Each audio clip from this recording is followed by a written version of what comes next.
to have and to hold. Mary Johnston. Chapter 1, in which I throw AMBS ace, T. Work of the day being over, I sat down upon my doorstep, pipe in hand, to rest a while in the cool of the evening. Death is not more still than is this Virginian land in the hour when the sun has sunk away, and it is black beneath the trees, and the stars brighten slowly and softly, one by one. The birds that sing all day have hushed, and the horned owls, the monster frogs, and that strange and ominous fowl, if fowl it be, and not, as some assert, a spirit damned, which we English call the whippoorwill, are yet silent. Later the wolf will howl and the panther scream, but now there is no sound. The winds are laid, and the restless leaves droop and are quiet. The low lap of the water among the reeds is like the breathing of one who sleeps in his watch beside the dead. I marked the light die from the broad bosom of the river, leaving it a dead man's hue. A while ago, and for many evenings, it had been crimson como a river of blood. A week before, a great meteor had shot through the night, blood-red and bearded, drawing a slow fading fiery trail across the heavens, and the moon had risen that same night blood-red, and upon its disk there was drawn in shadow a thing most marvellously like a scalping knife. Wherefore, the following day being Sunday, good Mr. Stockham, our minister at Weyanoke, exhorted us to be on our guard, and in his prayer besought that no sedition or rebellion might raise its head amongst the Indian subjects of the Lord's anointed. Afterward, in the churchyard, between the services, the more timorous began to tell of divers portents which they had observed, and to recount old tales of how the savages distressed us in the starving time. One the bolder spirits laughed them to scorn, but the women began to weep and cower, and I, though I laughed too, thought of Smith too, and how he ever held the savages, and more especially that Opechancanough who was now their emperor, in a most deep distrust, telling us that the red men watched while we slept, that they might teach wiliness to a Jesuit, and how to bide its time to a cat crouched before a mousehole. I thought of the terms we now kept with these heathen, of how they came and went familiarly amongst us, spying out our weakness, and losing the salutary awe which that noblest captain had struck into their souls, of how many were employed as hunters to bring down deer for lazy masters, of how, breaking the law, and that not secretly, we gave them knives and arms, a soldier's bread, in exchange for pelts and pearls, of how their emperor was forever sending us smooth messages, of how their lips smiled and their eyes frowned.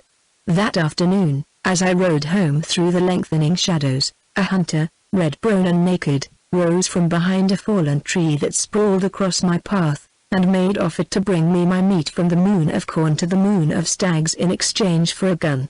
There was scant love between the savages and myself, it was answer enough when I told him my name. I left the dark figure standing, still as a carved stone, in the heavy shadow of the trees, and, spurring my horse, sent me from home. The year before, by my cousin Percy, was soon at my house, a poor and rude one, but pleasantly set upon a slope of green turf, and girt with maize and the broad leaves of the tobacco.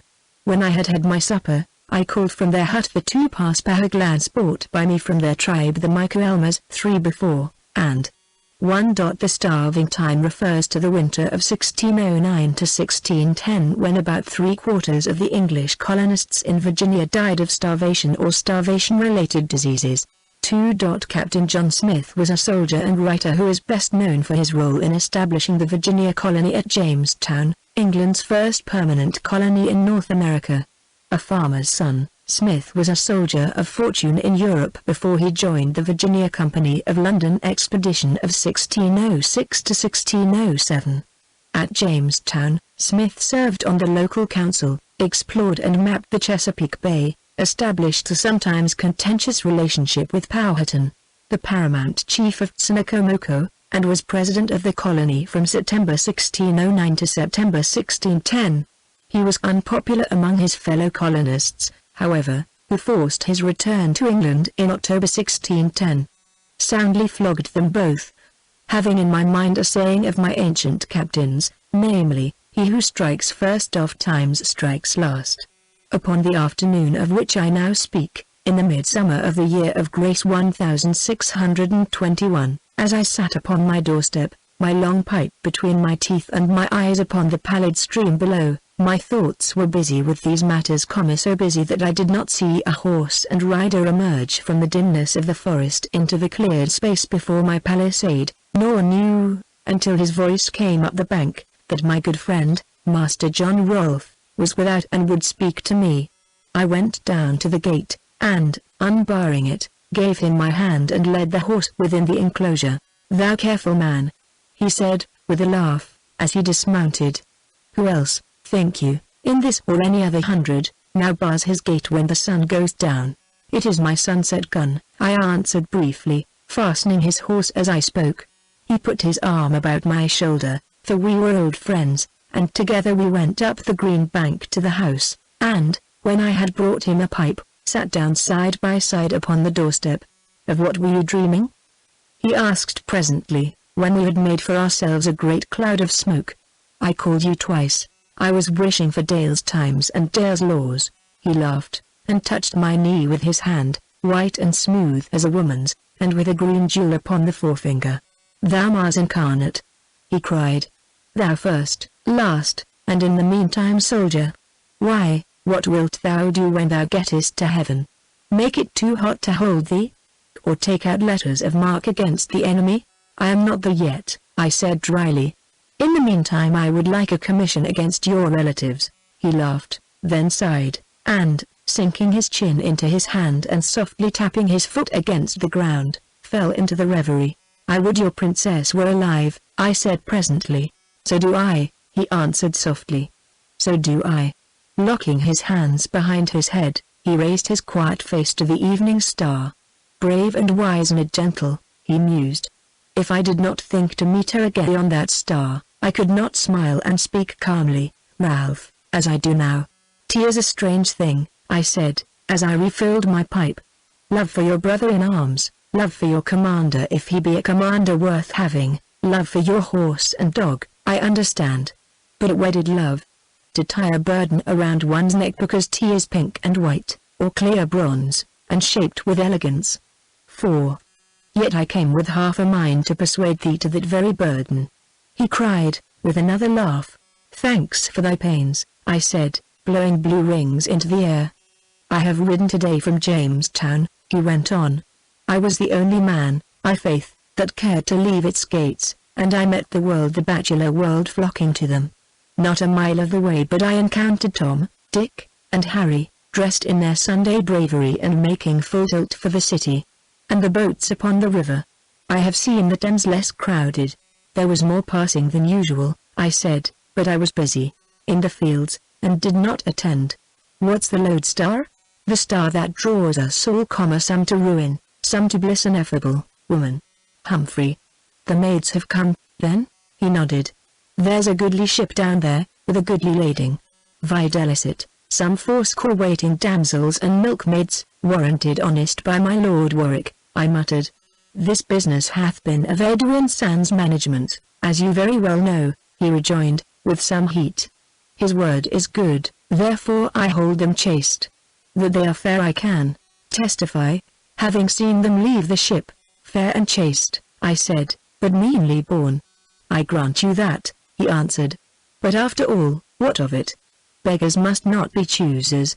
The land is new and must be peopled, nor will those who come after us look too curiously into the lineage of those to whom a nation owes its birth.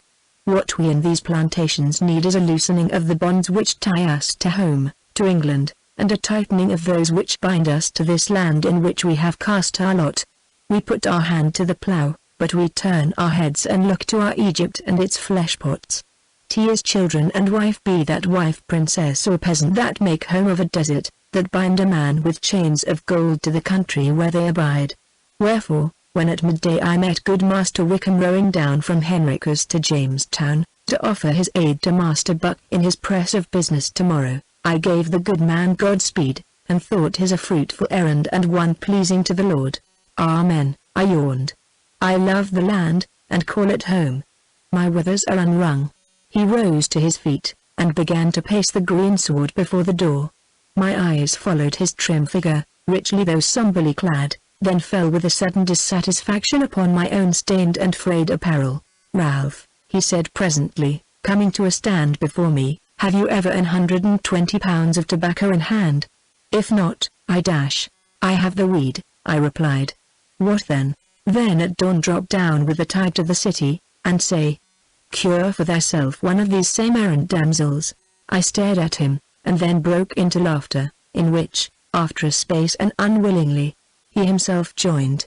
When at length I wiped the water from my eyes it was quite dark, the whippoorwills had begun to call, and Rolf must needs hasten on. I went with him down to the gate. "Take my advice, it is that of your friend," he said, as he swung himself into the saddle. He gathered up the reins and struck spurs into his horse, then turned to call back to me, "Sleep upon my words, Ralph, and the next time I come I look to see a farthingale behind thee. Thou art as like to see one upon me," I answered. Nevertheless, when he had gone, and I climbed the bank and re-entered the house, it was with a strange pang at the cheerlessness of my hearth, and an angry and unreasoning impatience at the lack of welcoming face or voice. In God's name, who was there to welcome me? Numbered my hounds, and the flying squirrel I had caught and tamed. Groping my way to the corner, I took from my store 2 torches, lit them, and stuck them into the holes pierced in the mantel shelf, then stood beneath the clear flame, and looked with a sudden sick distaste upon the disorder which the light betrayed. The fire was dead, and ashes and embers were scattered upon the hearth, fragments of my last meal littered the table, and upon the unwashed floor lay the bones I had thrown my dogs. Dirt and confusion reigned, only upon my armor, my sword and gun, my hunting knife and dagger, there was no spot or stain. I turned to gaze upon them where they hung against the wall, and in my soul I hated the piping times of peace, and longed for the campfire and the call to arms. With an impatient sigh, I swept the litter from the table, and, taking from the shelf that held my meager library a bundle of Master Shakespeare's plays, gathered for me by Rolf when he was last in London, I began to read, but my thoughts wandered, and the tale seemed dull and oft-told. I tossed it aside, and, taking dice from my pocket, began to throw.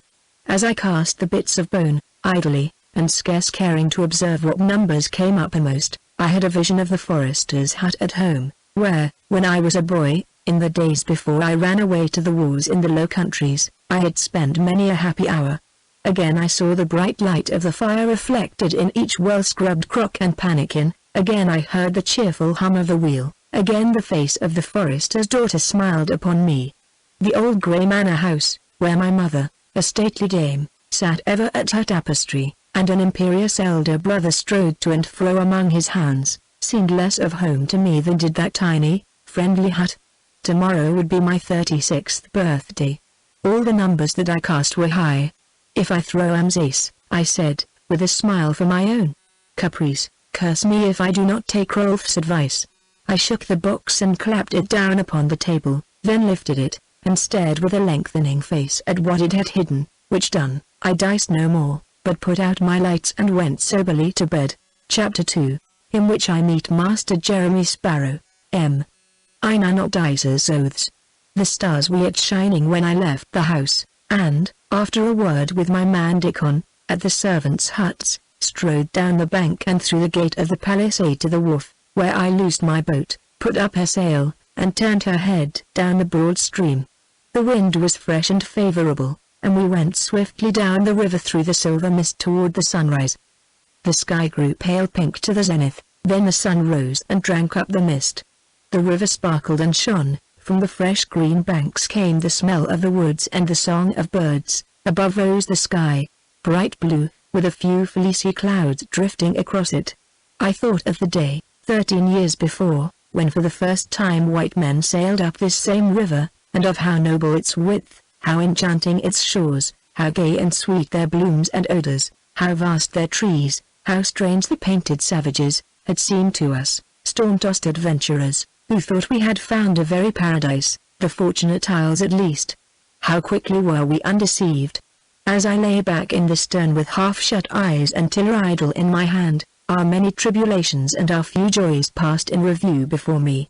Indian attacks, dissension and strife amongst our rulers, true men persecuted, false knaves elevated, the weary search for gold and the South Sea, the horror of the pestilence and the blacker horror of the starving time, the arrival of the patience and deliverance, whereat we wept like children, that most joyful Sunday morning when we followed my Lord de la Warr to church, the coming of Dale with that stern but wholesome martial code which was no stranger to me who had fought under Maurice of Nassau, the good times that followed, when ball-playing gallants were put down, cities founded, forts built, and the gospel preached, the marriage of Rolf and his dusky princess, Argyll's expedition, in which I played a part, and Argyll's iniquitous rule, the return of Yeardley as Sir George, and the priceless gift he brought us, all this and much else, old friends, old enemies, old toils and strifes and pleasures, ran, bittersweet, through my memory, as the wind and flood bore me on.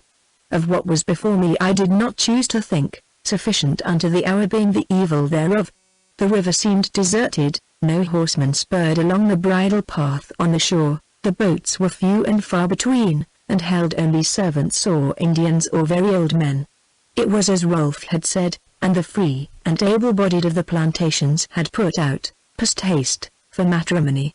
Chaplin's choice appeared unpeopled, Piercy's hundred slept in the sunshine, its wharf deserted, and but few, slow-moving figures in the tobacco fields. Even the Indian villages looked scant of all but squaws and children, for the braves were gone to see the pale faces by their wives.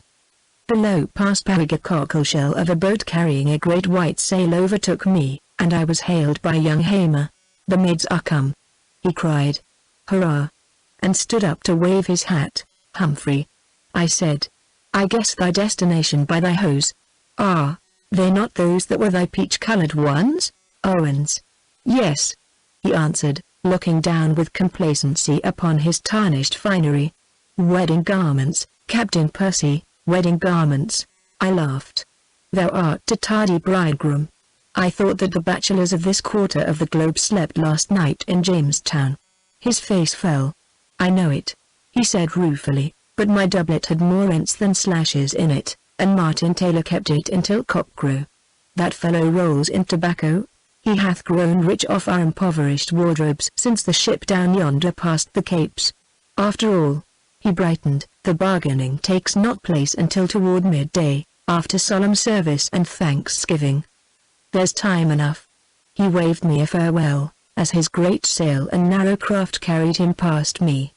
I looked at the sun, which truly was not very high, with a secret disquietude, for I had had a scurvy hope that after all I should be too late, and so the noose which I felt tightening about my neck might unknot itself. Wind and tide were against me, and an hour later saw me nearing the peninsula and marveling at the shipping which crowded its waters. It was as if every sloop, barge, canoe, and dugout between Point Comfort and Henricus were anchored off its shores, while above them towered the masts of the Marmaduke in furtherance, then in port, and of the tall ship which had brought in those doves for sale. The river with its dancing freight, the blue heavens and bright sunshine, the green trees waving in the wind, the stir and bustle in the street and market-place thronged with gaily dressed gallants, made a fair and pleasant scene. As I drove my boat in between the sloop of the commander of Shirley Hundred and the canoe of the Nansemond Rowance, the two bells then newly hung in the church began to peal and the drum to beat. Stepping ashore, I had a rear view only of the folk who had clustered along the banks and in the street, their faces and footsteps being with one accord directed toward the market-place.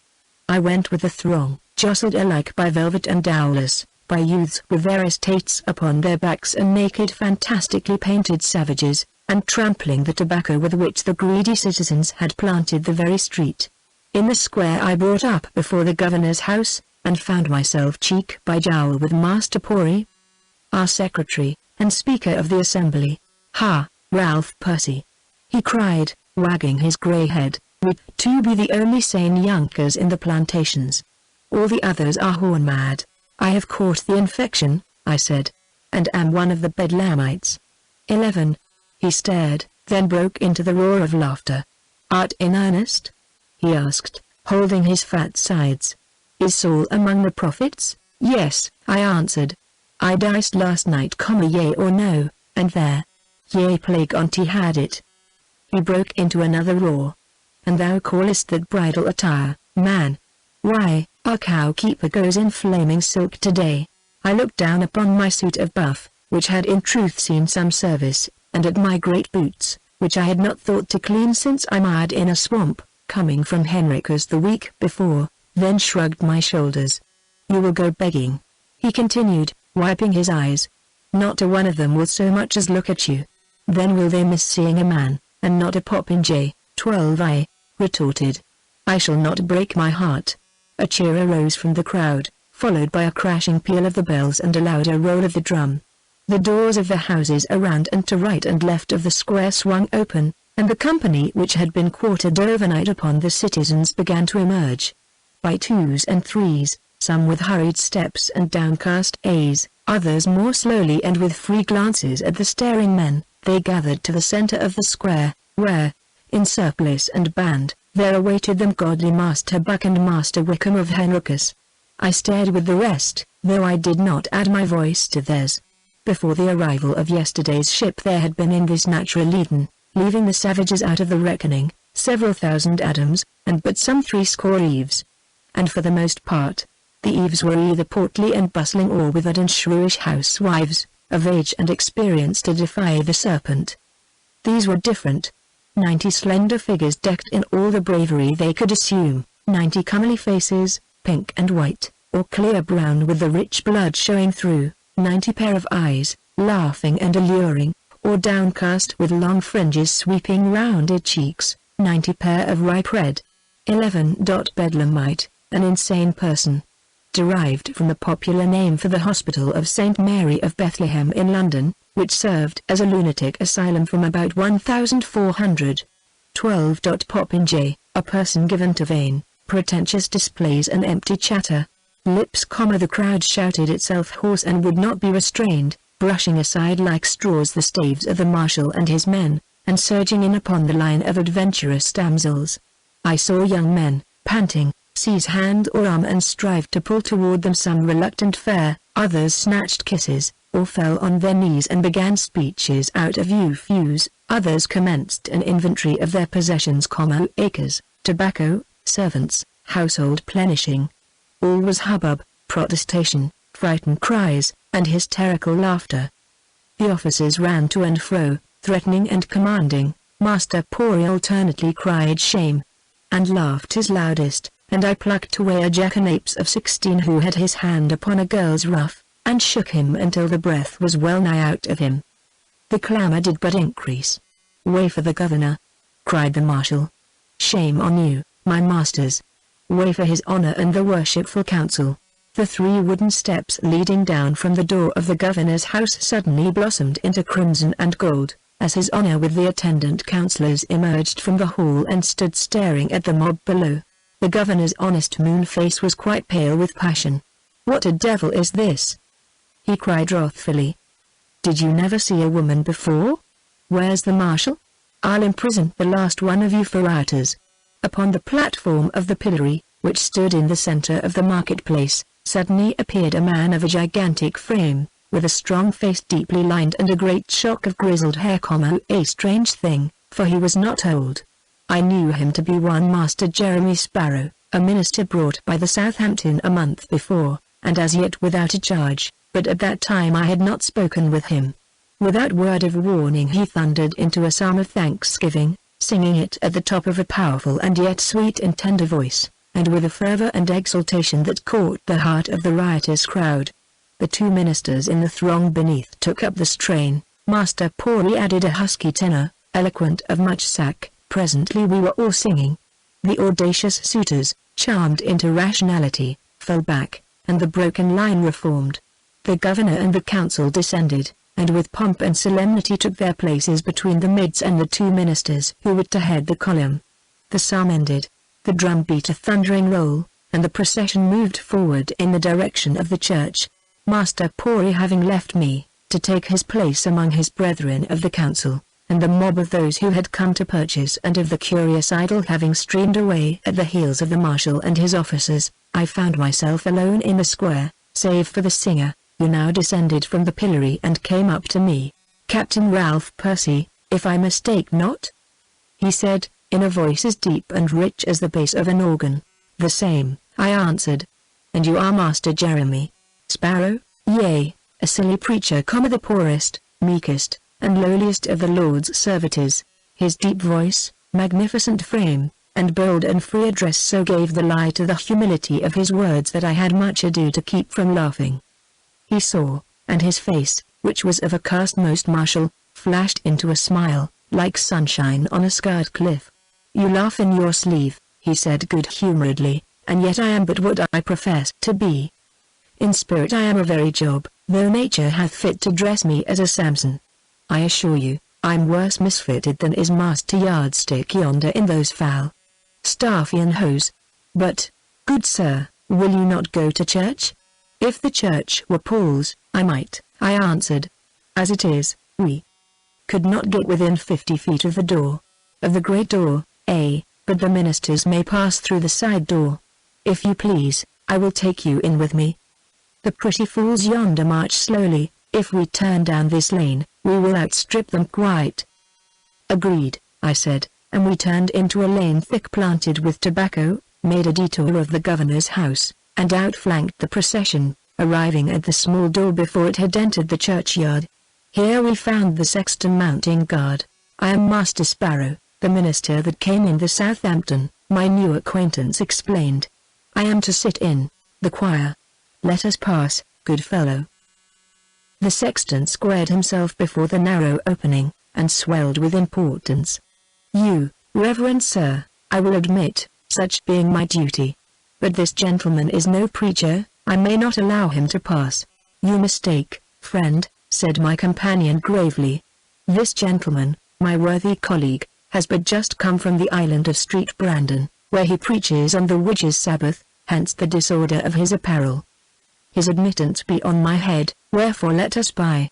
None to enter at the west door save councillors, commander, and ministers. Any attempting to force an entrance to be arrested and laid by the heels if they be of the generality, or, if they be of quality, to be duly fined and debarred from the purchase of any maid whatsoever," chanted the sexton. "Then, in God's name, let's on!" I exclaimed. "Here, try this." And I drew from my purse, which was something of the leanest, a shilling. "Try this," quoth Master Jeremy Sparrow, and knocked the sexton down. We left the fellow sprawling in the doorway, sputtering threats to the air without, but with one covetous hand clutching at the shilling which I threw behind me, and entered the church, which we found yet empty, though through the open great door we heard the drum beat loudly and a deepening sound of footsteps. "I have choice of position," I said. "Yonder window seems a good station." "You remain here in the choir?" He answered, with a sigh, "the dignity of my calling must be upheld, wherefore I sit in high places, rubbing elbows with gold lace, when of the very truth the humility of my spirit is such that I would feel more at home in the servants' seats or among the neggers that we bought last year." Had we not been in church I would have laughed, though indeed I saw that he devoutly believed his own words. He took his seat in the largest and finest of the chairs behind the great velvet one reserved for the governor, while I went and leaned against my window, and we stared at each other across the flower-decked building in profound silence, until, with one great final crash, the bells ceased, the drum stopped beating, and the procession entered. Chapter 3, in which I marry in haste. A long service of praise and thanksgiving was won over when I first saw her. She sat some 10 feet from me, in the corner, and so in the shadow of a tall pew. Beyond her was a row of milkmaid beauties, red of cheek, free of eye, deep-bosomed, and beribboned like maypoles. I looked again, and saw a rose amongst blowsed poppies and peonies, a pearl amidst glass beads, a Perdita in a ring of rustics, a nonparella of all grace and beauty. As I gazed with all my eyes, I found more than grace and beauty in that wonderful face, found pride, wit, fire, determination, finally shame and anger. For, feeling my eyes upon her, she looked up and met what she must have thought the impudent stare of an appraiser. Her face, which had been without color, pale and clear like the sky about the evening star, went crimson in a moment. She bit her lip and shot at me one withering glance, then dropped her eyelids and hid the lightning.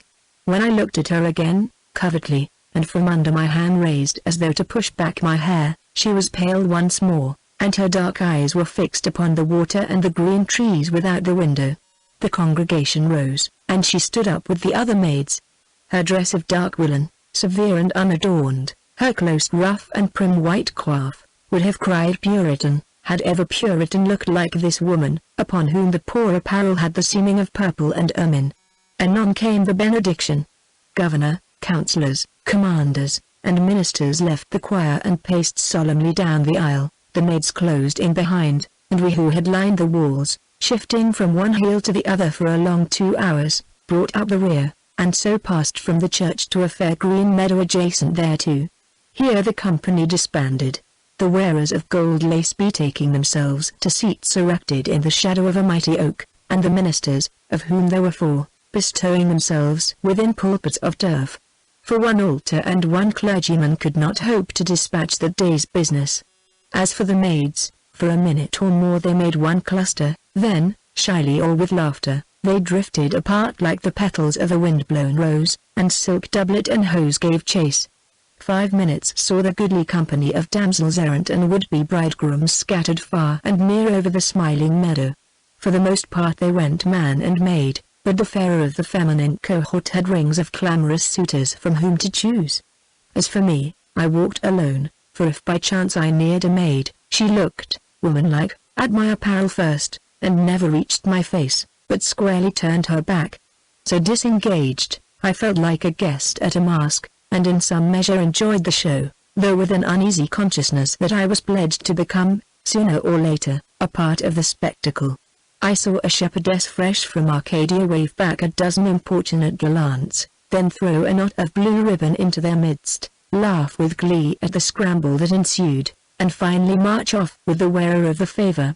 I saw a neighbor of mine, tall Jack Pride, who lived 12 miles above me, blush and stammer, and bow again and again to a milliner's apprentice of a girl, not 5 feet high and all eyes, who dropped a curtsy at each bow. When I had passed them 50 yards or more, and looked back, they were still bobbing and bowing. And I heard a dialogue between Phyllis and Corey. "Don," says Phyllis, "any poultry?" Corey, "Don."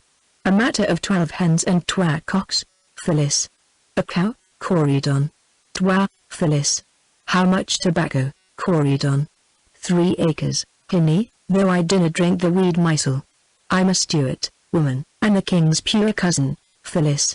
"What household plenishing?" Corey, "Don." "A large bed, and flock bed, e'en trundle bed, and chest, and trunk, and leather carpet, 6 calfskin chairs and 2-3 rush, 5 pair o' sheets and 14 dowlas napkins, 6 alchemy spoons dash." Phyllis. "I'll take you." At the far end of the meadow, near to the fort, I met young Hamer, alone, flushed, and hurrying back to the more populous part of the field. "Not yet mated?" I asked. "Where are the maid's eyes, py?" he answered, with an angry laugh. "If they're all like the sample I've just left, I'll buy me a score from there, pass bags." I smiled. "So your wooing has not prospered?" His vanity took fire. "I have not wooed in earnest," he said carelessly, and hitched forward his cloak of sky blue taffeta with an air. I sheered off quickly enough, I warrant you, when I found the nature of the commodity I had to deal with. "Ah," I said. When I left the crowd they were going very fast. "You had best hurry, if you wish to secure a bargain." "I'm off," he answered, then, jerking his thumb over his shoulder, "if you keep on to the river and that clump of cedars, you will find Termagaunt in Ruff and Farthingale." When he was gone, I stood still for a while and watched the slow sweep of a buzzard high in the blue, after which I unsheathed my dagger, and with it tried to scrape the dried mud from my boots. Succeeding but indifferently, I put the blade up, stared again at the sky, drew a long breath, and marched upon the cover of cedars indicated by Hamer. As I neared it, I heard at first only the wash of the river, but presently there came to my ears the sound of a man's voice. And then a woman's angry begone, "Sir." "Kiss and be friends," said the man, the sound that followed being something of the loudest for even the most hearty salutation. I was not surprised, on parting the bushes, to find the man nursing his cheek, and the maid her hand. "You shall pay well for that, you sweet vixen," he cried, and caught her by both wrists.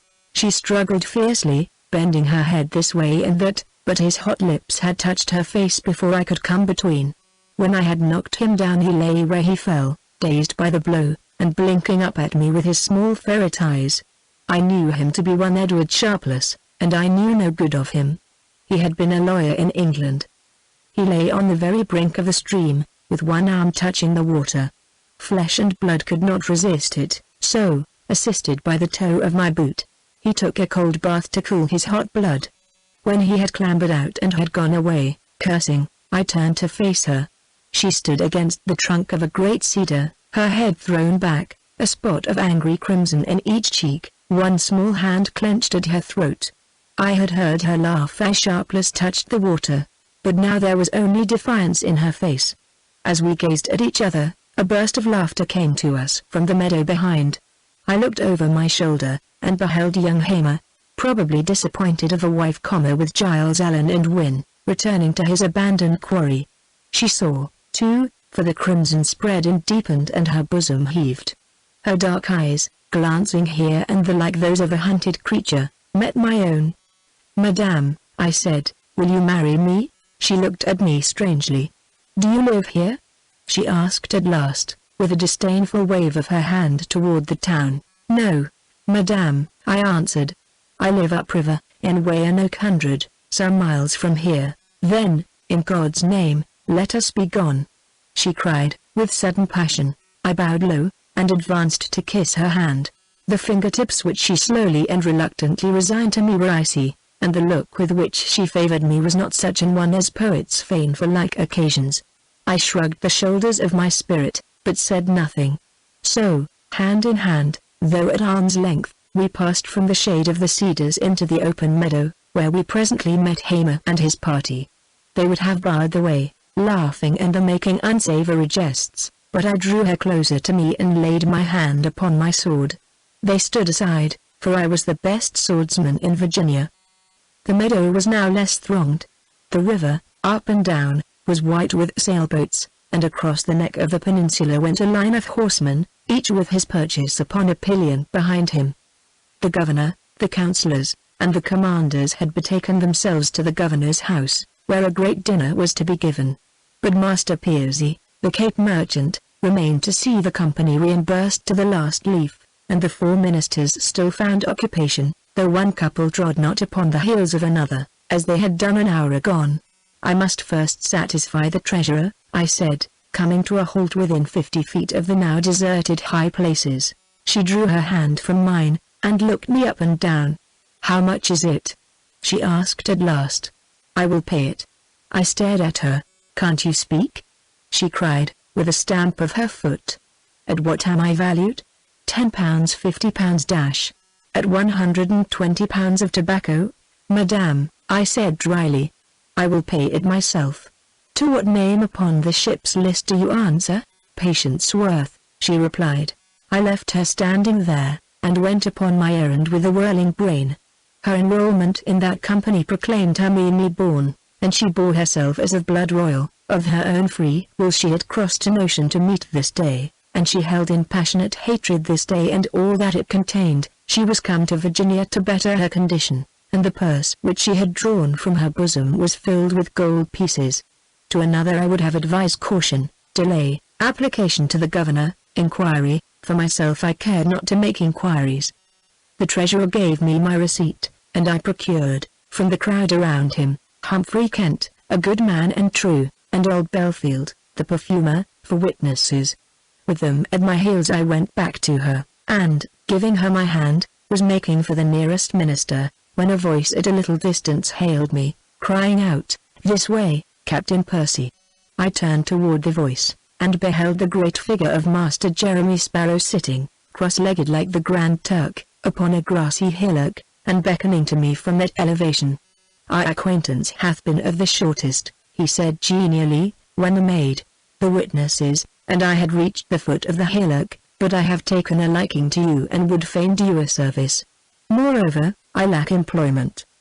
The maids take me for a hedge parson, and sheer off to my brethren, who truly are of a more clerical appearance. Whereas if they could only look upon the inner man. You have been long in choosing, but have doubtless chosen." He glanced from me to the woman beside me, and broke off with open mouth and staring eyes. There was excuse, for her beauty was amazing. a paragon," he ended, recovering himself.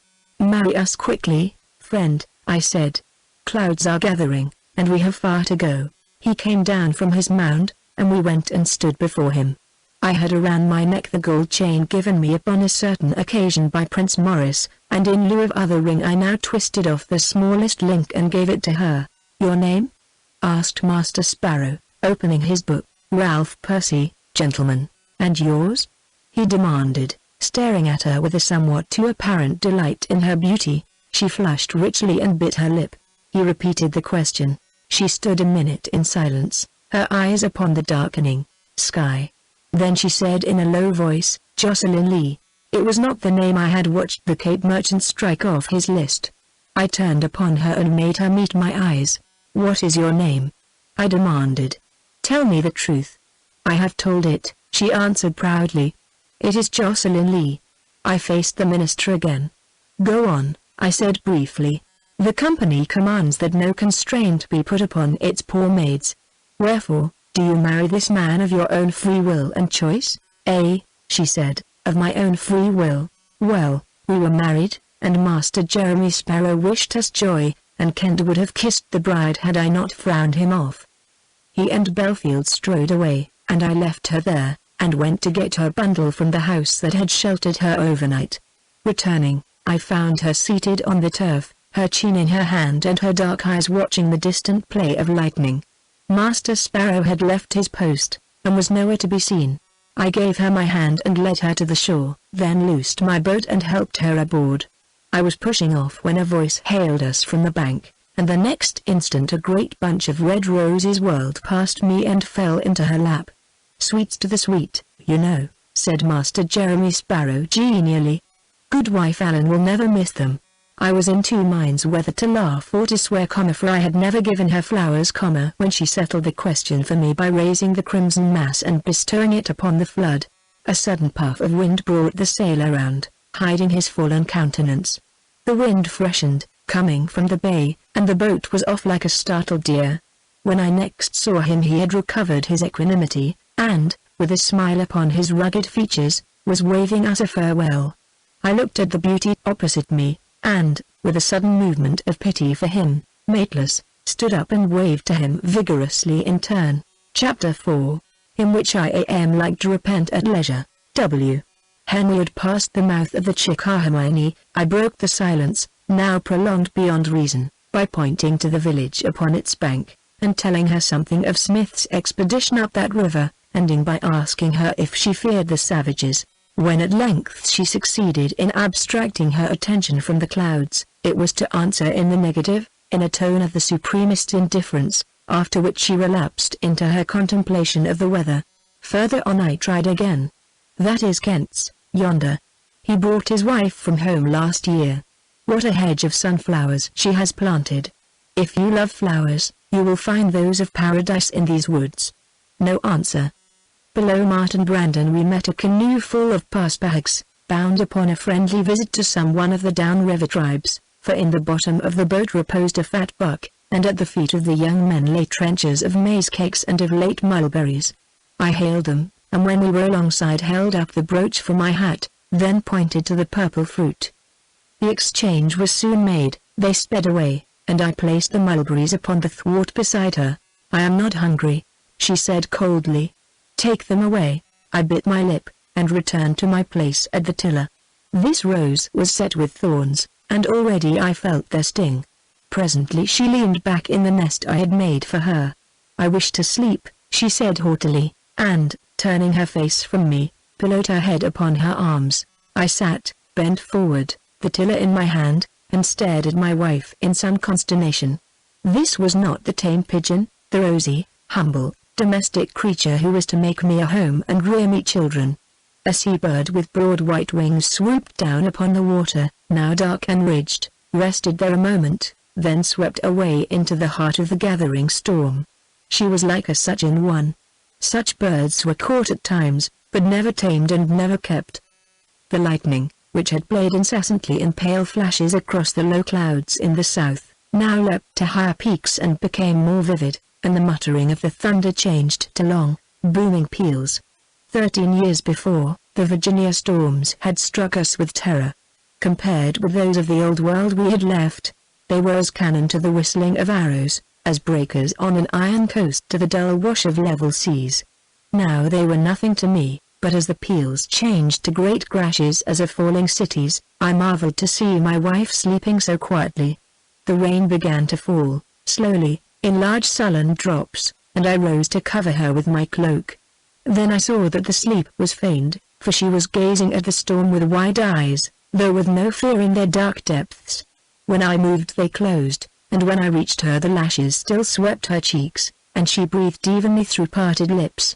But, against her will, she shrank from my touch as I put the cloak about her, and when I had returned to my seat, I bent to one side and saw, as I had expected to see, that her eyes were wide open again. If she had been one whit less beautiful, I would have wished her back at Jamestown, back on the Atlantic, back at whatever outlandish place, where manners were unknown, that had owned her and cast her out. Pride and temper. I set my lips, and vowed that she should find her match. The storm did not last. Ere we had reached Piercy's the rain had ceased and the clouds were breaking. Above Chaplin's Choice hung a great rainbow. We passed Tant's Way and Oak in the glory of the sunset, all shattered gold and crimson. Not a word had been spoken. I sat in a humor grim enough, and she lay there before me, wide awake, staring at the shifting banks and running water, and thinking that I thought she slept. At last my own wharf rose before me through the gathering dusk, and beyond it shone out a light, for I had told Dickon to set my house in order, and to provide fire and torches, that my wife might see I wished to do her honor.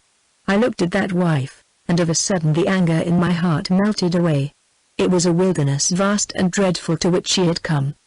The mighty stream, the towering forests, the black skies and deafening thunder, the wild cries of bird and beast, the savages, uncouth and terrible. For a moment I saw my world as the woman at my feet must see it, strange, wild, and menacing, an evil land, the other side of the moon.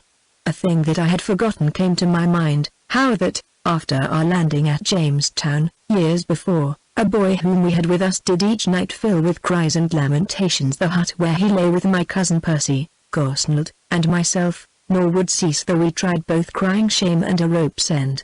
It was not for homesickness, for he had no mother or kin or home, and at length Master Hunt brought him to confess that it was but pure panic terror of the land itself, not of the Indians or of our hardships, both of which he faced bravely enough, but of the strange trees and the high and long roofs of vine, of the black sliding earth and the white mist, of the fireflies and the whippoorwills, a sick fear of primeval nature and her tragic mask. This was a woman, young, alone, and friendless, unless I, who had sworn to cherish and protect her, should prove myself her friend. Wherefore, when, a few minutes later, I bent over her, it was with all gentleness that I touched and spoke to her. "Our journey is over," I said. "This is home, my dear." She let me help her to her feet, and up the wet and slippery steps to the level of the wharf. It was now quite dark, there being no moon, and thin clouds obscuring the stars. The touch of her hand, which I perforce held since I must guide her over the long, narrow, and unrailed trestle, chilled me, and her breathing was hurried, but she moved by my side through the gross darkness unfalteringly enough.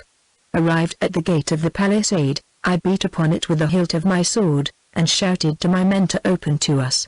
A moment, and a dozen torches came flaring down the bank. Dickon shot back the bolts, and we entered. The men drew up and saluted, for I held my manor a camp, my servants soldiers, and myself their captain.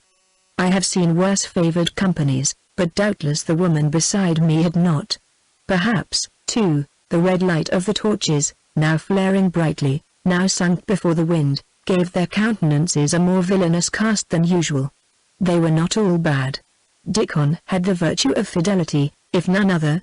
There were a brace of Puritans, and a handful of honest fools, who, if they drilled badly, yet abhorred mutiny. But the half-dozen I had taken off Argyll's hands, the Dutchmen who might have been own brothers to those two Judases, Adam and Francis, the thief and the highwayman I had bought from the precious screw sent us by the king the year before, the Negro and the Indian, small wonder that she shrank and cowered. It was but for a moment. I was yet seeking for words sufficiently reassuring when she was herself again. She did not deign to notice the men's awkward salute, and when Dickon, a handsome rogue enough, advancing to light us up the bank, brushed by her something too closely, she drew away her skirts as though he had been a lascar. At my own door I turned and spoke to the men, who had followed us up the ascent.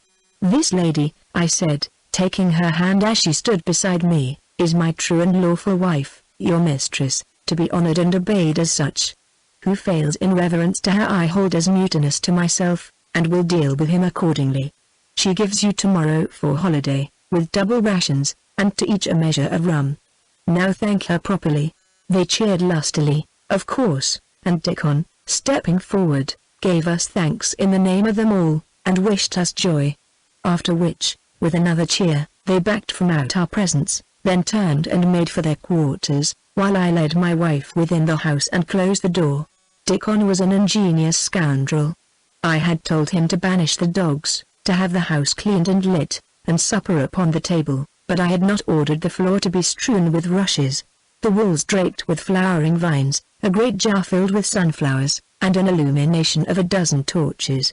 Nevertheless, it looked well, and I highly approved the capon and maize cakes, the venison pasty and ale, with which the table was set.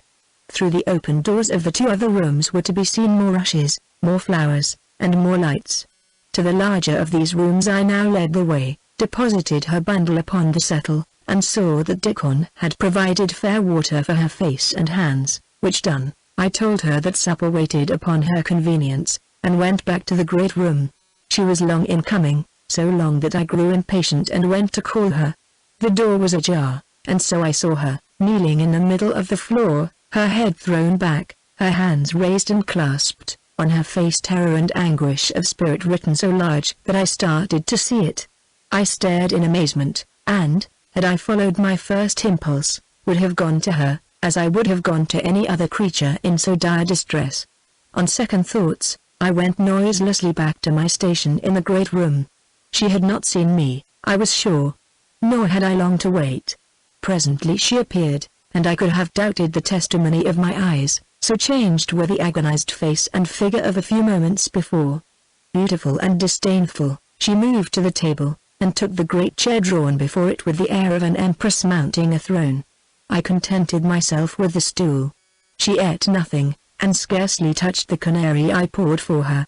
I pressed upon her wine and viands, in vain. I strove to make conversation, equally in vain.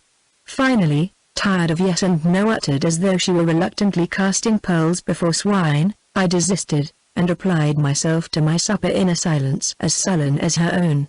At last we rose from table, and I went to look to the fastenings of door and windows, and returning found her standing in the center of the room, her head up and her hands clenched at her sides.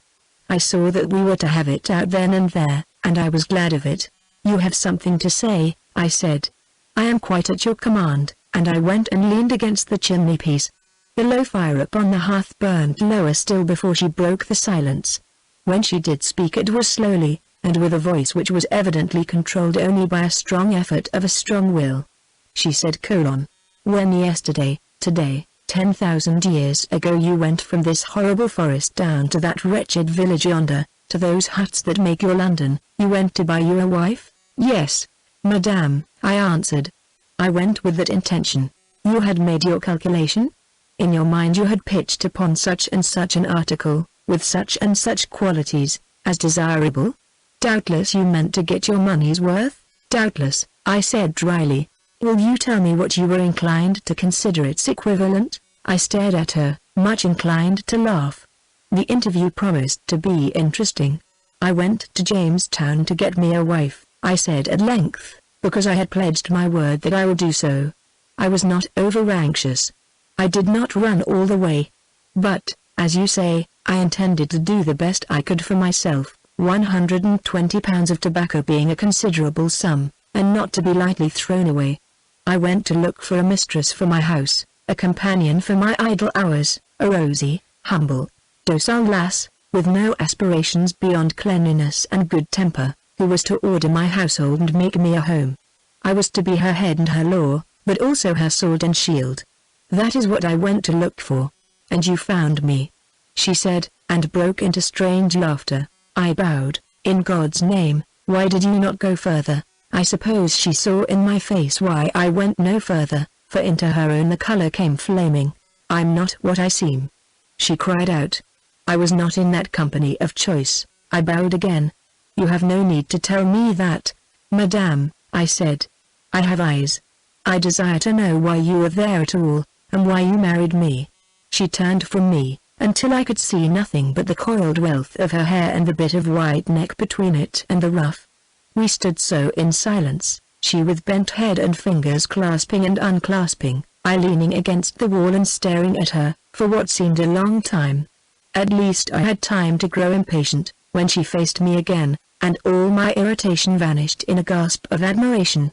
Oh, she was beautiful, and of a sweetness most alluring and fatal. Had Medea worn such a look, sure Jason had quite forgot the fleece, and with those eyes Circe had needed no other charm to make men what she would. Her voice, when she spoke, was no longer imperious, it was low pleading music, and she held out entreating hands. Have pity on me, she said. Listen kindly, and have pity on me. You are a strong man and wear a sword. You can cut your way through trouble and peril. I am a woman, weak, friendless, helpless. I was in distress and peril, and I had no arm to save, no knight to fight my battle. I do not love deceit. Ah, do not think that I have not hated myself for the lie I have been. But these forest creatures that you take, will they not bite against springe and snare? Are they scrupulous as to how they free themselves? I too was in the toils of the hunter, and I too was not scrupulous. There was a thing of which I stood in danger that would have been bitterer to me, 1,000 times, than death.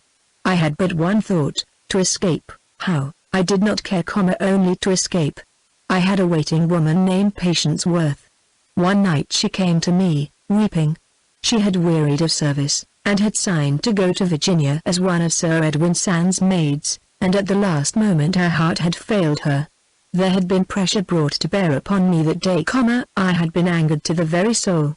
I sent her away with a heavy bribe, and in her dress and under her name I fled from I went aboard that ship. No one guessed that I was not the Patience Worth to whose name I answered. No one knows now, none but you, none but you. And why am I so far honored, madam? I said bluntly. She crimsoned, then went white again. She was trembling now through her whole frame. At last she broke out, I am not of that crew that came to marry. To me you are the veriest stranger, you are but the hand at which I caught to draw myself from a pit that had been digged for me. It was my hope that this hour would never come. When I fled, mad for escape, willing to dare anything but that which I left behind, I thought, I may die before that ship with its shameless cargo sets sail. When the ship set sail, and we met with stormy weather, and there was much sickness aboard, I thought, I may drown or I may die of the fever. When, this afternoon, I lay there in the boat, coming up this dreadful river through the glare of the lightning, and you thought I slept, I was thinking, the bolts may strike me yet, and all will be well. I prayed for that death, but the storm passed. I am not without shame. I know that you must think all ill of me, that you must feel yourself gulled and cheated. I am sorry, that is all I can say. I am sorry. I am your wife. I was married to you today, but I know you not and love you not. I ask you to hold me as I hold myself, a guest in your house, nothing more. I am quite at your mercy. I am entirely friendless, entirely alone. I appeal to your generosity, to your honor. Before I could prevent her she was kneeling to me, and she would not rise, though I bade her do so. I went to the door, unbarred it, and looked out into the night, for the air within the room stifled me. It was not much better outside. The clouds had gathered again, and were now hanging thick and low. From the distance came a rumble of thunder, and the whole night was dull, heavy, and breathless. Hot anger possessed me, anger against Rolf for suggesting this thing to me, anger against myself for that unlucky throw, anger, most of all, against the woman who had so cozened me. In the servants' huts, 100 yards away, lights were still burning, against rule, for the hour was late. Glad that there was something I could rail out against, I strode down upon the men, and caught them assembled in Dickon's cabin, dicing for tomorrow's rum. When I had struck out the light with my rapier, and had rated the rogues to their several quarters, I went back through the gathering storm to the brightly lit, flower-decked room, and to Mistress Percy. She was still kneeling, her hands at her breast, and her eyes, wide and dark, fixed upon the blackness without the open door. I went up to her and took her by the hand. "I am a gentleman, madame," I said. "You need have no fear of me. I pray you to rise." She stood up at that, and her breath came hurriedly through her parted lips, but she did not speak. "It grows late, and you must be weary," I continued. "Your room is yonder. I trust that you will sleep well. Good night." I bowed low, and she curtsied to me. "Good night," she said. On her way to the door, she brushed against the rack wherein hung my weapons. Among them was a small dagger. Her quick eye caught its gleam, and I saw her press closer to the wall, and with her right hand strive stealthily to detach the blade from its fastening. She did not understand the trick. Her hand dropped to her side, and she was passing on, when I crossed the room, loosened the dagger, and offered it to her, with a smile and a bow. She flushed scarlet and bit her lips, but she took it. "There are bars to the door within," I said. Again, "Good night, she answered, and, entering the room, she shut the door. A moment more, and I heard the heavy bars drop into place. Chapter 5, in which a woman has her way. Days later, Rolf, going down river in his barge, touched at my wharf, and finding me walked with me toward the house. "I have not seen you since you laughed my advice to scorn and took it," he said. "Where's the farthingale, Benedict the married man?" "In the house." "Oh, he commented. "It's near to supper time. I trust she's a good cook?" "She does not cook," I said dryly. "I have hired old Goody Cotton to do that." He eyed me closely. "By all the gods! A new doublet. She is skillful with her needle, then?" "She may be," I answered. Having never seen her with one, I am no judge. The doublet was made by the tailor at Flowerdy 100. By this we had reached the level sward at the top of the bank. "Roses!" he exclaimed, a long row of them new planted. "An arbor, too, and a seat beneath the big walnut. Since when hast thou turned gardener, Ralph?" "It's Dickon's doing.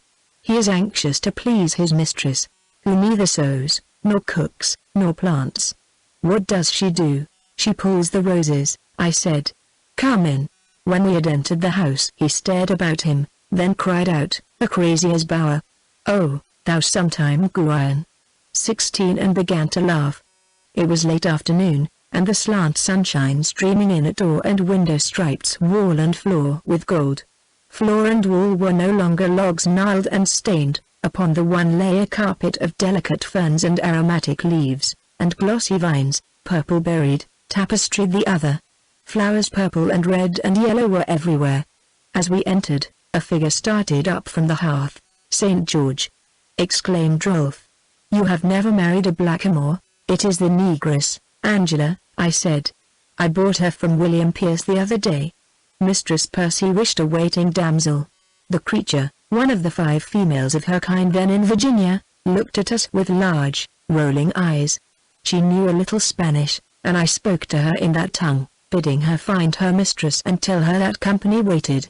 When she was gone I placed a jack of ale upon the table, and Rolf and I sat down to discuss it. Had I been in a mood for laughter, I could have found reason in his puzzled face. There were flowers upon the table, and beside them a litter of small objects, one of which he now took up. "A white glove," he said, "perfumed and silver-fringed, and of a size to fit Titania." I spread its mate out upon my palm. "A woman's hand. Too white, too soft, and too small." He touched lightly, one by one, the slender fingers of the glove he held. "A woman's hand, strength in weakness, veiled power, the star in the mist, guiding, beckoning, drawing upward." I laughed and threw the glove from me. "The star, a will-o'-the-wisp, the goal, a slough," I said. As he sat opposite me a change came over his face, a change so great that I knew before I turned that she was in the room. The bundle which I had carried for her from Jamestown was neither small nor light. Why, when she fled, she chose to burden herself with such toys, or whether she gave a thought to the suspicions that might be raised in Virginia if one of Sir Edwin's maids bedecked herself in silk and lace and jewels, I 16. A reference to the Fairy Queen by Edmund Spenser, wherein Sir Gawain is a stout fairy knight setting forth on another of his queen's dangerous missions. This time, it's a dangerous witch named Acrasia who has been beguiling and seducing knights in her bower of bliss, and turning them into beasts when she tires of them. Do not know, but she had brought to the forest and the tobacco fields the gauds of a maid of honor.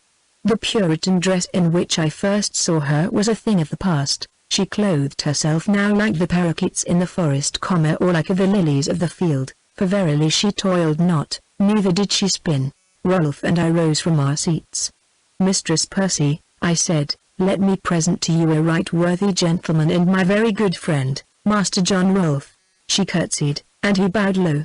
He was a man of quick wit and had been at court, but for a time he could find no words. Then, Mistress Percy's face is not one to be forgotten. I have surely seen it before, though where her colour mounted, but she answered him indifferently enough. "Probably in London, amongst the spectators of some pageant arranged in honour of the princess, your wife, sir," she said carelessly. "I had twice the fortune to see the Lady Rebecca passing through the streets." "Not in the streets only," he said courteously. "I remember now, tea was at my Lord Bishop's dinner. A very courtly company it was. You were laughing with my Lord Rich. You wore pearls in your hair." She met his gaze fully and boldly. "Memory plays us strange tricks at times," she told him in a clear, slightly raised voice, "and it hath been 3 years since Master Rolfe and his Indian princess were in London. His memory hath played him false." She took her seat in the great chair which stood in the centre of the room, bathed in the sunlight, and the negress brought a cushion for her feet. It was not until this was done, and until she had resigned her fan to the slave, who stood behind her slowly waving the plumed toy to and fro, that she turned her lovely face upon us and bade us be seated. An hour later a whippoorwill uttered its cry close to the window, through which now shone the crescent moon. Rolfe started up. "Beshrew me! But I had forgot that I am to sleep at Chaplin's tonight. I must hurry on." I rose, also. "You have had no supper," I cried. "I too have forgotten." He shook his head. "I cannot wait. Moreover, I have feasted, yea, and drunk deep."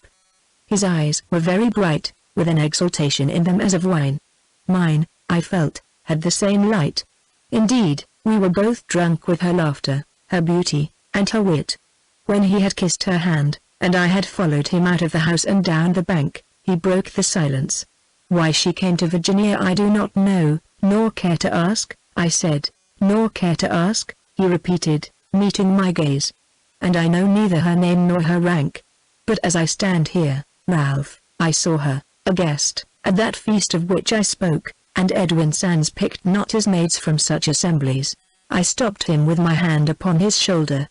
"She is one of Sands' maids," I asserted, with deliberation, "a waiting damsel who wearied of service and came to Virginia to better herself. She was landed with her mates at Jamestown a week or more agone, went with them to church and thence to the courting meadow, where she and Captain Ralph Percy, a gentleman adventurer, so pleased each other that they were married forthwith. That same day he brought her to his house, where she now abides, his wife, and as such to be honored by those who call themselves his friends. And she is not to be lightly spoken of, nor comment passed upon her grace, beauty, and bearing, something too great for her station, I admit, lest idle tales should get abroad. Am I not thy friend, Ralph?" he asked with smiling eyes. "I have thought so at times," I answered. "My friend's honor is my honor," he went on. "Where his lips are sealed mine open not." "Art content?" "Content," I said, and pressed the hand he held out to me. We reached the steps of the wharf, and descending them he entered his barge, rocking lazily with the advancing tide. His rowers cast loose from the piles, and the black water slowly widened between us. From over my shoulder came a sudden bright gleam of light from the house above, and I knew that Mistress Percy was as usual wasting good pine knots. I had a vision of the many lights within, and of the beauty whom the world called my wife, sitting erect, bathed in that rosy glow, in the great armchair, with the turbaned negress behind her. I suppose Rolfe saw the same thing, for he looked from the light to me, and I heard him draw his breath. "Ralph Percy," "Thou art the very button upon the cap of fortune," he said. To myself my laugh sounded something of the bitterest, but to him, I presume, it vaunted my return through the darkness to the lit room and its resplendent pearl. He waved farewell, and the dusk swallowed up him and his boat. I went back to the house and to her. She was sitting as we had left her, with her small feet crossed upon the cushion beneath them, her hands folded in her silken lap, the air from the waving fan blowing tendrils of her dark hair against her delicate standing ruff. I went and leaned against the window, facing her. "I have been chosen burgess for this 100, I said abruptly. "The assembly meets next week. I must be in Jamestown then and for some time to come." She took the fan from the negress, and waved it lazily to and fro. "When do we go?" she asked at last. "We," I answered. I had thought to go alone. The fan dropped to the floor, and her eyes opened wide. "And leave me here?" she exclaimed. "Leave me in these woods, at the mercy of Indians, wolves, and your rabble of servants," I smiled. "We are at peace with the Indians. It would be a stout wolf that could leap this palisade, and the servants know their master too well to care to offend their mistress. Moreover, I would leave Dickon in charge." "Dickon!" she cried. "The old woman in the kitchen hath told me tales of Dickon. Dickon bravo! Dickon gamester! Dickon cutthroat!" "Granted," I said. "But Dickon faithful as well. I can trust him, but I do not trust him," she retorted. "And I wish to go to Jamestown. This forest wearies me." Her tone was imperious. "I must think it over," I said coolly. "I may take you, or I may not. I cannot tell yet, but I desire to go, sir. And I may desire you to stay." "You are a churl," I bowed. "I am the man of your choice, madame." She rose with a stamp of her foot, and, turning her back upon me, took a flower from the table and commenced to pull from it its petals. I unsheathed my sword, and, seating myself, began to polish away a speck of rust upon the blade. 10 minutes later I looked up from the task, to receive full in my face a red rose tossed from the other side of the room. The missile was followed by an enchanting burst of laughter. "We cannot afford to quarrel, can we?" cried Mistress Jocelyn Percy. "Life is sad enough in this solitude without that. Nothing but trees and water all day long, and not a soul to speak to. And I am horribly afraid of the Indians. What if they were to kill me while you were away? You know you swore before the minister to protect me. You won't leave me to the mercies of the savages, will you? And I may go to Jamestown, mayn't I? I want to go to church. I want to go to the governor's house. I want to buy many things. I have gold in plenty, and but this one decent dress. You'll take me with you, won't you? There's not your like in Virginia," I told her. "If you go to town clad like that and with that bearing, there will be talk enough. And ships come and go, and there are those besides, Rolf, who have been to London." For a moment the laughter died from her eyes and lips, but it returned. "Let them talk," she said. "What care I? And I do not think your ship captains, your traders and adventurers, do often dine with my Lord Bishop. This barbarous forest world and another world that I wot of are so far apart that the inhabitants of the one do not trouble those of the other. In that petty village down there I am safe enough. Besides, sir, you wear a sword. My sword is ever at your service, madame. Then I may go to Jamestown, if you will it so." With her bright eyes upon me, and with one hand softly striking a rose against her laughing lips, she extended the other hand. "You may kiss it, if you wish, sir," she said demurely. I knelt and kissed the white fingers, and 4 days later we went to Jamestown. Chapter 6, in which we go to Jamestown. It was early morning when we set out on horseback for Jamestown. I rode in front, with Mistress Percy upon a pillion behind me, and Dickon on the brown mare brought up the rear. The negress and the males I had sent by boat. Now, a ride through the greenwood with a noble horse beneath you, and around you the freshness of the morn, is pleasant enough. Each twig had its row of diamonds, and the wet leaves that we pushed aside spilled gems upon us. The horses set their hoofs daintily upon fern and moss and lush grass. In the purple distances deer stood at gaze. The air rang with innumerable bird notes, clear and sweet. Squirrels chattered, bees hummed, and through the thick leafy roof of the forest the sun showered gold dust. And Mistress Jocelyn Percy was as merry as the morning. It was now 14 days since she and I had first met, and in that time I had found in her thrice that number of moods. She could be as gay and sweet as the morning, as dark and vengeful as the storms that came up of afternoons, pensive as the twilight, stately as the night. In her there met 100 minds. Also she could be childishly frank and tell you nothing. Today she chose to be gracious. 10 times in an hour Dickon was off his horse to pluck this or that flower that her white forefinger pointed out. She wove the blooms into a chaplet, and placed it upon her head. She filled her lap with trailers of the vine that swayed against us, and stained her fingers and lips with the berries Dickon brought her. She laughed at the squirrels, at the scurrying partridges, at the turkeys that crossed our path, at the fish that leapt from the brooks, at old Joacom and his sons who ferried us across the Chickahominy. She was curious concerning the musket I carried, and when, in an open space in the wood, we saw an eagle perched upon a blasted pine, she demanded my pistol. I took it from my belt and gave it to her, with a laugh. "I will eat all of your killing," I said. She aimed the weapon. "A wager," she declared. "There be massers in Jamestown? If I hit, thou'lt buy me a pearl hatband, too." She fired, and the bird rose with a scream of wrath and sailed away. But 2 or 3 feathers came floating to the ground, and when Dickon had brought them to her she pointed triumphantly to the blood upon them. "You said 2," she cried. The sun rose higher, and the heat of the day set in. Mistress Percy's interest in forest bloom and creature flagged. Instead of laughter, we had sighs at the length of way. The vine slid from her lap, and she took the faded flowers from her head and cast them aside.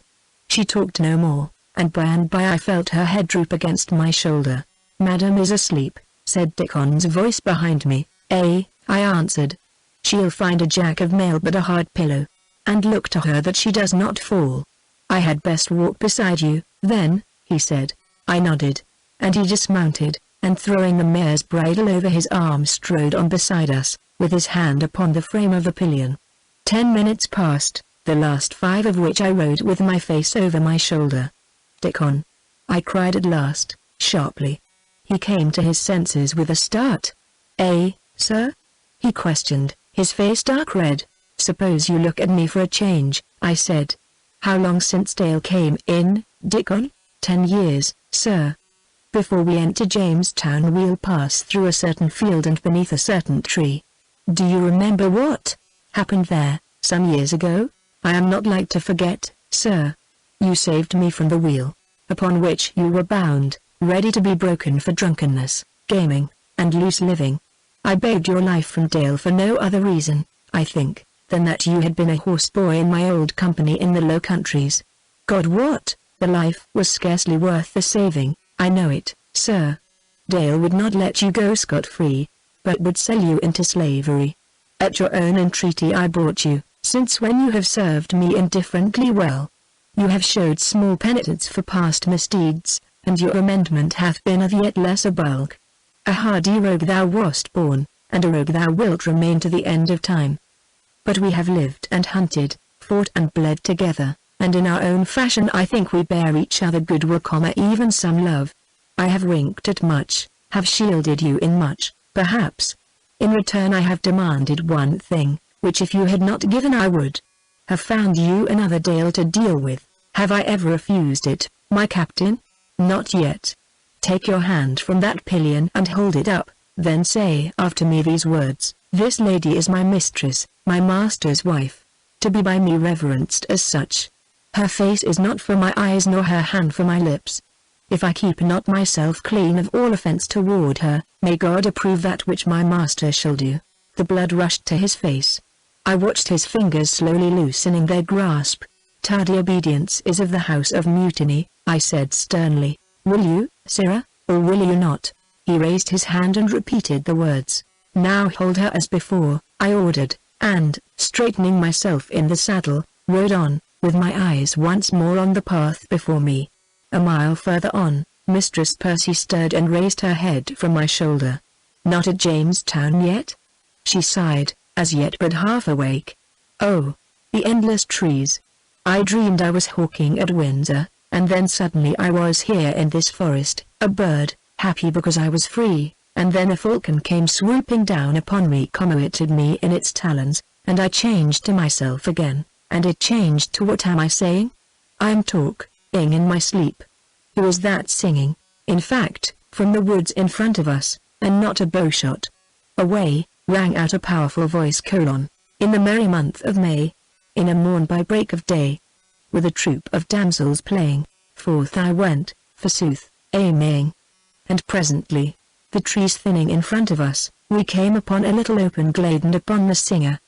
He lay on his back, on the soft turf beneath an oak, with his hands clasped behind his head and his eyes upturned to the blue sky showing between leaf and branch. On one knee crossed above the other sat a squirrel with a nut in its paws, and half a dozen others scampered here and there over his great body, like so many frolicsome kittens. At a little distance grazed an old horse, grey and gaunt, spring-out and spavined, with ribs like death's own. Its saddle and bridle adorned a limb of the oak. The song went cheerfully on: much ado there was, God what, would love and she would not, said, never man was true. He said, none was false to you. Give you good day, reverend sir. I called. Art conning next Sunday's hymn? Nothing abashed, Master Jeremy Sparrow gently shook off the squirrels, and getting to his feet advanced to meet us. A toy, he declared, with a wave of his hand, a trifle, a silly old song that came into my mind unawares, the leaves being so green and the sky so blue. Had you come a little earlier or a little later, you would have heard the 90th psalm. Give you good day, madam. I must have sung, for the very Queen of May was coming by. Art on your way to Jamestown? I demanded. Come ride with us. Dickon, saddle his reverence's horse. Saddle him and thou wilt, friend, said Master Sparrow, for he and I have idled long enough, but I fear I cannot keep pace with this fair company. I and the horse are footing it together. He is not long for this world, I remarked, eyeing his ill-favored steed, but neither are we far from Jamestown. He'll last that far. Master Sparrow shook his head, with a rueful countenance. I bought him from one of the French Vinerans below Westover, he said. The fellow was astride the poor creature, beating him with a club because he could not go. I laid Monsieur Grappord in the dust, after which we compounded, he for my purse, I for the animal, since when the poor beast and I have tramped it together, for I could not in conscience ride him. Have you read me Aesop's fables, Captain Percy? I remember the man, the boy, and the ass, I replied. The ass came to grief in the end. Put thy scruples in thy pocket, man, and mount thy pale horse. Not I, he said, with a smile. 'Tis a thousand pities, Captain Percy, that a small, mean, and squeamish spirit like mine should be cased like a very Guy of Warwick.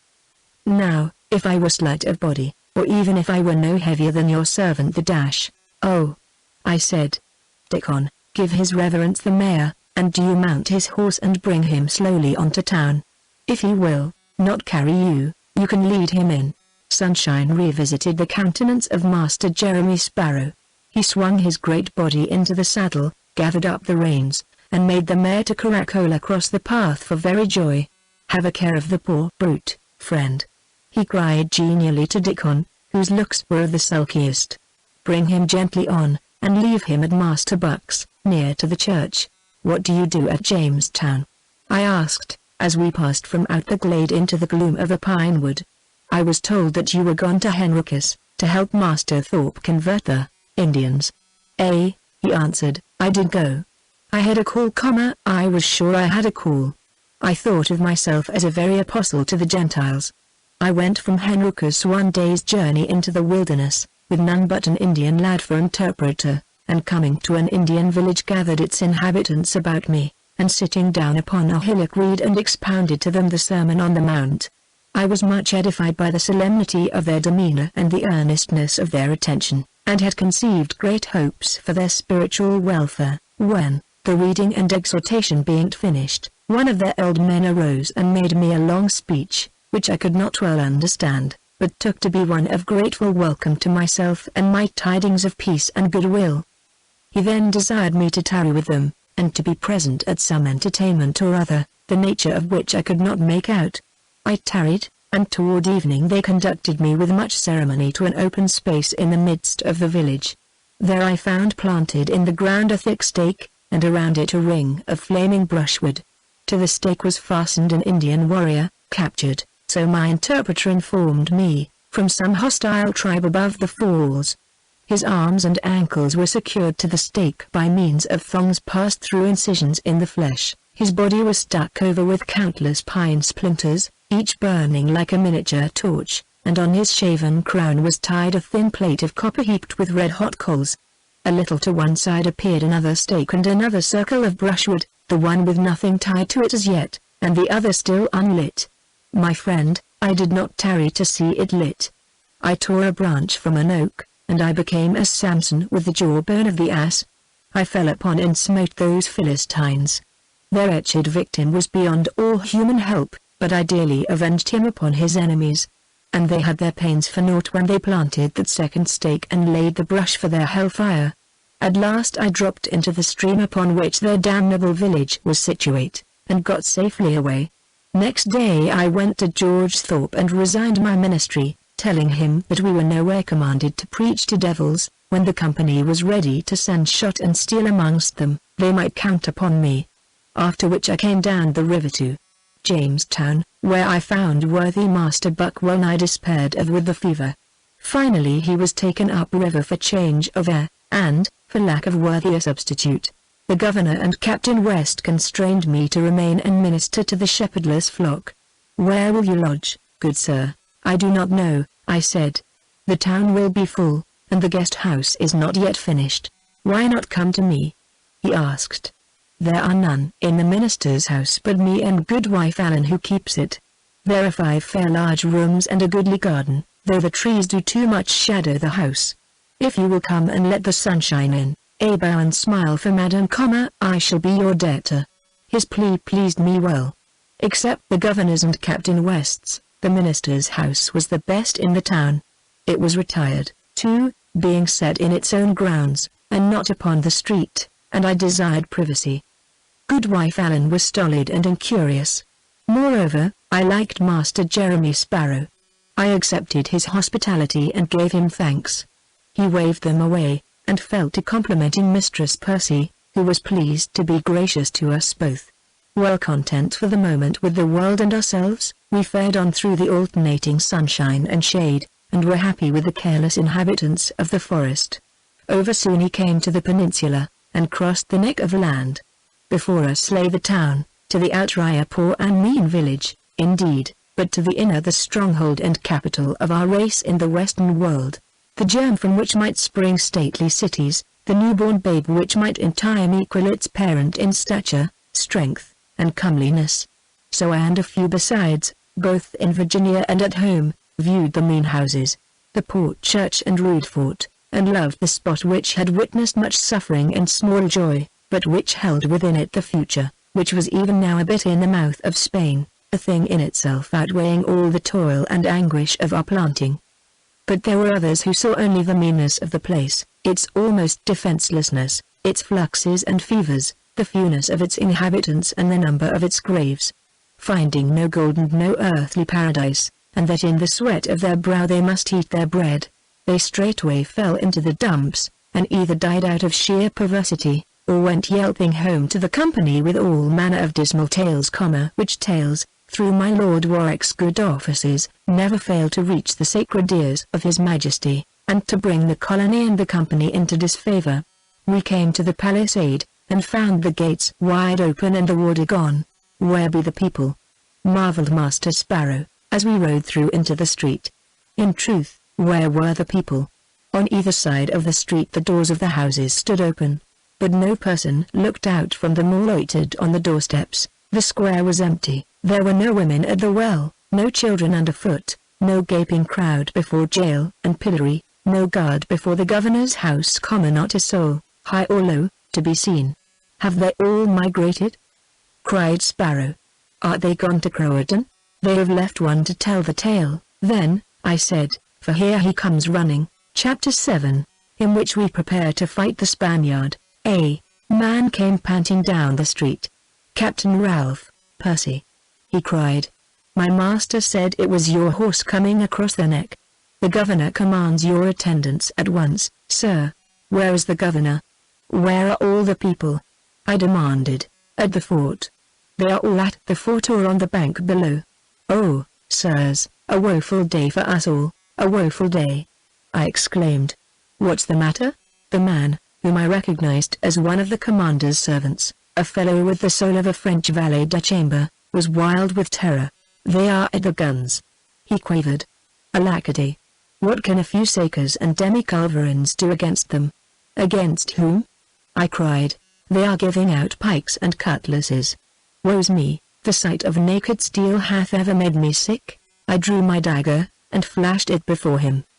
Does tea make you sick? I asked. You shall be sicker yet, if you do not speak to some purpose.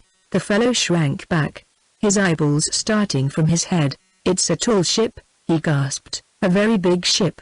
It hath 10 culverins, beside fowlers and murderers, sabres, falcons, and bases. I took him by the collar and shook him off his feet. There are priests on board, he managed to say as I set him down. This time tomorrow we'll all be on the rack. And next week the galleys will have us. It's the Spaniard at last, I said. Come on.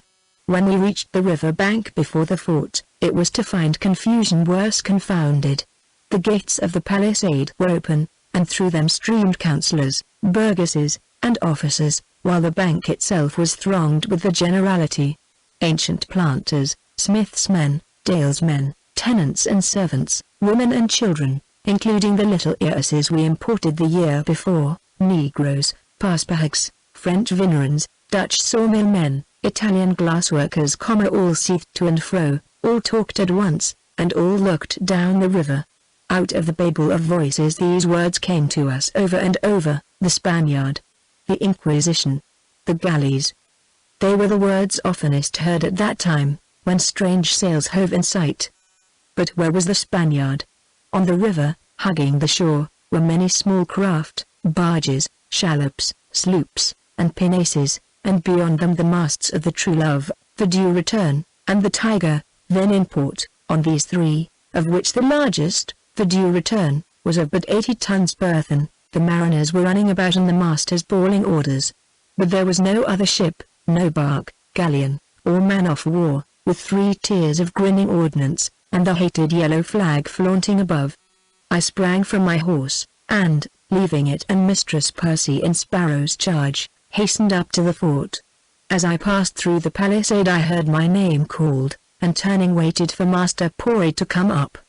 He was panting and puffing, his jovial face very red. I was across the neck of land when I heard the news, he said. I ran all the way, and am somewhat scant of breath. Here's the devil to pay. It looks another mare's nest, I replied. We have cried, Spaniard, pretty often. But this time the wolf's here, he answered. Davis sent a horseman at a gallop from Algernon with the tidings. He passed the ship, and it was a very great one. We may thank this dead calm that it did not catch us unawares. Within the palisade was noise enough, but more order than without. On the half-moons commanding the river, gunners were busy about our sakers, falcons, and 3 culverins. In one place, west, the commander was giving out brigandines, jacks, sculls, muskets, halberds, swords, and longbows. In another, his wife, who was a very merry Ambrie, supervised the boiling of a great cauldron of pitch. Each loophole in palisade and fort had already its marksman. Through the west port came a horde of reluctant invaders, cattle, swine, and poultry, driven in by yelling boys. I made my way through the press to where I saw their governor, surrounded by councillors and burgesses, sitting on a keg of powder, and issuing orders at the top of his voice. "Ha, Captain Percy!" he cried, as I came up. "You are in good time, man. You've served your apprenticeship at the wars. You must teach us how to beat the Dons." "To Englishmen, that comes by nature, sir," I said. "Art sure we are to have the pleasure?" "Not a doubt of it this time," he answered. "The ship slipped in past the point last night. Davis signaled her to stop, and then sent a ball over her, but she kept on. True, it was too dark to make out much. But if she were friendly, why did she not stop for castle duties? Moreover, they say she was of at least 500 tons, and no ship of that size hath ever visited these waters. There was no wind, and they sent a man on at once, hoping to outstrip the enemy and warn us. The man changed horses at Bass's choice, and passed the ship about dawn. All he could tell for the mist was that it was a very great ship, with 3 tiers of guns. The flag? She carried none, Humphrey. I said. It hath a suspicious look. At least we do well to be ready. We'll give them a warm welcome. There are those here who counsel surrender, continued the governor. There's one, at least, who wants the Tiger sent downstream with a white flag and my sword. Where? I cried. He's no Englishman, I warrant. As much an Englishman as thou, sir, called out a gentleman whom I had encountered before, to wit, Master Edward Sharpless. It's well enough for swingebuckler captains, low country fire-eaters, to talk of holding out against a Spanish man of war with twice our number of fighting men, and enough ordnance to batter the town out of existence. Wise men know when the odds are too heavy. It's well enough for lily-livered, goose-fleshed lawyers to hold their tongues when men and soldiers talk, I retorted. We are not making indentures to the devil, and so have no need of such gentry. There was a roar of laughter from the captains and gunners, but terror of the Spaniard had made Master Edward Sharpless bold to all besides. They will wipe us off the face of the earth, he lamented. There won't be an Englishman left in America. They'll come close in upon us. They'll batter down the fort with their culverins, they'll turn all their swivels, sakers, and falcons upon us, they'll throw into our midst stinkpots and grenades, they'll mow us down with chain shot. Their gunners never miss. His voice rose to a scream, and he shook as with an ague. Are you mad? It's Spain that's to be fought. Spain the rich. Spain the powerful. Spain the lord of the New World. It's England that fights. I cried. For very shame, hold thy tongue. If we surrender at once, they'll let us go. He whined. We can take the small boats and get to the Bermudas, they'll let us go. Into the galleys, muttered West. The craven tried another feint. Think of the women and children. We do, I said sternly. Silence, fool. The governor, a brave and honest man, rose from the keg of powder. All this is foreign to the matter, Master Sharpless. I think our duty is clear, be the odds what they may. This is our post, and we will hold it or die beside it. We are few in number, but we are England in America, and I think we will remain here. This is the King's 5th kingdom, and we will keep it for him. We will trust in the Lord and fight it out. Amen, I said, and amen, said the ring of councillors and burgesses and the armed men beyond. The hum of voices now rose into excited cries, and the watchman stationed atop the big culverin called out, "Sail ho!" With one accord we turned our faces downstream. There was the ship, undoubtedly. Moreover, a strong breeze had sprung up, blowing from the sea, filling her white sails, and rapidly lessening the distance between us. As yet we could only tell that she was indeed a large ship with all sail set. Through the gates of the palisade now came, pell-mell, the crowd without. In 10 minutes' time the women were in line ready to load the muskets, the children sheltered as best they might be, the men in ranks, the gunners at their guns, and the flag up. I had run it up with my own hand, and as I stood beneath the folds Master Sparrow and my wife came to my side. The women are over there, I said to the latter, where you had best betake yourself. I prefer to stay here, she answered. I am not afraid. Her color was high, and she held her head up. My father for the Armada, she said. Get me a sword from that man who is giving them out. From his coign of vantage the watch now called out, she's a long ship, 500 tons, anyhow. Lord. The metal that she carries. She's raised-decked. Then she's Spanish, sure enough, cried the governor. From the crowd of servants, felons, and foreigners rose a great clamor, and presently we made out Sharpless perched on a cask in their midst and wildly gesticulating. The Tiger, the True Love, and the Due Return have swung across channel, announced the watch. They've trained their guns on the Spaniard. The Englishmen cheered, but the bastard crew about Sharpless groaned. Extreme fear had made the lawyer shameless. What guns have those boats? He screamed. 2 falcons apiece and a handful of muskets, and they go out against a man of war. She'll trample them underfoot. She'll sink them with a shot apiece. The Tiger is 40 tons, and the True Love is 60. You're all mad. Sometimes quality beats quantity, said West. Didst ever hear of the Content? Sang out a gunner. Or of the Merchant Royal? Cried another. Or of the Revenge? Quoth Master Jeremy Sparrow. Go hang thyself, coward, or, if you choose, swim out to the Spaniard, and shift from thy wet doublet and hose into a San Benito. Let the Don come, shoot if he can, and land if he will. We'll singe his beard in Virginia as we did at Cowes. The great Saint Philip, the pride of the Spaniards, was burnt to the bottom and sunk in the sea. The Saint Andrew and eke the Saint Matthew we took in fight manfully and brought away. And so we'll do with this one, my masters. We'll sink her, or we'll take her and send her against her own galleons and galleasses. Dub-a-dub, dub-a-dub, thus strike their drums, Tantara, Tantara. The Englishman comes. His great voice and great presence seized and held the attention of all.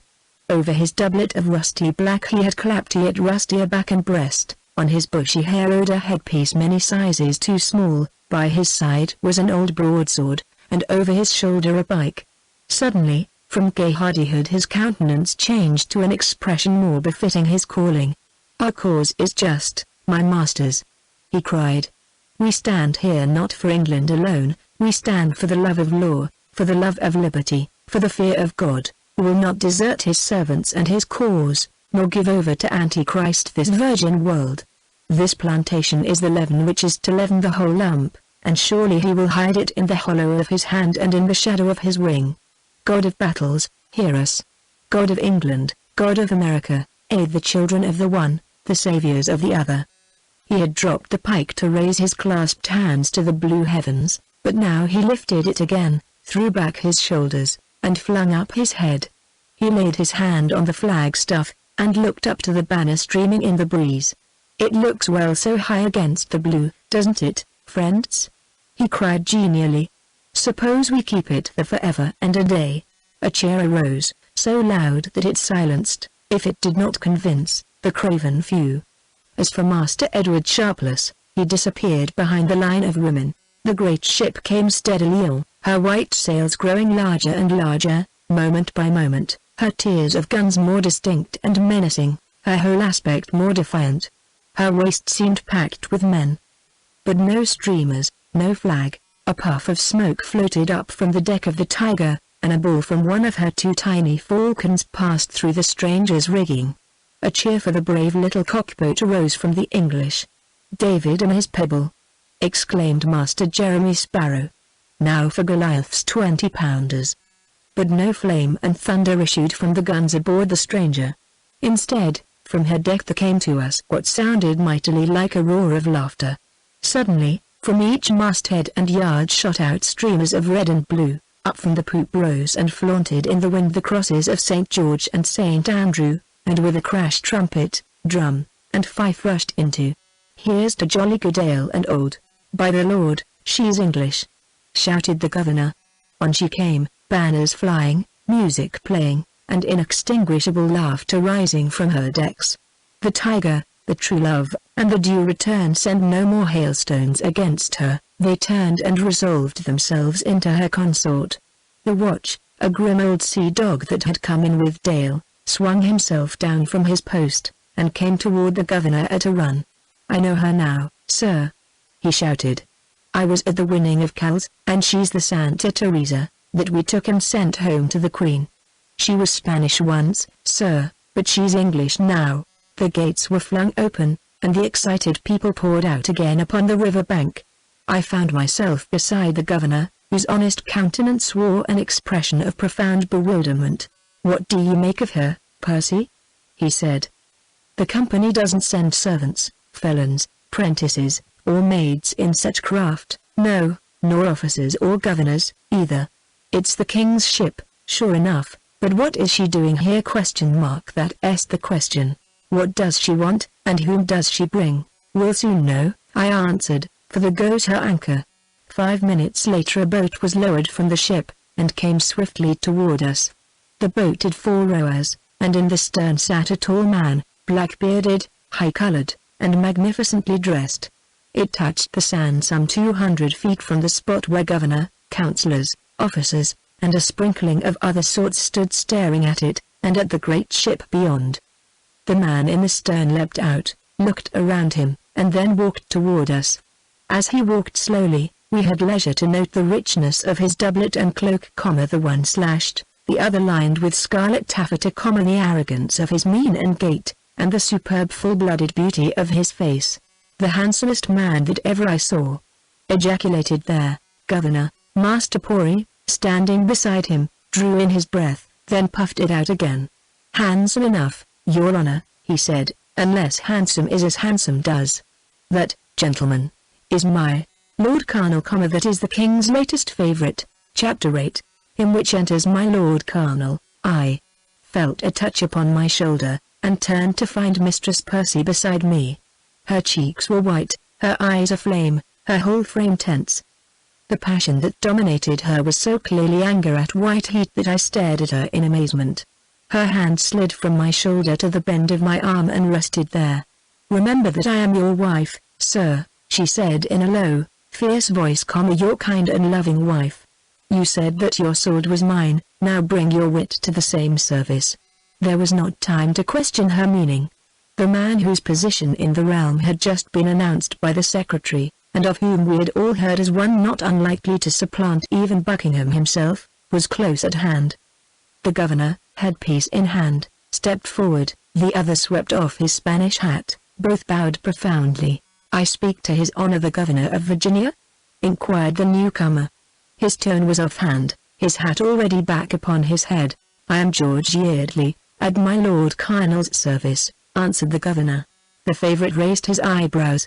"I don't need to introduce myself, it seems," he said. "You found that I am not the devil, after all, at least not the Spanish Apollyon. Zooks!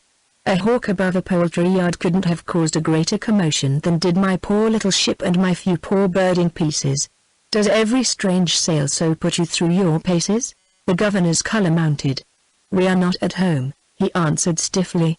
"Here we are few and weak and surrounded by many dangers, and have need to be vigilant, being planted, as it were, in the very grasp of that Spain who holds Europe in awe, and who claims this land as her own. That we are here at all is proof enough of our courage, my lord." The other shrugged his shoulders. "I don't doubt your mettle," he said negligently. "I dare say it matches your armor."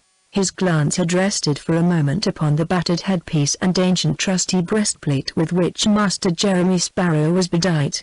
"It is something antique, truly, something out of fashion," remarked that worthy, "almost as out of fashion as courtesy from guests, or respect for dignities from my faces, my fortune minions and lords on carpet considerations."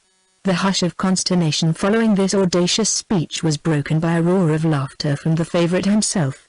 "Zoons!" he cried, "your courage is worn on your sleeve, good giant. I'll uphold you to face Spaniards, strappado, rag, galleys, and all." The bravado with which he spoke, the insolence of his bold glance and curled lip, the arrogance with which he flaunted that king's favor which should be a brand more infamous than the hangman's, his beauty, the pomp of his dress, all were alike hateful. I hated him then, scarce knowing why, as I hated him afterward with reason. He now pulled from the breast of his doublet a packet, which he proffered the governor. "From the king, sir," he announced, in the half-fierce, half-mocking tone he had made his own. "You may read it at your leisure. He wishes you to further me in a quest upon which I have come." The governor took the packet with reverence. "His Majesty's will is our law," he said. "Anything that lies in our power, sir, though if you come for gold dash." The favorite laughed again. "I've come for a thing a deal more precious, Sir Governor, a thing worth more to me than all the treasure of the Indies with Manoa and El Dorado thrown in, to wit, the thing upon which I've set my mind.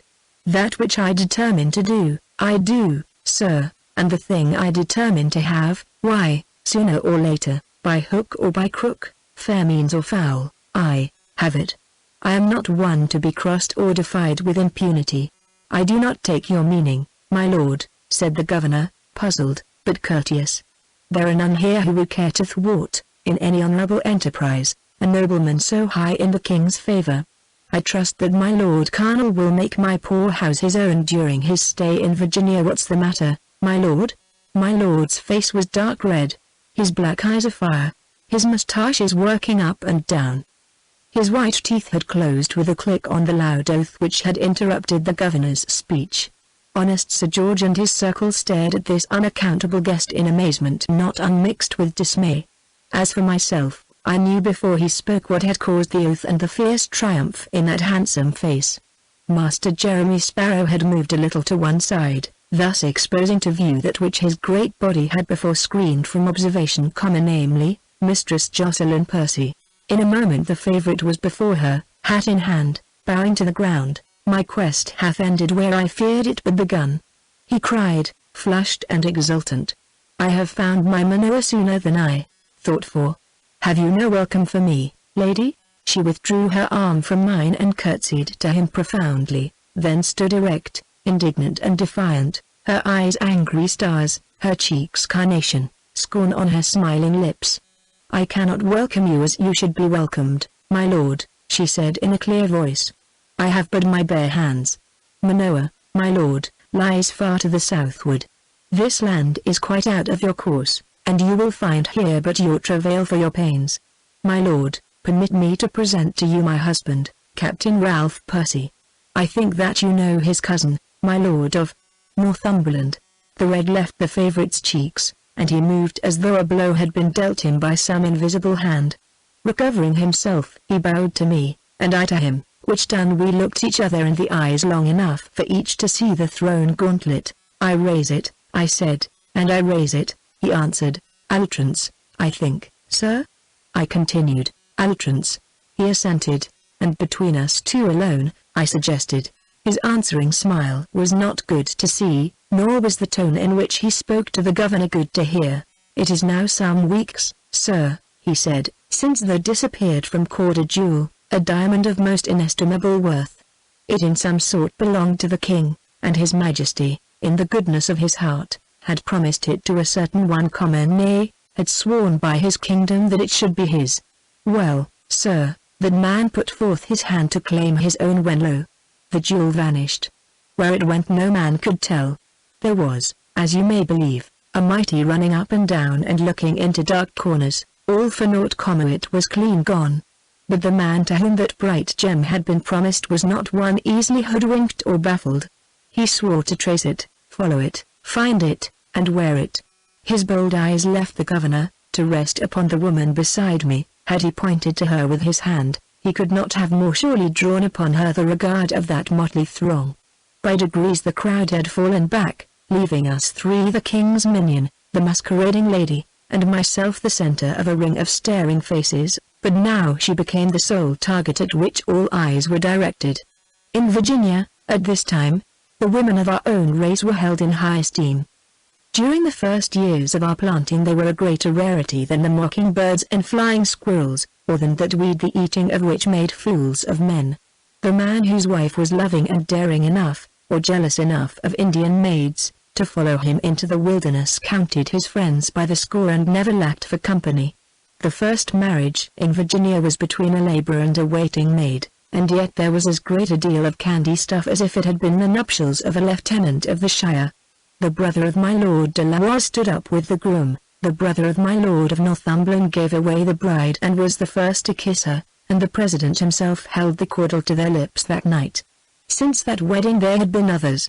Gentlewomen made the Virginia voyage with husband or father, women signed as servants and came over, to marry in 3 weeks' time, their husband paying good tobacco for the wife's freedom. In the cargoes of children sent for apprentices there were many girls. And last, but not least, had come Sir Edwin's doves. Things had changed since the day at the memory of which men still held their sides when Madam West, then the only woman in the town with youth and beauty, had marched down the street to the pillory, mounted it, called to her the drummer, and ordered him to summon to the square by tuck of drum every man in the place.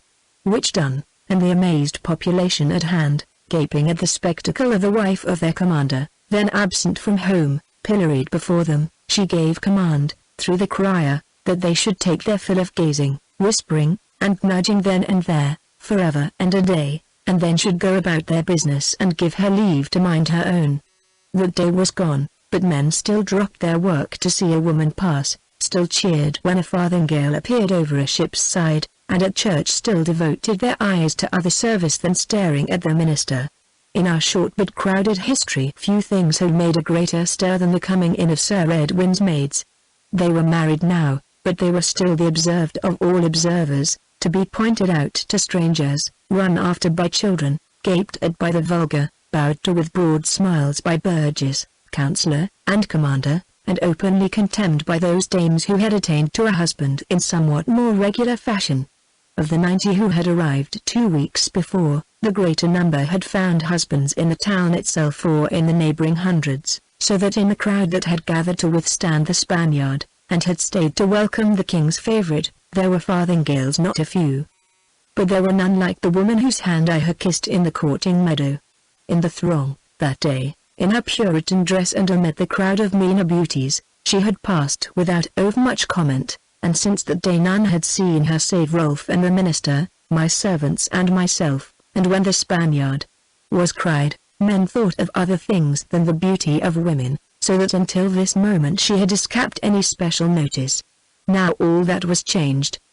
The governor, following the pointing of those insolent eyes, fixed his own upon her in a stare of sheer amazement, the gold-laced quality about him craned necks, lifted eyebrows, and whispered, and the rabble behind followed their betters' example with an emphasis quite their own. "Where do you suppose that jewel went, Sir Governor?" said the favourite, that jewel which was over nice to shine at court, which set up its will against the king's, which would have none of that one to whom it had been given. "I am a plain man, my lord," replied the governor bluntly, "and it please you, give me plain words." My lord laughed, his eyes travelling round the ring of greedily intent faces. "So be it, sir," he assented. "May I ask who is this lady?" "She came in the Bonaventure," answered the governor. "She was one of the treasurer's poor maids, with whom I trod a measure at court not long ago," said the favourite. "I had to wait for the honour until the prince had been gratified." The governor's round eyes grew rounder. Young Hamer, a tiptoe behind him, drew a long, low whistle. "In so small a community," went on my lord, "sure you must all know one another. There can be no masks worn, no false colours displayed. Everything must be as open as daylight. But we all have a past as well as a present. Now, for instance I interrupted him. "In Virginia, my lord, we live in the present. At present, my lord, I like not the colour of your lordship's cloak." He stared at me, with his black brows drawn together. "It is not of your choosing nor for your wearing, sir," he rejoined haughtily. "And your sword knot is villainously tied," I continued. "And I like not such a fire new, bejewelled scabbard. Mine, you see, is out at heel." "I see," he said dryly. "The pinking of your doublet suits me not, either," I declared. "I could make it more to my liking," and I touched his Genoa 3-pile with the point of my rapier. A loud murmur arose from the crowd, and the governor started forward, crying out, "Captain Percy! Are you mad?" "I was never saner in my life, sir," I answered. "French fashions like me not that is all common or Englishmen that wear them, to my thinking such are scarcely true born." That thrust went home. All the world knew the story of my late Lord Colonel and the waiting woman in the service of the French ambassador's wife. A gasp of admiration went up from the crowd. My lord's rapier was out, the hand that held it shaking with passion. I had my blade in my hand, but the point was upon the ground. "I'll lesson you, you madman," he said thickly. Suddenly, without any warning, he thrust at me. Had he been less blind with rage, the long score which each was to run up against the other might have ended where it began. I swerved, and the next instant with my own point sent his rapier whirling. It fell at the governor's feet. "Your lordship may pick it up," I remarked. "Your grasp is as firm as your runner, my lord." He glared at me, foam upon his lips. Men were between us now, the governor, Francis West, Master Pori, Hamer, Wynne, and a babel of excited voices arose. The diversion I had aimed to make had been made with a vengeance. West had me by the arm. "What a murrain is all this coil about, Ralph, Percy? If you hurt hair of his head, you are lost. the favourite broke from the governor's detaining hand and conciliatory speech. "You'll fight, sir?" he cried hoarsely. "You know that I need not now, my lord," I answered. He stamped upon the ground with rage and shame, not true shame for that foul thrust, but shame for the sword upon the grass, for that which could be read in men's eyes, strive to hide it as they might, for the open scorn upon one face. Then, during the minute or more in which we faced each other in silence, he exerted to some effect that will of which he had boasted.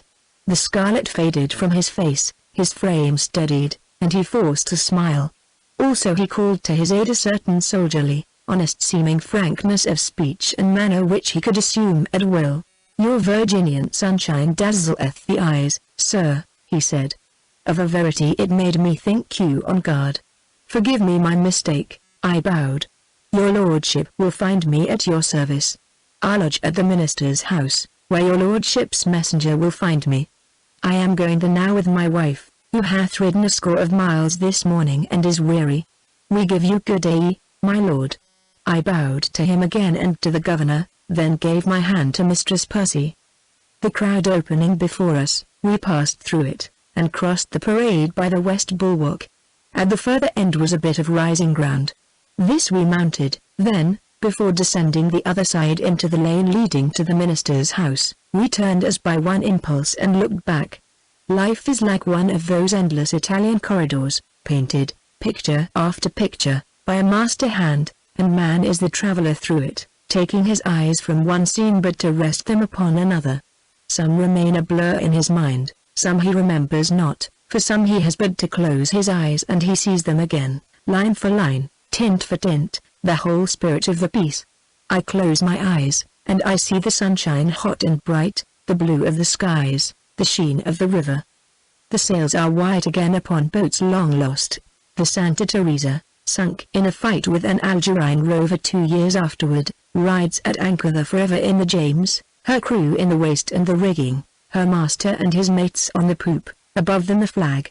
I see the plain at our feet and the crowd beyond, all staring with upturned faces, and standing out from the group of perplexed and wondering dignitaries a man in black and scarlet, one hand busy at his mouth, the other clenched upon the newly restored and unsheathed sword. And I see, standing on the green hillock, hand in hand, us two, myself and the woman so near to me, and yet so far away that a common enemy seemed our only tie. We turned and descended to the green lane and the deserted houses. When we were quite hidden from those we had left on the bank below the fort, she dropped my hand and moved to the other side of the lane, and thus, with never a word to spare, we walked sedately on until we reached the minister's house. Chapter 9, in which two drink of one cup.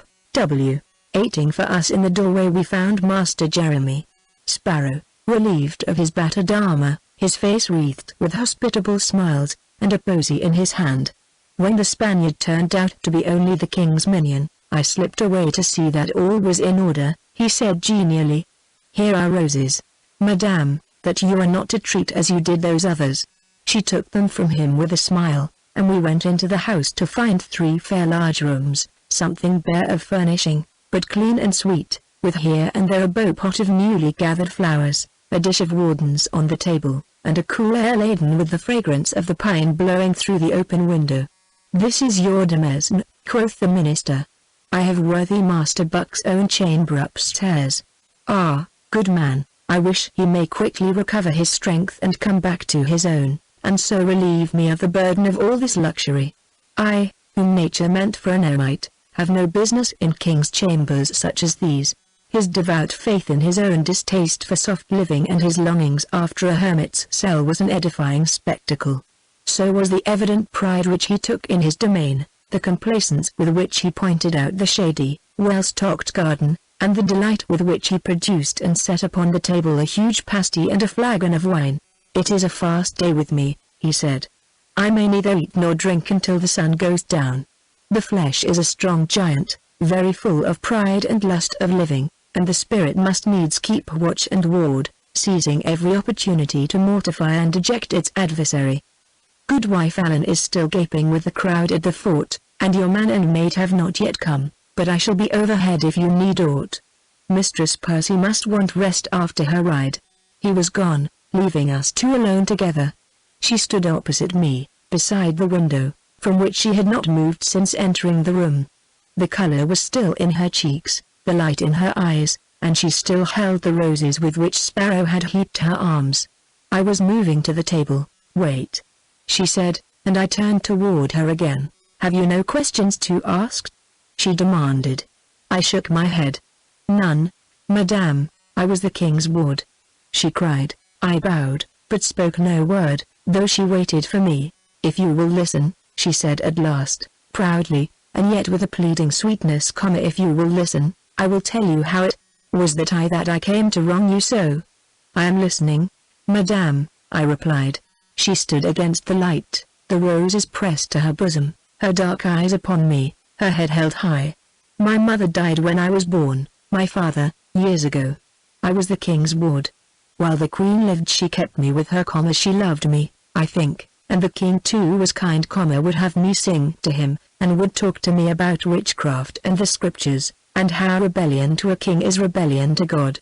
When I was 16, and he tendered me marriage with a Scotch lord, I, who loved the gentleman not, never having seen him, prayed the king to take the value of my marriage and leave me my freedom. He was so good to me then that the Scotch lord was wed elsewhere, and I danced at the wedding with a mind at ease.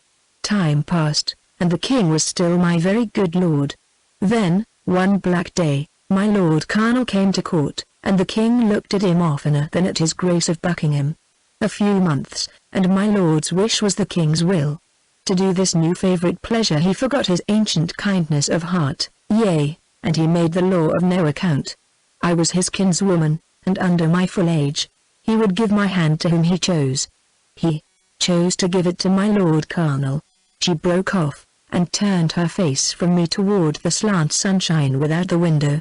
Thus far she had spoken quietly, with a certain proud patience of voice and bearing, but as she stood there in a silence which I did not break, the memory of her wrongs brought the crimson to her cheeks and the anger to her eyes. Suddenly she burst forth passionately, "The king is the king. What is a subject's will to clash with his? What weighs a woman's heart against his whim?" Little cared he that my hand held back, grew cold at the touch of that other hand in which he would have put it. What matter if my will was against that marriage? It was but the will of a girl, and must be broken. All my world was with the king. I, who stood alone, was but a woman, young and untaught. Oh, they pressed me sore, they angered me to the very heart. There was not one to fight my battle, to help me in that strait, to show me a better path than that I took. With all my heart, with all my soul, with all my might, I hate that man which that ship brought here today. You know what I did to escape them all, to escape that man. I fled from England in the dress of my waiting maid and under her name. I came to Virginia in that guise. I let myself be put up, appraised, cried for sale, in that meadow yonder, as if I had been indeed the piece of merchandise I professed myself. The one man who approached me with respect I gulled and cheated. I let him, a stranger, give me his name. I shelter myself now behind his name. I have foisted on him my quarrel. I have despise me, if you will. You cannot despise me more than I despise myself. I stood with my hand upon the table and my eyes studying the shadow of the vines upon the floor.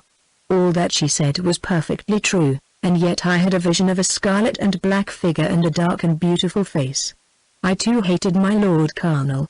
I do not despise you, madame, I said at last. What was done 2 weeks ago in the meadow yonder is past recall. Let it rest. What is mine is yours, it's little beside my sword and my name. The one is naturally at my wife's service, for the other, I have had some pride in keeping it untarnished. It is now in your keeping as well as my own. I do not fear to leave it there, madame. I had spoken with my eyes upon the garden outside the window, but now I looked at her, to see that she was trembling in every limb, trembling so that I thought she would fall. I hastened to her. "The roses," she said, "the roses are too heavy. Oh, I am tired and the room goes round." I caught her as she fell, and laid her gently upon the floor. There was water on the table, and I dashed some in her face and moistened her lips, then turned to the door to get woman's help, and ran against Dickon. "I got that bag of bones here at last, sir," he began. If ever his eyes travelled past me, and he broke off. "Don't stand there staring," I ordered. "Go bring the first woman you meet. Is she dead?" he asked under his breath. "Have you killed her?" "Killed her, fool!" I cried. "Have you never seen a woman swoon? She looks like death," he muttered. "I thought you thought," I exclaimed. "You have too many thoughts. Begone, and call for help." "Here is Angela," he said sullenly and without offering to move, as, light of foot, soft of voice, ox-eyed and docile, the black woman entered the room.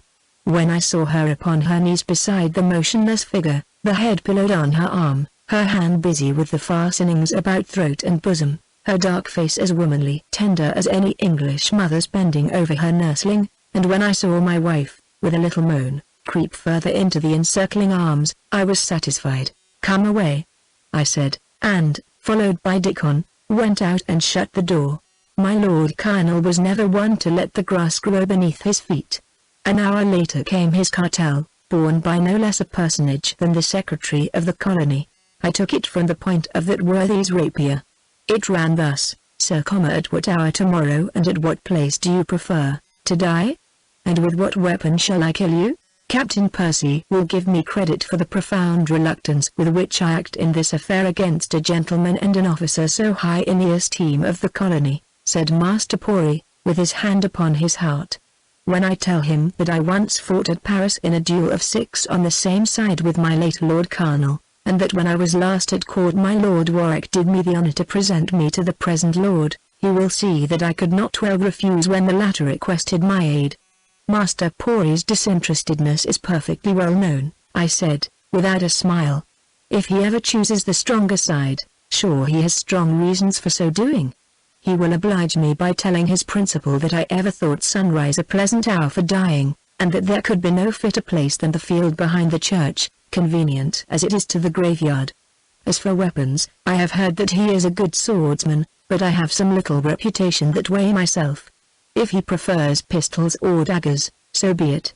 I think we may assume the sword," said Master Pori. I bowed. "You'll bring a friend?" he asked. "I do not despair of finding one," I answered, "though my second, Master Secretary, will put himself in some jeopardy. It is combat. Outrance, I believe? I understand it so. Then we'd better have one." "The survivor may need his services, as you please," I replied, "though my man Dickon dresses my scratches well enough." He bit his lip, but could not hide the twinkle in his eye. "You are cocksure," he said. "Curiously enough, so is my lord. There are no further formalities to adjust, I believe? Tomorrow, at sunrise, behind the church, and with rapiers?" "Precisely." He slapped his blade back into its sheath. "Then that's over and done with, for the nonce at least. Sufficient unto the day, etc. Life. I'm hot and dry. You've sacked cities, Ralph Percy, now sack me the minister's closet and bring out his shares. I'll be a charges for the next communion." We sat us down upon the doorstep with a tankard of sack between us, and Master Pori drank, and drank, and drank again. "How's the crop?" he asked. "Martin reports it poorer in quality than ever, but Sir George will have it that it is very knows. It's every whit as good as the Spanish," I answered. "You may tell my Lord Warwick so, when next you write." He laughed. If he was a time server and leagued with my Lord Warwick's faction in the company, he was a jovial sinner. Traveller and student, much of a philosopher, more of a wit, and boon companion to any beggar with a pottle of ale, while the drink lasted, we might look askance at his dealings, but we liked his company passing well. If he took half a poor rustic's crop for his fee, he was ready enough to toss him 6pence for drink money, and if he made the tenants of the lands allotted to his office leave their tobacco uncared for whilst they rode him on his innumerable roving expeditions up creeks and rivers, he at least lightened their labours with most side-splitting tales, and with bottle songs learned in 1,000 taverns. "After tomorrow there'll be more interesting news to write," he announced. "You're a bold man, Captain Percy." He looked at me out of the corners of his little twinkling eyes. I sat and smoked in silence. "The king begins to dote upon him," he said, leans on his arm, plays with his hand, touches his cheek. Buckingham stands by, biting his lip, his brow like a thunderclad. You'll find in tomorrow's antagonist, Ralph Percy, as potent a conjurer as your cousin Hotspur found in Glendower. He'll conjure you up the tower, and a hanging, drawing, and quartering. Who touches the king's favorite had safer touch the king. It's lèse majesté, you contemplate. He lit his pipe and blew out a great cloud of smoke, then burst into the roar of laughter. My Lord High Admiral may see you through. Zooks! There'll be a rory show worth a penny, behind the church tomorrow, a Percy striving with all his might and main to serve Villiers. Eureka! There is something new under the sun, despite the preacher. He blew out another cloud of smoke. By this the tankard was empty, and his cheeks were red, his eyes moist, and his laughter very ready. Where's the Lady Jocelyn Leigh? He asked.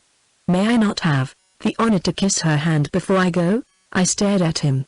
I do not understand you, I said coldly. There is none within but Mistress Percy. She is weary, and rests after her journey. We came from Weyanoke this morning. He shook with laughter. Brave it out, he cried. It's what every man jack of us said you would do. But all's known, man. The governor read the king's letters in full council an hour ago. She's the Lady Jocelyn Leigh, she is a ward of their kings, she and her lands are to wed my Lord Colonel. She was all that, I replied. Now she is my wife.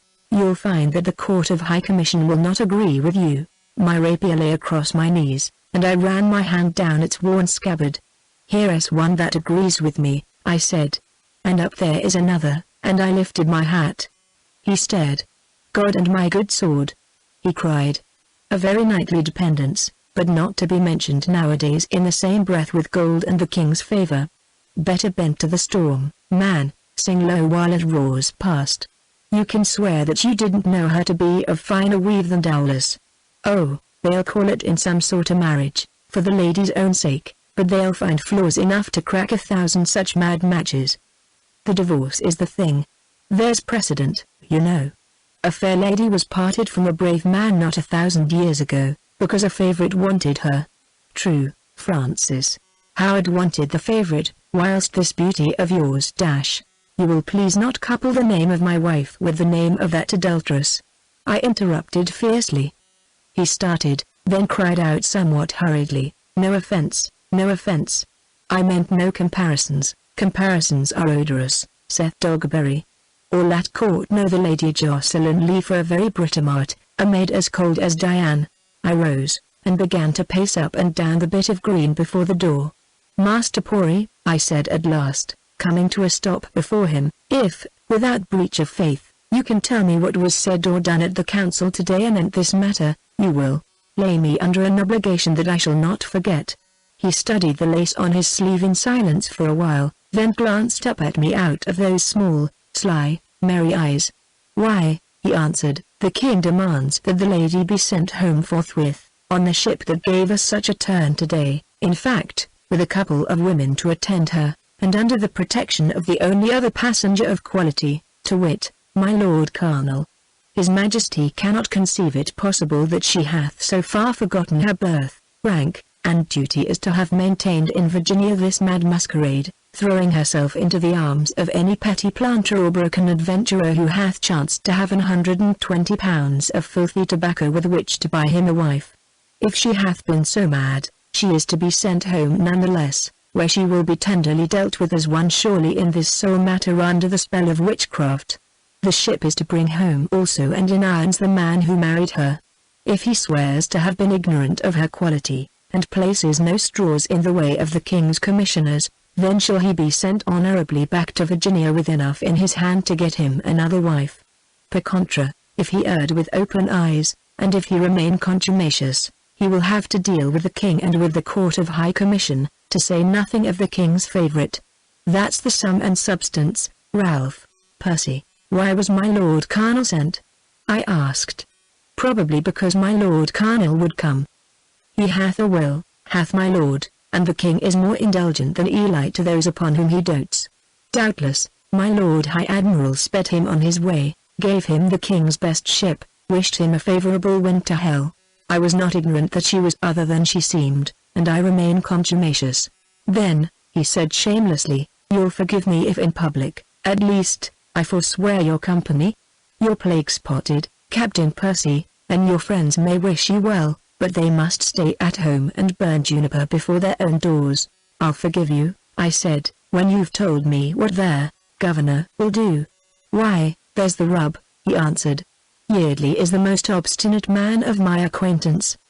He who at his first coming, beside a great deal of worth in his person, brought only his sword hath grown to be as very a fair oracle among us as ever I saw. It's Sir George says this, and Sir George says that, and so there's an end on't. It's all because of that leave to cut your own throats in your own way that he brought you last year. Sir George and Sir Edwin. Zooks! You had better dub them Street George and Street Edwin at once, and be done with it. Well, on this occasion Sir George stands up and says roundly, with a good round oath to boot, the King's commands have always come to us through the company. The company obeys the King, we obey the company. His Majesty's demand, with reverence I speak it, is out of all order. Let the company, through the Treasurer, command us to send Captain Percy home in irons to answer for this passing strange offence, or to return, willy-nilly, the lady who is now surely his wife, and we will have no choice but to obey. Until the company commands us we will do nothing, nay we can do nothing. And every one of my fellow councillors, for myself, I was busy with my pens, saith, my opinion, Sir George. The upshot of it all is that the due return is to sail in 2 days with our humble representation to His Majesty that though we bow to his lightest word as the leaf bows to the zephyr, yet we are, in this sole matter, handfast, compelled by His Majesty's own gracious charter to refer our slightest official doing to that noble company which owes its very being to its rigid adherence to the terms of said charter. Wherefore, if His Majesty will be graciously pleased to command us as usual through the said company and so on. Of course, not a soul in the council, or in Jamestown, or in Virginia dreams of a duel behind the church at sunrise tomorrow. He knocked the ashes from his pipe, and by degrees got his fat body up from the doorstep. So there's a reprieve for you, Ralph Percy, unless you kill or are killed tomorrow morning. In the latter case, the problem's solved. In the former, the best service you can do yourself, and maybe the company, is to walk out of the world of your own accord, and that as quickly as possible. Better a crossroads and a stake through a dead heart than a hangman's hands upon a live one. One moment, I said. Doth my Lord Colonel know of this decision of the governor's? And a fine passion it put him into. Stormed and swore and threatened, and put the governor's back up finely. It seems that he thought about ship tomorrow, lady and all. He refuseth to go without the lady, and so remaineth in Virginia until he can have his will. Lord!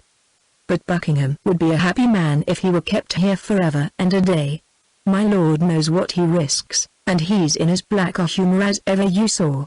But I have striven to drop oil on the troubled waters. My lord, I told him, you have but to posses your soul with patience for a few short weeks, just until the ship the governor sends can return.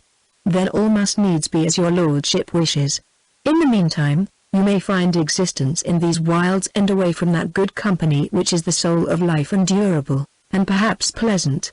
You may have daily sight of the lady who is to become your wife, and that should count for much with so ardent and determined a lover as your lordship hath shown yourself to be. You may have the pleasure of contemplating your rival's grave, if you kill him. If he kills you, you will care the less about the date of the Santa Teresa's sailing. The land, too, hath inducements to offer to a philosophical and contemplative mind such as one whom His Majesty delighteth to honour must needs possess. Beside these crystal rivers and among these odoriferous woods, my lord, one escapes much expense, envy, contempt, vanity, and vexation of mind. The hoary sinner laughed and laughed. When he had gone away, still in huge enjoyment of his own mirth, I, who had seen small cause for mirth, went slowly indoors. Not a yard from the door, in the shadow of the vines that draped the window, stood the woman who was bringing this fate upon me. I thought that you were in your own room, I said harshly, after a moment of dead silence. I came to the window, she replied. I listened. I heard all. She spoke haltingly, through dry lips. Her face was as white as a ruff, but a strange light burned in her eyes, and there was no trembling.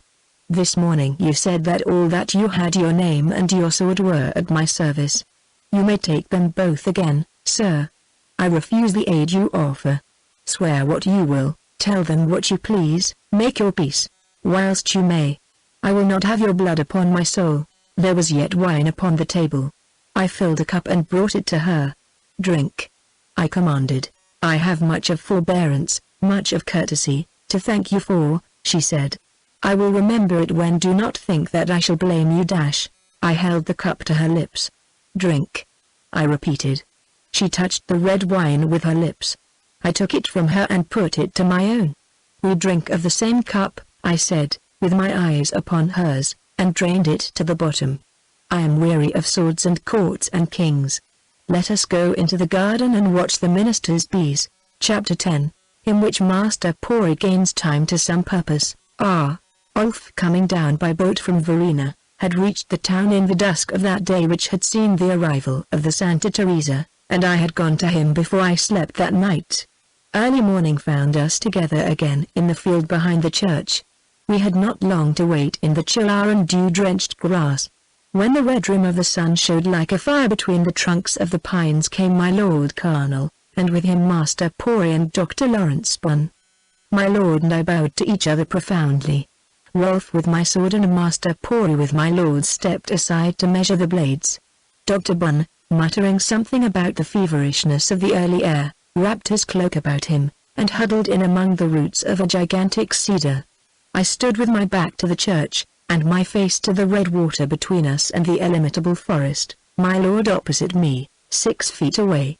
He was dressed again splendidly in black and scarlet, colors he much affected, and, with the dark beauty of his face and the arrogant grace with which he stood there waiting for his sword, made a picture worth looking upon. Rolf and the secretary came back to us. "If you kill him, Ralph," said the former in a low voice, as he took my doublet from me, "you are to put yourself in my hands and do as you are bid. Which means that you will try to smuggle me north to there, Dutch." "Thanks, friend, but I'll see the play out here. You were ever obstinate, self-willed, reckless and the man most to my heart," he continued. "Have your way, in God's name, but I wish not to see what will come of it." "All's ready, Master Secretary." Very slowly that worthy stooped down and examined the ground, narrowly and quite at his leisure. "I like it not, Master Rolf," he declared at length. "Here is a molehill, and there a fairy ring." "I see neither," said Rolf. "It looks as smooth as a table. But we can easily shift under the cedars where there is no grass." "Here's a projecting root," announced the secretary, when the new ground had been reached. Rolf shrugged his shoulders, but we moved again. "The light comes jaggedly through the branches," objected my lord's second. "Better try the open again." Rolf uttered an exclamation of impatience, and my lord stamped his foot on the ground. "What is this foolery, sir?" the latter cried fiercely. "The ground's well enough, and there is sufficient light to die by." "Let the light pass, then," said his second resignedly. "Gentlemen, are you Reedard's blood?" "My lord, I had not noticed the roses upon your lordship's shoes. They are so large and have such a fall that they sweep the ground on either side your foot. You might stumble in all that dangling ribbon and lace. Allow me to remove them." He unsheathed his knife, and, sinking upon his knees, began leisurely to sever the threads that held the roses to the leather. As he worked, he looked neither at the roses nor at my lord's angry face, but beneath his own bent arm toward the church and the town beyond. How long he would have sawed away at the threads there is no telling, for my lord, amongst whose virtues patience was not one, broke from him, and with an oath stooped and tore away the offending roses with his own hand, then straightened himself and gripped his sword more closely. "I've learned one thing in this DD land," he snarled, "and that is where not to. Choose a second. You, sir," to Rolf, "give the word." Master Pori rose from his knees, unruffled and unabashed, and still with a curiously absent expression upon his fat face and with his ears cocked in the direction of the church. "One moment, gentlemen," he said. "I have just bethought me." "On guard!" cried Rolf, and cut him short. The king's favorite was no mean antagonist. Once or twice the thought crossed my mind that here, where I least desired it, I had met my match. The apprehension passed, He fought as he lived, with a fierce intensity, a headlong passion, a brute force, bearing down and overwhelming most obstacles. But that I could tire him out I soon knew. The incessant flash and clash of steel, the quick changes in position, the need to bring all powers of body and mind to aid of iron wrist, the will to win, the shame of loss, the rage and lust of blood, there was no sight or sound outside that trampled circle that could force itself upon our brain or make us glance aside. If there was a sudden commotion amongst the three witnesses, if an expression of immense relief and childlike satisfaction reigned in Master Pori's face, we knew it not. We were both bleeding, I from a pinprick on the shoulder, he from a touch beneath the arm. He made a desperate thrust, which I parried, and the blades clashed. A third came down upon them with such force that the sparks flew. In the king's name, commanded the governor, we fell apart, panting, white with rage, staring at the unexpected disturbers of our peace. They were the governor, the commander, the Cape merchant, and the watch. "Lord, now lettest thy servant depart in peace," exclaimed Master Pori, and retired to the cedar and Dr. Bon. "This ends here, gentlemen," said the governor firmly. "You are both bleeding. It is enough. Out of my way, sir," cried my lord, foaming at the mouth. He made a mad thrust over the governor's extended arm at me, who was ready enough to meet him. "Have at thee, thou bridegroom," he said between his teeth. The governor caught him by the wrist. "Put up your sword, my lord, or, as I stand here, you shall give it into the commander's hands." "Helen furies!" ejaculated my lord. "Do you know who I am, sir?" "Ay," replied the governor sturdily, "I do know. It is because of that knowledge, my lord Colonel, that I interfere in this affair. Were you other than you are, you and this gentleman might fight until doomsday, and meet with no hindrance from me. Being what you are, I will prevent any renewal of this duel. By fair means if I may, by foul if I must." He left my lord, and came over to me. "Since when have you been upon my Lord Warwick's side, Ralph Percy?" he demanded, lowering his voice. "I am not so," I said. "Then appearances are mightily deceitful," he retorted. "I know what you mean, Sir George," I answered. "I know that if the king's darling should meet death or maiming in this fashion, upon Virginian soil, the company, already so out of favor, might find some difficulty in explaining things to His Majesty's satisfaction. But I think my Lord Southampton and Sir Edwin Sandys and Sir George Yeardley equal to the task, especially if they are able to deliver to His Majesty the man whom His Majesty will doubtless consider the true and only rebel and murderer. Let us fight it out, sir. You can all retire to a distance and remain in profound ignorance of any such affair. If I fall, you have nothing to fear. If he falls, why, I shall not. Run away, and the Due Return sails tomorrow." He eyed me closely from under frowning brows. "And when your wife's a widow's, what then?" he asked abruptly. I have not known many better men than this simple, straightforward, soldierly governor. The manliness of his character begot trust, invited confidence. Men told him of their hidden troubles almost against their will, and afterward felt neither shame nor fear, knowing the simplicity of his thoughts and the reticence of his speech. I looked him in the eyes, and let him read what I would have shown to no other, and felt no shame. "The Lord may raise her up a helper," I said. "At least she won't have to marry him." He turned on his heel and moved back to his former station between us two. "My Lord Colonel," he said, "and you, Captain Percy, heed what I say, for what I say I will do. You may take your choice. Either you will sheathe your swords here in my presence, giving me your word of honor that you will not draw them upon each other before His Majesty shall have made known his will in this matter to the company, and the company shall have transmitted it to me, in token of which truce between you shall touch each other's hands, or you will pass the time between this and the return of the ship with the king's and the company's will in strict confinement, you, Captain Percy, in jail, and you, my Lord Colonel, in my own poor house, where I will use my best endeavors to make the days pass as pleasantly as possible for your lordship. I have spoken, gentlemen." There was no protest. For my own part, I knew Yeardley too well to attempt any. Moreover, had I been in his place, his course should have been mine. For my Lord Colonel, what black thoughts visited that fierce and sullen brain I know not. but there was acquiescence in his face, haughty, dark, and vengeful though it was. Slowly and as with one motion we sheathed our swords, and more slowly still repeated the few words after the governor. His Honour's countenance shone with relief. "Take each other by the hand, gentlemen, and then let us all to breakfast at my own house, where there shall be no feud save with good capon pasty and jolly good ale." In dead silence my lord and I touched each other's fingertips. The world was now a flood of sunshine, the mist on the river vanishing, the birds singing, the trees waving in the pleasant morning air.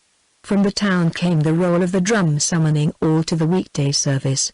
The bells too began to ring, sounding sweetly through the clear air. The governor took off his hat. "Let's all to church, gentlemen," he said gravely. "Our cheeks are flushed as with a fever and our pulses run high this morning. There be some among us, perhaps, that have in their hearts discontent, anger, and hatred.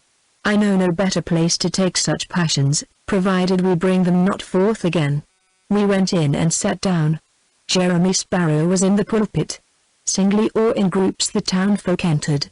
Down the aisle strode bearded men, old soldiers, adventurers, sailors, scarred body and soul. Young men followed, younger sons and younger brothers, prodigals whose portion had been spent, whose souls now ate of the husks. To the servants' benches came dull laborers, dimly comprehending, groping in the twilight. Women entered softly and slowly, some with children clinging to their skirts.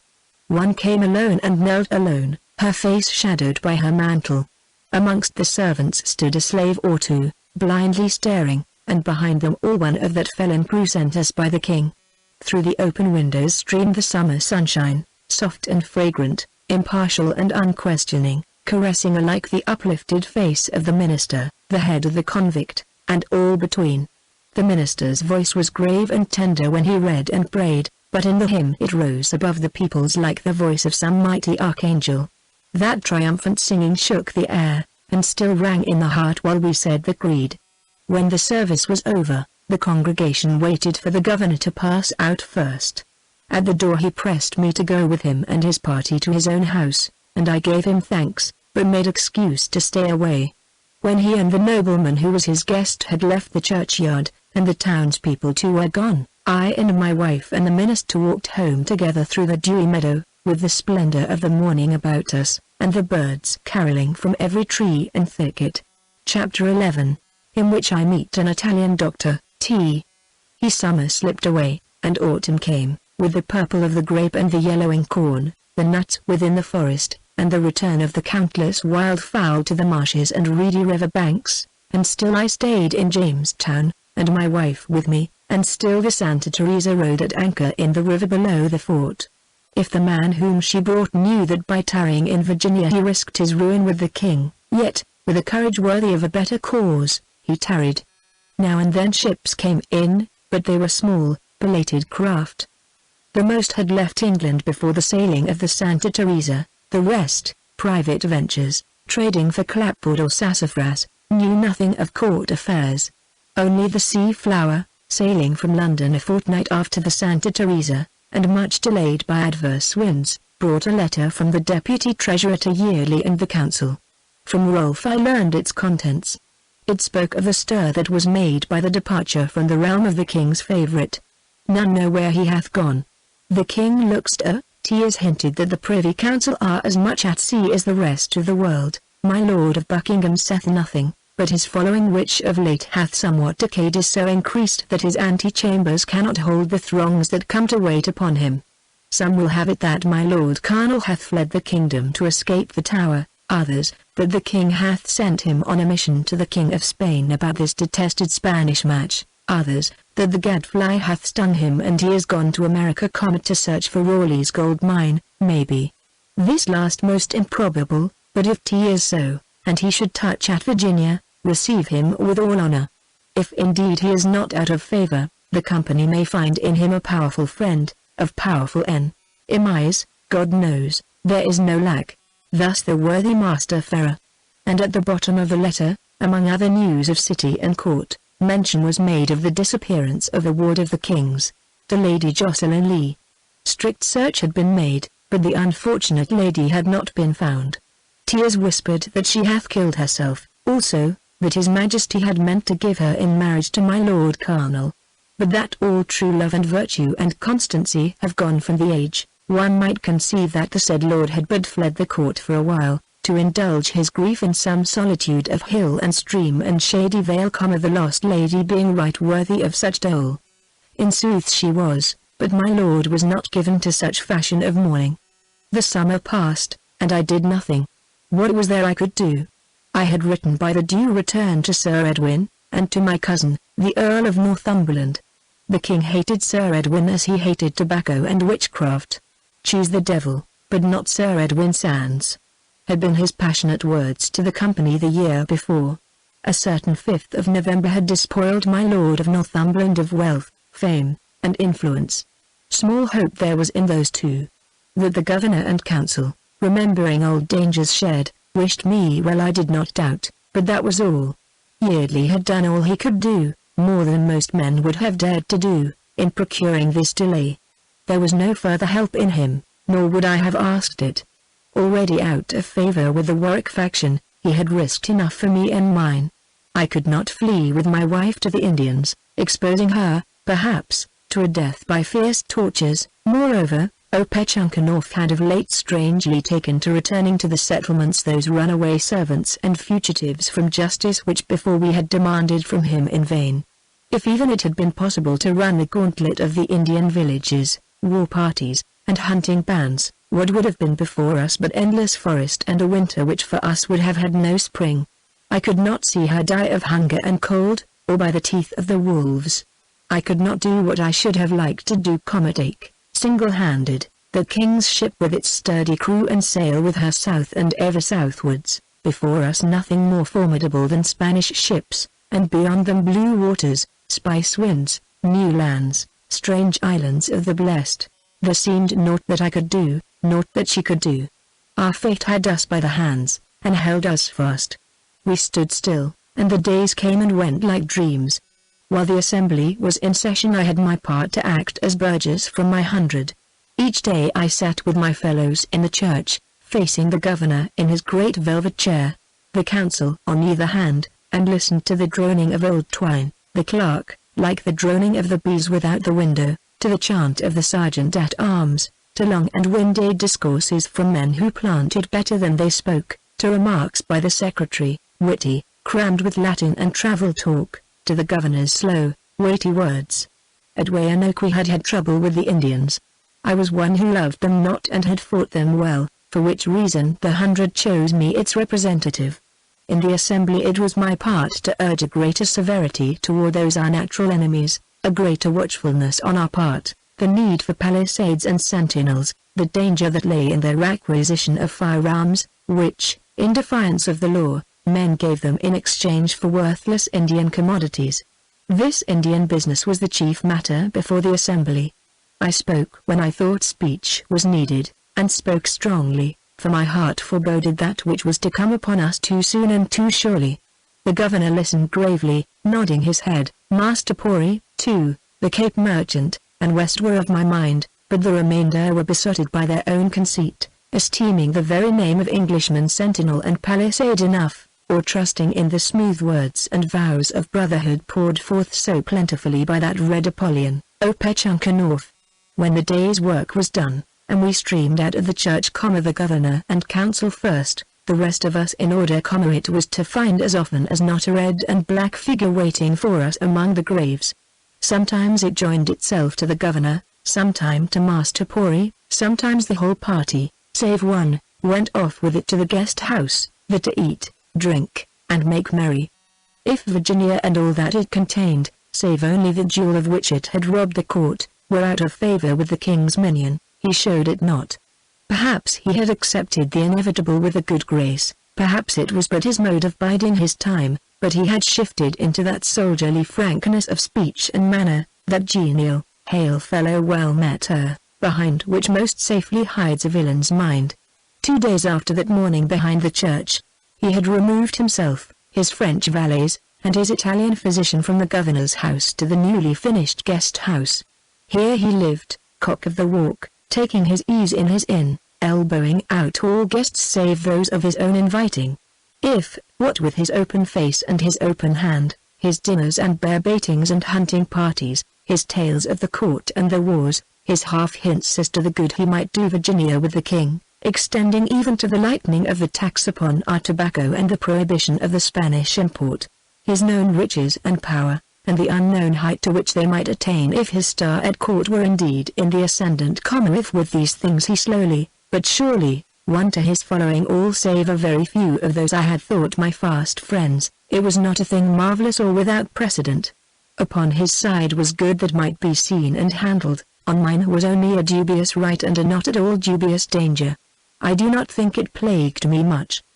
The going of those who had it in their heart to wish to go left me content, and for those who fawned upon him from the first, or for the rabble multitude who flung up their caps and ran at his heels, I cared not a doit. There were still Rolfe and West and there, Governor, Jeremy Sparrow and Dickon. My lord and I met, perforce, in the street, at the governor's house, in church, on the river, in the saddle.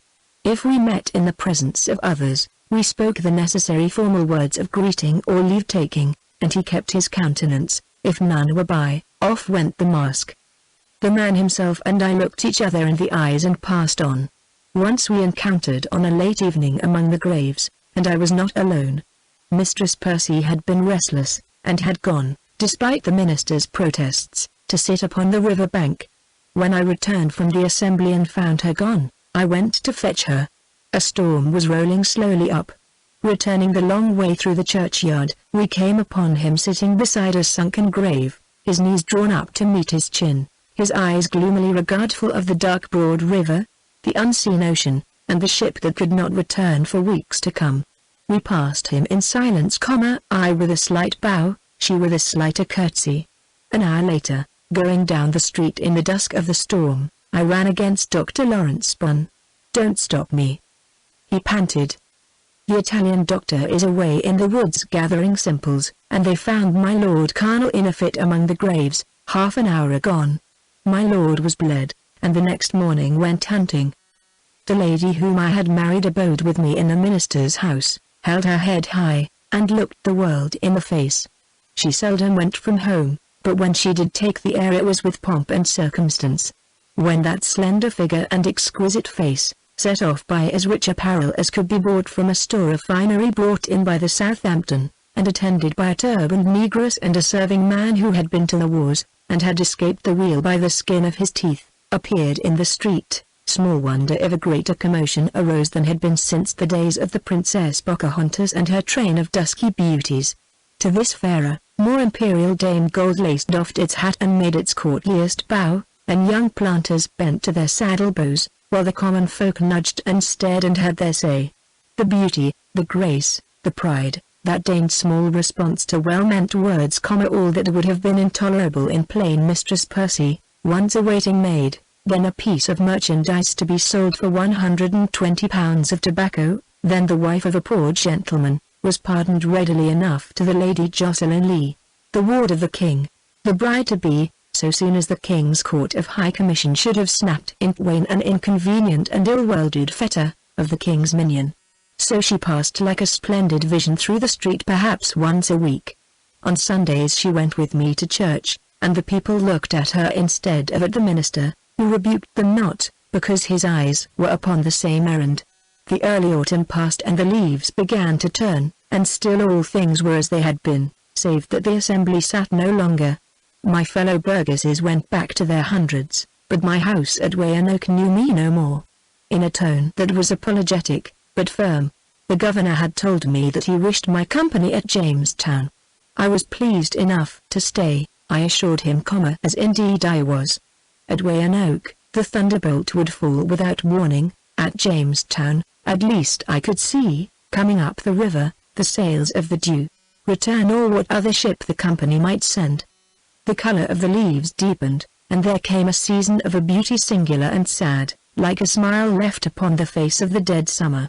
Over all things, near and far, the forest where it met the sky, the nearer woods, the great river, and the streams that empty into it, there hung a blue haze, soft and dreamlike.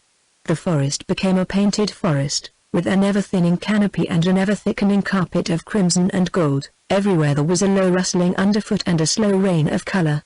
It was neither cold nor hot, but very quiet, and the birds went by like shadows, a listless and forgetful weather, in which we began to look, every hour of every day, for the sail which we knew we should not see for weeks to come. Good Master Buck tarried with Master Thorpe at Henricus, recruiting his strength, and Jeremy Sparrow preached in his pulpit, slept in his chamber, and worked in his garden. This garden ran down to the green bank of the river, and here, sitting idly by the stream, her chin in her hand and her dark eyes watching the strong, free sea birds as they came and went, I found my wife one evening, as I came from the fort, where had been some martial exercise. 30 feet away Master Jeremy Sparrow worked among the dying flowers, and hummed colon. There is a garden in her face, where roses and white lilies grow. He and I had agreed that when I must needs be absent he should be within call of her, for I believed my Lord Colonel very capable of intruding himself into her presence. That house and garden, her movements and mine, was spied upon by his foreign hirelings, I knew perfectly well. As I sat down upon the bank at her feet, she turned to me with a sudden passion. "I am weary of it all," she cried. "I am tired of being pent up in this house and garden, and of the watch you keep upon me. And if I go abroad, it is worse. I hate all those shameless faces that stare at me as if I were in the pillory. I am pilloried before you all, and I find the experience sufficiently bitter.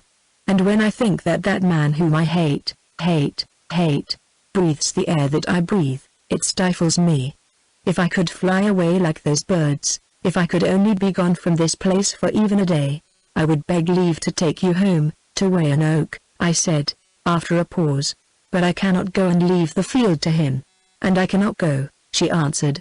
"I must watch for that ship and that king's command that my Lord Colonel thinks potent enough to make me his wife. King's commands are strong, but a woman's will is stronger. At the last I shall know what to do. But now why may I not take Angela and cross that strip of sand and go into the woods on the other side? They are so fair and strange, all red and yellow, and they look very still and peaceful. I could walk in them, or lie down under the trees and forget a while, and they are not at all far away." She looked at me eagerly. "You could not go alone," I told her. "There would be danger in that. But tomorrow, if you choose, I and Master Sparrow and Dickon will take you there. A day in the woods is pleasant enough, and will do none of us harm. Then you may wander as you please, fill your arms with colored leaves, and forget the world. We will watch that no harm comes nigh you, but otherwise you shall not be disturbed." She broke into delighted laughter. Of all women the most steadfast of soul, her outward moods were as variable as a child's. "Agreed," she cried. "You and the minister and Dickon Demon shall lay your muskets across your knees, and Angela shall witch you into stone with her old, mad, heathen charms. And then I will gather more gold than her King Midas, I will dance with the Hamadryads, I will find out Oberon and make Titania jealous." "I do not doubt that you could do so," I said, as she sprang to her feet, childishly eager and radiantly beautiful. I rose to go in with her, for it was supper time, but in a moment changed my mind, and resumed my seat on the bank of turf. "Do you go in," I said. "There's a snake nearby, in those bushes below the bank. I'll kill the creature, and then I'll come to supper." When she was gone, I walked to where, 10 feet away, the bank dipped to a clump of reeds and willows planted in the mud on the brink of the river. Dropping on my knees I leaned over, and, grasping a man by the collar, lifted him from the slime where he belonged to the bank beside me. It was my Lord Colonel's Italian doctor that I had so fished up. I had seen him before, and had found in his very small, mean figure clad all in black, and his narrow face with malignant eyes, and thin white lips drawn tightly over gleaming teeth, something infinitely repulsive, sickening to the sight as are certain reptiles to the touch. "There are no simples or herbs of grace to be found amongst reeds and half-drowned willows," I said. "What did so learned a doctor look for in so unlikely a place?" He shrugged his shoulders and made play with his claw-like hands, as if he understood me not. It was a lie, for I knew that he and the English tongue were sufficiently acquainted. I told him as much, and he shot at me a most venomous glance, but continued to shrug, gesticulate, and jabber in Italian. At last I saw nothing better to do than to take him, still by the collar, to the edge of the garden next the churchyard, and with the toe of my boot to send him tumbling among the graves.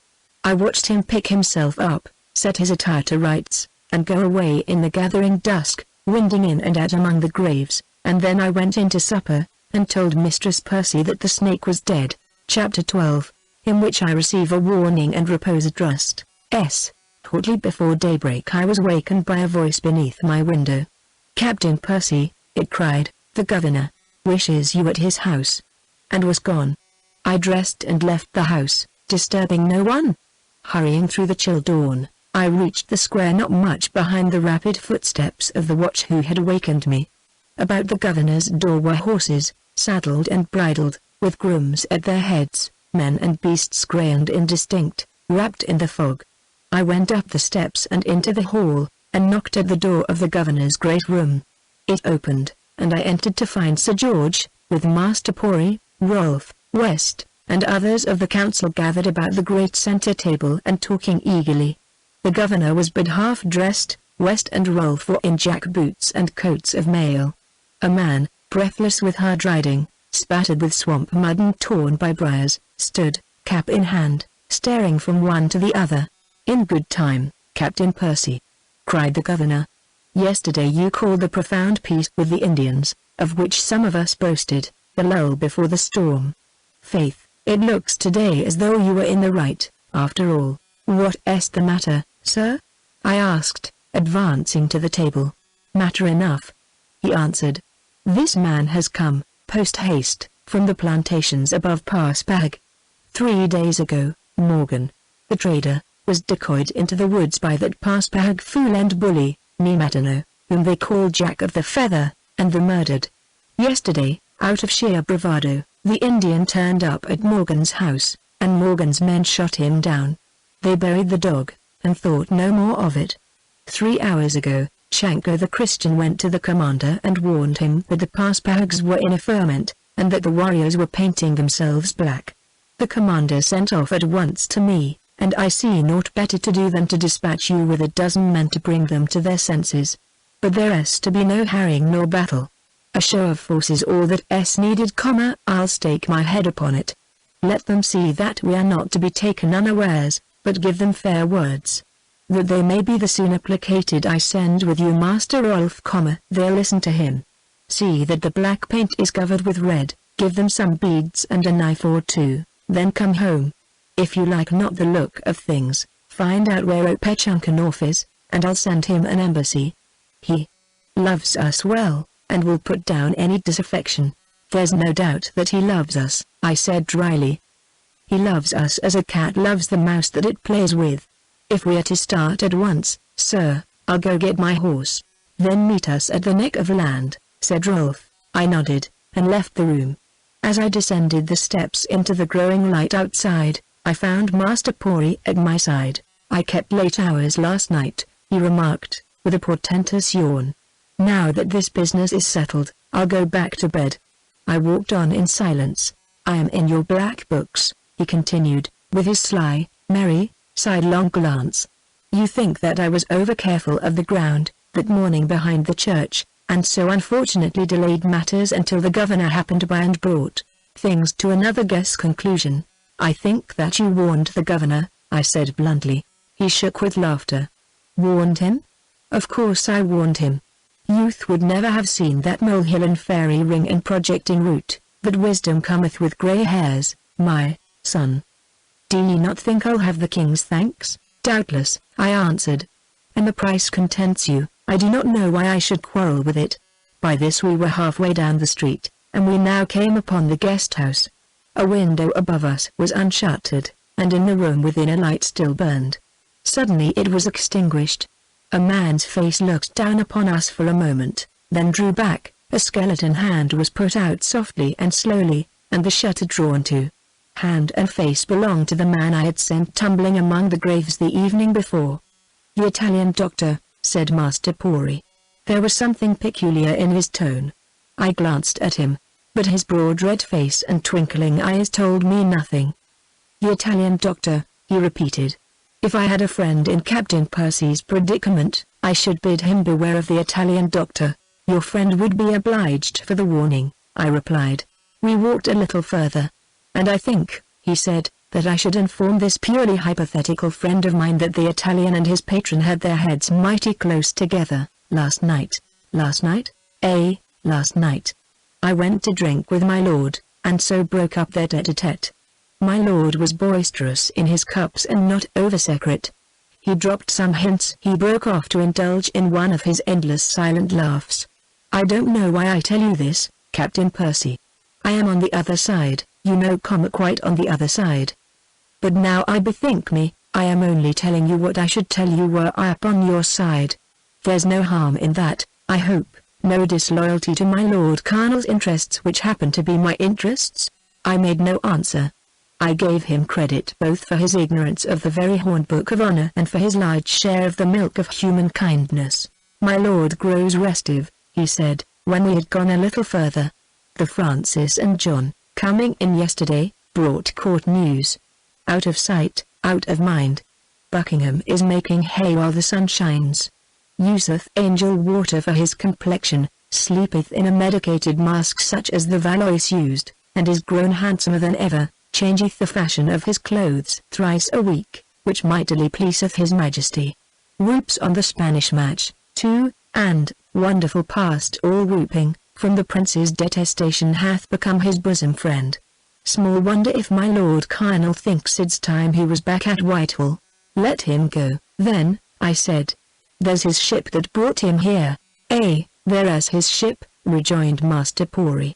A few weeks more, and the Due Return will be here with the company's commands. Do ye think, Captain Percy, that there's the slightest doubt as to their tenor? No, then my lord has but to possess his soul with patience and wait for the Due Return. No doubt he'll do so. No doubt he'll do so, I echoed. By this we had reached the secretary's own door. Fortune favor you with the pass-bags, he said, with another mighty yawn.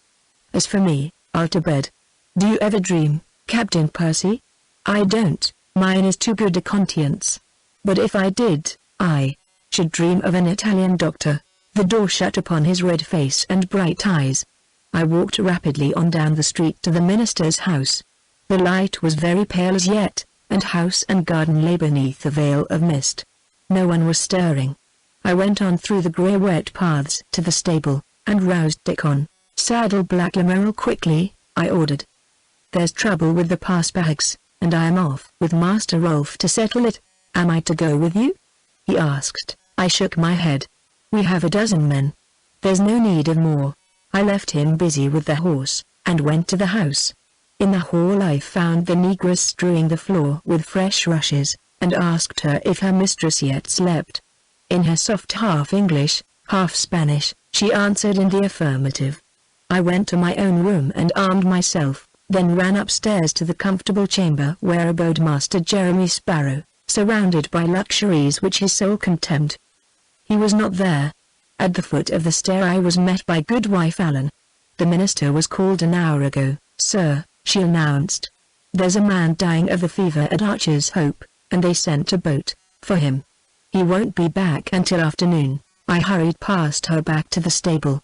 Black Lamoral was saddled, and Dickon held the stirrup for me to mount.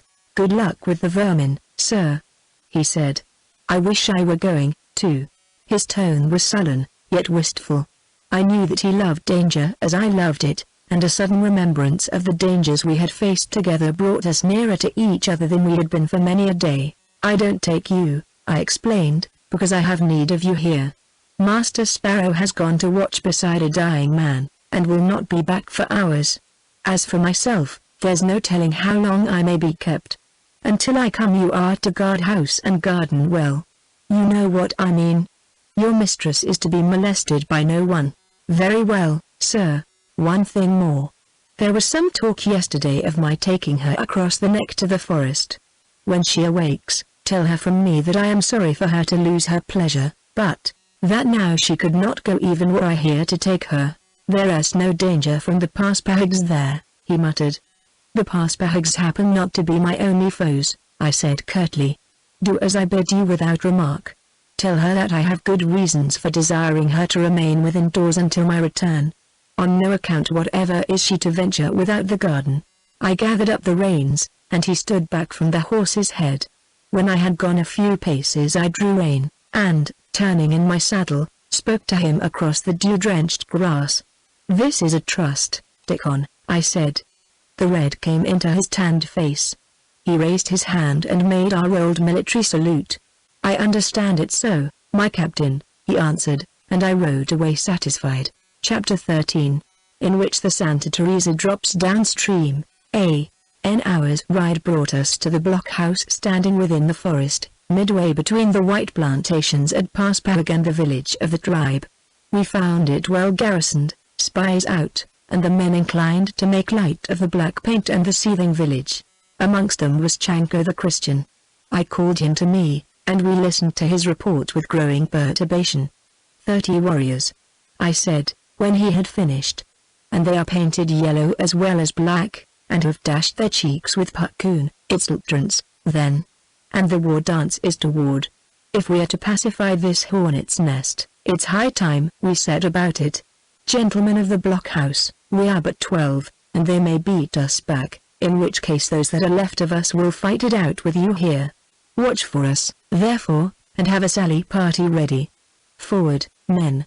"One moment, Captain Percy," said Rolf. "Chanko, where's the Emperor?" "5 suns ago he was with the priests at Uttamussac," answered the Indian. "Yesterday, at the full sun power, he was in the lodge of the Warowants of the Chickahominies. He feasts there still. The Chickahominies and the Powhatans have buried the hatchet." "I regret to hear it," I remarked. "Whilst they took each other's scalps, mine own felt the safer. I advise going direct to Opechunka North," said Rolf. "Since he's only a league away, so do I answered.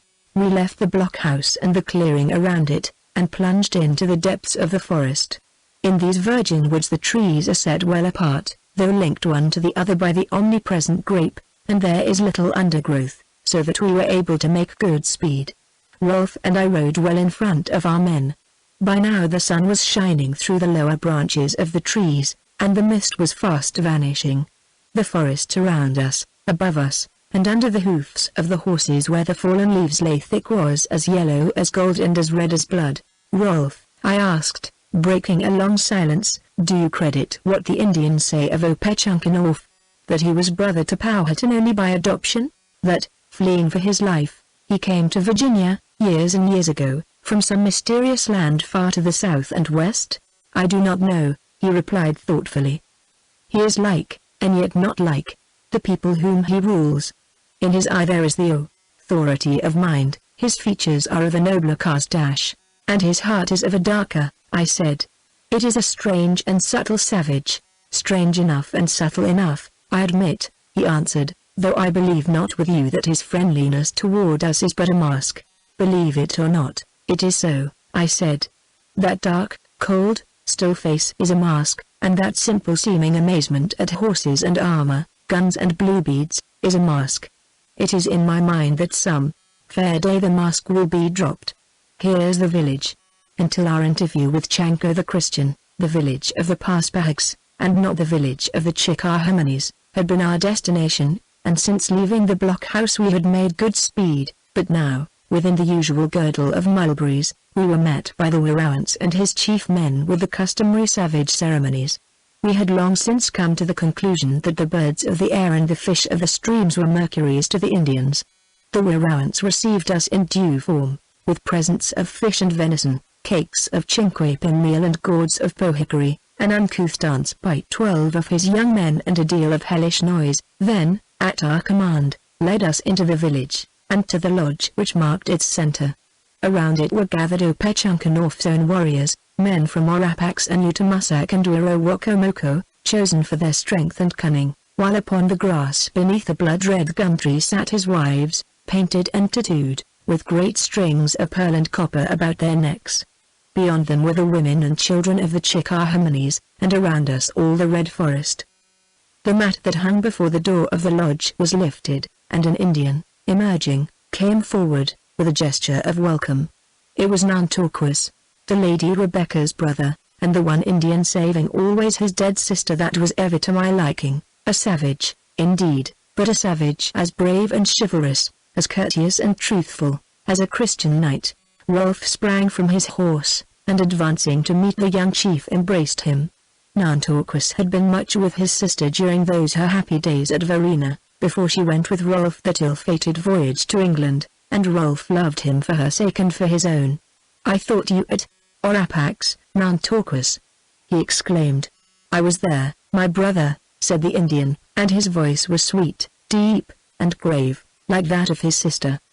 "But Opechunkanov would go to Utomusak, to the temple and the dead kings. I lead his war parties now, and I came with him. Opechunkanov is within the lodge. He asks that my brother and Captain Percy come to him there. He lifted the mat for us, and followed us into the lodge. There was the usual winding entrance, with half a dozen mats to be lifted one after the other, but at last we came to the central chamber and to the man we sought. He sat beside a small fire burning redly in the twilight of the room. The light shone now upon the feathers in his scalp-lock, now upon the triple row of pearls around his neck, now upon knife and tomahawk in his silk grass belt, now on the otter-skin mantle hanging from his shoulder and drawn across his knees. How old he was no man knew. Men said that he was older than Powhatan, and Powhatan was very old when he died. But he looked a man in the prime of life. His frame was vigorous, his skin unwrinkled, his eyes bright and full. When he rose to welcome us, and Nantorquas stood beside him, there seemed not a score of years between them. The matter upon which we had come was not one that brooked delay. We waited with what patience we might until his long speech of welcome was finished, when, in as few words as possible, Rolf laid before him our complaint against the Parspags. The Indian listened, then said, in that voice that always made me think of some cold, still, bottomless pool lying black beneath overhanging rocks, "My brothers may go in peace. The Parspags have washed off the black paint. If my brothers go to the village, they will find the peace pipe ready for their smoking." Rolf and I stared at each other. "I have sent messengers," continued the Emperor. "I have told the Parspags of my love for the white man, and of the goodwill the white man bears the Indian. I have told them that Nematana was a murderer, and that his death was just. They are satisfied. Their village is as still as this beast at my feet." He pointed downward to a tame panther crouched against his moccasins. I thought it an ominous comparison. Involuntarily we looked at Nantorquas. "It is true," he said. "I am but come from the village of the Parspags. I took them the word of Opechunkanov. Then, since the matter is settled, we may go home," I remarked, rising as I spoke. We could, of course, have put down the Parspags with one hand, giving them besides a lesson which they would not soon forget, but in the kindness of our hearts toward them and to save ourselves trouble we came to Opechunkanov. For his aid in this trifling business the governor gives him thanks. A smile just lit the features of the Indian. It was gone in a moment. "Does not Opechunkanov love the white men?" he said. "Some day he will do more than this for them." We left the lodge and the dark emperor within it, got a horse, and quitted the village, with its painted people, yellowing mulberries, and blood-red gum trees. Nantorquas went with us, keeping pace with Rolf's horse, and giving us now and then, in his deep musical voice, this or that bit of woodland news. At the blockhouse we found confirmation of the Emperor's statement. An embassy from the Parspags had come with presents, and the peace pipe had been smoked. The spies, too, brought news that all warlike preparations had ceased in the village. It had sunk once more into a quietude befitting the sleepy, dreamy, hazy weather. Rolf and I held a short consultation. All appeared safe, but there was the possibility of a ruse. At the last it seemed best that he, who by virtue of his peculiar relations with the Indians was ever our negotiator, should remain with half our troop at the blockhouse, while I reported to the governor. So I left him, and Nantorquas with him, and rode back to Jamestown, reaching the town some hours sooner than I was expected. It was afternooning when I passed through the gates of the palisade, and an hour later when I finished my report to the governor. When he at last dismissed me, I rode quickly down the street toward the minister's house. As I passed the guest house, I glanced up at the window from which, at daybreak, the Italian had looked down upon me. No one looked out now. The window was closely shuttered, and at the door beneath my lord's French rascals were conspicuously absent.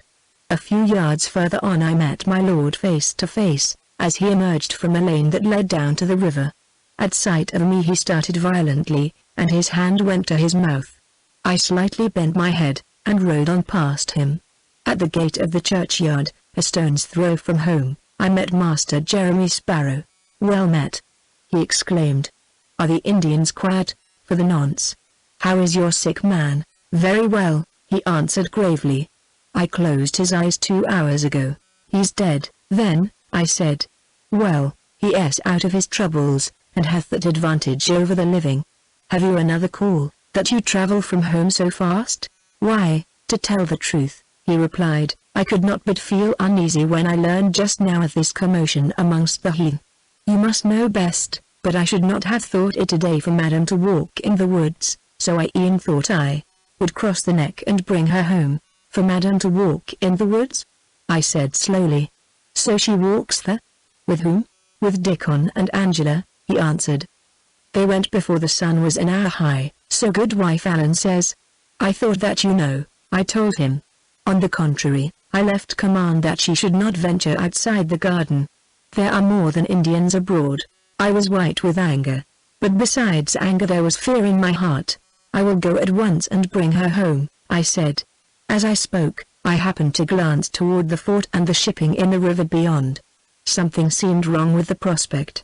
I looked again, and saw what hated and familiar object was missing. "Where is the Santa Teresa?" I demanded. The fear at my heart tugging harder. "She dropped downstream this morning. I passed her as I came up from Archer's Hope, a while ago. She's anchored in, midstream off the big spring." "Why did she go?" We looked each other in the eyes, and each read the thought that neither cared to put into words. "You can take the brown mare," I said, speaking lightly because my heart was as heavy as lead, "and we'll ride to the forest. It is all right, I dare say. Doubtless we'll find her garlanding herself with the grape, or playing with the squirrels, or asleep on the red leaves, with her head in Angela's lap." "Doubtless," he said. "Don't lose time. I'll saddle the mare and overtake you in 2 minutes." Chapter 14, in which we seek a lost lady. B.S. the minister and myself. Nothing human moved in the crimson woods. Blue haze was there, and the steady drift of colored leaves, and the sunshine freely falling through bed limbs, but no man or woman. The fallen leaves rustled as the deer passed. The squirrels chattered and the foxes barked. But we heard no sweet laughter or ringing song. We found a bank of moss, and lying upon it a chaplet of red brown oak leaves. Further on, the mint beside a crystal streamlet had been trodden underfoot. Then, flung down upon the brown earth beneath some pines, we came upon a long trailer of scarlet vine. Beyond was a fairy hollow, a cup-like depression, curtained from the world by the red vines that hung from the trees upon its brim, and carpeted with the gold of a great maple, and here fear became a giant with whom it was vain to wrestle. There had been a struggle in the hollow. The curtain of vines was torn, the boughs of a sumac bent and broken, the fallen leaves ground underfoot. In one place there was blood upon the leaves. The forest seemed suddenly very quiet, quite soundless save for the beating of our hearts. On every side opened red and yellow ways, sunny glades, labyrinthine paths, long aisles, all dim with the blue haze like the cloudy incense in stone cathedrals, but nothing moved in them save the creatures of the forest. Without the hollow there was no sign. The leaves looked undisturbed, or others, drifting down, had hidden any marks there might have been, no footprints, no broken branches, no token of those who had left the hollow. Down which of the painted ways had they gone, and where were they now? Sparrow and I sat our horses, and stared now down this alley, now down that, into the blue that closed each vista. "The Santa Teresa is just off the big spring," he said at last. "She must have dropped down there in order to take in water quietly. The man that came upon her is still in town, or was an hour gone," I replied. "Then she hasn't sailed yet," he said. In the distance something grew out of the blue mist. I had not lived 13 years in the woodland to be dim of sight or dull of hearing. "Someone is coming," I announced. "Back your horse into this clump of sumac." The sumac grew thick, and was draped, moreover, with some broad-leafed vine. Within its cover we could see with small danger of being seen, unless the approaching figure should prove to be that of an Indian. It was not an Indian, it was my Lord Colonel. He came on slowly, glancing from side to side, and pausing now and then as if to listen. He was so little of a woodsman that he never looked underfoot. Sparrow touched my arm and pointed down a glade at right angles with the path my lord was pursuing. Up this glade there was coming toward us another figure, a small black figure that moved swiftly, looking neither to the right nor to the left. Black Lemuel stood like a stone. The brown mare, too, had learned what meant a certain touch upon her shoulder. Sparrow and I, with small shame for our eavesdropping, bent to our saddle bows and looked sideways through tiny gaps in the crimson foliage. My lord descended one side of the hollow, his heavy foot bringing down the dead leaves and loose earth. The Italian glided down the opposite side, disturbing the economy of the forest as little as a snake would have done. "I thought I should never meet you," growled my lord. "I thought I had lost you and her and myself. This DD red forest and this blue haze are enough to—" He broke off with an oath. "I came as fast as I could," said the other. His voice was strange, thin and dreamy, matching his filmy eyes and his eternal, very faint smile. "Your poor physician congratulates your lordship upon the success that still attends you. Yours is a fortunate star, my lord." "Then you have her safe?" cried my lord. 3 miles from here, on the river bank, is a ring of pines, in which the trees grow so thick that it is always twilight. 10 years ago a man was murdered there, and Sir Thomas Dale chained the murderer to the tree beneath which his victim was buried, and left him to perish of hunger and thirst. That is the tale they tell at Jamestown. The wood is said to be haunted by murdered and murderer, and no one enters it or comes nearer to it than he can avoid, which makes it an excellent resort for those whom the dead cannot scare. The lady is there, my lord, with your 4 knaves to guard her. They do not know that the gloom and quiet of the place are due to more than nature." My lord began to laugh. Either he had been drinking, or the success of his villainy had served for wine. "You are a man in 1,000, Niccolo," he said. "How far above or below the ship is this fortunate wood?" "Just opposite, my lord." "Can a boat land easily?" "A creek runs through the wood to the river. There needs but the appointed signal from the bank, and a boat from the Santa Teresa can be rowed up the stream to the very tree beneath which the lady sits." My lord's laughter rang out again. "You're a man in 10,000, Niccolo."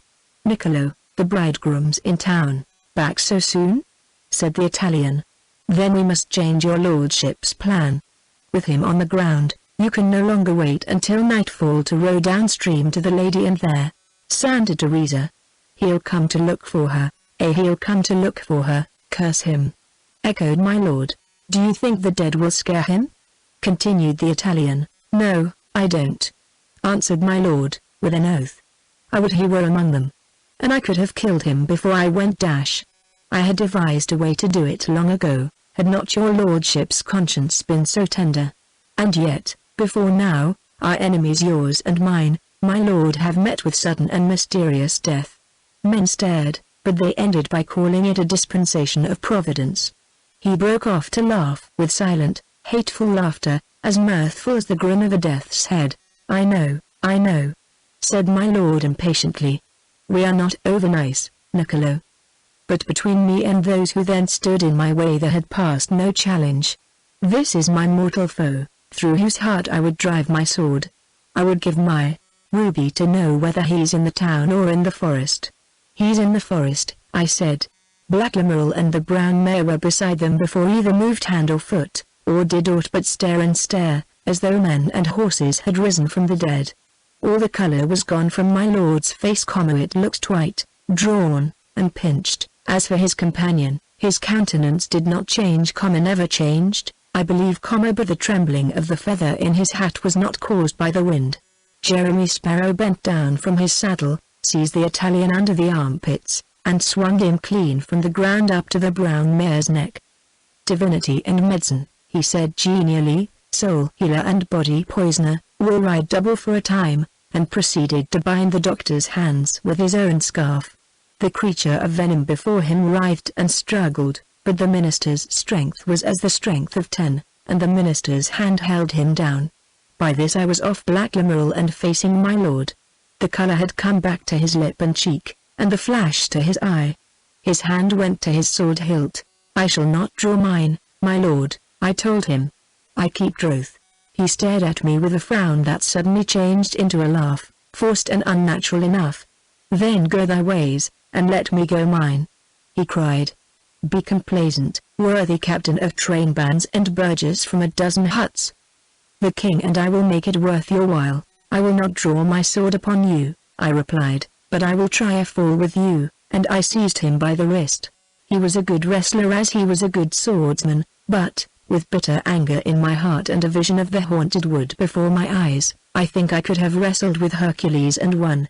Presently I threw him, and, pinning him down with my knee upon his breast, cried to Sparrow to cut the bridle reins from Black Emerald and throw them to me. Though he had the Italian upon his hands, he managed to obey. With my free hand and my teeth I drew a thong about my lord's arms and bound them to his sides, then took my knee from his chest and my hand from his throat, and rose to my feet. He rose too with one spring. He was very white, and there was foam on his lips. "What next, Captain?" he demanded thickly. "Your score is mounting up rather rapidly." "What next?" "This," I replied, and with the other thong fastened him, despite his struggles, to the young maple beneath which we had wrestled. When the task was done, I first drew his sword from its jeweled scabbard and laid it on the ground at his feet, and then cut the leather which restrained his arms, leaving him only tied to the tree. "I am not Sir Thomas Dale," I said, "and therefore I shall not gag you and leave you bound for an indefinite length of time, to contemplate a grave that you thought to dig. One haunted wood is enough for one county. Your lordship will observe that I have knotted your bonds in easy reach of your hands, the use of which I have just restored to you. The knot is a peculiar one, an Indian taught it to me. If you set to work at once, you will get it untied before nightfall. That you may not think it the Gordian knot and treat it as such, I have put your sword where you can get it only when you have worked for it. Your familiar, my lord, may prove of use to us, therefore we will take him with us to the haunted wood. I have the honor to wish your lordship a very good day." I bowed low, swung myself into my saddle, and turned my back upon his glaring eyes and bared teeth. Sparrow, his prize flung across his saddlebow, turned with me. A minute more saw us out of the hollow, and entered upon the glade up which had come the Italian. When we had gone a short distance, I turned in my saddle and looked back. The tiny hollow had vanished, all the forest looked level, dreamy and still, barren of humanity, given over to its own shy children, nothing a moving save the slow-falling leaves.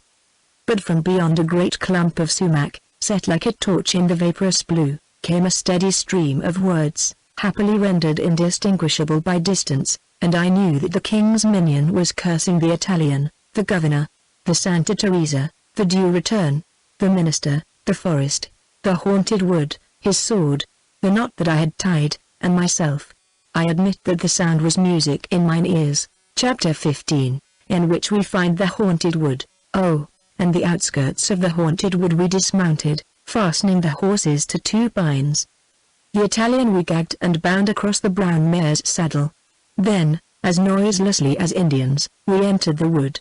Once within it, it was as though the sun had suddenly sunk from the heavens.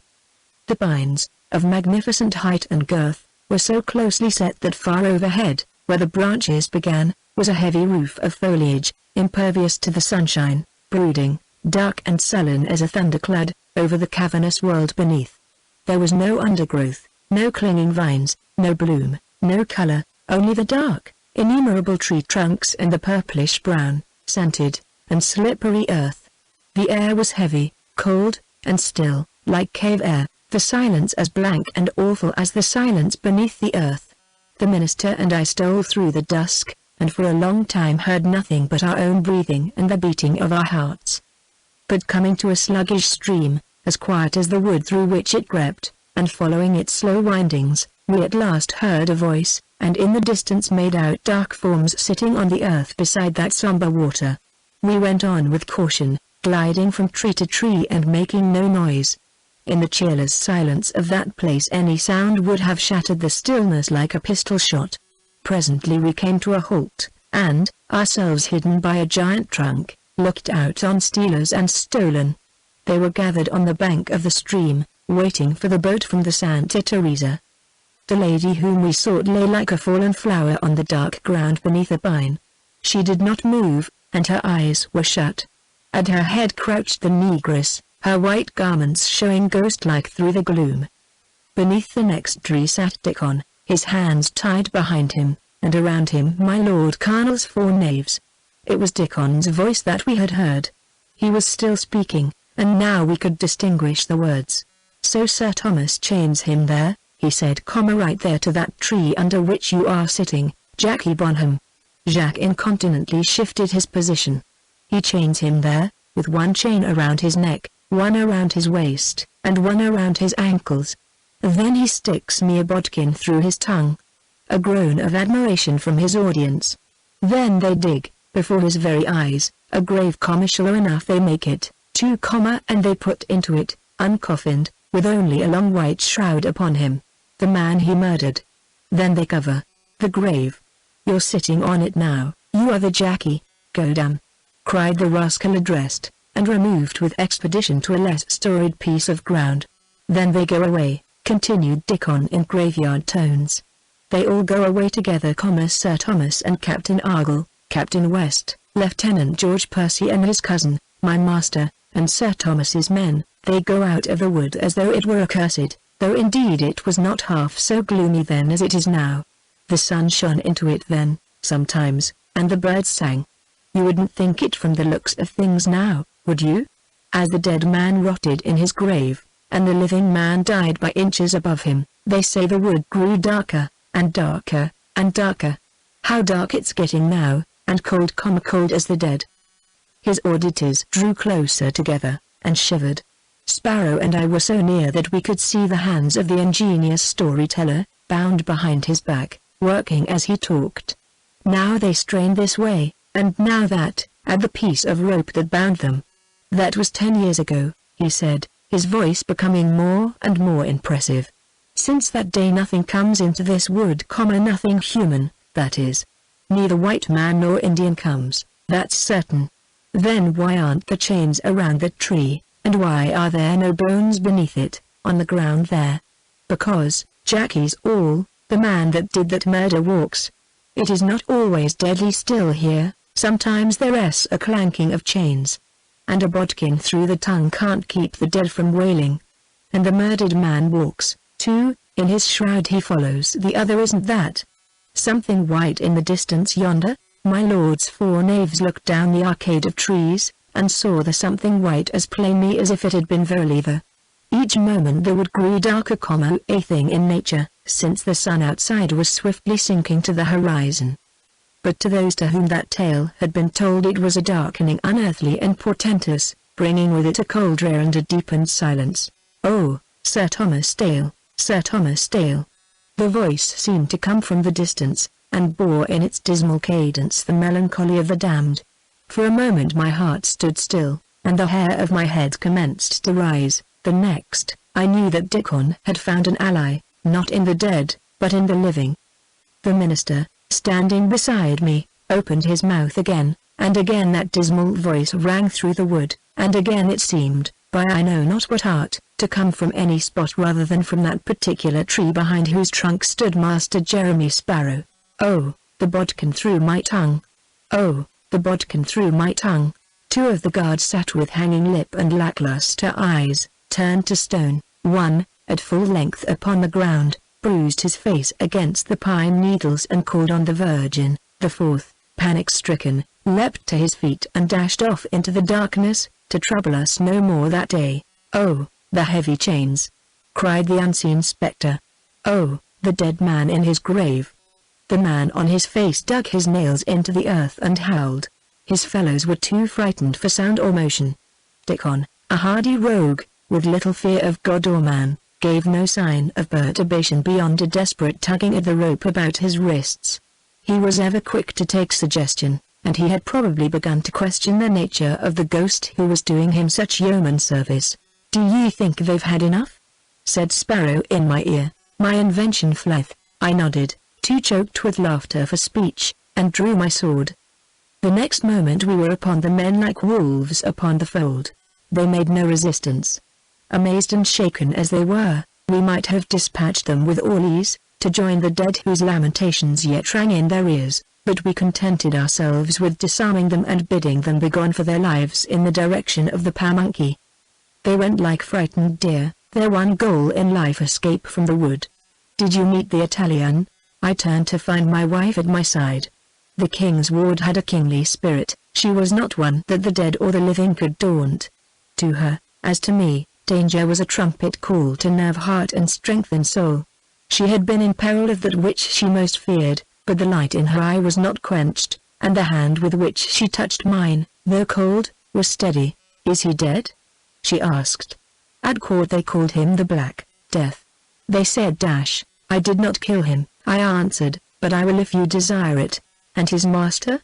she demanded. "What have you done with his master?" I told her.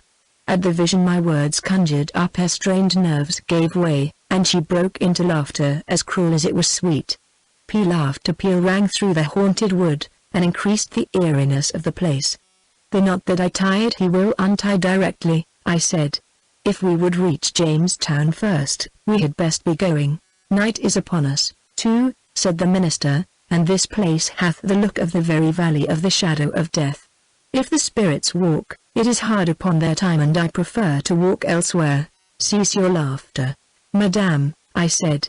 "Should a boat be coming up this stream, you would betray us." I went over to Dickon, and in a silence as grim as his own cut the rope which bound his hands, which done we all moved through the deepening gloom to where we had left the horses, Jeremy Sparrow going on ahead to have them in readiness. Presently he came hurrying back.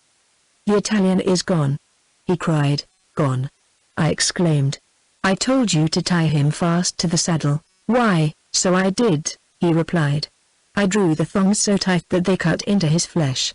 He could not have endured to pull against them." "Then how did he get away?" "Why," he answered, with a rueful countenance, "I did bind him, as I have said, but when I had done so, I bethought me of how the leather must cut, and of how pain is dreadful even to a snake, and of the injunction to do as you would be done by, and so e'en loosened his bonds. But, as I am a christened man, I thought that they would yet hold him fast." I began to swear, but ended in vexed laughter. "The milk's spilt. There's no use in crying over it. After all, we must have loosed him before we entered the town. Will you not bring the matter before the governor?" he asked. I shook my head. "If Yeardley did me right, he would put in jeopardy his office and his person. This is my private quarrel, and I will draw no man into it against his will. Here are the horses, and we had best be gone, for by this time my lord and his physician may have their heads together again." I mounted Black Lamourille, and lifted Mistress Percy to a seat behind me. The brown mare bore the minister and the negress, and Dickon, doggedly silent, trudged beside us. We passed through the haunted wood and the painted forest beyond without adventure. We rode in silence, the lady behind me too weary for speech, the minister revolving in his mind the escape of the Italian, and I with my own thoughts to occupy me. It was dusk when he crossed the neck of land, and as we rode down the street torches were being lit in the houses. The upper room in the guest house was brightly illumined, and the window was open. Black Lamourille and the brown mare made a trampling with their hoofs, and I began to whistle a gay old tune I had learned in the wars. A figure in scarlet and black came to the window, and stood there looking down upon us. The lady riding with me straightened herself and raised her weary head. "The next time we go to the forest, Ralph," she said in a clear, high voice, "thou lt show me a certain tree," and she broke into silvery laughter. She laughed until we had left behind the guest house and the figure in the upper window, and then the laughter changed to something like a sob. If there were pain and anger in her heart, pain and anger were in mine also. She had never called me by my name before. She had only used it now as a dagger with which to stab at that fierce heart above us. At last we reached the minister's house, and dismounted before the door. Dickon led the horses away, and I handed my wife into the great room. The minister tarried but for a few words anent some precautions that I meant to take, and then betook himself to his own chamber. As he went out of the door Dickon entered the room. "Oh, I am weary," sighed Mistress Jocelyn Percy. What was the mighty business, Captain Percy, that made you break tryst with a lady? You should go to court, sir, to be taught gallantry. Where should a wife go to be taught obedience? I demanded. You know where I went and why I could not keep tryst. Why did you not obey my orders? She opened wide her eyes. Your orders? I never received any comment, not that I should have obeyed them if I had. Know where you went? I know neither why nor where you went. I leaned my hand upon the table, and looked from her to Dickon. I was sent by the governor to quell a disturbance amongst the nearest Indians. The woods today have been full of danger. Moreover, the plan that we made yesterday was overheard by the Italian. When I had to go this morning without seeing you, I left you word where I had gone and why, and also my commands that you should not stir outside the garden. Were you not told this, madam? No, she cried. I looked at Dickon. I told madam that you were called away on business, he said sullenly. I told her that you were sorry you could not go with her to the woods. You told her nothing more? No. May I ask why? He threw back his head. I did not believe the Parspags would trouble her, he answered, with hardihood, and you hadn't seen fit, sir, to tell me of the other danger. Madam wanted to go, and I thought it a pity that she should lose her pleasure for nothing. I had been hunting the day before, and my whip yet lay upon the table. I have known you for a hardy rogue, I said, with my hand upon it. Now I know you for a faithless one as well. If I gave you credit for all the vices of the soldier, I gave you credit also for his virtues. I was the more deceived. The disobedient servant I might pardon, but the soldier who is faithless to his trust. I raised the whip and brought it down again and again across his shoulders. He stood without a word, his face dark red and his hands clenched at his sides. For a minute or more there was no sound in the room save the sound of the blows. Then my wife suddenly cried out, "It is enough. You have beaten him enough. Let him go, sir." I threw down the whip. "Begone, sirrah," I ordered. "And, keep out of my sight tomorrow." With his face still dark red and with a pulse beating fiercely in his cheek, he moved slowly toward the door, turned when he had reached it and saluted, then went out and closed it after him. "Now he too will be your enemy," said Mistress Percy, "and all through me. I have brought you many enemies, have I not? Perhaps you count me amongst them? I should not wonder if you did. Do you not wish me gone from Virginia?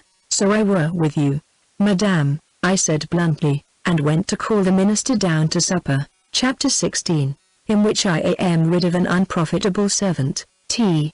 The next day, governor and councillors sat to receive presents from the Parspags and to listen to long and affectionate messages from Opechunka, who, like the player queen, did protest too much. The council met at Yeardley's house, and I was called before it to make my report of the expedition of the day before. It was late afternoon when the governor dismissed us, and I found myself leaving the house in company with Master Pori. "I am bound for my lord's," said that worthy as we neared the guest house. "My lord hath Xere's wine, that is the very original nectar of the gods, and he drinks it from goblets with the king's ransom.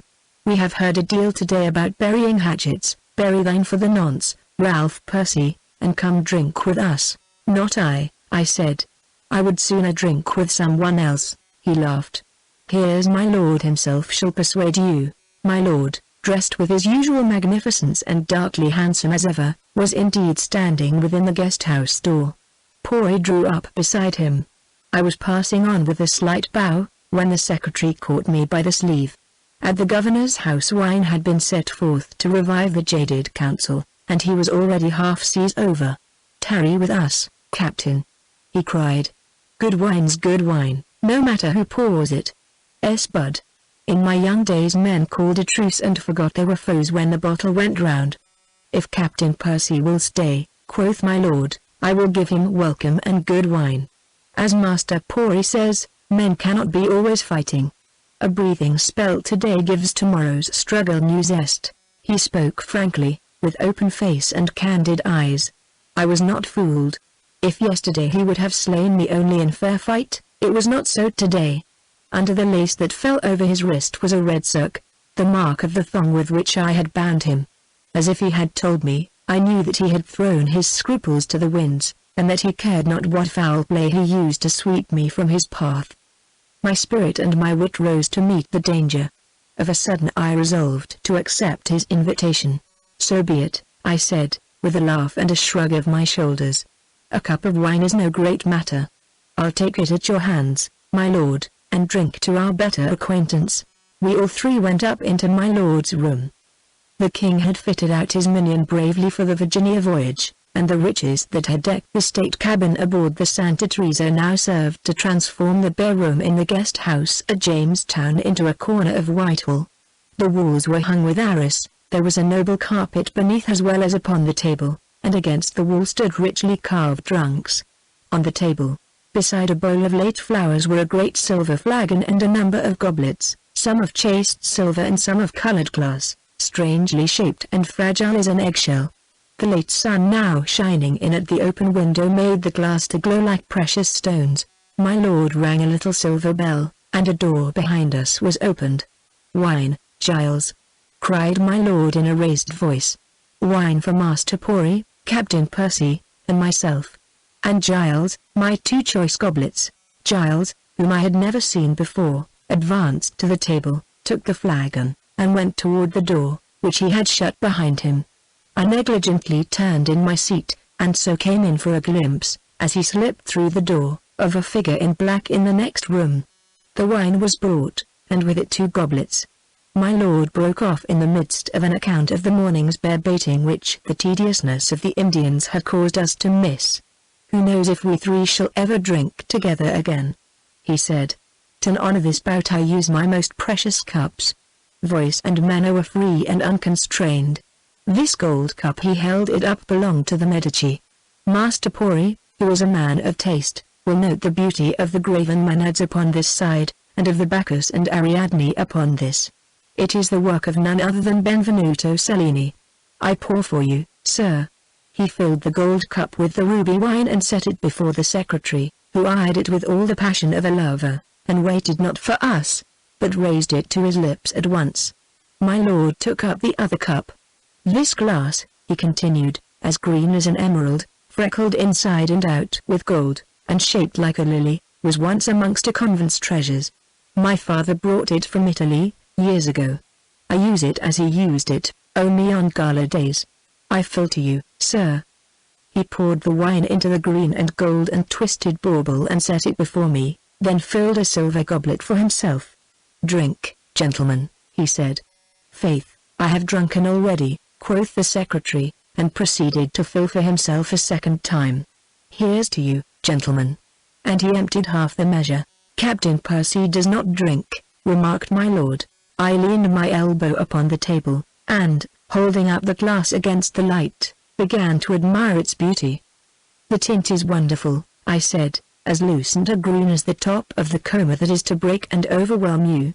And these knobs of gold, within and without, and the strange shape the tortured glass has been made to take. I find it of a quite sinister beauty, my lord." "It hath been much admired," said the nobleman addressed. "I am strangely suited, my lord," I went on, still dreamily enjoying the beauty of the green gem within my clasp. "I am a soldier with an imagination.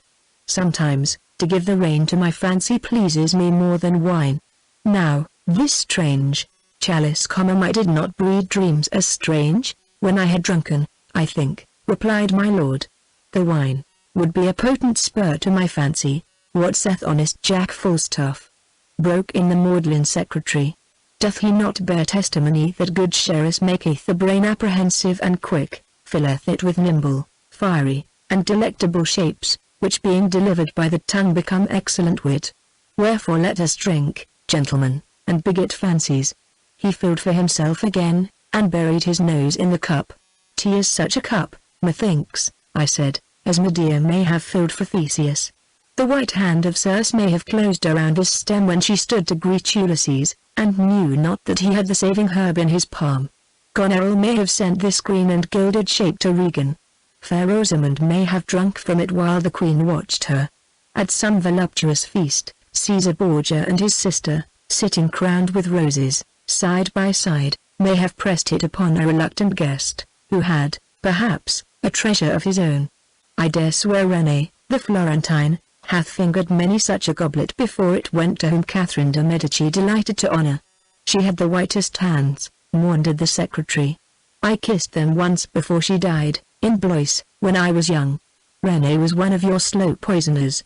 Smell a rose, draw on a pair of perfumed gloves, drink from a certain cup, and you rang your own knell, though your beer might not receive you for many and many a day, not till the rose was dust, the gloves lost, the cup forgotten. There's a fashion I have seen followed abroad, that I like, I said. Host and guest fill to each other, then change tankards. You are my host today, my lord, and I am your guest. I will drink to you, my lord, from your silver goblet. With as frank a manner as his own of a while before, I pushed the green and gold glass over to him, and held out my hand for the silver goblet. That a man may smile and be a villain is no new doctrine. My lord's laugh and gesture of courtesy were as free and ready as if the poisoned splendor he drew toward him had been as innocent as a pearl within a shell. I took the silver cup from before him. I drink to the king, I said, and drained it to the bottom. Your lordship does not drink. Tea is a toast no man refuses. He raised the glass to his lips, but set it down before its rim had touched them. I have a headache, he declared. I will not drink today. Master Pori pulled the flagon toward him, tilted it, and found it empty. His rueful face made me laugh. My lord laughed too, somewhat loudly, but ordered no more wine. I would I were at the Mermaid again, lamented the now drunken secretary. Though we didn't split a flagon in 3 parts. The Tsar of Muscovy drinks me down a quartern of aquavitae at a gulp, I've seen him do it. I would I were the Bacchus on this cup, with the purple grape sad angle above me. Wine and women. Good wine needs no bush. Good Sherris sack. His voice died into unintelligible mutterings, and his grey unreverend head sank upon the table. I rose, leaving him to his drunken slumbers, and, bowing to my lord, took my leave. My lord followed me down to the public room below. A party of upriver planters had been drinking, and a bit of chalk lay upon a settle behind the door upon which the landlord had marked their score. I passed it, then turned back and picked it up. How long a line shall I draw, my lord? I asked with a smile. How does the length of the door strike you? He answered. I drew the chalk from top to bottom of the wood. A heavy core makes a heavy reckoning, my lord, I said, and, leaving the mark upon the door, I bowed again and went out into the street. The sun was sinking when I reached the minister's house, and going into the great room drew a stool to the table and sat down to think. Mistress Percy was in her own chamber. In the room overhead the minister paced up and down, humming his psalm. A fire was burning briskly upon the hearth, and the red light rose and fell, now brightening all the room, now leaving it in a gathering dusk. Through the door, which I had left open, came the odor of the pines, the fallen leaves, and the damp earth. In the churchyard an owl hooted, and the murmur of the river was louder than usual. I had sat staring at the table before me for perhaps half an hour, when I chanced to raise my eyes to the opposite wall. Now, on this wall, reflecting the firelight and the open door behind me, hung a small Venetian mirror, which I had bought from a number of such toys brought in by the Southampton, and had given to Mistress Percy. My eyes rested upon it, idly at first, then closely enough as I saw within it a man enter the room. I had heard no footfall, there was no noise now behind me. The fire was somewhat sunken, and the room was almost in darkness. I saw him in the glass dimly, as shadow rather than substance. But the light was not so faint that the mirror could not show me the raised hand and the dagger within its grasp. I sat without motion, watching the figure in the glass grow larger. When it was nearly upon me, and the hand with the dagger drawn back for the blow, I sprang up, wheeled, and caught it by the wrist. A moment's fierce struggle, and I had the dagger in my own hand and the man at my mercy. The fire upon the hearth seized on a pine knot and blazed up brightly, filling the room with light. "Dickon!" I cried, and dropped my arm. I had never thought of this. The room was very quiet as, master and man, we stood and looked each other in the face. He fell back to the wall and leaned against it, breathing heavily. Into the space between us the past came thronging. I opened my hand and let the dagger drop to the floor. "I suppose that this was because of last night," I said. "I shall never strike you again." I went to the table, and sitting down leaned my forehead upon my hand. It was Dickon who would have done this thing. The fire crackled on the hearth, as had crackled the old campfires in Flanders. The wind outside was the wind that had whistled through the rigging of the Treasurer, one terrible night when we lashed ourselves to the same mast and never thought to see the morning. Dickon. Upon the table was the minister's inkhorn and pen. I drew my tablets from the breast of my doublet and began to write. Dickon. I called, without turning. When I had finished, he came slowly forward to the table, and stood beside it with hanging head. I tore the leaf from the book and pushed it over to him. Take it, I ordered. To the commander? He asked. I am to take it to the commander? I shook my head. Read it.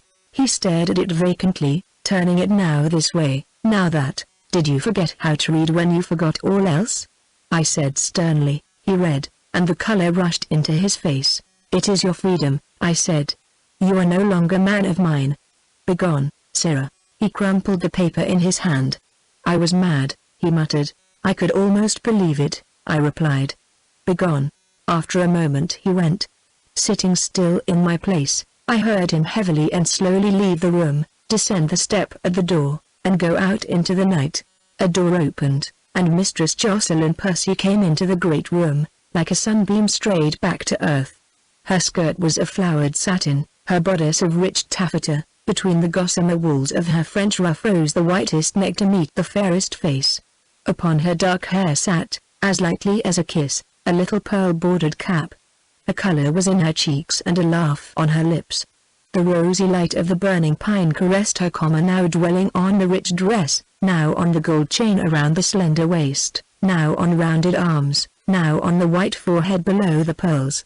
Well, she was a fair lady for a man to lay down his life for. I held court this afternoon. She cried. Where were you, sir?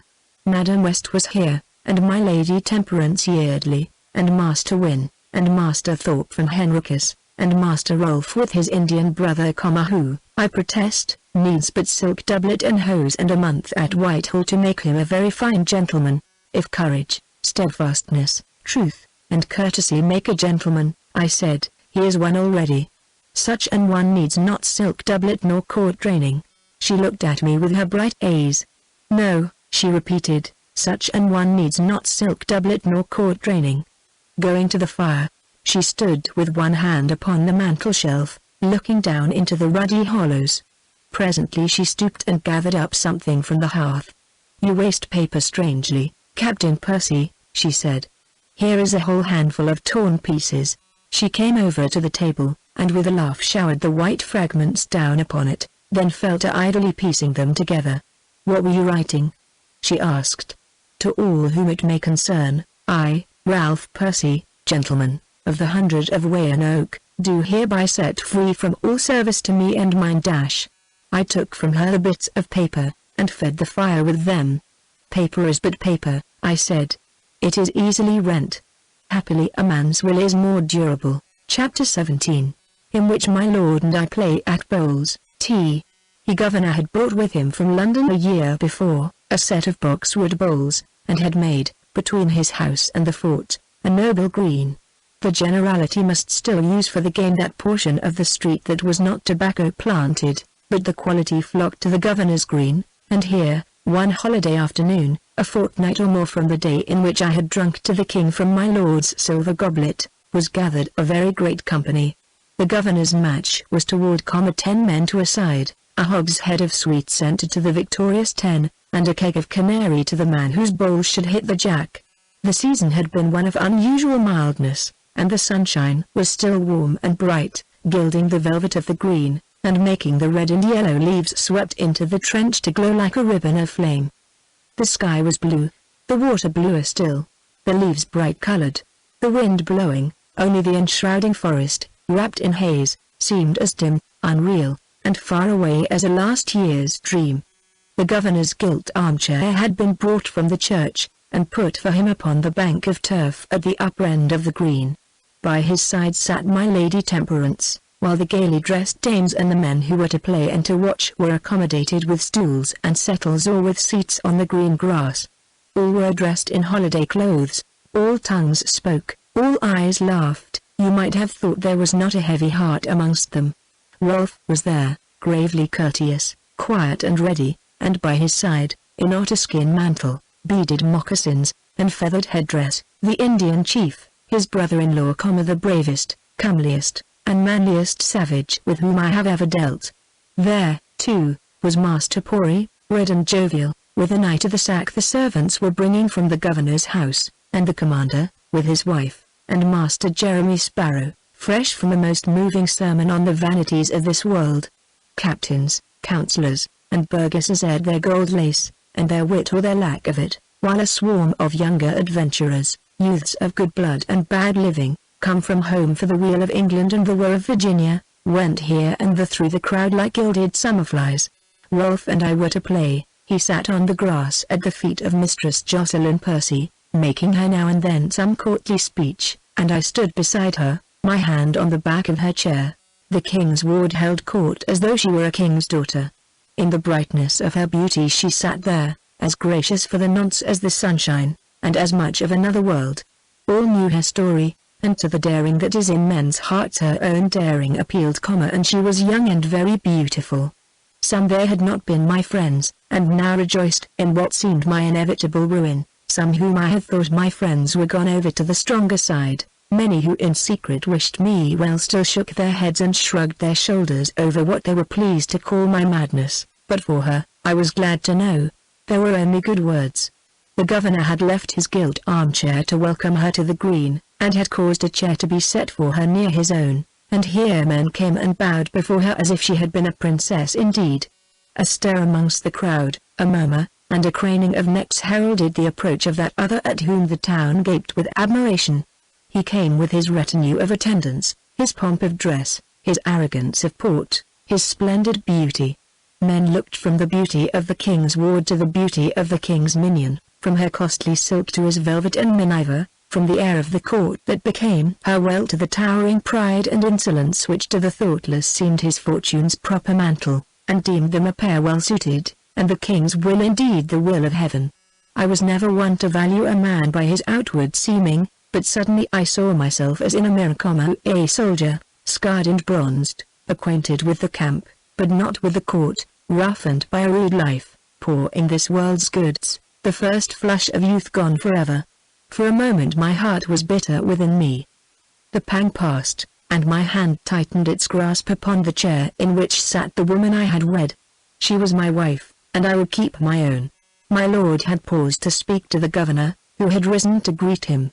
Now he came toward us, and the crowd pressed and whispered. He bowed low to Mistress Percy, made as if to pass on, then came to a stop before her, his hat in his hand, his handsome head bent, a smile upon his bearded lips. "When was it that we last sat to see men bowl, lady?" he said. "I remember a gay match when I bowled against my Lord of Buckingham, and fair ladies sat and smiled upon us. The fairest laughed, and tied her colours around my arm."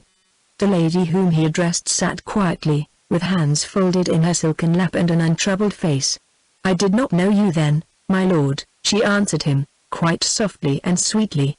"Had I done so, be sure I would have cut my hand off ere it gave colour of mine to whom?"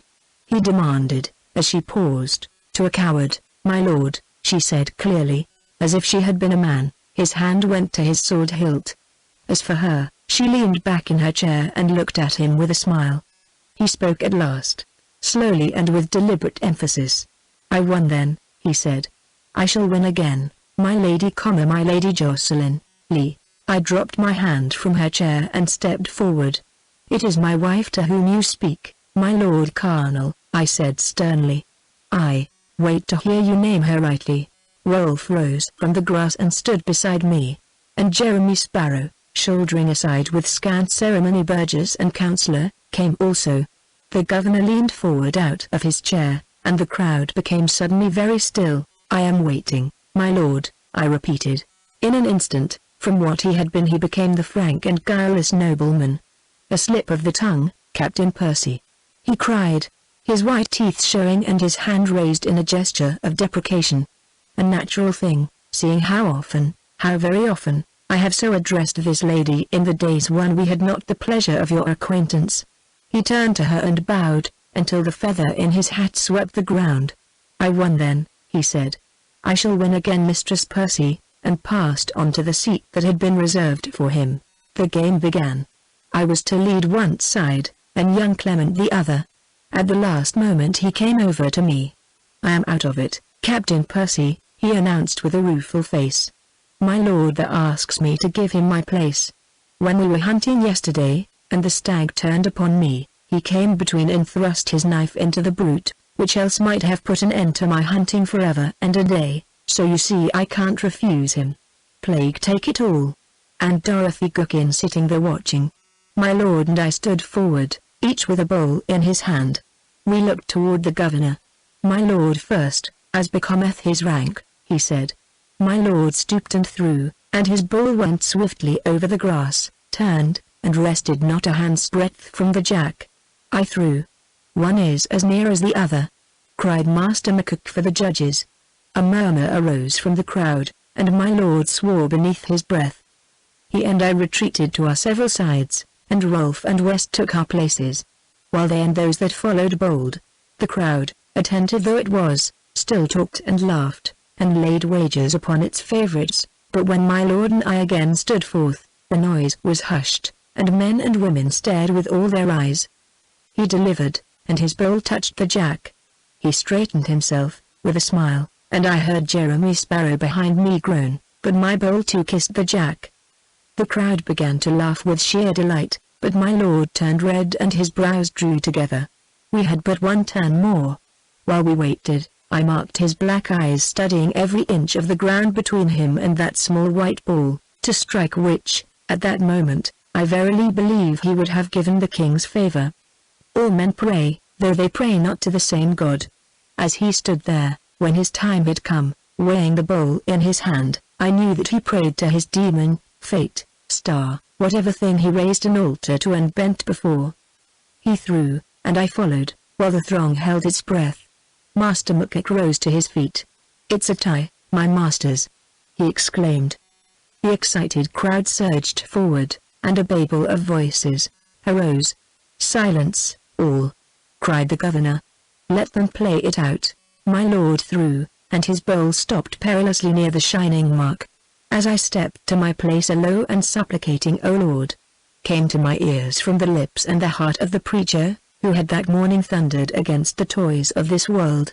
I drew back my arm and threw with all my force. A cry arose from the throng, and my lord ground his heel into the earth.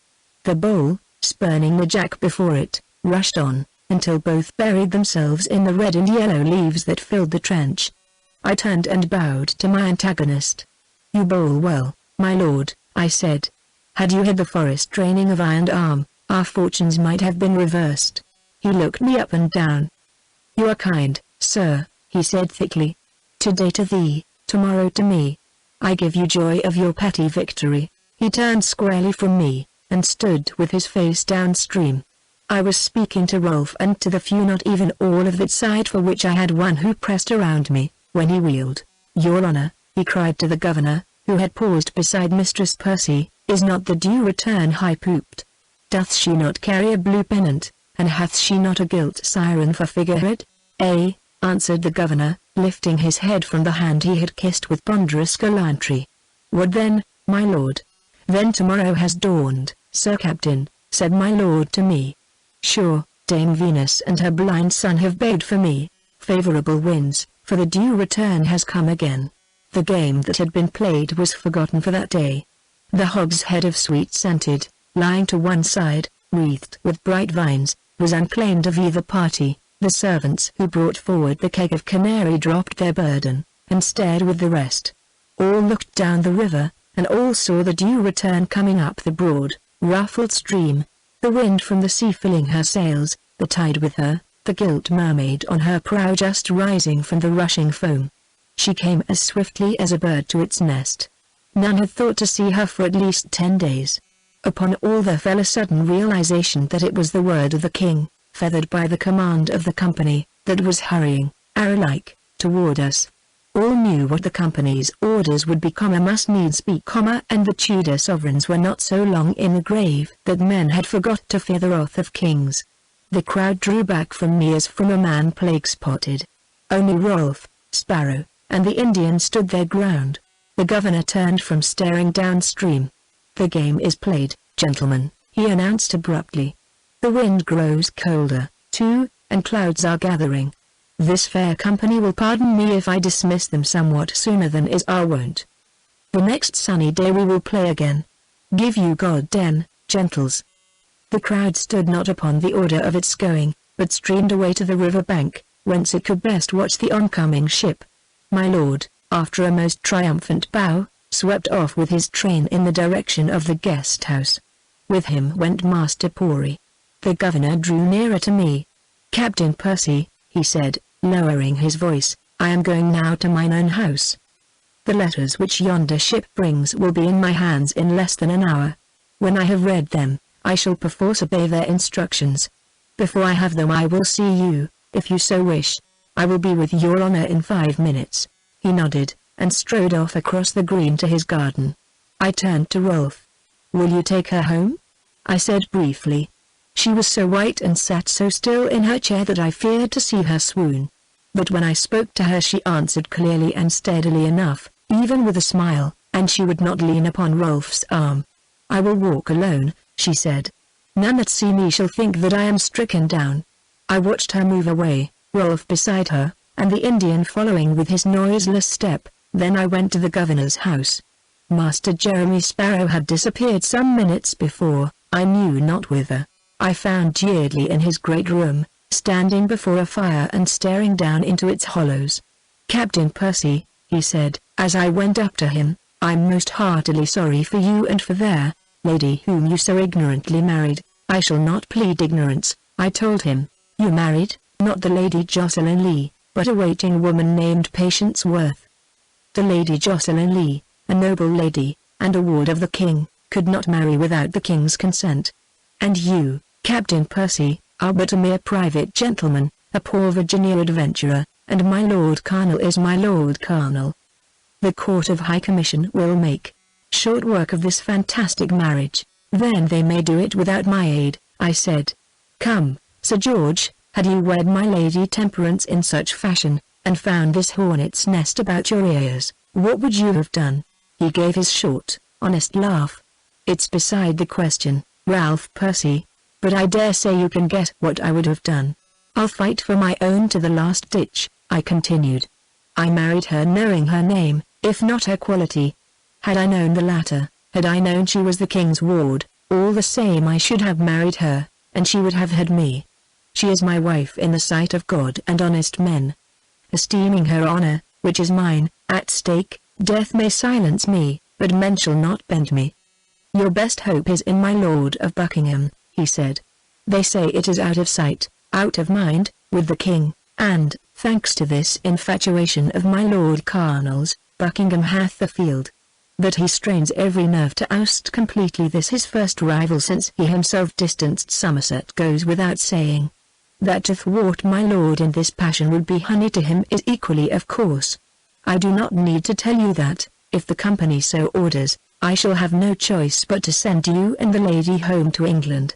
When you are in London, make your suit to my Lord of Buckingham, and I earnestly hope that you may find in him an ally powerful enough to bring you and the lady, to whose grace, beauty, and courage we all do homage, out of this coil."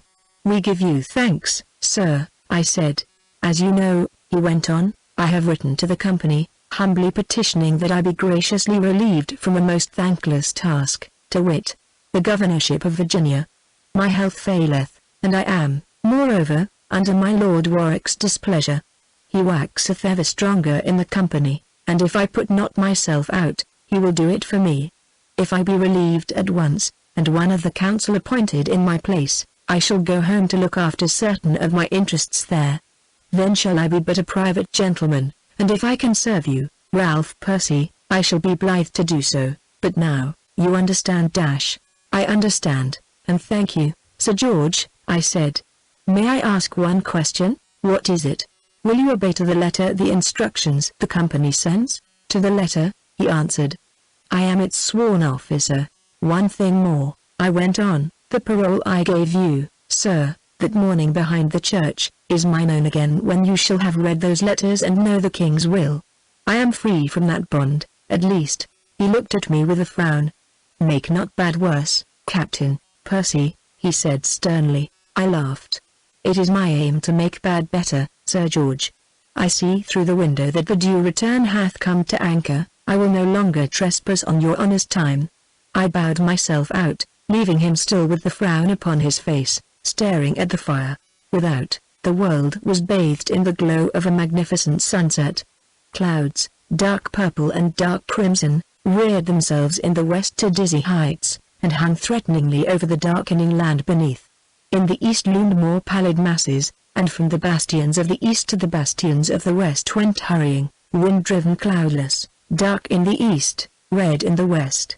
There was a high wind, and the river, where it was not reddened by the sunset, was lividly green.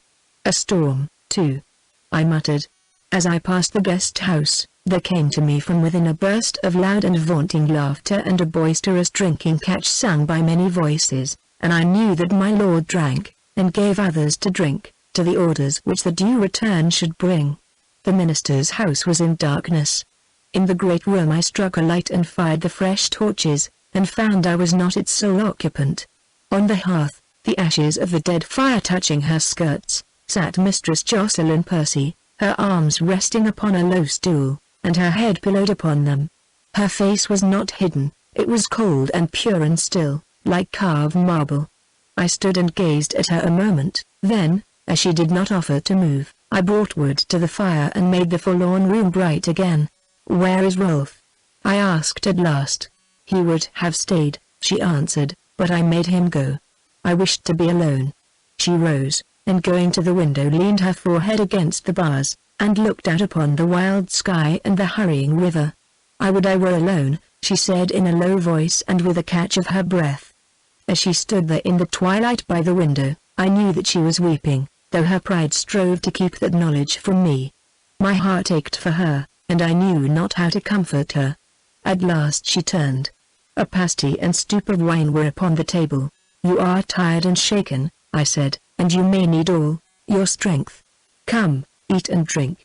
For tomorrow we die," she added, and broke into tremulous laughter. Her lashes were still wet, but her pride and daring had returned. She drank the wine I poured for her, and we spoke of indifferent things, of the game that afternoon, of the Indian Nantuckwis, of the wild night that clouds and wind portended. Supper over, I called Angela to bear her company, and I myself went out into the night, and down the street toward the guest house. Chapter 18, in which we go out into the night. The guest house was aflame with lights. As I neared it, there was borne to my ears a burst of drunken shouts accompanied by a volley of musketry. My lord was pursuing with a vengeance our senseless fashion of wasting in drinking bouts powder that would have been better spent against the Indians. The noise increased. The door was flung open, and there issued a tide of drawers and servants headed by mine host himself, and followed by a hail of such minor breakables as the house contained and by Olympian laughter. I made my way past the indignant host and his staff, and standing upon the threshold looked at the riot within. The long room was thick with the smoke of tobacco and the smoke of powder, through which the many torches burned yellow. Upon the great table wine had been spilt, and dripped a swell red pool upon the floor. Underneath the table, still grasping his empty tankard, lay the first of my lord's guests to fall, an upriver burgess with white hair. The rest of the company were fast reeling to a like fate. Young Hamar had a fiddle, and, one foot upon a settle, the other upon the table, drew across it a fast and furious bow. Master Pori, arrived at the maudlin stage, alternately sang a slow and melancholy ditty and wiped the tears from his eyes with elaborate care. Master Edward Sharpless, now in a high voice, now in an undistinguishable murmur, argued some imaginary case. Peaceable Sherwood was drunk, and Giles Allen, and Petty Place Claus. Captain John Martin, sitting with outstretched legs, called now for a fresh tankard, which he emptied at a gulp, now for his pistols, which, as fast as my lord's servants brought them to him new primed, he discharged at the ceiling. The loud wind rattled doors and windows, and made the flame of the torches stream sideways. The music grew madder and madder, the shots more frequent.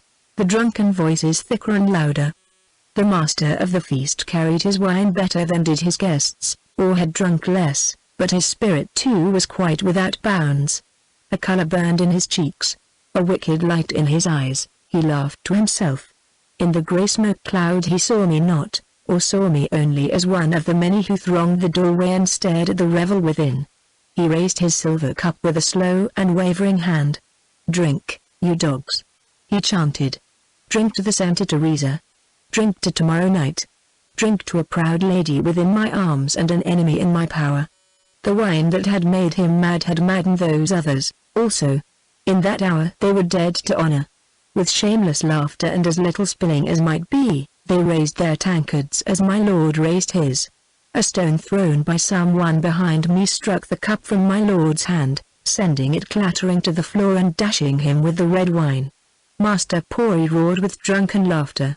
"Cup and lip missed that time," he cried. The man who had thrown the stone was Jeremy Sparrow. For one instant I saw his great figure, and the wrathful face beneath his shock of grizzled hair. The next he had made his way through the crowd of gaping menials and was gone. My lord stared foolishly at the stains upon his hands, at the fallen goblet and the stone beside it. "Cogged dice," he said thickly, "or I had not lost that throw. I'll drink that toast by myself tomorrow night, when the ship doesn't rock like this DD floor, and the sea has no stones to throw. More wine, Giles. To my Lord High Admiral, gentlemen. To His Grace of Buckingham. May he shortly howl in hell, and looking back to Whitehall see me upon the king's bosom. The king is a good king, gentlemen. He gave me this ruby. Do ye know what I had of him last year? I turned and left the door and the house. I could not thrust a fight upon a drunken man. 10 yards away, suddenly and without any warning of his approach, I found beside me the Indian Nantorquas. "I have been to the woods to hunt," he said, in the slow musical English Rolf had taught him. "I knew where a panther lodged, and today I laid the snare, and took him in it. I brought him to my brother's house, and caged him there. When I have tamed him, I shall give him to the beautiful lady."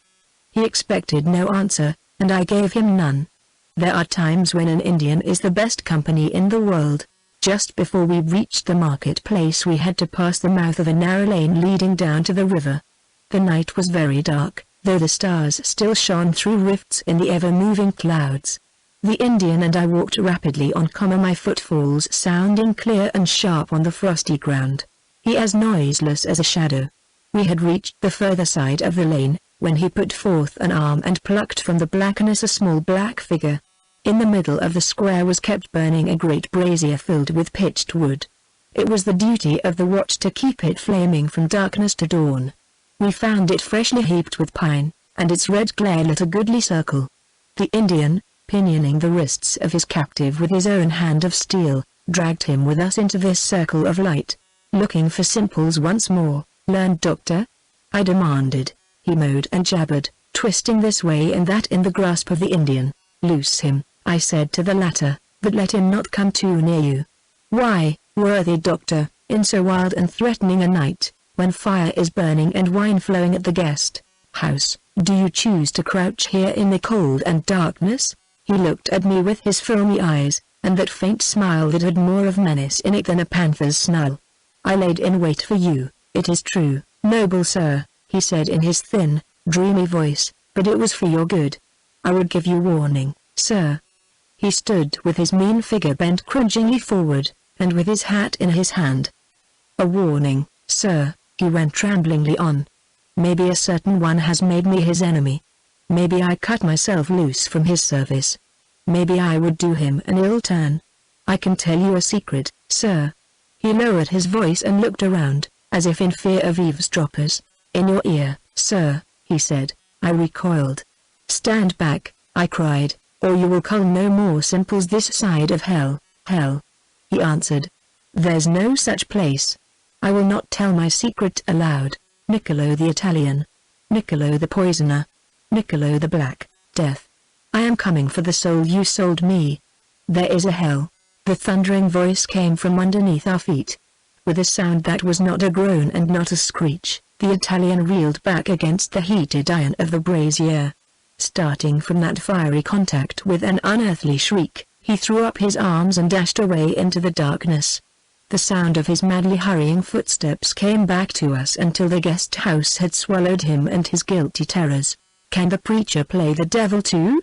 I asked, as Sparrow came up to us from the other side of the fire. I could have sworn that voice came from the bowels of the earth. "'Tis the strangest gift. A mere trick," he said, with his great laugh, "but it has served me well on more occasions than one. It is not known in Virginia, sir, but before ever the word of the Lord came to me to save poor silly souls I was a player.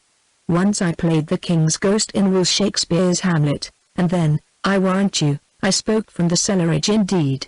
I so frighted players and playgoers that they swore it was witchcraft, and Burbage's knees did knock together in dead earnest.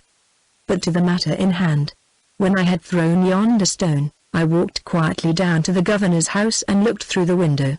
The governor hath the company's letters, and he and the council all save the reprobate Pori sit there staring at them and drumming with their fingers on the table. Is Rolf of the council? I asked. He was speaking for you, I suppose, though I heard not the words. They all listened, but they all shook their heads. We shall know in the morning, I said. The night grows wilder, and honest folks should be abed. Nantorquas, good night. When will you have tamed your panther? It is now the moon of Cohonks, answered the Indian. When the moon of blossoms is here, the panther shall roll at the beautiful lady's feet. The moon of blossoms, I said. The moon of blossoms is a long way off. I have panthers myself to tame before it comes. This wild night gives one wild thoughts, Master Sparrow. The loud wind, and the sound of the water, and the hurrying clouds. Who knows if we shall ever see the moon of blossoms? I broke off with a laugh for my own weakness. It's not often that a soldier thinks of death, I said. Come to bed, Reverend Sir. Nantorquas, again, good night, and may you tame your panther.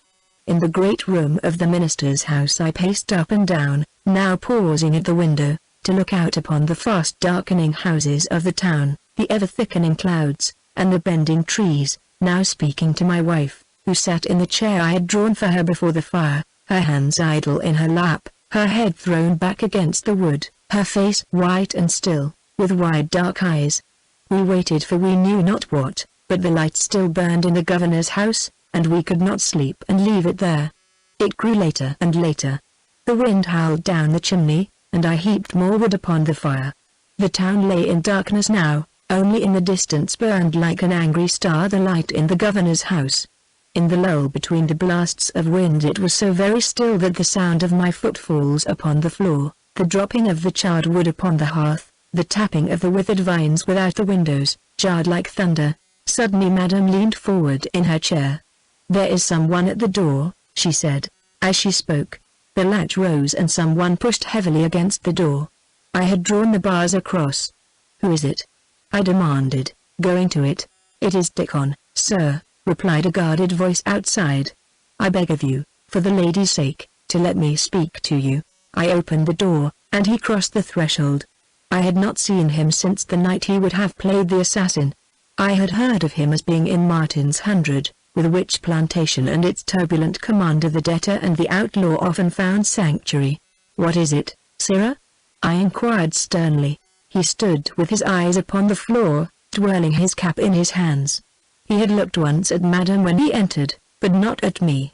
When he spoke there was the old bravado in his voice, and he threw up his head with the old reckless gesture.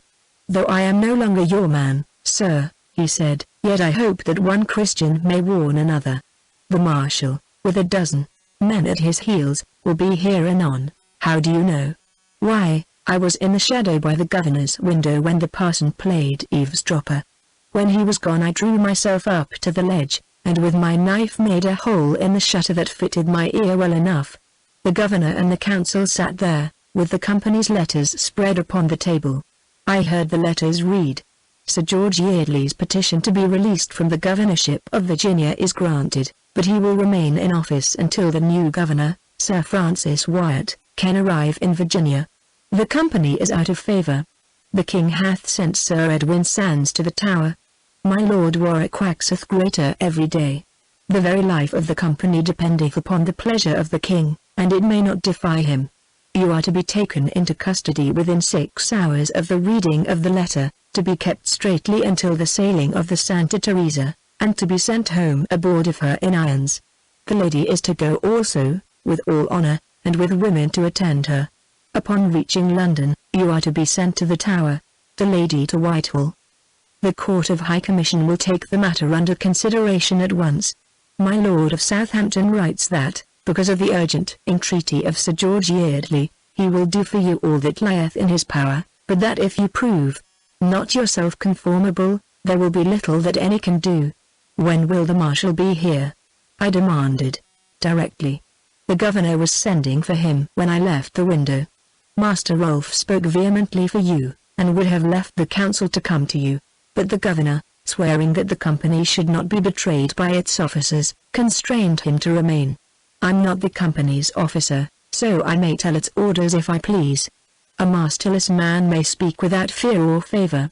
I have told you all I know. Before I could speak he was gone, closing the door heavily behind him. I turned to the king's ward.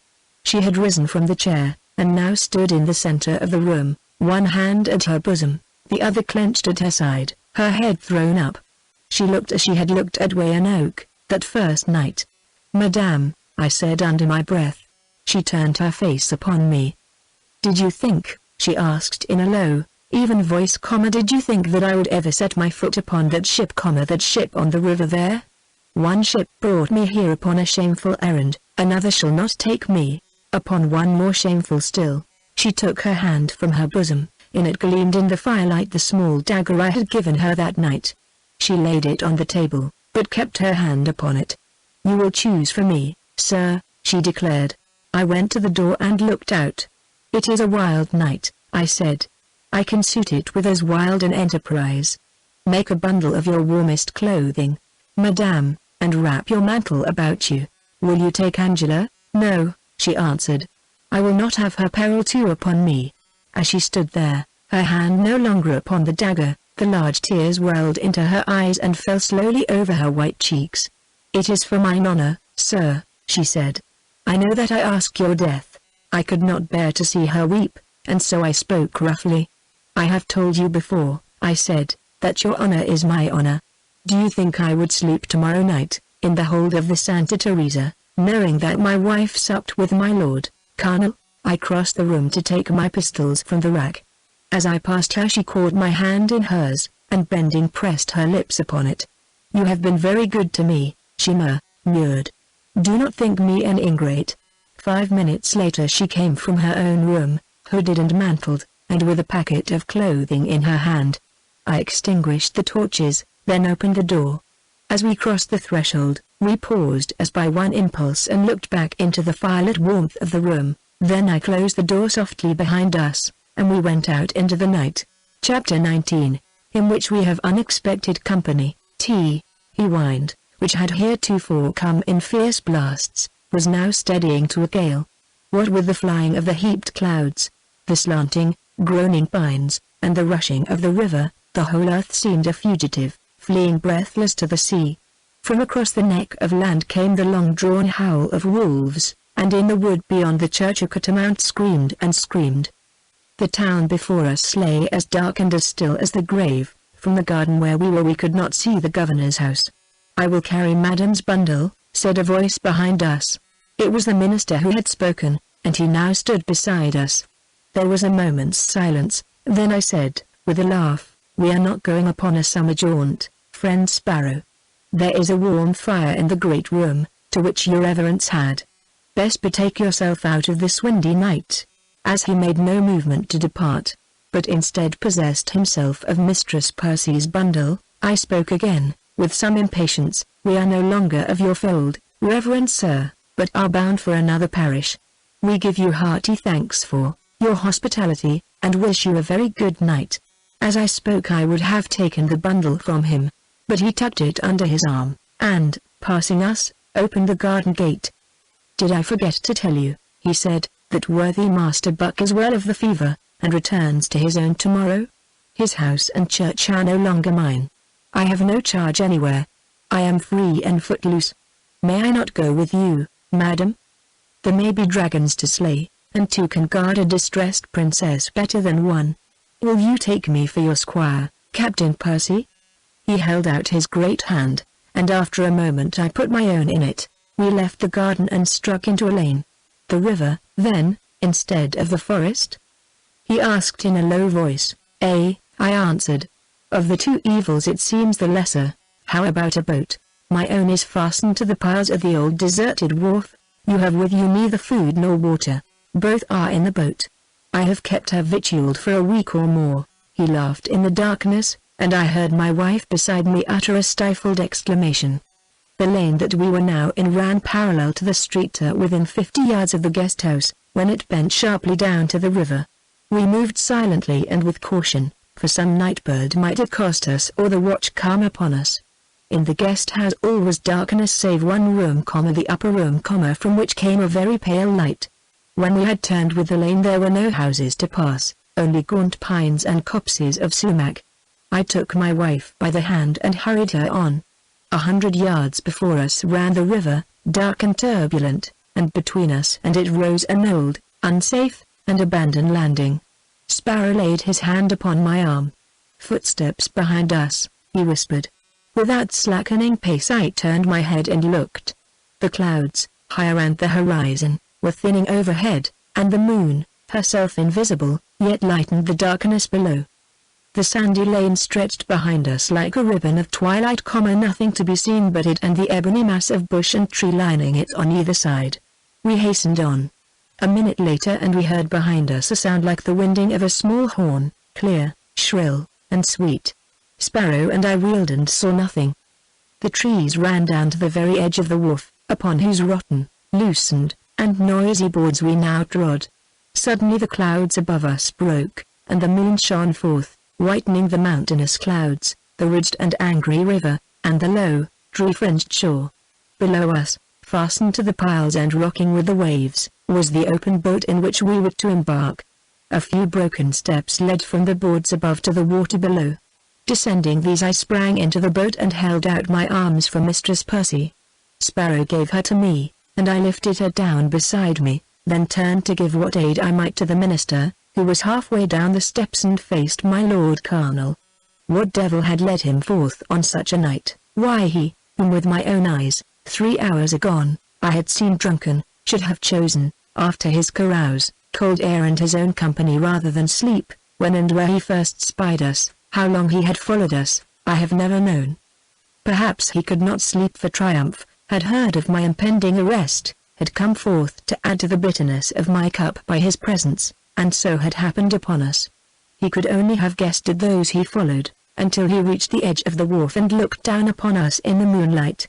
For a moment he stood without moving, then he raised his hand to his lips, and the shrill call that had before startled us rang out again. At the far end of the lane lights appeared. Men were coming down the lane at a run, whether they were the watch, or my lord's own rogues, we tarried not to see. There was not time to loosen the rope from the piles, so I drew my knife to cut it. My lord saw the movement, and sprang down the steps, at the same time shouting to the men behind to hasten. Sparrow, grappling with him, locked him in a giant's embrace, lifted him bodily from the steps, and flung him into the boat. His head struck against a thwart, and he lay, huddled beneath it, quiet enough. The minister sprang after him, and I cut the rope. By now the wharf shook with running feet, and the backward streaming flame of the torches reddened its boards and the black water beneath, but each instant the water widened between us and our pursuers. Wind and current swept us out, and at that wharf there were no boats to follow us. Those whom my lord's whistle had brought were now upon the very edge of the wharf. The marshal's voice called upon us in the name of the king to return. Finding that we vouchsafed no answer, he pulled out a pistol and fired, the ball going through my hat, then ripped out its fellow and fired again. Mistress Percy, whose behavior had been that of an angel, stirred in her seat. I did not know until the day broke that the ball had grazed her arm, drenching her sleeve with blood. "It is time we were away," I said, with a laugh. "If your reverence will keep your hand upon the tiller and your eye upon the gentleman whom you have made our travelling companion, I'll put up the sail." I was on my way to the foremast, when the boom lying prone before me rose. Slowly and majestically the sail ascended, tapering upward, silvered by the moon, the great white pinion which should bear us we knew not whither. I stopped short in my tracks. Mistress Percy drew a sobbing breath, and the minister gasped with admiration. We all three stared as through the white cloth had veritably been a monster wing endowed with life. "Sails don't rise of themselves," I exclaimed, and was at the mast before the words were out of my lips. Crouched behind it was a man. I should have known him even without the aid of the moon. Often enough, God knows, I had seen him crouched like this beside me, ourselves in ambush awaiting some unwary foe, brute or human, or ourselves in hiding, holding our breath lest it should betray us. The minister who had been a player, the rival who would have poisoned me, the servant who would have stabbed me, the wife who was wife in name only, mine were strange shipmates. He rose to his feet and stood there against the mast, in the old half-submissive, half-defiant attitude, with his head thrown back in the old way. "If you order me, sir, I will swim ashore," he said, half sullenly, half I know not how. "You would never reach the shore," I replied. "And you know that I will never order you again. Stay here if you please, or come aft if you please." I went back and took the tiller from Sparrow. We were now in mid-river, and the swollen stream and the strong wind bore us on with them like a leaf before the gale. We left behind the lights and the clamour, the dark town and the silent fort, the weary due return and the shipping about the lower wharf. Before us loomed the Santa Teresa. We passed so close beneath her huge black sides that we heard the wind whistling through her rigging. When she, too, was gone, the river lay bare before us, silver when the moon shone, of an inky blackness when it was obscured by one of the many flying clouds. My wife wrapped her mantle closer about her, and, leaning back in her seat in the stern beside me, raised her face to the wild and solemn heavens. Dickon sat apart in the bow and held his tongue. The minister bent over, and, lifting the man that lay in the bottom of the boat, laid him at full length upon the thwart before us. The moonlight streamed down upon the prostrate figure. I think it could never have shone upon a more handsome or a more wicked man. He lay there in his splendid dress and dark beauty, Endymion-like, beneath the moon. The king's ward turned her eyes upon him, kept them there a moment, then glanced away, and looked at him no more. "There's a parlous lump upon his forehead where it struck the thwart," said the minister, "but the life's yet in him. He'll shame honest men for many a day to come. Your Platonists, who from a goodly outside argue as fair a soul, could never have been acquainted with this gentleman." The subject of his discourse moaned and stirred. The minister raised one of the hanging hands and felt for the pulse. "Faint enough," he went on. "A little more and the king might have waited for his minion forever and a day. It would have been the better for us, who have now, indeed, a strange fish upon our hands. But I am glad I killed him not." I tossed him a flask. "It's good aquavitae, and the flask is honest. Give him to drink of it." He forced the liquor between my lord's teeth, then dashed water in his face. Another minute and the king's favourite sat up and looked around him. Dazed as yet, he stared, with no comprehension in his eyes, at the clouds, the sail, the rushing water, the dark figures about him. "Niccolo!" he cried sharply. "He's not here, my lord," I said. At the sound of my voice he sprang to his feet. "I should advise your lordship to sit still," I said.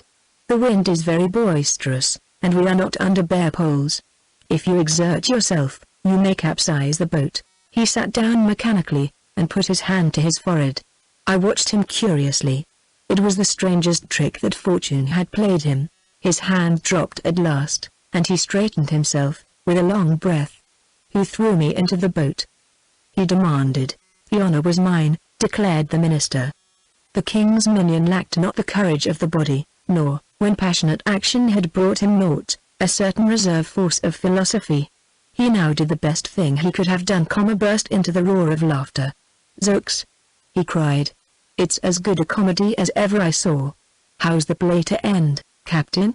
Are we to go off laughing, or is the end to be bloody after all? For instance, is the murder to be done?"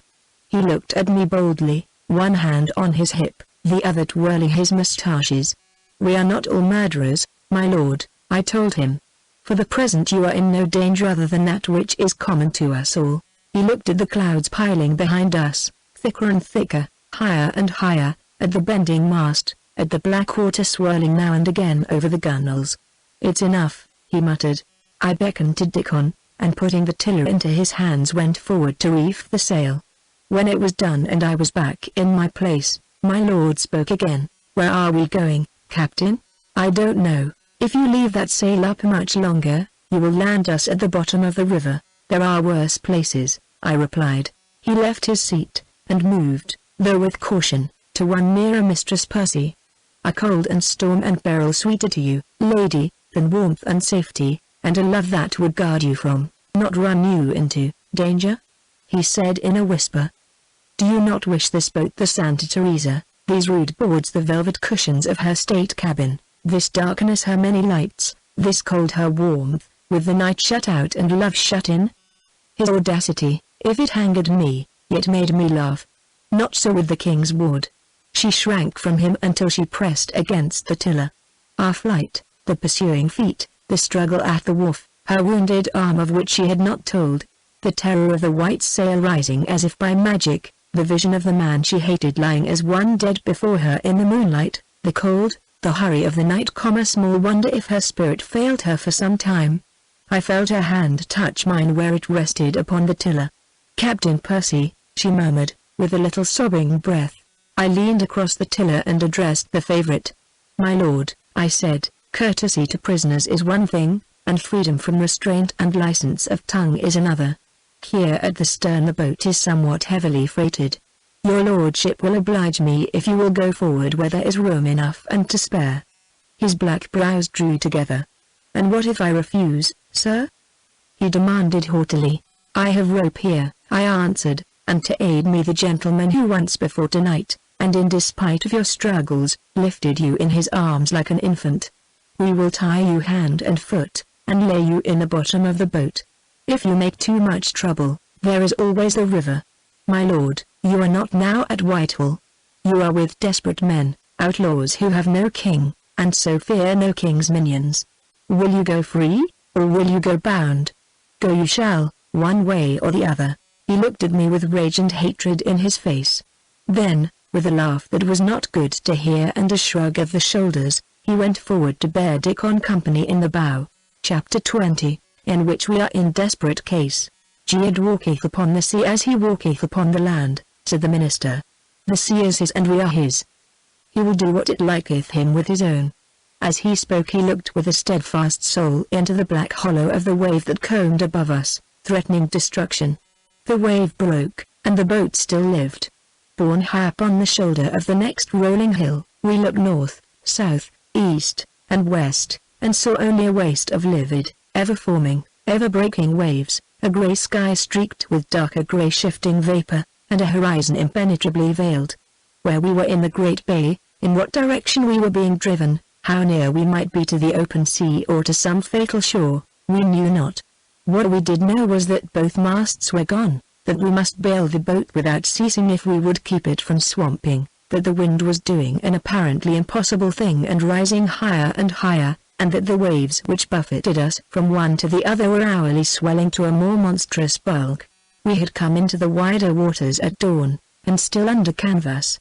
An hour later, off Point Comfort, a bare mast contented us. We had hardly gotten the sail in when mast and all went overboard. That had been hours ago. A common peril is a mighty leveler of barriers. Scant time was there in that boat to make distinction between friend and foe. As one man we fought the element which would devour us. Each took his turn at the bailing, each watched for the next great wave before which we must cower, clinging with numbed hands to gunwale and thwart. We fared alike, toiled alike, and suffered alike, only that the minister and I cared for Mistress Percy, asking no help from the others. The king's ward endured all without a murmur. She was cold, she was worn with watching and terror, she was wounded. Each moment death raised his arm to strike, but she sat the dauntless, and looked him in the face with a smile upon her own. If, wearied out, we had given up the fight, her look would have spurred us on to wrestle with our fate to the last gasp. She sat between Sparrow and me, and as best we might we shielded her from the drenching seas and the icy wind. Morning had shown me the blood upon her sleeve, and I had cut away the cloth from the white arm, and had washed the wound with wine and bound it up. If for my fee, I should have liked to press my lips upon the blue-veined marble, still I did it not. When, a week before, I had stored the boat with food and drink and had brought it to that lonely wharf, I had thought that if at the last my wife willed to flee I would attempt to reach the bay, and passing out between the capes would go to the north. Given an open boat and the tempestuous seas of November, there might be one chance out of 100 of our reaching Manhattan and the Dutch, who might or might not give us refuge. She had willed to flee, and we were upon our journey, and the one chance had vanished. That one, monotonous, cold, and clinging mist had shrouded us for our burial, and our grave yawned beneath us. The day passed and the night came, and still we fought the sea, and still the wind drove us whither it would.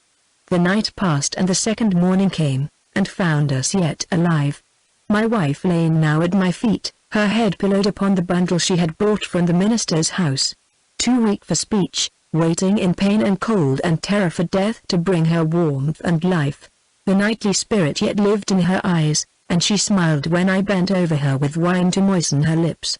At length she began to wander in her mind, and to speak of summer days and flowers. A hand held my heart in a slowly tightening grip of iron, and the tears ran down the minister's cheeks. The man who had darkened her young life, bringing her to this, looked at her with an ashen face. As the day wore on, the grey of the sky paled to a dead man's hue and the wind lessened, but the waves were still mountain high. One moment we poised, like the gulls that now screamed about us, upon some giddy summit, the sky alone above and around us. The next we sank into dark green and glassy caverns. Suddenly the wind fell away, veered, and rose again like a giant refreshed. Dickon started, put his hand to his ear, then sprang to his feet. "Breakers!" he cried hoarsely. We listened with straining ears. He was right. The low, ominous murmur changed to a distant roar, grew louder yet, and yet louder, and was no longer distant. "It will be the sand islets off Cape Charles, sir," he said. I nodded. He and I knew there was no need of words. The sky grew paler, and soon upon the woof of the clouds a splash of dull yellow showed where the sun would be. The fog rose, laying bare the desolate ocean. Before us were two very small islands, mere handfuls of sand, lying side by side, and encompassed half by the open sea, half by stiller waters diked in by marshes and sandbars. A coarse, scanty grass and a few stunted trees with branches bending away from the sea lived upon them, but nothing else. Over them and over the marshes and the sandbanks circled myriads of great white gulls. Their harsh, unearthly voices came to us faintly, and increased the desolation of earth and sky and sea. To the shell-strewn beach of the outer of the two islets raced long lines of surf, and between us and it lurked a sandbar, against which the great rollers dashed with a bull-like roar. The wind drove us straight upon this bar. A moment of deadly peril and it had us fast, holding us for the waves to beat our life out. The boat listed, then rested, quivering through all its length.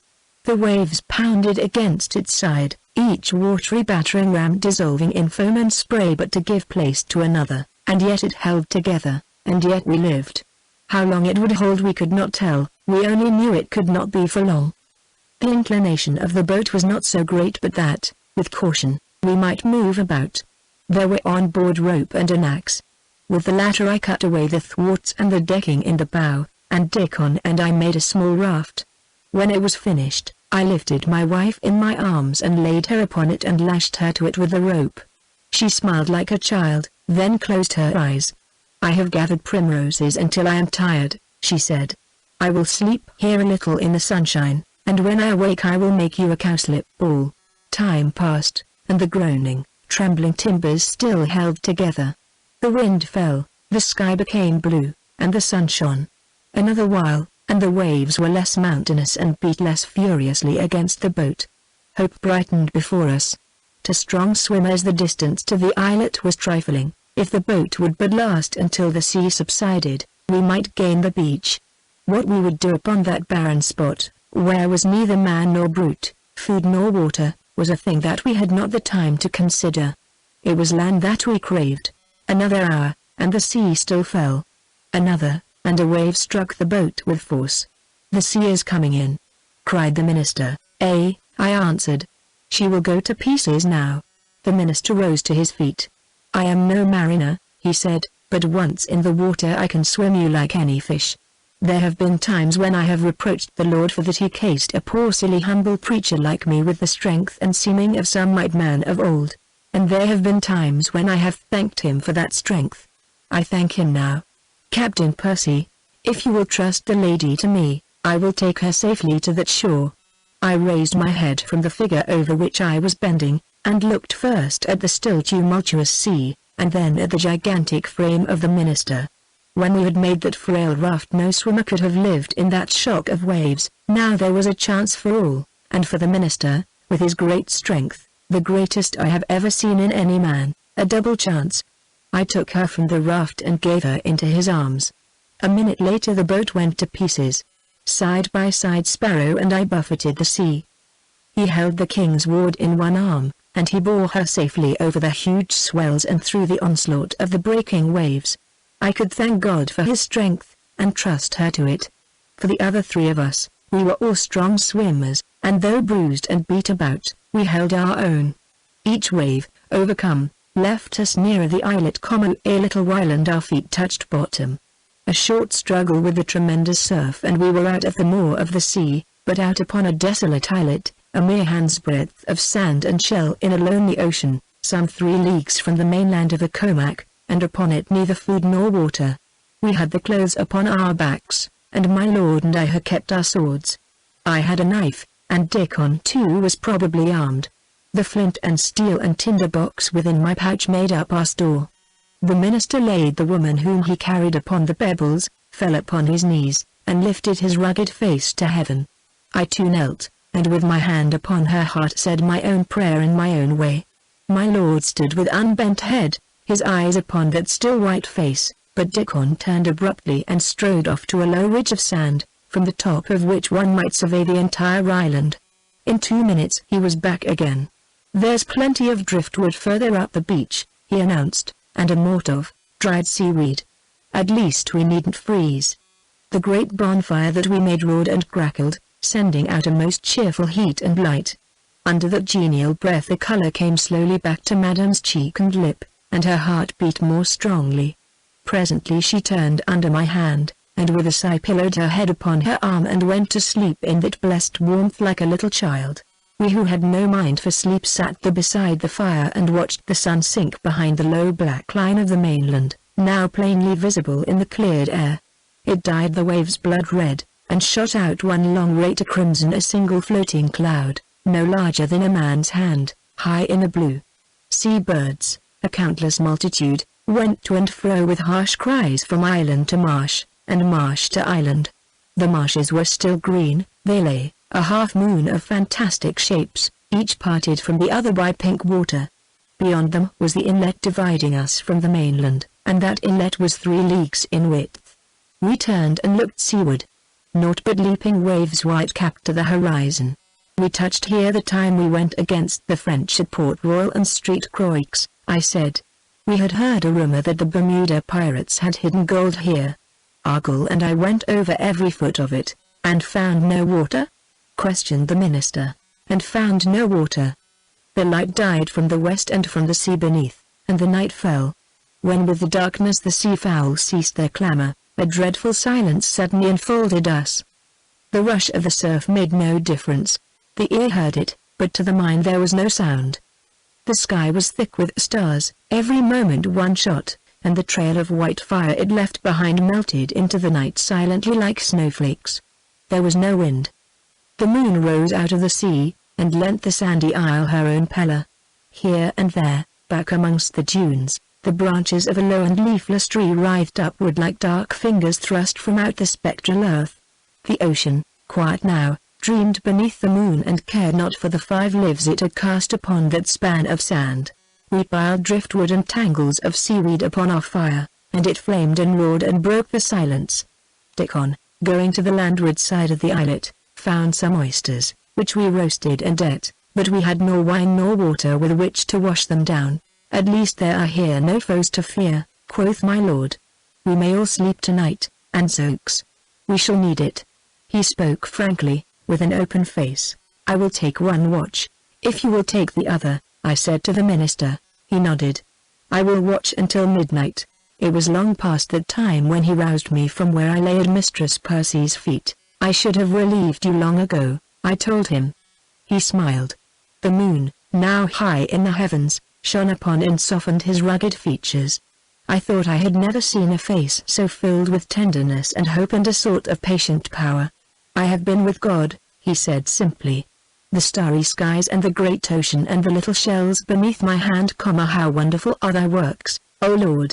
What is man that thou art mindful of him? And yet not a sparrow falleth." I rose and sat by the fire, and he laid himself down upon the sand beside me.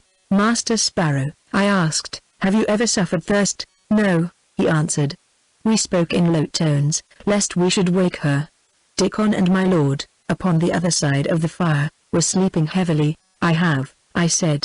"Once I lay upon a field of battle throughout a summer day, sore wounded and with my dead horse across my body. I shall forget the horror of that lost field and the torment of that weight before I forget the thirst." "You think there is no hope? What hope should there be?" He was silent. Presently he turned and looked at the king's ward where she lay in the rosy light, then his eyes came back to mine. "If it comes to the worst I shall put her out of her torment," I said. He bowed his head and we sat in silence, our gaze upon the ground between us, listening to the low thunder of the surf and the crackling of the fire. "I love her," I said at last. "God help me." He put his finger to his lips. She had stirred and opened her eyes.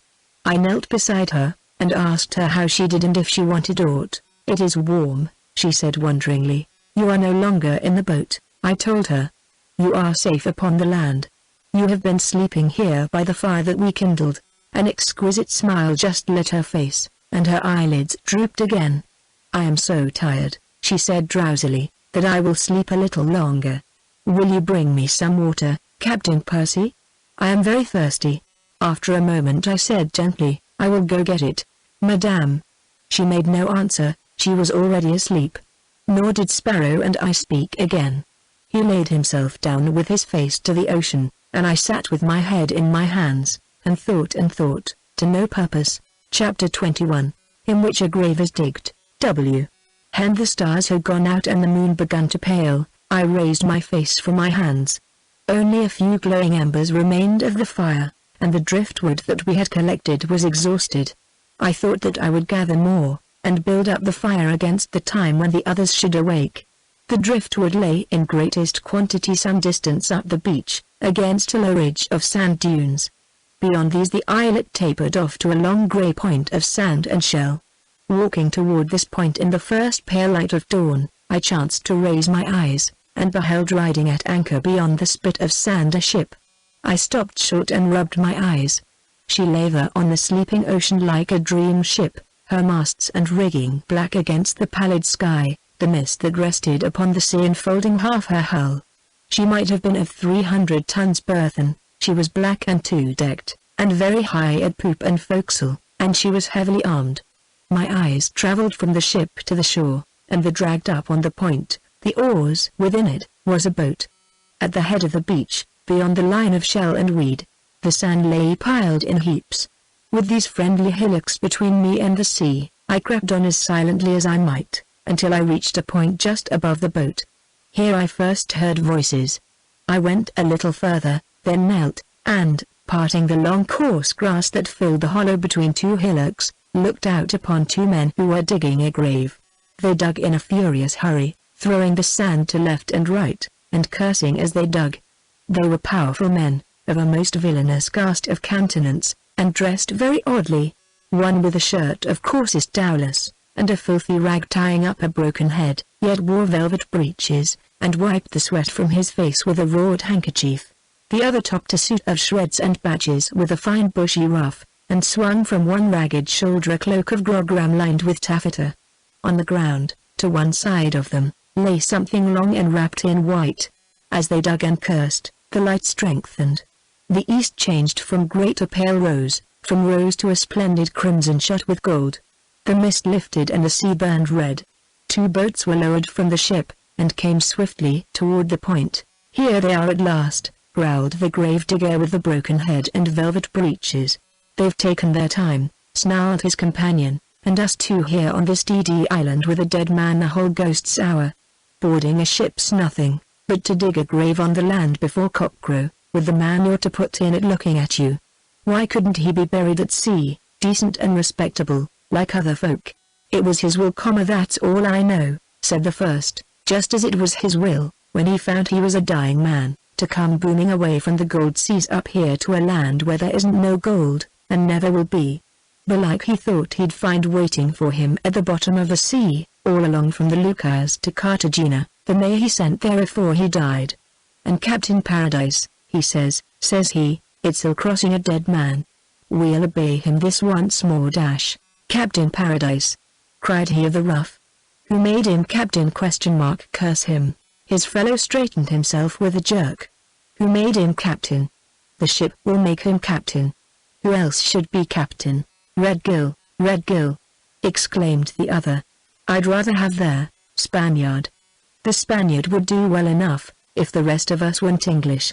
If hating every other Spaniard would do it, he'd be English fast enough." The scoundrel with the broken head burst into a loud laugh. "Do ye remember the bark we took off Portobello, with the priests aboard?" Oh, the rogue with the ruff grinned.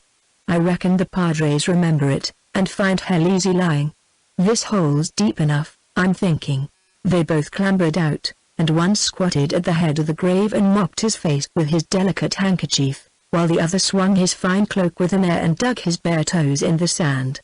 The two boats now grated upon the beach, and several of their occupants, springing out, dragged them up on the sand. "We'll never get another like him that's gone," said the worthy at the head of the grave, gloomily regarding the something wrapped in white. "That's gospel truth," assented the other, with a prodigious sigh. "He was a man. What was a man? He never stuck at nothing. Don or priest, man or woman, good red gold or dirty silver, it was all one to him. But he's dead and gone. Now, if we had a captain like Kirby," suggested the first. "Kirby keeps to the summer isles," said the second. "'Tisn't often now that he swoops down as far as the Indies." The man with the broken head laughed. "When he does, there's a noise in that part of the world, and that's gospel truth, too," swore the other, with an oath of admiration. By this the score or more who had come in the two boats were halfway up the beach. In front, side by side, as each conceding no inch of leadership, walked three men, a large man, with a villainous face much scarred, and a huge, bushy, dark red beard, a tall dark man, with a thin fierce face and bloodshot eyes, the Spaniard by his looks, and a slight man, with the face and bearing of an English gentleman. The men behind them differed no whit from the two grave-diggers, being as scoundrelly of face, as great of strength, and as curiously attired. They came straight to the open grave, and the dead man beside it. The three who seemed of most importance disposed themselves, still side by side, at the head of the grave, and their following took the foot. "It's a dirty piece of work," said Red Gill in a voice like a raven's, "and the sooner it's done with, and we are aboard again and booming back to the Indies, the better I'll like it. Over with him, brave boys." "Is it yours to give the word?" asked the slight man, who was dressed point device, and with a finical nicety, in black and silver. His voice was low and clear, and of a somewhat melancholy cadence, going well with the pensiveness of fine, deeply fringed eyes. "Why shouldn't I give the word?"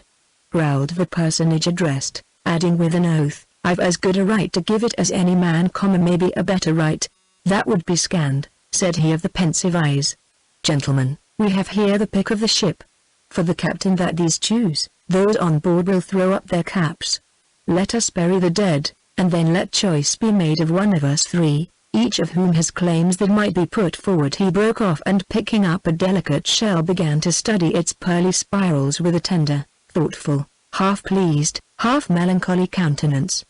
The grave-digger with the wrought handkerchief looked from him to the rascal crewmaster at the foot of the grave, and, seeing his own sentiments mirrored in the countenances of not a few, snatched the bloody clout from his head, waved it, and cried out, "Paradise!"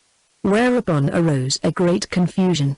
Some bawled for Paradise, some for Red Gill, a few for the Spaniard. The two grave-diggers locked horns, and a brawny devil with a woman's mantle swathed about his naked shoulders drew a knife, and made for a partisan of the Spaniard, who in his turn skillfully interposed between himself and the attack, the body of a bawling well-wisher to Redgill. The man in black and silver tossed aside the shell, rose, and entered the lists. With one hand he seized the grave-digger of the rough, and hurled him apart from him of the velvet breeches, with the other he presented a dagger with a jewelled haft at the breast of the ruffian with the woman's mantle, while in tones that would have befitted Astrophel plaining of his love to rocks, woods, and streams, he poured forth a flood of wild, singular, and filthy oaths, such as would have disgraced a camp follower. His interference was effectual. The combatants fell apart and the clamour was stilled, whereupon the gentleman of contrarieties at once resumed the gentle and indifferent melancholy of manner and address. "Let us off with the old love before we are on with the new, gentlemen," he said. "We'll bury the dead first, and choose his successor afterward, decently and in order, I trust, and with due submission to the majority." "I'll fight for my rights," growled Redgill. "And I for mine," cried the Spaniard. "And each of us will back his own man," muttered in an aside the grave-digger with the broken head, the one they called Paradise Side. "It is 1,000 pities that there is not amongst us some one of so preeminent that faction should hide its head before it. But to the work in hand, gentlemen." They gathered closer around the yawning grave, and some began to lift the corpse. As for me, I withdrew as noiselessly as an Indian from my lair of grass, and, hidden by the heaped-up sand, made off across the point and down the beach to where a light curl of smoke showed that someone was mending the fire I had neglected. It was Sparrow, who alternately threw on driftwood and seaweed and spoke to Madam, who sat at his feet in the blended warmth of fire and sunshine. Dickon was roasting the remainder of the oysters he had gathered the night before, and my lord stood and stared with a frowning face at the 9-mile distant mainland. All turned their eyes upon me as I came up to the fire. "A little longer, Captain Percy, and we would have had out a search warrant," began the minister cheerfully. "Have you been building a bridge?" "If I build one," I said, "it will be a perilous one enough." "Have you looked seaward?" "We waked but a minute agone," he answered. As he spoke, he straightened his great form and lifted his face from the fire to the blue sea. Dickon, still on his knees at his task, looked too, and my lord, turning from his contemplation of the distant kingdom of Accomac, and Mistress Percy, one hand shading her eyes, the slender fingers of the other still enmeshed in her long dark hair which she had been braiding. They stared at the ship in silence until my lord laughed. "Conjure us on board at once, Captain," he cried. "We are thirsty." I drew the minister aside. "I am going up the beach, beyond that point, again. You will one and all stay here. If I do not come back, do the best you can, and sell her life as dearly as you can. If I come back, you are quick of wit and have been a player, look that you take the cue I give you." I returned to the fire, and he followed me, amazement in his face. "My lord Colonel," I said, "I must ask you for your sword." He started, and his black brows drew together. "Though the fortunes of war have made me in some sort your captive, sir," he said at last, and not without dignity, "I do not see, upon this isle to which we are all prisoners, the need of so strong testimony to the abjectness of my condition, nor deem it generous. We will speak of generosity another day, my lord," I interrupted. "At present I am in a hurry. That you are my prisoner in verity is enough for me, but not for others. I must have you so in seeming as well as in truth. Moreover, Master Sparrow is weaponless, and I must needs disarm an enemy to arm a friend. I beg that you will give what else we must take." He looked at Dickon, but Dickon stood with his face to the sea. I thought we were to have a struggle, and I was sorry for it, but my lord could and did add discretion to a valor that I never doubted. He shrugged his shoulders, burst into a laugh, and turned to Mistress Percy. "What can one do, lady, when one is doubly a prisoner to numbers and to beauty? E'en laugh at fate, and make the best of a bad job. Here, sir. Some day it shall be the point." He drew his rapier from its sheath, and presented the hilt to me. I took it with a bow, and handed it to Sparrow. The king's ward had risen, and now leaned against the bank of sand, her long dark hair, half braided, drawn over either shoulder, her face marble white between the waves of darkness. I do not know that I shall ever come back, I said, stopping before her. May I kiss your hand before I go? Her lips moved, but she did not speak. I knelt and kissed her clasped hands. They were cold to my lips. Where are you going? She whispered.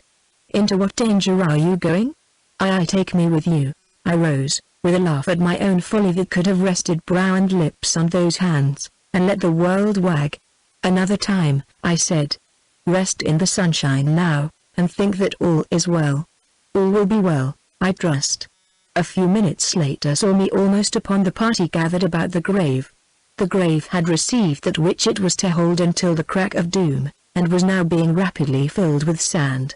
The crew of deep-dyed villains worked or stood or sat in silence, but all looked at the grave, and saw me not. As the last handful of sand made it level with the beach, I walked into their midst, and found myself face to face with the 3 candidates for the now vacant captaincy. Give you good day, gentlemen, I cried. Is it your captain that you bury or one of your crew, or is it only pizzos and pieces of 8? Chapter 22, in which I change my name and occupation. Tee sun shining on so much bare steel hurts my eyes, I said.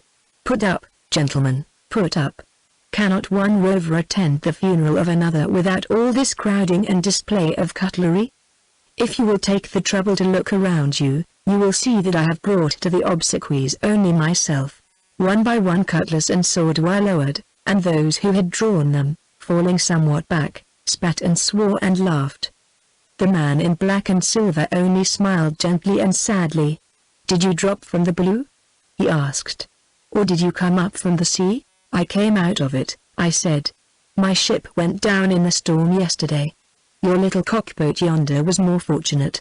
I waved my hand toward that ship of 300 tons, then twirled my moustaches and stood at gaze. Was your ship so large, then? Demanded Paradise, while a murmur of admiration, larded with oaths, ran around the circle. She was a very great galleon, I replied, with a sigh for the good ship that was gone. A moment's silence, during which they all looked at me. A galleon, then said Paradise softly. They that sailed her yesterday are today at the bottom of the sea, I continued. Alackaday.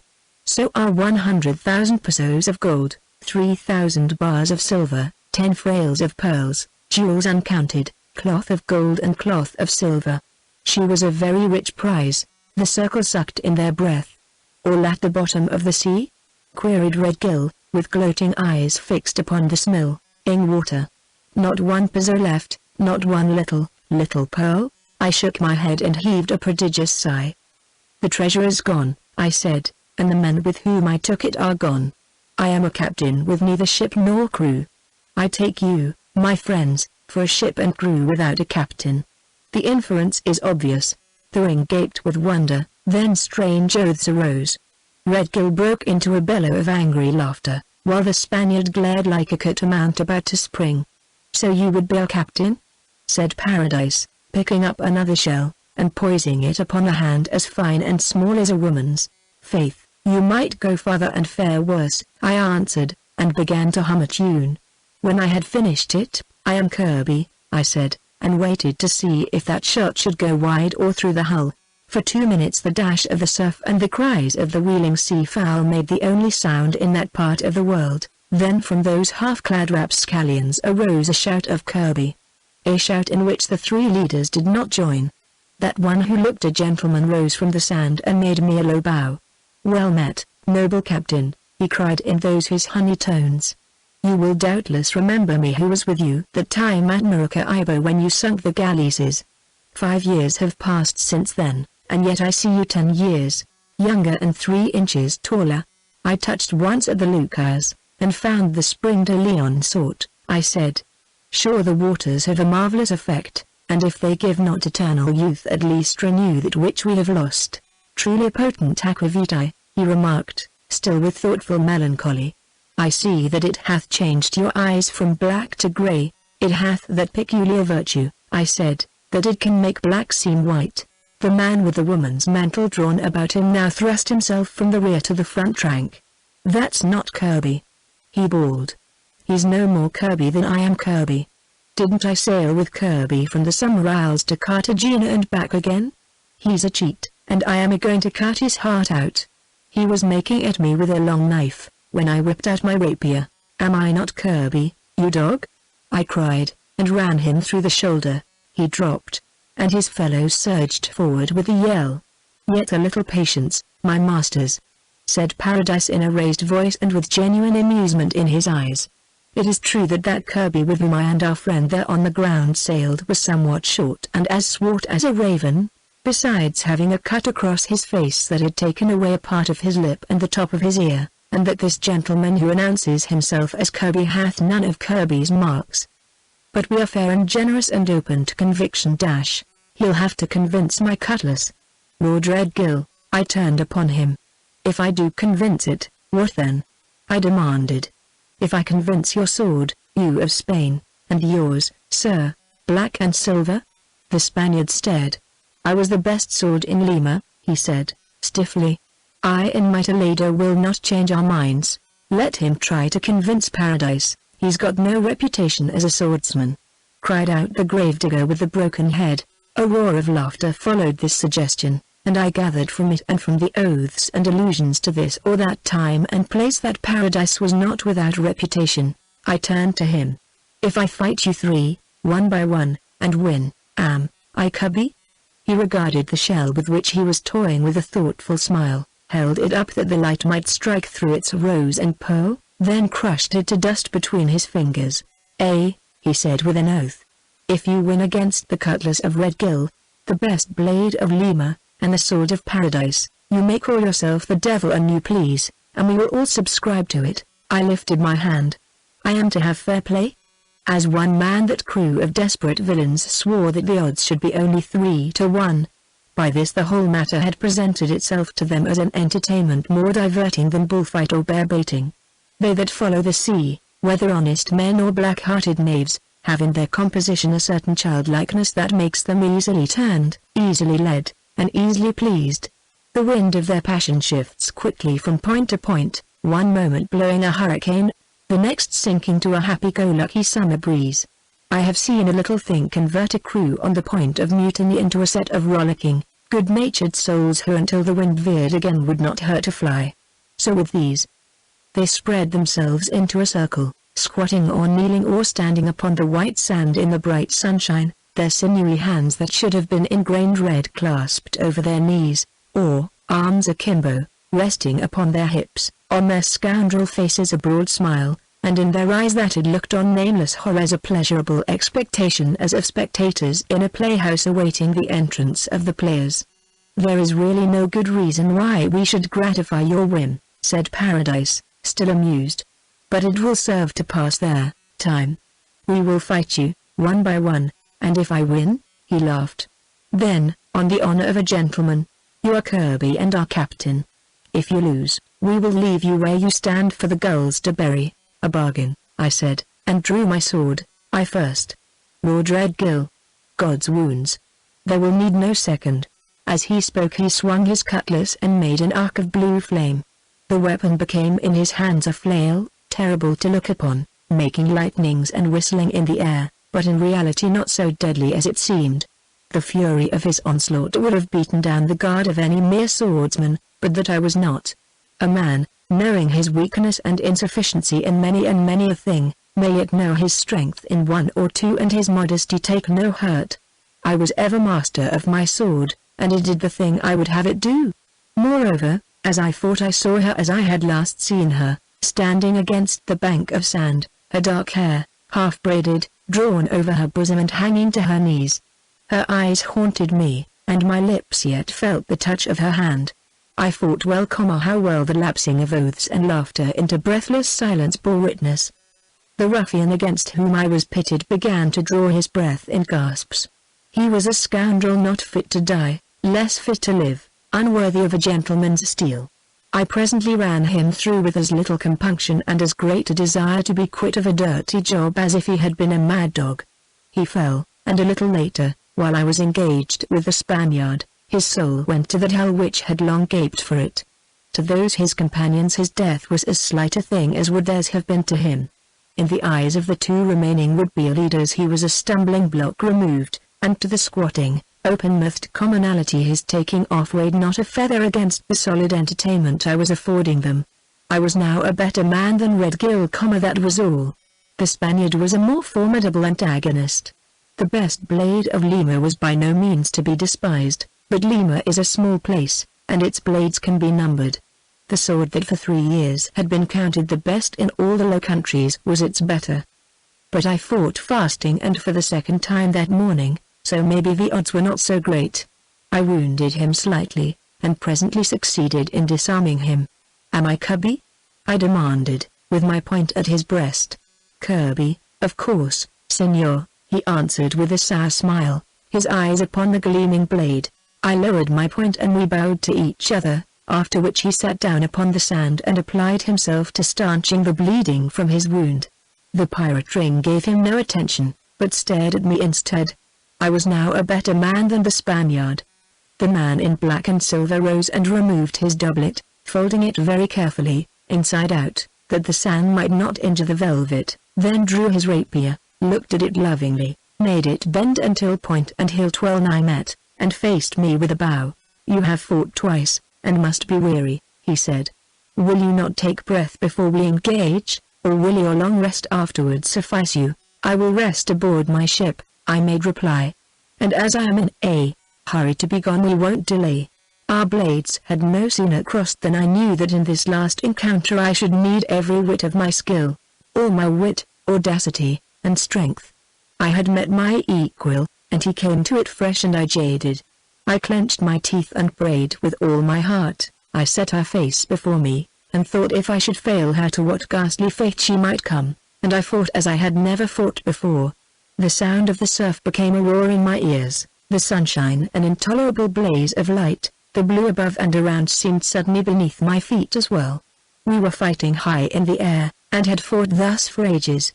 I knew that he made no thrust I did not parry, no feint I could not interpret. I knew that my eye was more quick to see, my brain to conceive, and my hand to execute than ever before, but it was as though I held that knowledge of some other, and I myself was far away, at Wayan Oak, in the minister's garden, in the haunted wood, anywhere save on that barren islet. I heard him swear under his breath, and in the face I had set before me the eyes brightened. As if she had loved me I fought for her with all my powers of body and mind. He swore again, and my heart laughed within me. The sea now roared less loudly, and I felt the good earth beneath my feet. Slowly but surely I wore him out. His breath came short. The sweat stood upon his forehead, and still I deferred my attack. He made the thrust of a boy of 15. And I smiled as I put it by. "Why don't you end it?" he breathed. "Finish and be DD to you." For answer I sent his sword flying over the nearest hillock of sand. "Am I Kirby?" I said. He fell back against the heaped up sand and leaned there, panting, with his hand to his side. "Kirby or devil," he replied. "Have it your own way." I turned to the now highly excited rabble. "Shove the boats off, 6 of you," I ordered. "Some of you others take up that carrion there and throw it into the sea. The gold upon it is for your pains. You there with the wounded shoulder, you have no great hurt. I'll salve it with 10 pieces of 8 from the captain's own share. The next prize we take." A shout of acclamation arose that scared the seafowl. They who so short a time before had been ready to tear me limb from limb now with the greatest apparent delight hailed me as captain. How soon they might revert to their former mood was a question that I found not worthwhile to propound to myself. By this the man in black and silver had recovered his breath and his equanimity. "Have you no commission with which to honor me, noble captain?" he asked in gently reproachful tones. "Have you forgot how often you were wont to employ me in those sweet days when your eyes were black?" "By no means, Master Paradise," I said courteously. "I desire your company and that of the gentleman from Lima. You will go with me to bring up the rest of my party. The 3 gentlemen of the broken head, the bushy ruff, which I protest is vastly becoming, and the wounded shoulder will escort us." "The rest of your party?" said Paradise softly. I answered nonchalantly. "They are down the beach and around the point warming themselves by a fire which this piled up sand hides from you. Despite the sunshine it is a biting air. Let us be going. This island wearies me, and I am anxious to be on board ship and away. "So small an escort scarce befits so great a captain," he said. "We will all attend you." One and all started forward. I called to mind and gave utterance to all the oaths I had heard in the wars. "I entertain you for my subordinate whom I command, and not who commands me," I cried, when my memory failed me. "As for you, you dogs, who would question your captain and his doings, stay where you are, if you would not be lessened in earnest. Sheer audacity is at times the surest steed a man can bestride. Now at least it did me good service." With oaths and grunts of admiration the pirates stayed where they were, and went about their business of launching the boats and stripping the body of Red Gill, while the man in black and silver, the Spaniard, the two grave diggers, the knave with the wounded shoulder, and myself walked briskly up the beach. With these five at my heels I strode up to the dying fire and to those who had sprung to their feet at our approach. "Sparrow," I said easily, "luck being with us as usual, I have fallen in with a party of rovers. I have told them who I am, that Kirby, to wit, whom an injurious world calls the blackest pirate unhanged, and have recounted to them how the great galleon which I took some months ago went down yesterday with all on board, you and I with these others being the sole survivors. By dint of a little persuasion they have elected me their captain, and we will go on board directly and set sail for the Indies, a hunting ground which we never should have left. You need not look so blank, you shall be my mate and right hand still." I turned to the five who formed my escort. "This, gentlemen, is my mate, Jeremy Sparrow by name, who hath a taste for divinity that in no wise interferes with his taste for a galleon or a guarda-costa. This man, Dickon Demon by name, was of my crew. The gentleman without a sword is my prisoner, taken by me from the last ship I sunk. How he, an Englishman, came to be upon a Spanish bark I have not found leisure to inquire. The lady is my prisoner, also. Sure by rights she should be jailer and hold all men's hearts in ward," said Paradise, with a low bow to my unfortunate captive. While he spoke a most remarkable transformation was going on. The minister's grave, rugged, and deeply lined face smoothed itself and shed 10 years at least, in the eyes that I had seen where with noble dares a laughing devil now lurked, while his strong mouth became a loose-lipped, devil-may-care one. His head with its aureole of bushy, grizzled hair set itself jauntily upon one side, and from it and from his face and his whole great frame breathed a wicked jollity quite indescribable. "Old Spodikins, Captain!" he cried. Kirby's luck! T will pass into a saw. Adzooks! And so you're captain once more, and I'm mate once more, and we've a ship once more, and we're off once more. Sail the Spanish Main, give the Spaniard pain, ho! Bully boy, heave ho! By our lake in, I'm too dry to sing. It will take all the wine of Xirs in the next galleon to unparch my tongue. Chapter 23, in which we write upon the sand. Day after day the wind filled our sails and sang in the rigging, and day after day we sailed through blue seas toward the magic of the south. Day after day a listless and voluptuous world seemed too idle for any dream of wrong, and day after day we whom a strange turn of fortune's wheel had placed upon a pirate ship held our lives in our hands, and walked so close with death that at length that very intimacy did breed contempt. It was not a time to think, it was a time to act, to laugh and make others laugh, to bluster and brag, to estrange sword and scabbard, to play one's hand with a fine unconcern, but all the time to watch, day in and day out, every minute of every hour. That ship became a stage, and we, the actors, should have been applauded to the echo.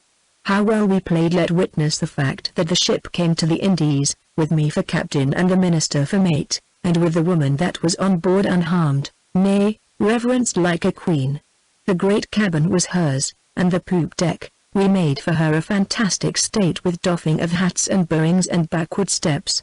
We were her guard, the gentlemen of the Queen, I and my Lord Colonel, the minister and Dickon, and we kept between her and the rest of the ship. We did our best, and our best was very much. When I think of the songs the minister sang, of the roars of laughter that went up from the lounging pirates when, sitting astride one of the main deck guns, he made his voice call to them, now from the hold, now from the stern gallery, now from the masthead, now from the gilt sea made upon the prow, I laughed too. Sometimes a space was cleared for him, and he played to the master the pit at Blackfriars. They laughed and wept and swore with delight, all save the Spaniard, who was ever like a thunderclad, and Paradise, who only smiled like some languid, sidebox lord. There was wine on board, and during the long, idle days, when the wind droned in the rigging like a bagpipe, and there was never a cloud in the sky, and the galleons were still far away, the pirates gambled and drank. Dickon diced with them, and taught them all the oaths of a free company. So much wine, and no more, should they have. When they frowned, I let them see that their frowning and their half-drawn knives mattered no doit to me.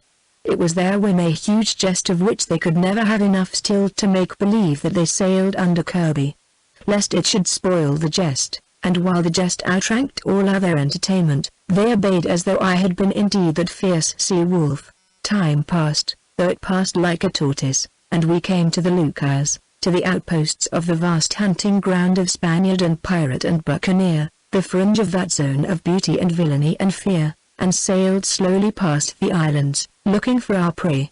The sea was blue as blue could be. Only in the morning and the evening it glowed blood red, or spread upon its still bosom all the gold of all the Indies, or became an endless mead of palest green shot with amethyst. When night fell, it mirrored the stars, great and small, or was caught in a net of gold flung across it from horizon to horizon. The ship rent the net with a wake of white fire. The air was balm, the islands were enchanted places, abandoned by Spaniard and Indian, overgrown, serpent-haunted. The reef, the still water, pink or gold, the gleaming beach, the green plume of the palm, the scarlet birds, the cataracts of bloom, the senses swooned with the color, the steaming incense, the warmth, the wonder of that fantastic world. Sometimes, in the crystal waters near the land, we sailed over the gardens of the sea gods, and, looking down, saw red and purple blooms and shadowy waving forests, with rainbow fish for hummingbirds. Once we saw below us a sunken ship. With how much gold she had endowed the wealthy sea, how many long drown would rise from her rotted decks when the waves gave up their dead, no man could tell. Away from the ship darted many-hued fish, gold-disked, or barred and spotted with crimson, or silver and purple. The dolphin and the tunny and the flying fish swam with us. Sometimes flights of small birds came to us from the land. Sometimes the sea was thickly set with full-blown pale red bloom, the jellyfish that was a flower to the sight and a nettle to the touch. If a storm arose, a fury that raged and threatened, it presently swept away, and the blue laughed again. When the sun sank, there arose in the east such a moon as might have been sole light to all the realms of fairy. A beauty languorous and seductive was most absolute tempress of the wonderful land and the wonderful sea. We were in the hunting grounds, and men went not there to gather flowers. Day after day we watched for Spanish sails, for the plate fleets went that way, and some galleys or caravel or galleon might stray aside. At last, in the clear green bay of a nameless island at which we stopped for water, we found 2 carracks come upon the same errand, took them, and with them some slight treasure in rich cloths and gems. A week later, in a strait between 2 islands like tinted clouds, we fought a very great galleon from sunrise to noon, pierced her hull through and silenced her ordnance, then boarded her and found a king's ransom in gold and silver. When the fighting had ceased and the treasure was ours, then we 4 stood side by side on the deck of the slowly sinking galleon, in front of our prisoners, of the men who had fought well, of the ashen priests and the trembling women. Those whom we faced were in high good humor, they had gold with which to gamble, and wine to drink, and rich clothing with which to prank their villainous bodies, and prisoners with whom to make merry. When I ordered the Spaniards to lower their boats, and taking with them their priests and women row off to one of those 2 islands, the weather changed. We outlived that storm, but how I scarcely know. As Kirby would have done, so did I, rating my crew like hounds, turning my point this way and that, daring them to come taste the red death upon it, braving it out like some devil who knows he is invulnerable. My lord, swinging the cutlass with which he was armed, stood beside me, knee to knee, and Dickon cursed after me, making quarterstaff play with his long pike. But it was the minister that won us through. At length they laughed, and Paradise, standing forward, swore that such a captain and such a mate were worth the lives of 1,000 Spaniards. To pleasure Kirby, they would depart this once from their ancient usage and let the prisoners go, though it was passing strange, it being Kirby's wont to clap prisoners under hatches and fire their ship above them. At the end of which speech the Spaniard began to rave, and sprang at me like a catamount. Paradise put forth a foot and tripped him up, whereat the pirates laughed again, and held him back when he would have come at me a second time. From the deck of the shattered galleon I watched her boats, with their heavy freight of cowering humanity, pull off toward the island. Back upon my own poop, the grappling irons cast loose, and a swiftly widening ribbon of blue between us and the sinking ship. I looked at the pirates thronging the waist below me, and knew that the play was nearly over. How many days, weeks, hours, before the lights would go out, I could not tell. They might burn until we took or lost another ship. The next hour might see that brief tragedy consummated. I turned, and going below met Sparrow at the foot of the poop ladder. "I have sworn at these pirates until my hair stood on end," he said ruefully. "God forgive me. And I have bent into circles 3 half-pikes in demonstration of the thing that would occur to them if they tempted me overmuch. And I have sung them all the bloody and lascivious songs that ever I knew in my unregenerate days. I have played the bravo and buffoon until they gaped for wonder. I have damned myself to all eternity, I fear, but there'll be no mutiny this fair day. It may arrive by tomorrow, though." "Likely enough," I said. "Come within. I have eaten nothing since yesterday." "I'll speak to Dickon first," he answered, and went on toward the forecastle, while I entered the state cabin. Here I found Mistress Percy kneeling beside the bench beneath the stern windows, her face buried in her outstretched arms, her dark hair shadowing her like a mantle. When I spoke to her she did not answer. With a sudden fear I stooped and touched her clasped hands. A shudder ran through her frame, and she slowly raised a colorless face. "Are you come back?" she whispered. "I thought you would never come back. I thought they had killed you." "I was only praying before I killed myself." I took her hands and wrung them apart to rouse her. She was so white and cold, and spoke so strangely. "God forbid that I should die yet a while, Madame," I said. "When I can no longer serve you, then I shall not care how soon I die." The eyes with which she gazed upon me were still wide and unseeing. "The guns!" she cried, resting her hands from mine and putting them to her ears. "Oh, the guns! They shake their air." And the screams and the trampling the guns again. I brought her wine and made her drink it, then sat beside her, and told her gently, over and over again, that there was no longer thunder of the guns or screams or trampling. At last the long, tearless sobs ceased, and she rose from her knees, and let me lead her to the door of her cabin. She thanked me softly, with downcast eyes and lips that yet trembled, then vanished from my sight, leaving me first to wonder at that terror and emotion in her who seldom showed the thing she felt, and finally to conclude that it was not so wonderful after all. We sailed on southwards to Cuba, then north again to the Lucas and the Florida Straits, looking for Spanish ships and their gold. The lights yet burned now brightly, now so sunken that it seemed as though the next hour they must flicker out. We, the players, flagged not in that desperate masque, but we knew that, in spite of all endeavor, the darkness was coming fast upon us. Had it been possible, we would have escaped from the ship, hazarding new fortunes on the Spanish Main, in an open boat, sans food or water. But the pirates watched us very closely. They called me Captain and Kirby, and for the jest's sake gave an exaggerated obedience, with laughter and flourishes, but nonetheless I was their prisoner, I and those I had brought with me to that ship. An islet, shaped like the crescent moon, rose from out the sea before us.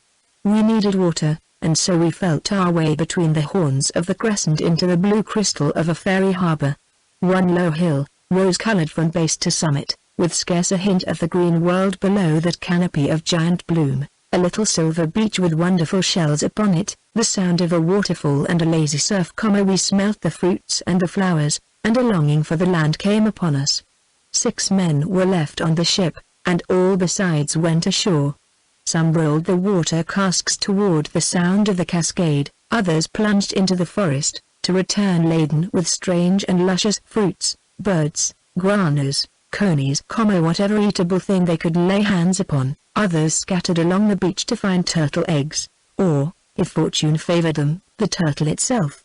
They laughed, they sang, they swore, until the isle rang to their merriment. Like wanton children, they called to each other, to the screaming birds, to the echoing bloom-draped hill.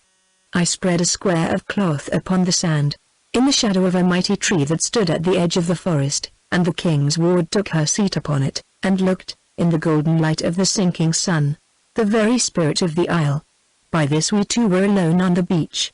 The hunters for eggs, led by Dickon, were out upon the farthest gleaming horn. From the wood came the loud laughter of the fruit-gatherers, and a most rollicking song issuing from the mighty chest of Master Jeremy Sparrow.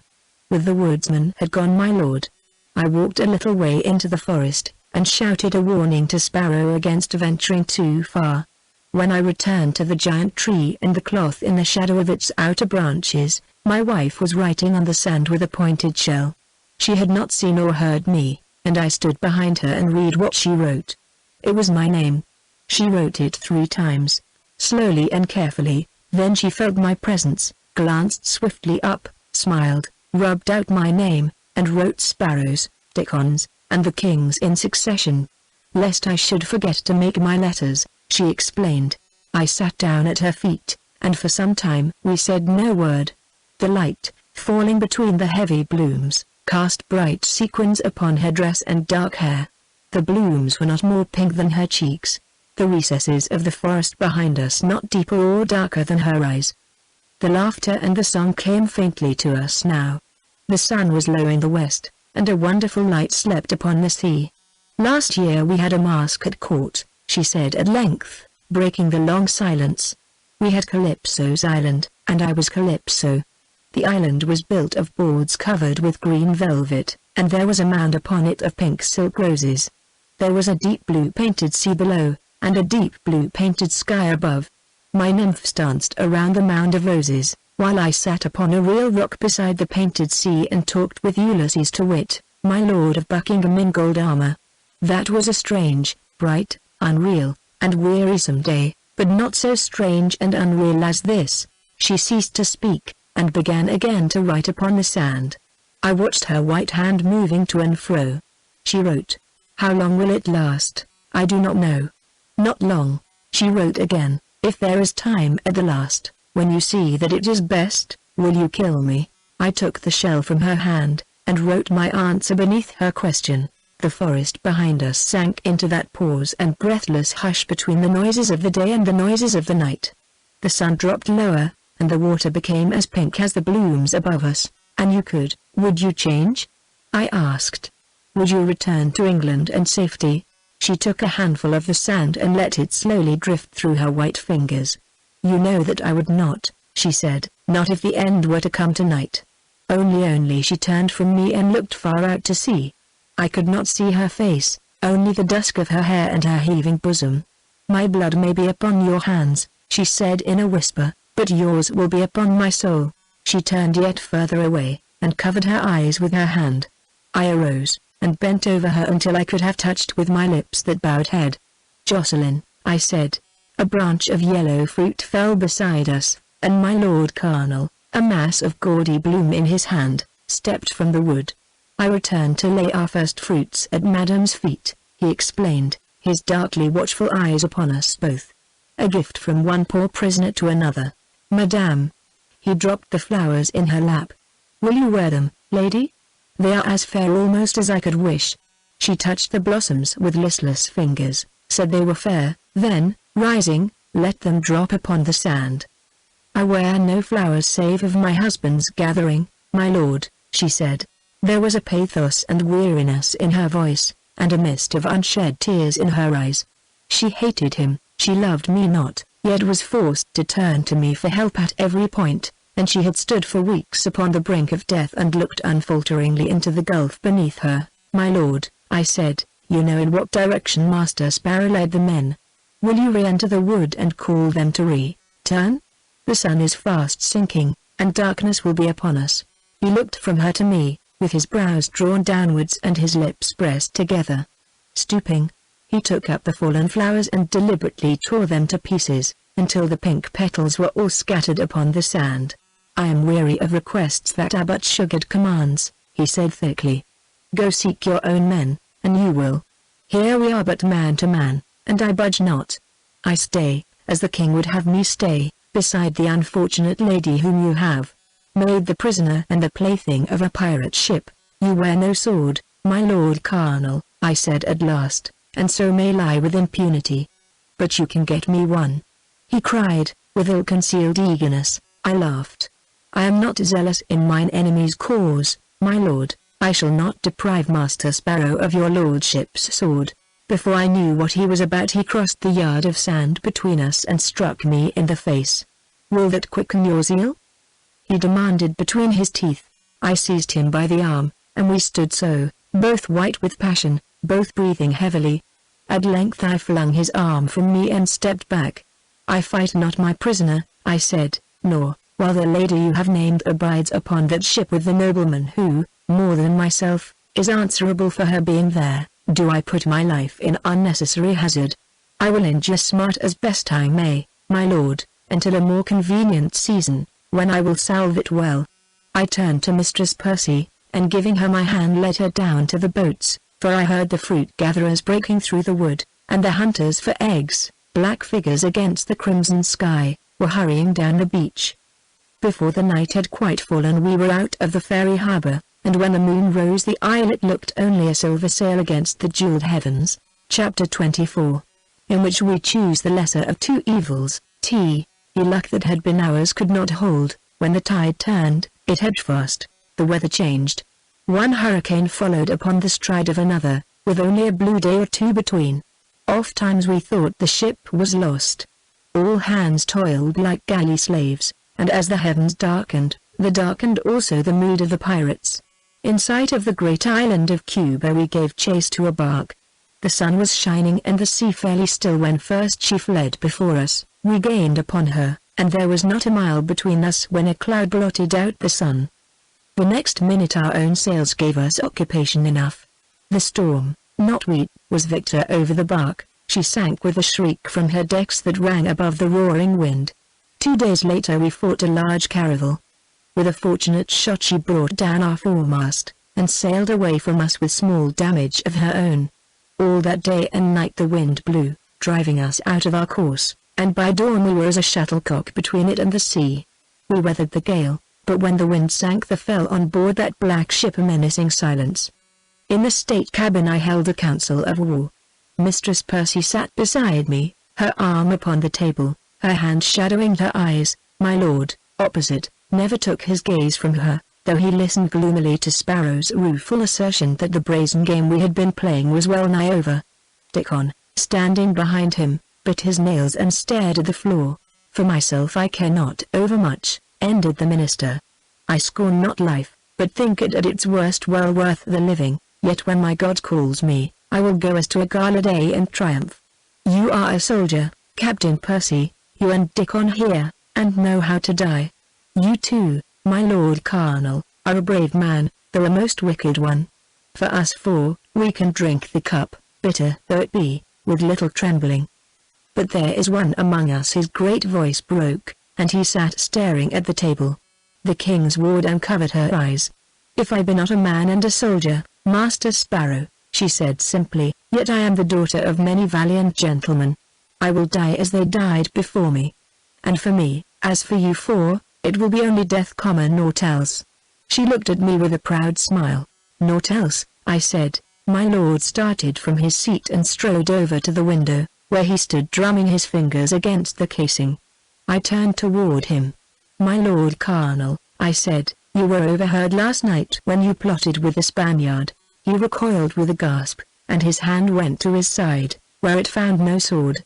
I saw his eyes busy here and there through the cabin, seeking something which he might convert into a weapon.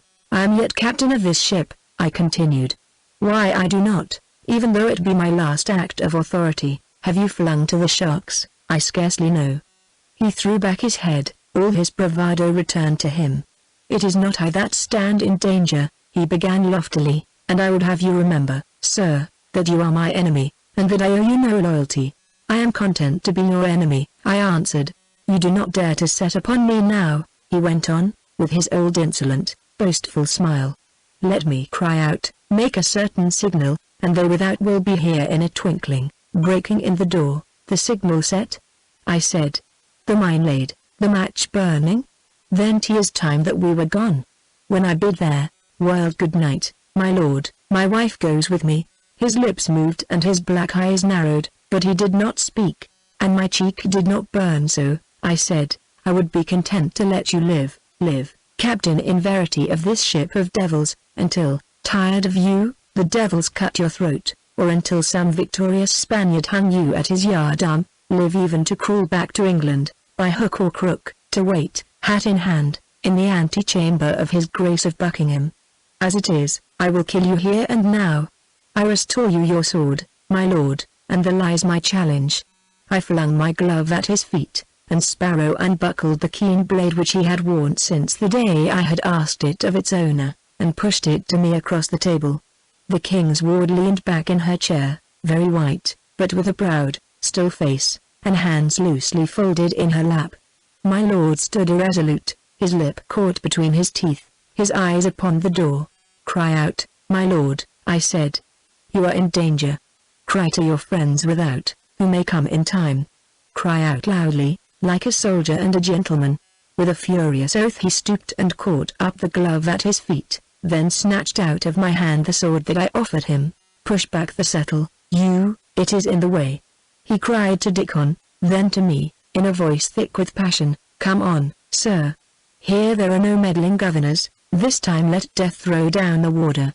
He throws it, said the minister beneath his breath. From without came a trampling and a sudden burst of excited voices. The next instant the door was burst open, and a most villainous, fiery red face thrust itself inside. A ship! Bawled the apparition, and vanished. The clamor increased, voices cried for captain and mate, and more pirates appeared at the door, swearing out the good news, come in search of Kirby, and giving no choice but to go with them at once. Until this interruption is over, sir, I said sternly, bowing to him as I spoke. No longer. Be sure, sir, that to my impatience the time will go heavily, he answered as sternly. We reached the poop to find the fog that had lain about us thick and white suddenly lifted, and the hot sunshine streaming down upon a rough blue sea. To the larboard, a league away, lay a low, endless coast of sand, as dazzling white as the surf that broke upon it, and running back to a matted growth of vivid green. That is Florida, said Paradise at my elbow, and there are reefs and shoals enough between us. It was Kirby's luck that the fog lifted. Yonder tall ship hath a less fortunate star. She lay between us and the white beach, evidently in shoal and dangerous waters. She too had encountered a hurricane, and had not come forth victorious. Foremast and forecastle were gone, and her bowsprit was broken. She lay heavily, her ports but a few inches above the water. Though we did not know it then, most of her ordnance had been flung overboard to lighten her. Crippled as she was, with what sail she could set, she was beating back to open sea from that dangerous offing. Where she went we can follow, sang out a voice from the throng in our waist. A deedy easy prize, and we'll give no quarter this time. There was a grimness in the applause of his fellows that boded little good to some on either ship. Lord help all poor souls this day, ejaculated the minister in undertones, then aloud and more hopefully, she hath not the look of a don, maybe she's buccaneer. She is an English merchantman, said Paradise. Look at her colors. A company ship, probably, bound for Virginia, with a cargo of servants, gentlemen out at elbows, felons, children for apprentices, traders, French vignerons, glasswork Italians, returning councillors and heads of hundreds, with their wives and daughters, men servants and maid servants. I made the Virginia voyage once myself, Captain. I did not answer. I too saw the two crosses, and I did not doubt that the arms upon the flag beneath were those of the company. The vessel, which was of about 200 tons, had mightily the look of the George, a ship with which we at Jamestown were all familiar. Sparrow spoke for me. An English ship. He cried out to the simplicity of his heart. Then she's safe enough for us. Perhaps we might speak her and show her that we are English, too. Perhaps he looked at me eagerly. Perhaps you might be let to go off to her in one of their boats, finished Paradise dryly. I think not, Master Sparrow. "It's other guest messengers that they'll send," muttered Dickon. "They're uncovering the guns, sir." Every man of those villains, save one, was of English birth. Every man knew that the disabled ship was an English merchantman filled with peaceful folk, but the knowledge changed their plans no whit. There was a great hubbub, cries and oaths and brutal laughter, the noise of the gunners with their guns, the clang of cutlass and pike as they were dealt out, but not a voice raised against the murder that was to be done. I looked from the doomed ship, upon which there was now frantic haste and confusion, to the excited throng below me, and knew that I had as well cry for mercy to winter wolves. The helmsman behind me had not waited for orders, and we were bearing down upon the disabled bark. Ahead of us, upon our larboard bow, was a patch of lighter green, and beyond it the slight hurry and foam of the waters. Half a dozen voices cried warning to the helmsman. It was he of the woman's mantle, whom I had run through the shoulder on the island off Cape Charles, and he had been Kirby's pilot from Maracaibo to Fort Caroline. Now he answered with a burst of vaunting oaths, "We're in deep water, and there's deep water beyond. I've passed this way before, and I'll carry ye safe past that reef where T-Hell's Gate." The desperadoes who heard him swore applause, and thought no more of the reef that lay in wait. Long since they had gone through the gates of hell for the sake of the prize beyond. Knowing the appeal to be hopeless, I yet made it. "She is English, men," I shouted. "We will fight the Spaniards while they have a flag in the Indies, but our own people we will not touch." The clamor of shouts and oaths suddenly fell, and the wind in the rigging, the water at the keel, the surf on the shore, made themselves heard. In the silence, the terror of the fated ship became audible. Confused voices came to us, and the scream of a woman. On the faces of a very few of the pirates there was a look of momentary doubt and wavering. It passed, and the most had never worn it. They began to press forward toward the poop, cursing and threatening, working themselves up into a rage that would not care for my sword, the minister's cutlass, or Dickon's pike. One who called himself a wit cried out something about Kirby and his methods, and 2 or 3 laughed. "I find that the role of Kirby wearies me," I said. "I am an English gentleman, and I will not fire upon an English ship," as if in answer there came from our forecastle a flame and thunder of guns. The gunners there, intent upon their business, and now within range of the merchantman, had fired the 3 forecastle culverins. The shot cut our rigging and brought down the flag. The pirates' shout of triumph was echoed by a cry from her decks and the defiant roar of her few remaining guns. I drew my sword. The minister and Dickon moved nearer to me, and the king's ward, still and white and braver than a man, stood beside me. From the pirates that we faced came one deep breath, like the first sigh of the wind before the blast strikes. Suddenly the Spaniard pushed himself to the front. With his gaunt figure and sable dress he had the seeming of a raven come to croak over the dead. He rested his gloomy eyes upon my lord.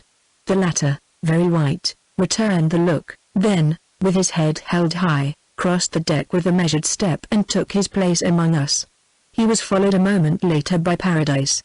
"I never thought to die in my bed, Captain," said the latter nonchalantly. "Sooner or later, what does it matter? And you must know that before I was a pirate I was a gentleman." Turning, he doffed his hat with a flourish to those he had quitted. "Hell litter!" he cried. "I have run with you long enough. Now I have a mind to die an honest man." At this defection a dead hush of amazement fell upon that crew. One and all they stared at the man in black and silver, moistening their lips, but saying no word. We were 5 armed and desperate men, they were 80. We might send many to death before us, but at the last we ourselves must die, we and those aboard the helpless ship. In the moment's respite I bowed my head and whispered to the king's ward, "I had rather it were your sword," she answered in a low voice, in which there was neither dread nor sorrow. "You must not let it grieve you, it will be added to your good deeds. And it is I that should ask your forgiveness, not you mine." Though there was scant time for such dalliance, I bent my knee and rested my forehead upon her hand. As I rose, the minister's hand touched my shoulder and the voice spoke in my ear. "There is another way," he said. "There is God's death, and not man's. Look and see what I mean." I followed the pointing of his eyes, and saw how close we were to those white and tumbling waters, the danger signal, the rattle of the hidden snake. The eyes of the pirate at the helm, too, were upon them, his brows were drawn downward, his lips pressed together, the whole man bent upon the ship's safe passage. The low thunder of the surf, the cry of a wheeling seabird, the gleaming lonely shore, the cloudless sky, the ocean, and the white sand far, far below, where one might sleep well, with other valiant dead, long drowned, long changed. Of their bones a coral made.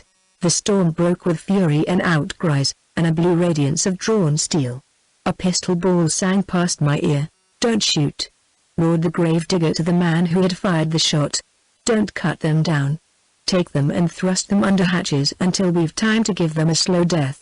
And hands off the woman until we've time to draw lots." He and the Spaniard led the rush. I turned my head and nodded to Sparrow, then faced them again. "Then may the Lord have mercy upon your souls," I said. As I spoke, the minister sprang upon the helmsman, and, striking him to the deck with one blow of his huge fist, himself seized the wheel. Before the pirates could draw breath, he had jammed the helm to starboard, and the reef lay right across our bows. A dreadful cry went up from that black ship to a deaf heaven, a cry that was echoed by a wild shout of triumph from the merchantmen. The mass fronting us broke in terror and rage and confusion. Some ran frantically up and down with shrieks and curses, others sprang overboard. A few made a dash for the poop and for us who stood to meet them. They were led by the Spaniard and the gravedigger. The former I met and sent tumbling back into the waist. The latter whirled past me, and rushing upon Paradise thrust him through with a pike, then dashed onto the wheel, to be met and hewn down by Dickon. The ship struck. I put my arm around my wife, and my hand before her eyes, and while I looked only at her, in that storm of terrible cries, of flapping canvas, rushing water, and crashing timbers, the Spaniard clambered like a catamount upon the poop, that was now high above the broken forepart of the ship, and fired his pistol at me point blank. Chapter 25, in which my Lord hath his day. I and Black Lamoral were leading a forlorn hope. With all my old company behind us, we were thundering upon an enemy as thick as ants, covering the face of the earth. Down came Black Lamoral, and the hoofs of every mad charger went over me. For a time I was dead, then I lived again, and was walking with the forester's daughter in the green chase at home. The oaks stretched broad sheltering arms above the young fern and the little wild flowers, and the deer turned and looked at us. In the open spaces, starring the lush grass, were all the yellow primroses that ever bloomed. I gathered them for her, but when I would have given them to her she was no longer the forester's daughter, but a proud lady, heiress to lands and gold, the ward of the king. She would not take the primroses from a poor gentleman, but shook her head and laughed sweetly, and faded into a waterfall that leapt from a pink hill into a waveless sea. Another darkness, and I was captive to the Chickahominies, tied to the stake. My arm and shoulder were on fire, and Opechunkanov came and looked at me, with his dark, still face and his burning eyes. The fierce pain died, and I with it, and I lay in a grave and listened to the loud and deep murmur of the forest above. I lay there for ages on ages before I awoke to the fact that the darkness about me was the darkness of a ship's hold, and the murmur of the forest the wash of the water alongside. I put out an arm and touched, not the side of a grave, but a ship's timbers. I stretched forth the other arm, then dropped it with a groan. Someone bent over me and held water to my lips. I drank, and my senses came fully to me. "Dickon," I said. "It's not Dickon," replied the figure, setting down a pitcher. "It is Jeremy Sparrow." "Thank God, you are yourself again. Where are we?" I asked, when I had lain and listened to the water a little longer. "In the hold of the George," he answered. "The ship sank by the bows, and well nigh all were drowned. But when they upon the George saw that there was a woman amongst us who clung to the poop deck, they sent their longboat to take us off. The light was too dim for me to read his face, so I touched his arm. 'She was saved,' he said. 'She is safe now. There are gentlewomen aboard, and she is in their care.' I put my unhurt arm across my eyes. 'You are weak yet,' said the minister gently. 'The Spaniard's ball, you know, went through your shoulder, and in some way your arm was badly torn from shoulder to wrist. You have been out of your head ever since we were brought here, 3 days ago. The chirurgeon came and dressed your wound, and it is healing well. Don't try to speak, I'll tell you all. Dickon has been pressed into service, as the ship is short of hands, having lost some by fever and some overboard. 4 of the pirates were picked up, and hung at the yardarm next morning. He moved as he spoke, and something clanked in the stillness. You're ironed, I exclaimed. Only my ankles. My lord would have had me bound hand and foot, but you were raving for water, and, taking you for a dying man, they were so humane as to leave my hands free to attend you. My lord would have had you bound, I said slowly. Then it's my lord's day, high noon and blazing sunshine, he answered, with a rueful laugh. It seems that half the folk on board had gaped at him at court. Lord! When he put his foot over the side of the ship, how the women screeched and the men stared. He*s cock of the walk now, my lord Colonel, the king's favourite, and we are pirates. That's the case in a nutshell, he answered cheerfully.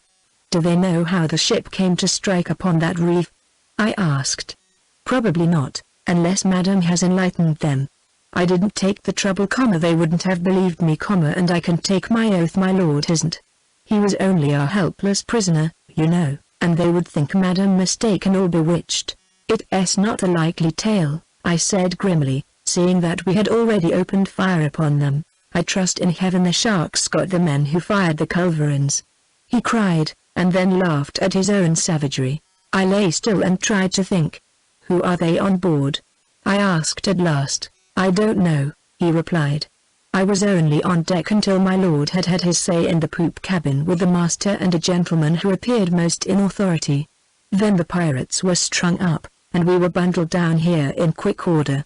But there seems to be more of quality than usual aboard. You do not know where we are? We lay at anchor for a day, whilst they patched her up, I suppose, and since then there has been rough weather. We must be still off Florida, and that is all I know. Now go to sleep. You'll get your strength best so, and there's nothing to be gotten by waking. He began to croon a many-versed psalm. I slept and waked, and slept again, and was waked by the light of a torch against my eyes.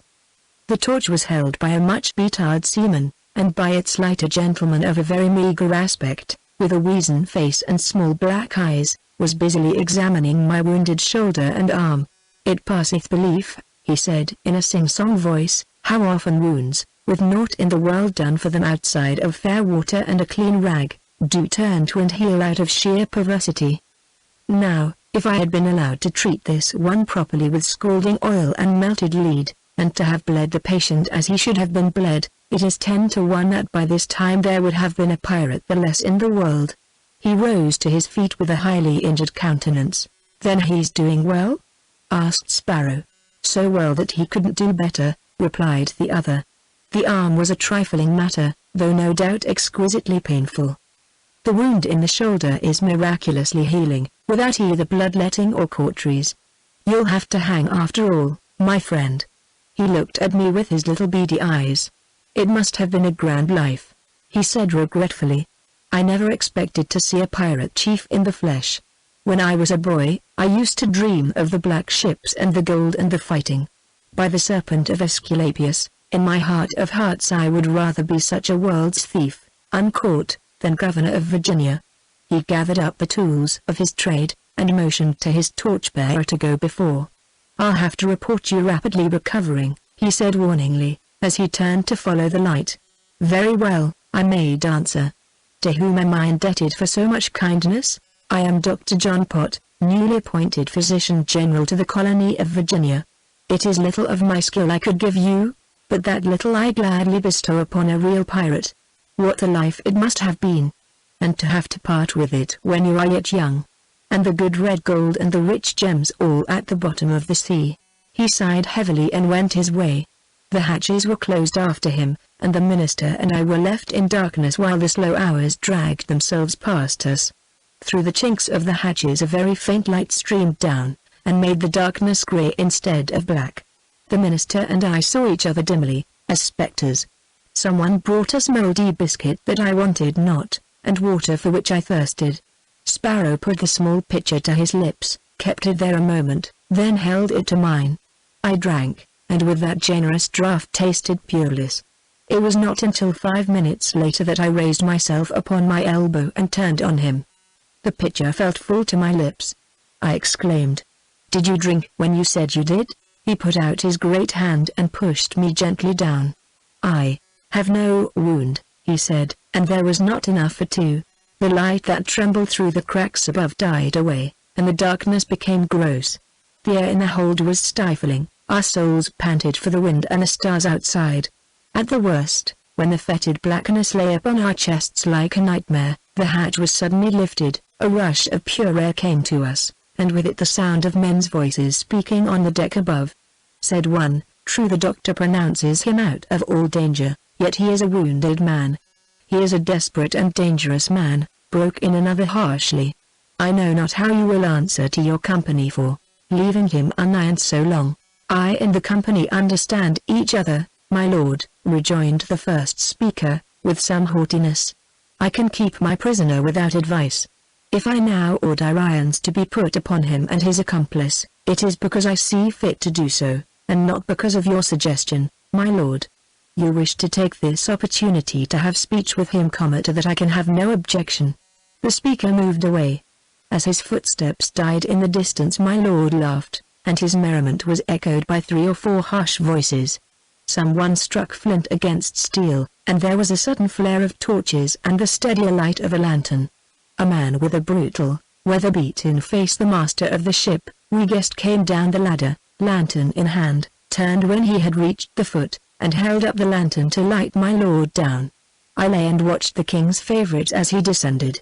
The torches held slantingly above cast a fiery light over his stately figure and the face which had raised him from the lower state of a doubtful birth and a most lean purse to a pinnacle too near the sun for men to gaze at with undazzled eyes. In his rich dress and the splendor of his beauty, with the red glow enveloping him, he lit the darkness like a baleful star. The 2 torchbearers and a third man descended, closing the hatch after them. When all were down, my lord, the master at his heels, came and stood over me. I raised myself, though with difficulty, for the fever had left me weak as a babe, and met his gaze. His was a cruel look, if I had expected, as assuredly I did not expect, mercy or generosity from this my dearest foe, his look would have struck such a hope dead. Presently he beckoned to the men behind him. "Put the manacles upon him first," he said, with a jerk of his thumb towards Sparrow. The man who had come down last, and who carried irons enough to fetter 6 pirates, started forward to do my lord's bidding. The master glanced at Sparrow's great frame, and pulled out a pistol. The minister laughed. "You'll not need it, friend. I know when the odds are too great." He held out his arms, and the men fettered them wrist to wrist. When they had finished he said calmly, "I have seen the wicked in great power, and spreading himself like a green bay tree. Yet he passed away, and, lo, he was not, yea, I sought him, but he could not be found." My lord turned from him, and pointed to me. He kept his eyes upon my face while they shackled me hand and foot, then said abruptly, "You have cords there, bind his arms to his sides." The men wound the cords around me many times. "Draw them tight," commanded my lord. There came a wrathful clank of the minister's chains. "The arm is torn and inflamed from shoulder to wrist, as I make no doubt you have been told," he cried. "For very shame, man." "Draw them tighter," said my lord, between his teeth. The men knotted the cords, and rose to their feet, to be dismissed by my lord with a curt "You may go." They drew back to the foot of the ladder, while the master of the ship went and perched himself upon one of the rungs. "The air is fresher here beneath the hatch," he remarked. As for me, though I lay at my enemy's feet, I could yet set my teeth and look him in the eyes. The cup was bitter, but I could drink it with an unmoved face. "Art paid?" he demanded. "Art paid for the tree in the red forest without the haunted wood? Art paid, thou bridegroom?" "No," I answered. "Bring her here to laugh at me as she laughed in the twilight beneath the guest-house window." I thought he would murder me with the poniard he drew, but presently he put it up. "She has come to her senses," he said. "Up in the state cabin are bright lights, and wine and laughter. There are gentlewomen aboard, and I have been singing to the lute, to them and to her. She is saved from the peril into which you plunged her. She knows that the King's Court of High Commission to say nothing of the hangman, will soon snap the fetters which she now shudders to think of, that the king and one besides will condone her past short madness. Her cheeks are roses, her eyes are stars. But now, when I pressed her hand between the verses of my song, she smiled and sighed and blushed. She is again the dutiful ward of the king. The Lady Jocelyn Lee she hath asked to be so called. You lie, I said. She is my true and noble wife. She may sit in the state cabin, in the air and warmth and light, she may even laugh with her lips, but her heart is here with me in the hold. As I spoke, I knew, and knew not how I knew, that the thing which I had said was true. With that knowledge came a happiness so deep and strong that it swept aside like straw the torment of those cords, and the deeper hurt that I lay at his feet. I suppose my face altered, and mirrored that blessed glow about my heart, for into his own came a white fury, changing its beauty into something inhuman and terrifying. He looked a devil baffled. For a minute he stood there rigid, with hands clenched. "Embrace her heart, if thou canst," he said, in a voice so low that it came like a whisper from the realm he might have left. "I shall press my face against her bosom." Another minute of a silence that I disdained to break, then he turned and went up the ladder. The seaman and the master followed. The hatch was clapped to and fastened, and we were left to the darkness and the heavy air, and to a grim endurance of what could not be cured. During those hours of thirst and torment I came indeed to know the man who sat beside me. His hands were so fastened that he could not loosen the cords, and there was no water for him to give me, but he could indeed bestow a higher alms, the tenderness of a brother, the manly sympathy of a soldier, the balm of the priest of God. I lay in silence, and he spoke not often, but when he did so, there was that in the tone of his voice another cycle of pain, and I awoke from a half-swoon, in which there was water to drink and no anguish, to hear him praying beside me. He ceased to speak, and in the darkness I heard him draw his breath hard and his great muscles crack. Suddenly there came a sharp sound of breaking iron, and a low "Thank thee, Lord." Another moment, and I felt his hands busy at the knotted cords. "I will have them off thee in a twinkling, Ralph," he said, "thanks to him who taught my hands to war, and my arms to break into a bow of steel." As he spoke, the cords loosened beneath his fingers. I raised my head and laid it on his knee, and he put his great arm, with the broken chain dangling from it, around me, and, like a mother with a babe, crooned me to sleep with the 23rd Psalm. Chapter 26, in which I am brought to trial, M. My Lord came not again into the hold, and the untied cords and the broken chain were not replaced. Morning and evening we were brought a niggard allowance of bread and water, but the man who carried it bore no light, and may not even have observed their absence. We saw no one in authority. Hour by hour my wounds healed and my strength returned. If it was a dark and noisome prison, if there were hunger and thirst and inaction to be endured, if we knew not how near to us might be a death of ignominy, yet the minister and I found the jewel in the head of the toad, for in that time of pain and heaviness we became as David and Jonathan. At last someone came beside the brute who brought us food. A quiet gentleman, with whitening hair and bright dark eyes, stood before us. He had ordered the two men with him to leave open the hatch, and he held in his hand a sponge soaked with vinegar. "Which of you is or rather was Captain Ralph Percy?" he asked, in a grave but pleasant voice. "I am Captain Percy," I answered. He looked at me with attention. "I have heard of you before," he said. "I read the letter you wrote to Sir Edwin Sandys, and thought it an excellently conceived and manly epistle. What magic transformed a gentleman and a soldier into a pirate?" As he waited for me to speak, I gave him for answer, "Necessity, a sad metamorphosis," he said. "I had rather read of nymphs changed into laurel and gushing springs. I am come to take you, sir, before the officers of the company aboard this ship, when, if you have aught to say for yourself, you may say it. I need not tell you, who saw so clearly some time ago the danger in which you then stood, that your plight is now 1,000-fold worse. I am perfectly aware of it," I said. "Am I to go in fetters?" "No," he replied, with a smile. "I have no instructions on the subject, but I will take it upon myself to free you from them, even for the sake of that excellently writ letter." "Is not this gentleman to go too?" I asked. He shook his head. I have no orders to that effect. While the men who were with him removed the irons from my wrists and ankles, he stood in silence, regarding me with a scrutiny so close that it would have been offensive had I been in a position to take offense. When they had finished, I turned and held Jeremy's hand in mine for an instant, then followed the newcomer to the ladder and out of the hold, the two men coming after us, and resolving themselves above into a guard. As we traversed the main deck, we came upon Dickon, busy with 2 or 3 others about the ports. He saw me, and, dropping the bar that he held, started forward, to be plucked back by an angry arm.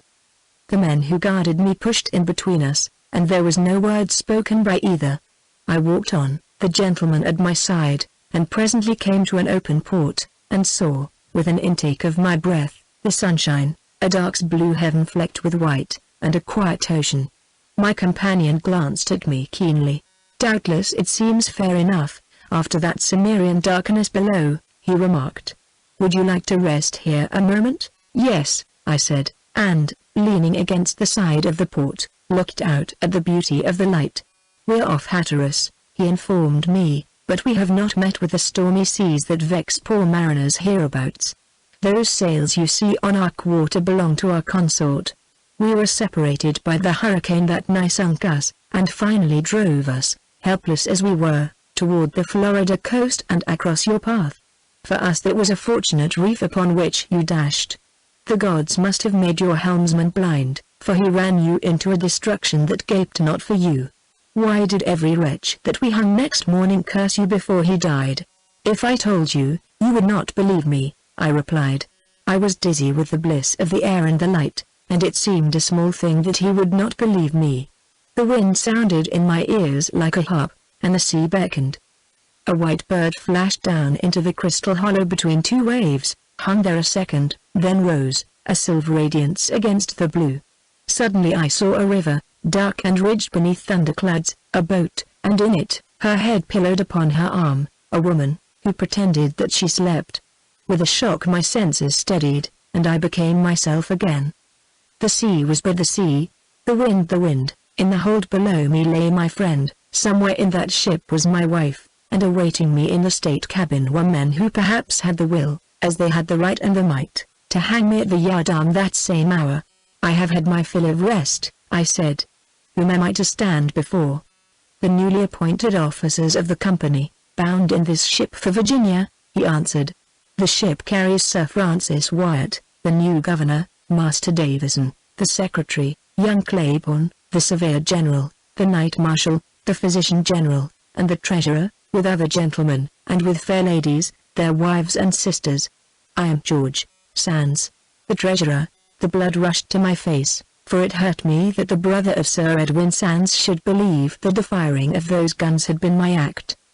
His was the trained observation of the traveler and writer, and he probably read the color aright.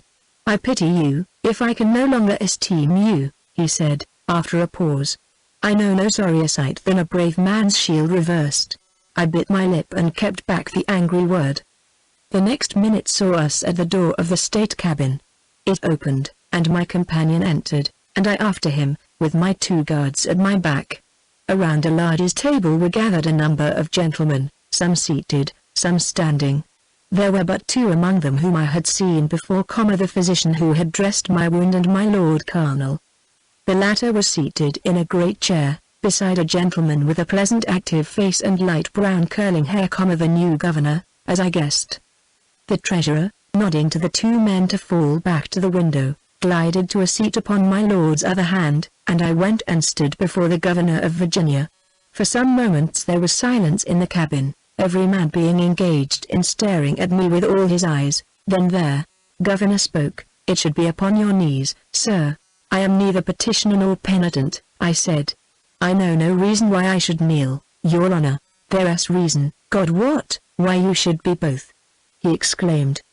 "Did you not, now some months agone, defy the writ of the king and company, refusing to stand when called upon to do so in the king's name?" "Yes."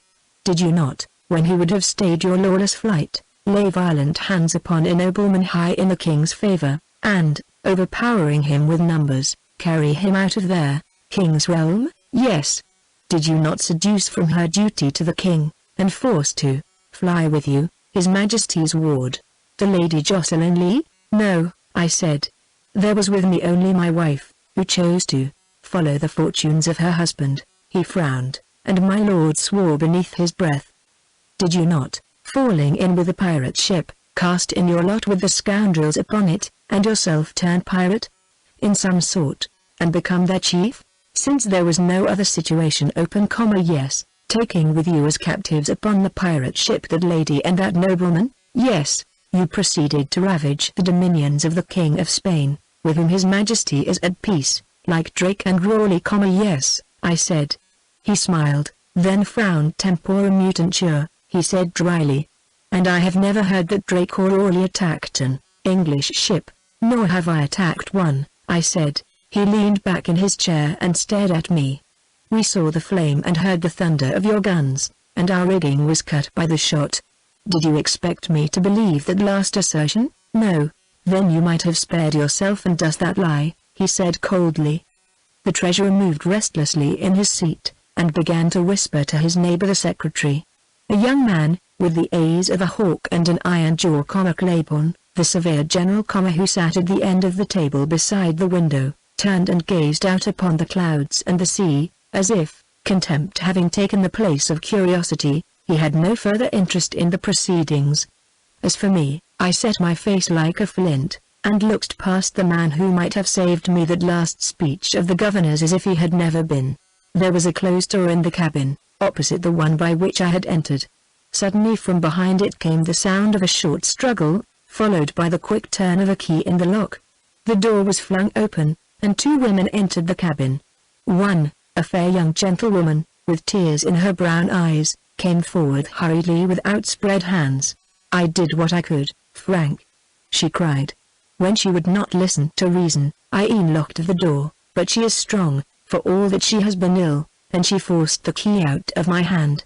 She looked at the red mark upon the white hand, and 2 tears fell from her long lashes upon her wild rose cheeks. With a smile the governor put out an arm and drew her down upon a stool beside him, then rose and bowed low to the king's ward. You are not yet well enough to leave your cabin, as our worthy physician general will assure you, lady, he said courteously, but firmly. Permit me to lead you back to it. Still smiling, he made as if to advance, when she stayed him with a gesture of her raised hand, at once so majestic and so pleading that it was as though a strain of music had passed through the stillness of the cabin. Sir Francis Wyatt, as you are a gentleman, let me speak, she said. It was the voice of that first night at Weyanoke, all pathos, all sweetness, all entreating. The governor stopped short, the smile still upon his lips, his hand still outstretched, stood thus for a moment, then sat down. Around the half-circle of gentlemen went a little rustling sound, like wind in dead leaves. My lord half rose from his seat. She is bewitched, he said, with dry lips. She will say what she has been told to say. Lest she speak to her shame, we should refuse to hear her. She had been standing in the center of the floor, her hands clasped, her body bowed toward the governor, but at my lord's words she straightened like a bow unbent. I may speak, your honor? She asked clearly. The governor, who had looked askance at the working face of the man beside him, slightly bent his head and leaned back in his great armchair. The king's favorite started to his feet. The king's ward turned her eyes upon him. Sit down, my lord, she said. Surely these gentlemen will think that you are afraid of what I, a poor erring woman, rebellious to the king, traitorous to mine own honor, late the plaything of a pirate ship, may say or do. Truth, my lord, should be more courageous. Her voice was gentle, even plaintive, but it had in it the quality that lurks in the eyes of the crouching panther. My lord sat down, one hand hiding his working mouth, the other clenched on the arm of his chair as if it had been an arm of flesh. Chapter 27, in which I find an advocate, S. He came slowly nearer the ring of now very quiet and attentive faces until she stood beside me, but she neither looked at me nor spoke to me. She was thinner and there were heavy shadows beneath her eyes, but she was beautiful. I stand before gentlemen to whom, perhaps, I am not utterly unknown, she said. Some here, perchance, have been to court, and have seen me the Master Sands, once, before the Queen died, you came to Greenwich to kiss Her Majesty's hands, and while you waited in her antechamber you saw a young maid of honor scarce more than a child curled in a window seat with a book. You sat beside her, and told her wonderful tales of sunny lands and gods and nymphs. I was that maid of honor. Master Claiborne, once, hawking near Windsor, I dropped my glove. There were many out of their saddles before it touched the ground, but a gentleman, not of our party, who had drawn his horse to one side to let us pass, was quicker than they all. Did you not think yourself well paid, sir, when you kissed the hand to which you restored the glove? All here, I think, may have heard my name. If any hath heard aught that ever I did in all my life to tarnish it, I pray him to speak now and shame me before you all. Claiborne started up. I remember that day at Windsor, lady, he cried. The man of whom I afterward asked your name was a most libertine courtier, and he raised his hat when he spoke of you, calling you a lily which the mire of the court could not besmirch. I will believe all good, but no harm of you, lady.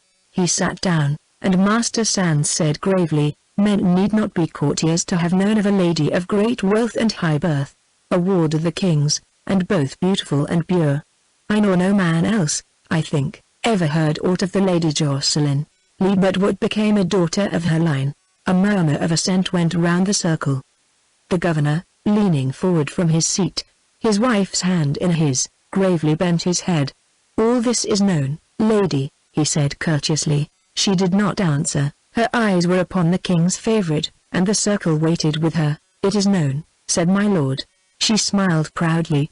For so much grace, thanks, my lord, she said, then addressed herself again to the governor. Your honor, that is the past, the long past, the long, long past, though not a year has gone by.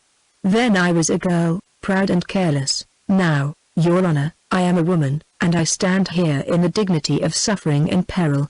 I fled from England. She paused, drew herself up, and turned upon my lord a face and form so still, and yet so expressive of noble indignation, outraged womanhood, scorn, and withal a kind of angry pity, that small wonder if he shrank as from a blow.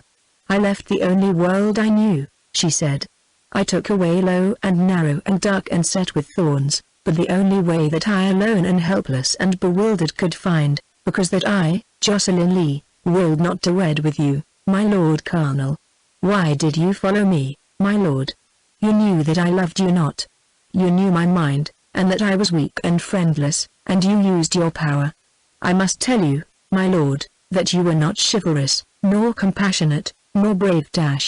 I loved you, he cried, and stretched out his arm toward her across the table.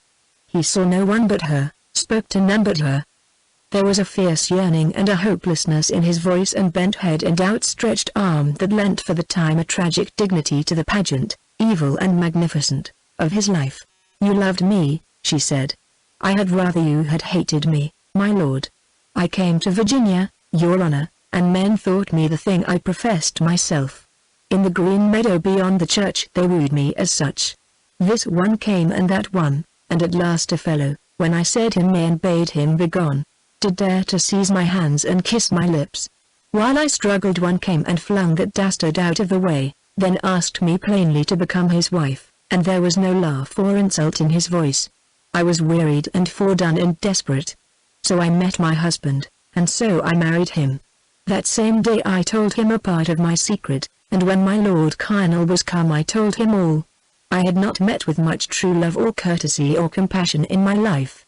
When I saw the danger in which he stood because of me, I told him he might free himself from that coil, might swear to what they pleased, whistle me off, save himself, and I would say no word of blame. There was wine upon the table, and he filled a cup and brought it to me, and we drank of it together. We drank of the same cup then, your honor, and we will drink of it still. We twain were wedded, and the world strove to part us. Which of you here, in such quarrel, would not withstand the world?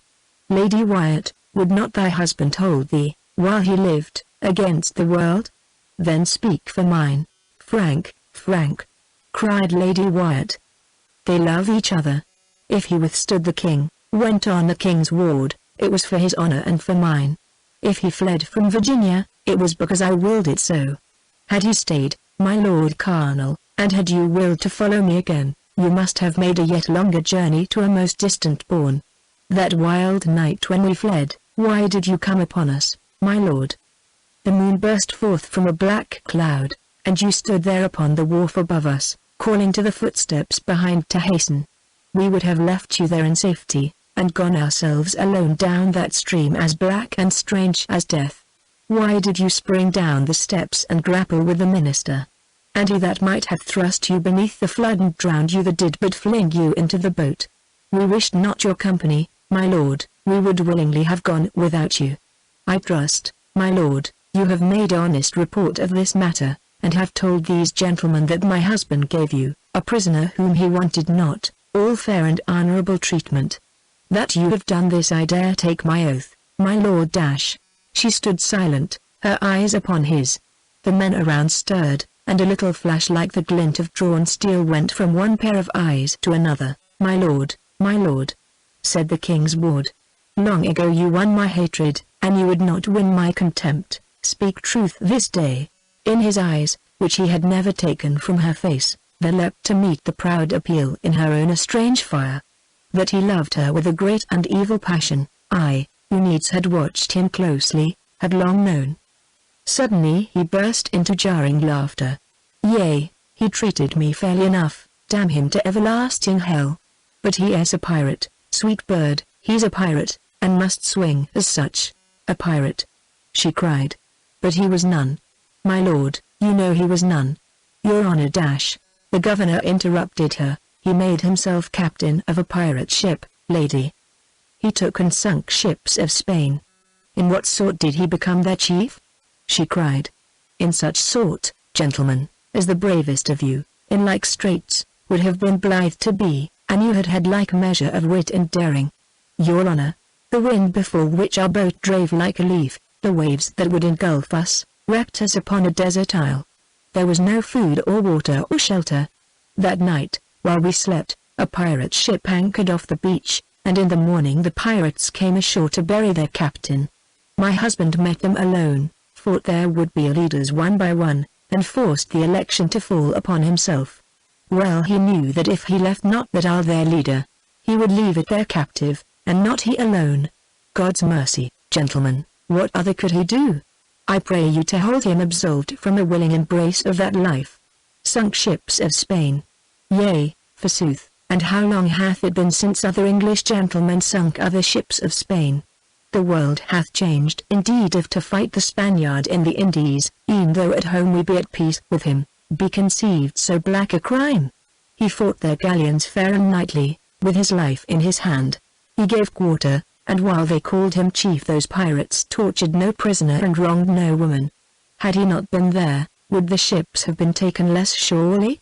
Had he not been there, God wot, ships and ships' boats alike would have sunk or burned, and no Spanish men and women had rowed away and blessed a generous foe.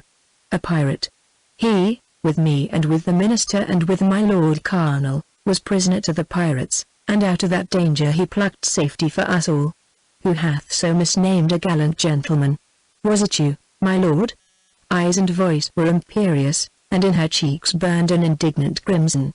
My lord's face was set and white. He looked at her, but spoke no word. The Spanish ships might pass, lady, said the governor, but this is an English ship, with the flag of England above her. Yea, she said. What then? The circle rustled again.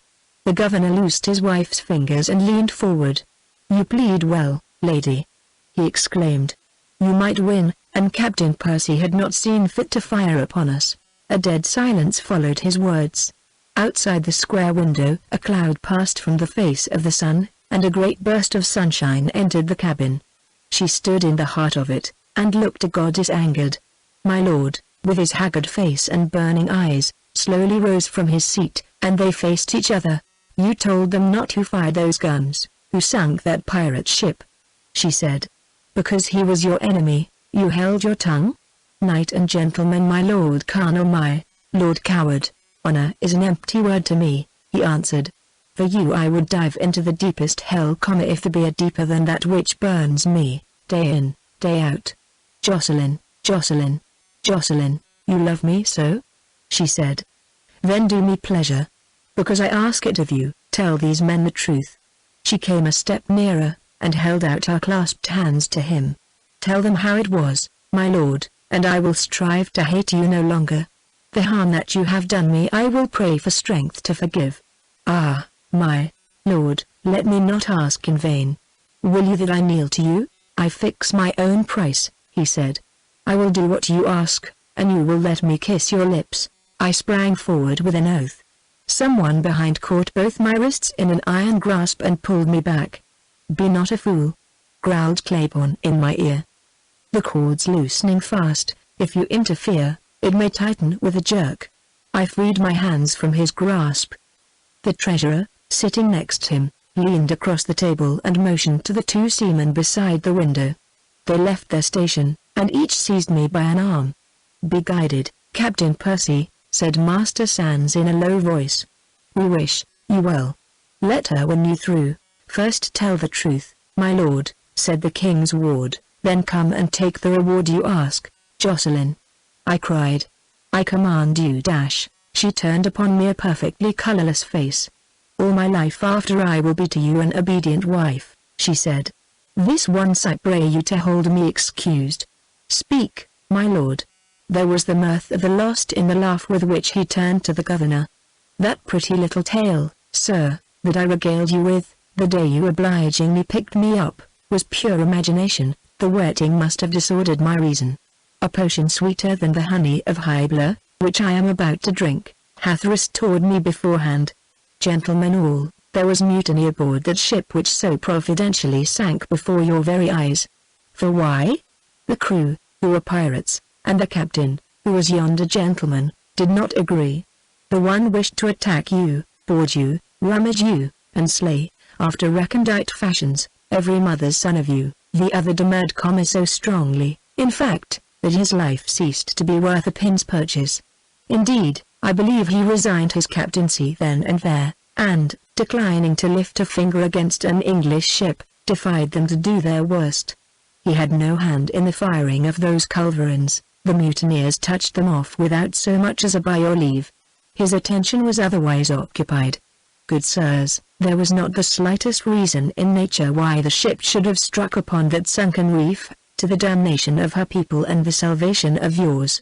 Why do you suppose she diverged from the path of safety to split into slivers against that fortunate ledge?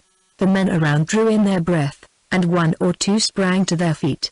My lord laughed again. "Have you seen the pious man who left Jamestown and went aboard the pirate ship as this gentleman's lieutenant? He hath the strength of a bull."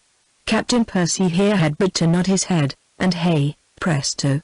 The helmsman was bowled over, and the minister had the helm. The ship struck, the pirates went to hell, and you, gentlemen, were preserved to order all things well in Virginia. May she long be grateful. The man who dared that death rather than attack the ship he guessed to be the company's is my mortal foe, whom I will yet sweep from my path, but he is not a pirate. Take it down, and it please you, Master Secretary. I retreat from a most choice position, to be sure, but what care I? I see a vantage ground more to my liking. I have lost a throw, perhaps, but I will recoup 10 such losses with one such kiss. By your leave, lady." He went up to her where she stood, with hanging arms, her head a little bent, white and cold and yielding as a lady done in snow, gazed at her a moment, with his passion written in his fierce eyes and haggard, handsome face, then crushed her to him. If I could have struck him dead, I would have done so. When her word had been kept, she released herself with a quiet and resolute dignity. As for him, he sank back into the great chair beside the governor's, leaned an elbow on the table, and hid his eyes with one shaking hand. The governor rose to his feet, and motioned away the two seamen who held me fast. "We'll have no hanging this morning, gentlemen," he announced. "Captain Percy, I beg to apologize to you for words that were never meant for a brave and gallant gentleman, but for a pirate who I find does not exist. I pray you to forget them." "Quite." I returned his bow, but my eyes traveled past him. "I will allow you no words with my Lord Colonel," he said. "With your wife, that is different." He moved aside with a smile. She was standing, pale, with downcast eyes, where my lord had left her. Jocelyn," I said. She turned toward me, crimsoned deeply, uttered a low cry, half laughter, half a sob, then covered her face with her hands. I took them away and spoke her name again, and this time she hid her face upon my breast. A moment thus, then for all eyes were upon her I lifted her head, kissed her, and gave her to Lady Wyatt, whom I found at my side. "I commend my wife to your ladyship's care," I said. "As you are woman, deal sisterly by her. You may trust me, sir," she made answer, the tears upon her cheeks. "I did not know, I did not understand. Dear heart, come away with Margaret Wyatt." Claiborne opened the door of the cabin, and stood aside with a low bow. The men who had sat to judge me rose, only the king's favourite kept his seat. With Lady Wyatt's arm about her, the king's ward passed between the lines of standing gentlemen to the door, there hesitated, turned, and, facing them with I know not what of pride and shame, wistfulness of entreaty and noble challenge to belief in the face and form that were of all women's most beautiful, curtsied to them until her knee touched the floor. She was gone, and the sunlight with her. When I turned upon that shameless lord where he sat in his evil beauty, with his honour dead before him, men came hastily in between. I put them aside with a laugh. I had but wanted to look at him. I had no sword, already he lay beneath my challenge, and words are weak things.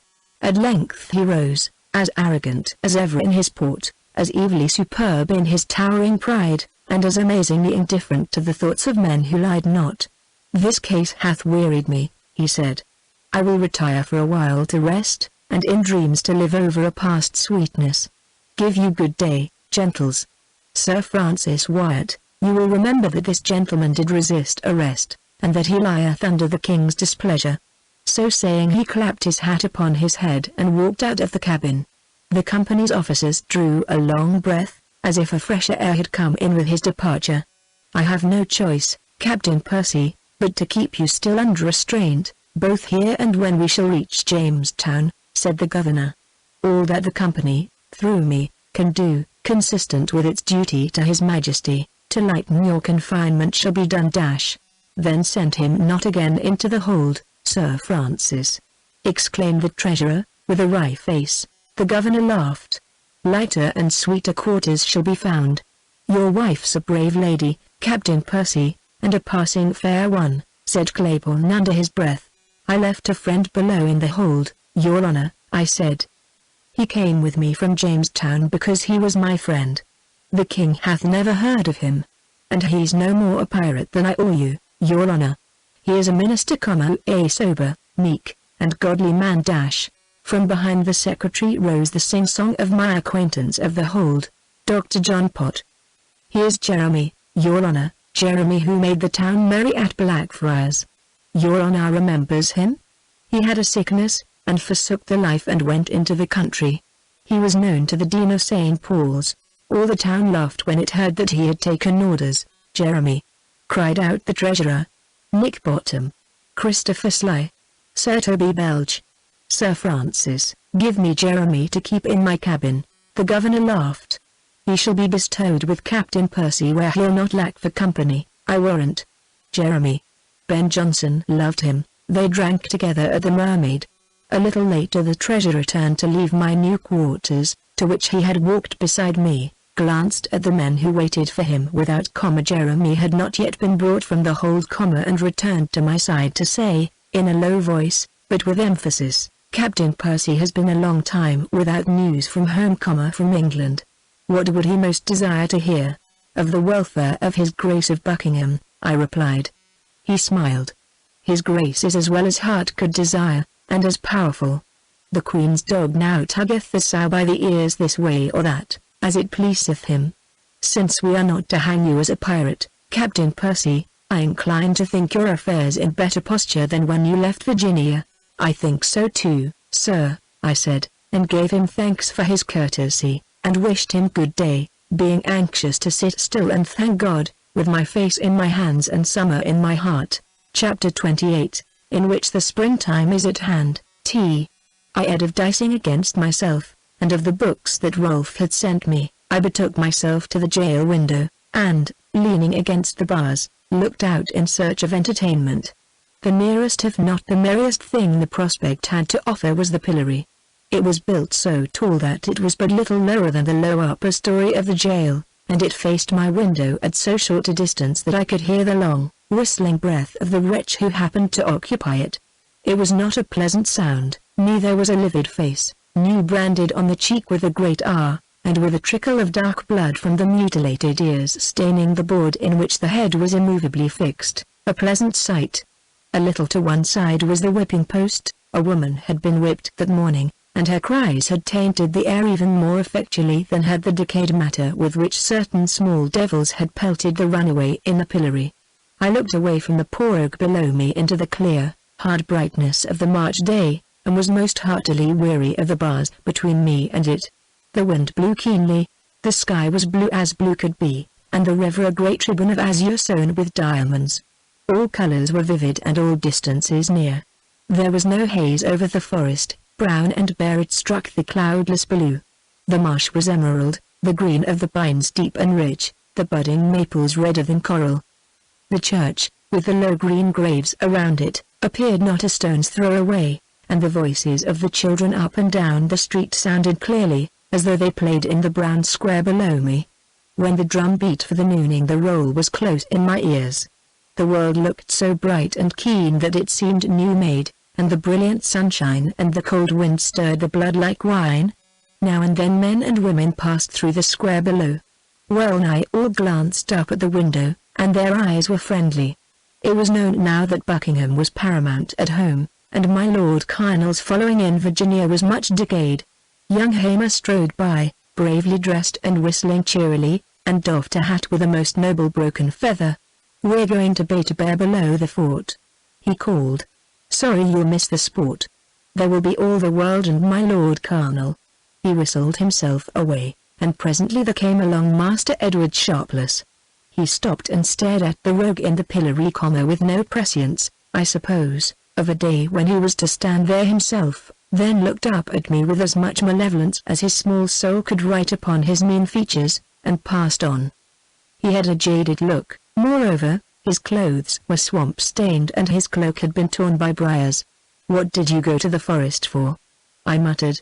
The key grated in the door behind me, and it opened to admit the jailer and Dickon with my dinner, which I was not sorry to see. "Sir George sent the venison, sir," said the jailer, grinning, "and Master Piercy the wild fowl, and Madam West the pasty and the mark-pane, and Master Pory the sack." "Be there anything you lack, sir?" "Nothing that you can supply," I answered curtly. The fellow grinned again, straightened the things upon the table, and started for the door. "You can stay until I come for the platters," he said to Dickon, and went out, locking the door after him with ostentation.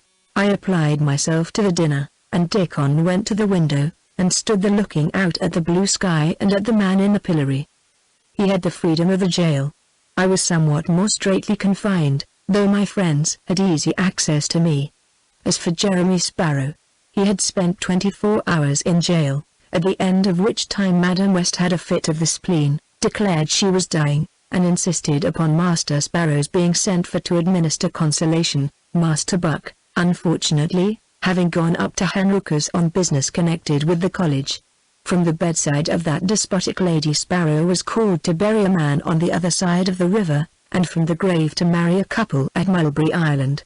And the next day being Sunday, and no minister at hand, he preached again in Master Buck's pulpit, and preached a sermon so powerful and moving that its like had never been heard in Virginia. They marched him not back from the pulpit to jail. There were but 5 ministers in Virginia, and there were a many more sick to visit and dead to bury. Master Buck, still feeble in body, tarried up river discussing with Thorpe the latter's darling project of converting every imp of an Indian this side the South Sea, and Jeremy slipped into his old place. There had been some talk of a public censure, but it died away. The pasty and sack disposed of, I turned in my seat and spoke to Dickon. "I looked for Master Rolfe today. Have you heard aught of him?" "No," he answered. As he spoke, the door was opened and the jailer put in his head. "A messenger from Master Rolfe, Captain." He drew back, and the Indian Nantorquas entered the room. Rolfe I had seen twice since the arrival of the George at Jamestown, but the Indian had not been with him. The young chief now came forward and touched the hand I held out to him. "My brother will be here before the sun touches the tallest pine," he announced in his grave, calm voice. "He asks Captain Percy to deny himself to any other that may come. He wishes to see him alone." "I shall hardly be troubled with company," I said.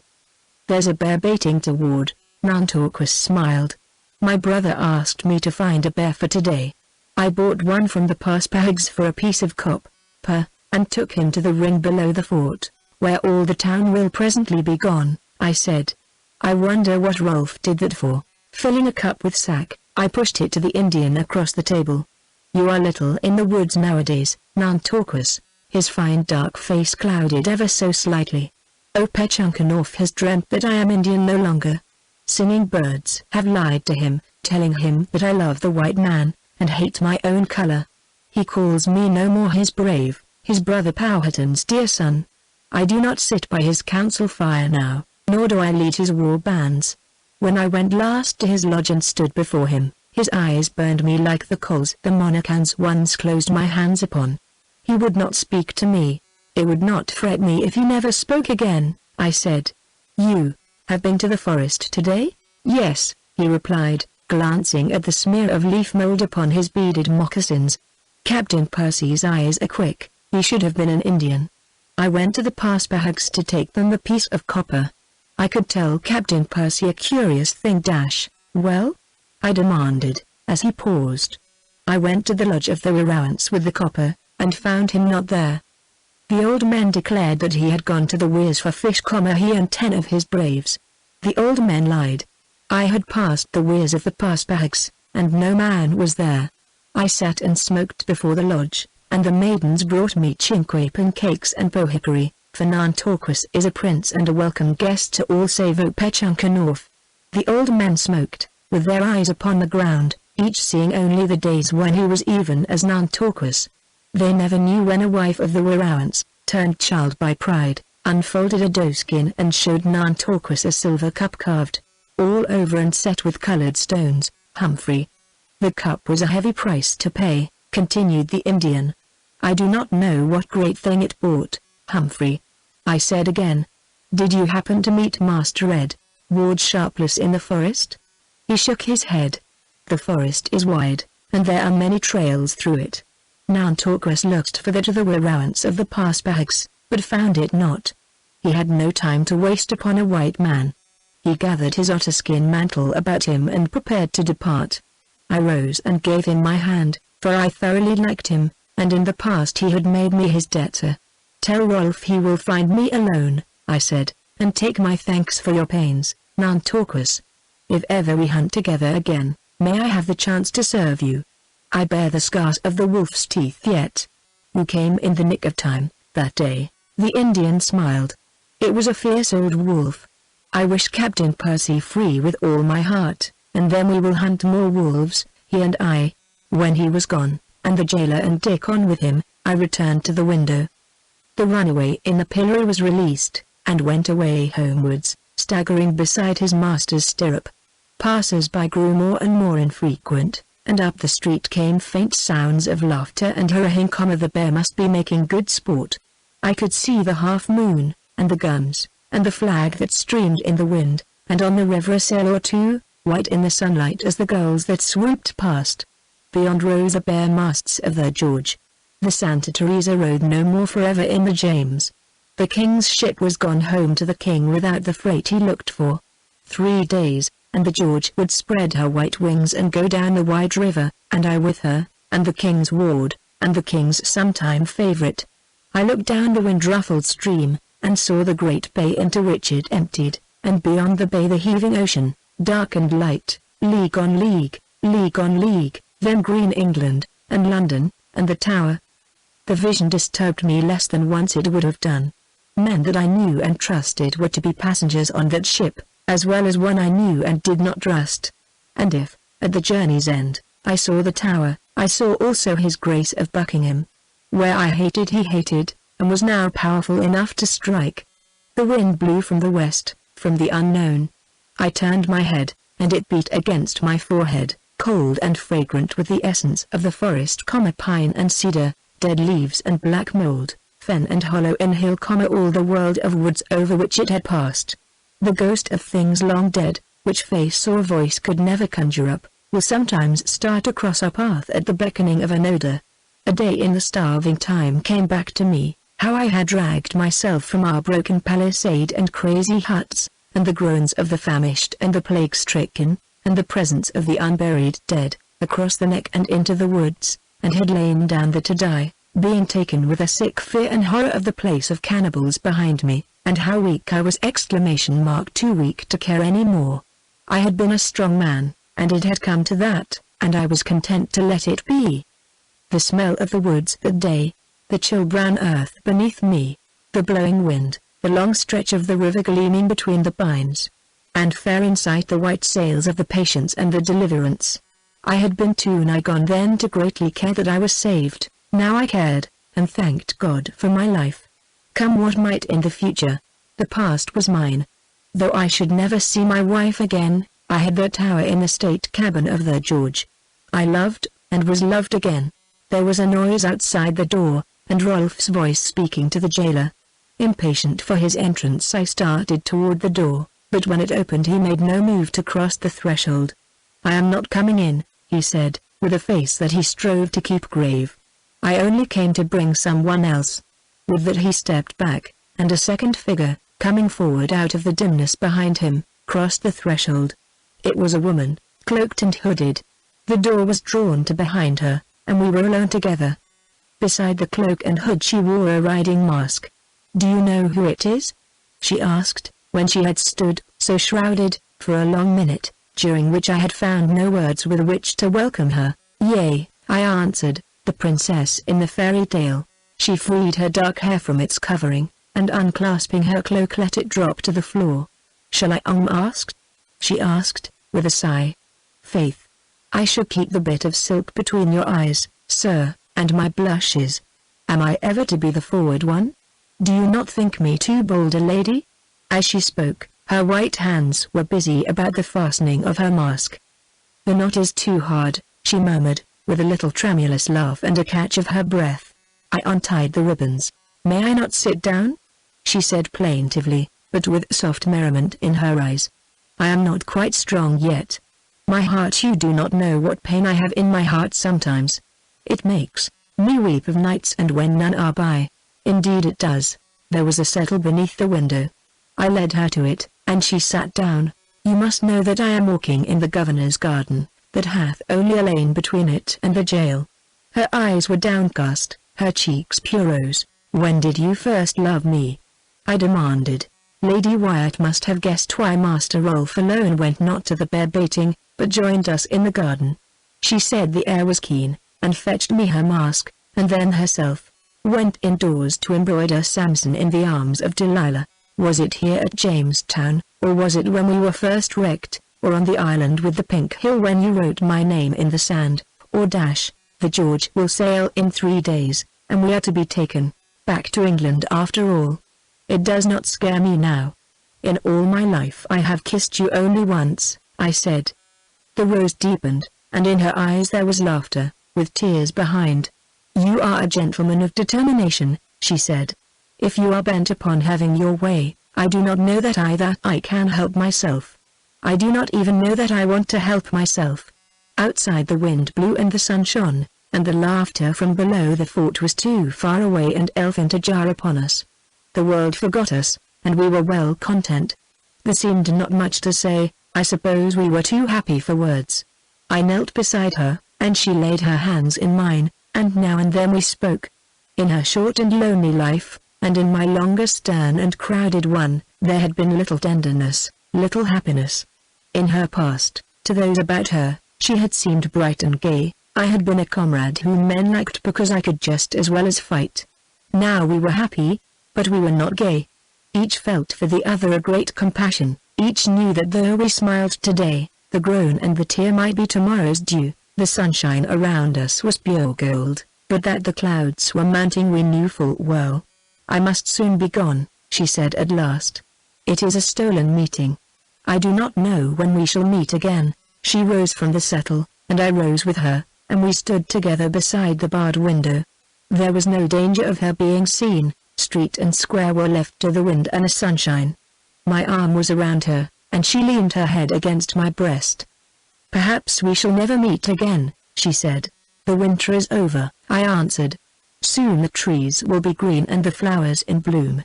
I will not believe that our spring can have no summer." She took from her bosom a little flower that had been pinned there. It lay, a purple star, in the hollow of her hand. It grew in the sun. "It is the first flower of spring."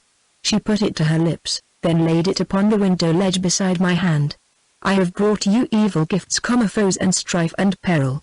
Will you take this little purple flower and all my heart beside?" I bent and kissed first the tiny blossom, and then the lips that had proffered it. "I am very rich," I said. The sun was now low, and the pines in the square and the upright of the pillory cast long shadows. The wind had fallen and the sounds had died away. It seemed very still. Nothing moved but the creeping shadows until a flight of small white-breasted birds went past the window. "The snow is gone," I said. "The snowbirds are flying north. The woods will soon be green," she murmured wistfully.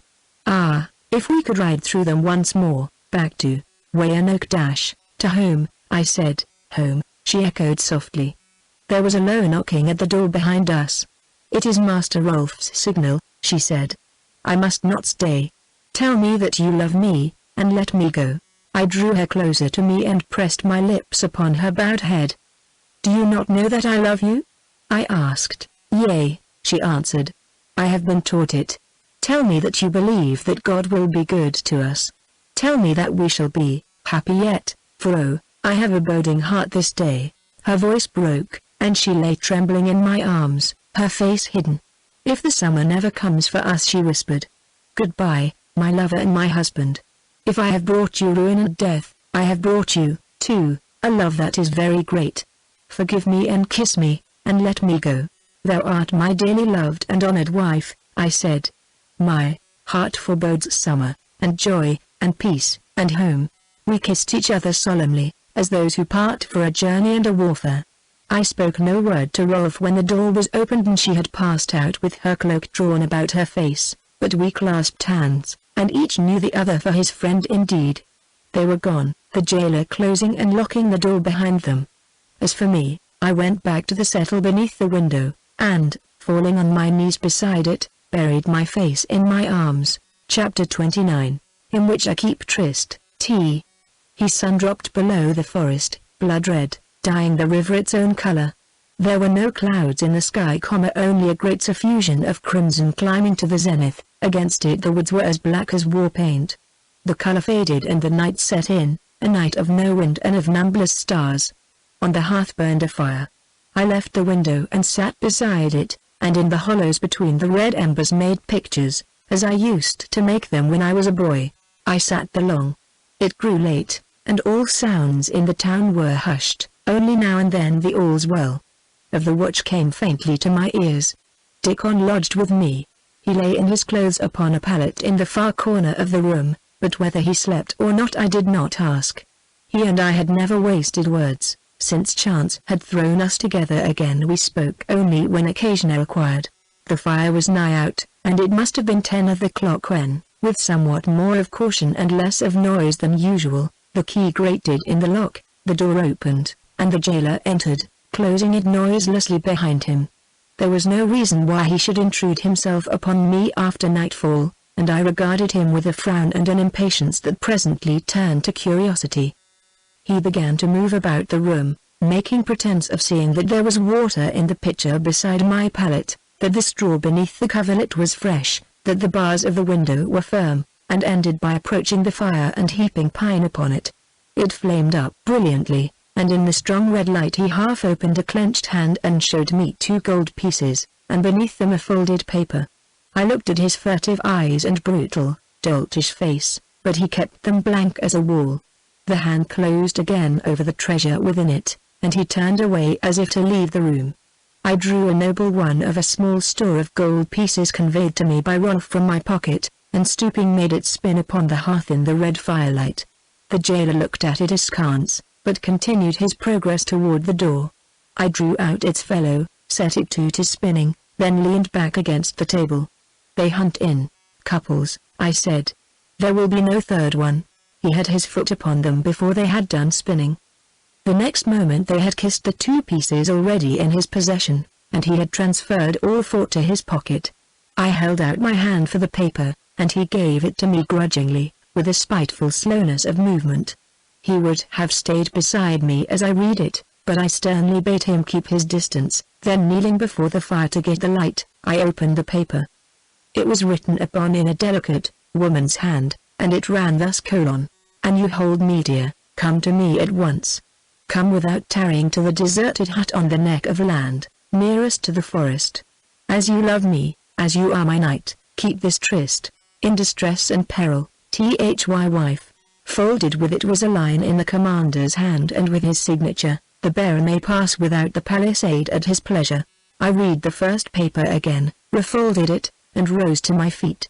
"Who brought this, sirrah?" I demanded. His answer was glib enough: "One of the governor's servants.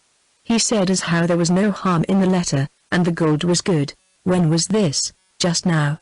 No, I didn't know the man. I saw no way to discover whether or not he lied. Drawing out another gold piece, I laid it upon the table. He eyed it greedily, edging nearer and nearer. "For leaving this door unlocked," I said. His eyes narrowed and he moistened his lips, shifting from one foot to the other. I put down a second piece. "For opening the outer door," I said. He wet his lips again, made an inarticulate sound in his throat, and finally broke out with, "The commander will nail my ears to the pillory. You can lock the doors after me, and know as little as you choose in the morning. No gain without some risk." "That's so," he agreed, and made a clutch at the gold. I swept it out of his reach. "First turn it," I said dryly.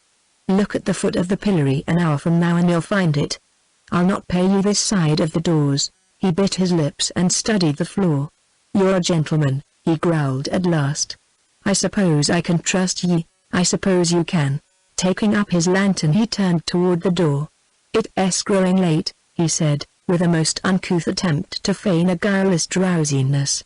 "I'll to bed, Captain, when I've locked up. Good night to ye." He was gone, and the door was left unlocked.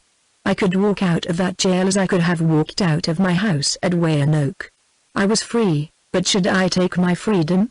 Going back to the light of the fire I unfolded the paper and stared at it, turning its contents this way and that in my mind. The hand but once had I seen her writing, and then it had been wrought with a shell upon firm sand. I could not judge if this were the same. Had the paper indeed come from her? Had it not? If in truth it was a message from my wife, what had befallen in a few hours since our parting? If it was a forger's lie, what trap was set, what toils were laid?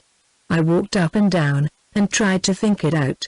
The strangeness of it all, the choice of a lonely and distant hut for trysting place, that pass coming from a sworn officer of the company, certain things I had heard that day. A trap. And to walk into it with my eyes open. "And you hold me dear. As you are my knight, keep this tryst. In distress and peril, come what might." There was a risk I could not run. I had no weapons to assume, no preparations to make. Gathering up the jailer's gold I started toward the door, opened it, and going out would have closed it softly behind me but that a booted leg thrust across the jamb prevented me. "I am going with you," said Dickon in a guarded voice. "If you try to prevent me, I will rouse the house." His head was thrown back in the old way, the old daredevil look was upon his face. "I don't know why you are going," he declared, "but there'll be danger, anyhow." "To the best of my belief I am walking into a trap," I said. "Then it will shut on 2 instead of 1, he answered doggedly. By this he was through the door, and there was no shadow of turning on his dark, determined face. I knew my man, and wasted no more words. Long ago it had grown to seem a thing most in nature that the hour of danger should find us side by side. When the door of the firelit room was shut, the jail was in darkness that might be felt. It was very still, the few other inmates were fast asleep, the jailer was somewhere out of sight, dreaming with open eyes. We groped our way through the passage to the stairs, noiselessly descended them, and found the outer door unchained, unbarred, and slightly ajar. When I had laid the gold beneath the pillory, we struck swiftly across the square, being in fear lest the watch should come upon us. and took the first lane that led toward the palisade. Beneath the burning stars, the town lay stark in sleep. So bright in the wintry air were those faraway lights that the darkness below them was not great. We could see the low houses, the shadowy pines, the naked oaks, the sandy lane glimmering away to the river, star-strewn to match the heavens. The air was cold, but exceedingly clear and still. Now and then a dog barked, or wolves howled in the forest across the river.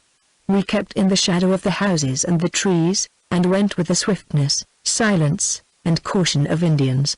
The last house we must pass before reaching the palisade was one that Rolf owned, and in which he lodged when business brought him to Jamestown. It and some low outbuildings beyond it were as dark as the cedars in which they were set, and as silent as the grave. Rolf and his Indian brother were sleeping there now, while I stood without. Or did they sleep? Were they there at all? Might it not have been Rolf who had bribed the jailer and procured the pass from West? Might I not find him at that strange trysting place? Might not all be well, after all? I was sorely tempted to rouse that silent house and demand if its master were within. I did it not. Servants were there, and noise would be made, and time that might be more precious than lifeblood was flying fast. I went on, and Dickon with me. There was a cabin built almost against the palisade, and here one man was supposed to watch, whilst another slept. Tonight we found both asleep. I shook the younger to his feet, and heartily cursed him for his negligence. He listened stupidly, and read as stupidly, by the light of his lantern, the pass which I thrust beneath his nose. Staggering to his feet, and drunk with his unlawful slumber, he fumbled at the fastenings of the gate for full 3 minutes before the ponderous wood finally swung open and showed the road beyond. "It's all right," he muttered thickly. "The commander's pass. Good night, the three of ye. Are you drunk or drugged?" I demanded. "There are only 2. It's not sleep that is the matter with you." "What is it?" He made no answer, but stood holding the gate open and blinking at us with dull, unseeing eyes. Something ailed him besides sleep. He may have been drugged, for aught I know. When we had gone some yards from the gate, we heard him say again, in precisely the same tone, "Good night, the three of ye."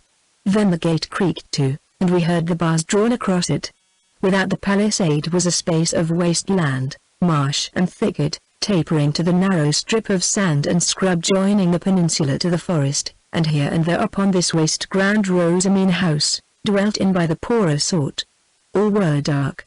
We left them behind, and found ourselves upon the neck, with the desolate murmur of the river on either hand, and before us the deep blackness of the forest. Suddenly Dickon stopped in his tracks and turned his head. "I did hear something then," he muttered. "Look, sir." The stars faintly lit the road that had been trodden hard and bare by the feet of all who came and went. Down this road something was coming toward us, something low and dark, that moved not fast, and not slow, but with a measured and relentless pace. "A panther," said Dickon. We watched the creature with more of curiosity than alarm. Unless brought to bay, or hungry, or wantonly irritated, these great cats were cowardly enough. It would hardly attack the two of us. Nearer and nearer it came, showing no signs of anger and none of fear, and paying no attention to the withered branch with which Dickon tried to scare it off. When it was so close that we could see the white of its breast, it stopped, looking at us with large unfaltering eyes, and slightly moving its tail to and fro. "A tame panther!" ejaculated Dickon. "It must be the one Nantorquist tamed, sir. He would have kept it somewhere near Master Rolf's house, and it heard us, and followed us through the gate," I said. It was the third the warder talked of. We walked on, and the beast, addressing itself to motion, followed at our heels. Now and then we looked back at it, but we feared it not. As for me, I had begun to think that a panther might be the least formidable thing I should meet that night. By this I had scarcely any hope or fear that I should find her at our journey's end. The lonesome path that led only to the nighttime forest, the deep and dark river with its mournful voice, the hard, bright, pitiless stars, the cold, the loneliness, the distance, how should she be there? And if not she, who then? The hut to which I had been directed stood in an angle made by the neck and the main bank of the river. On one side of it was the water, on the other a deep wood. The place had an evil name, and no man had lived there since the planter who had built it hanged himself upon its threshold.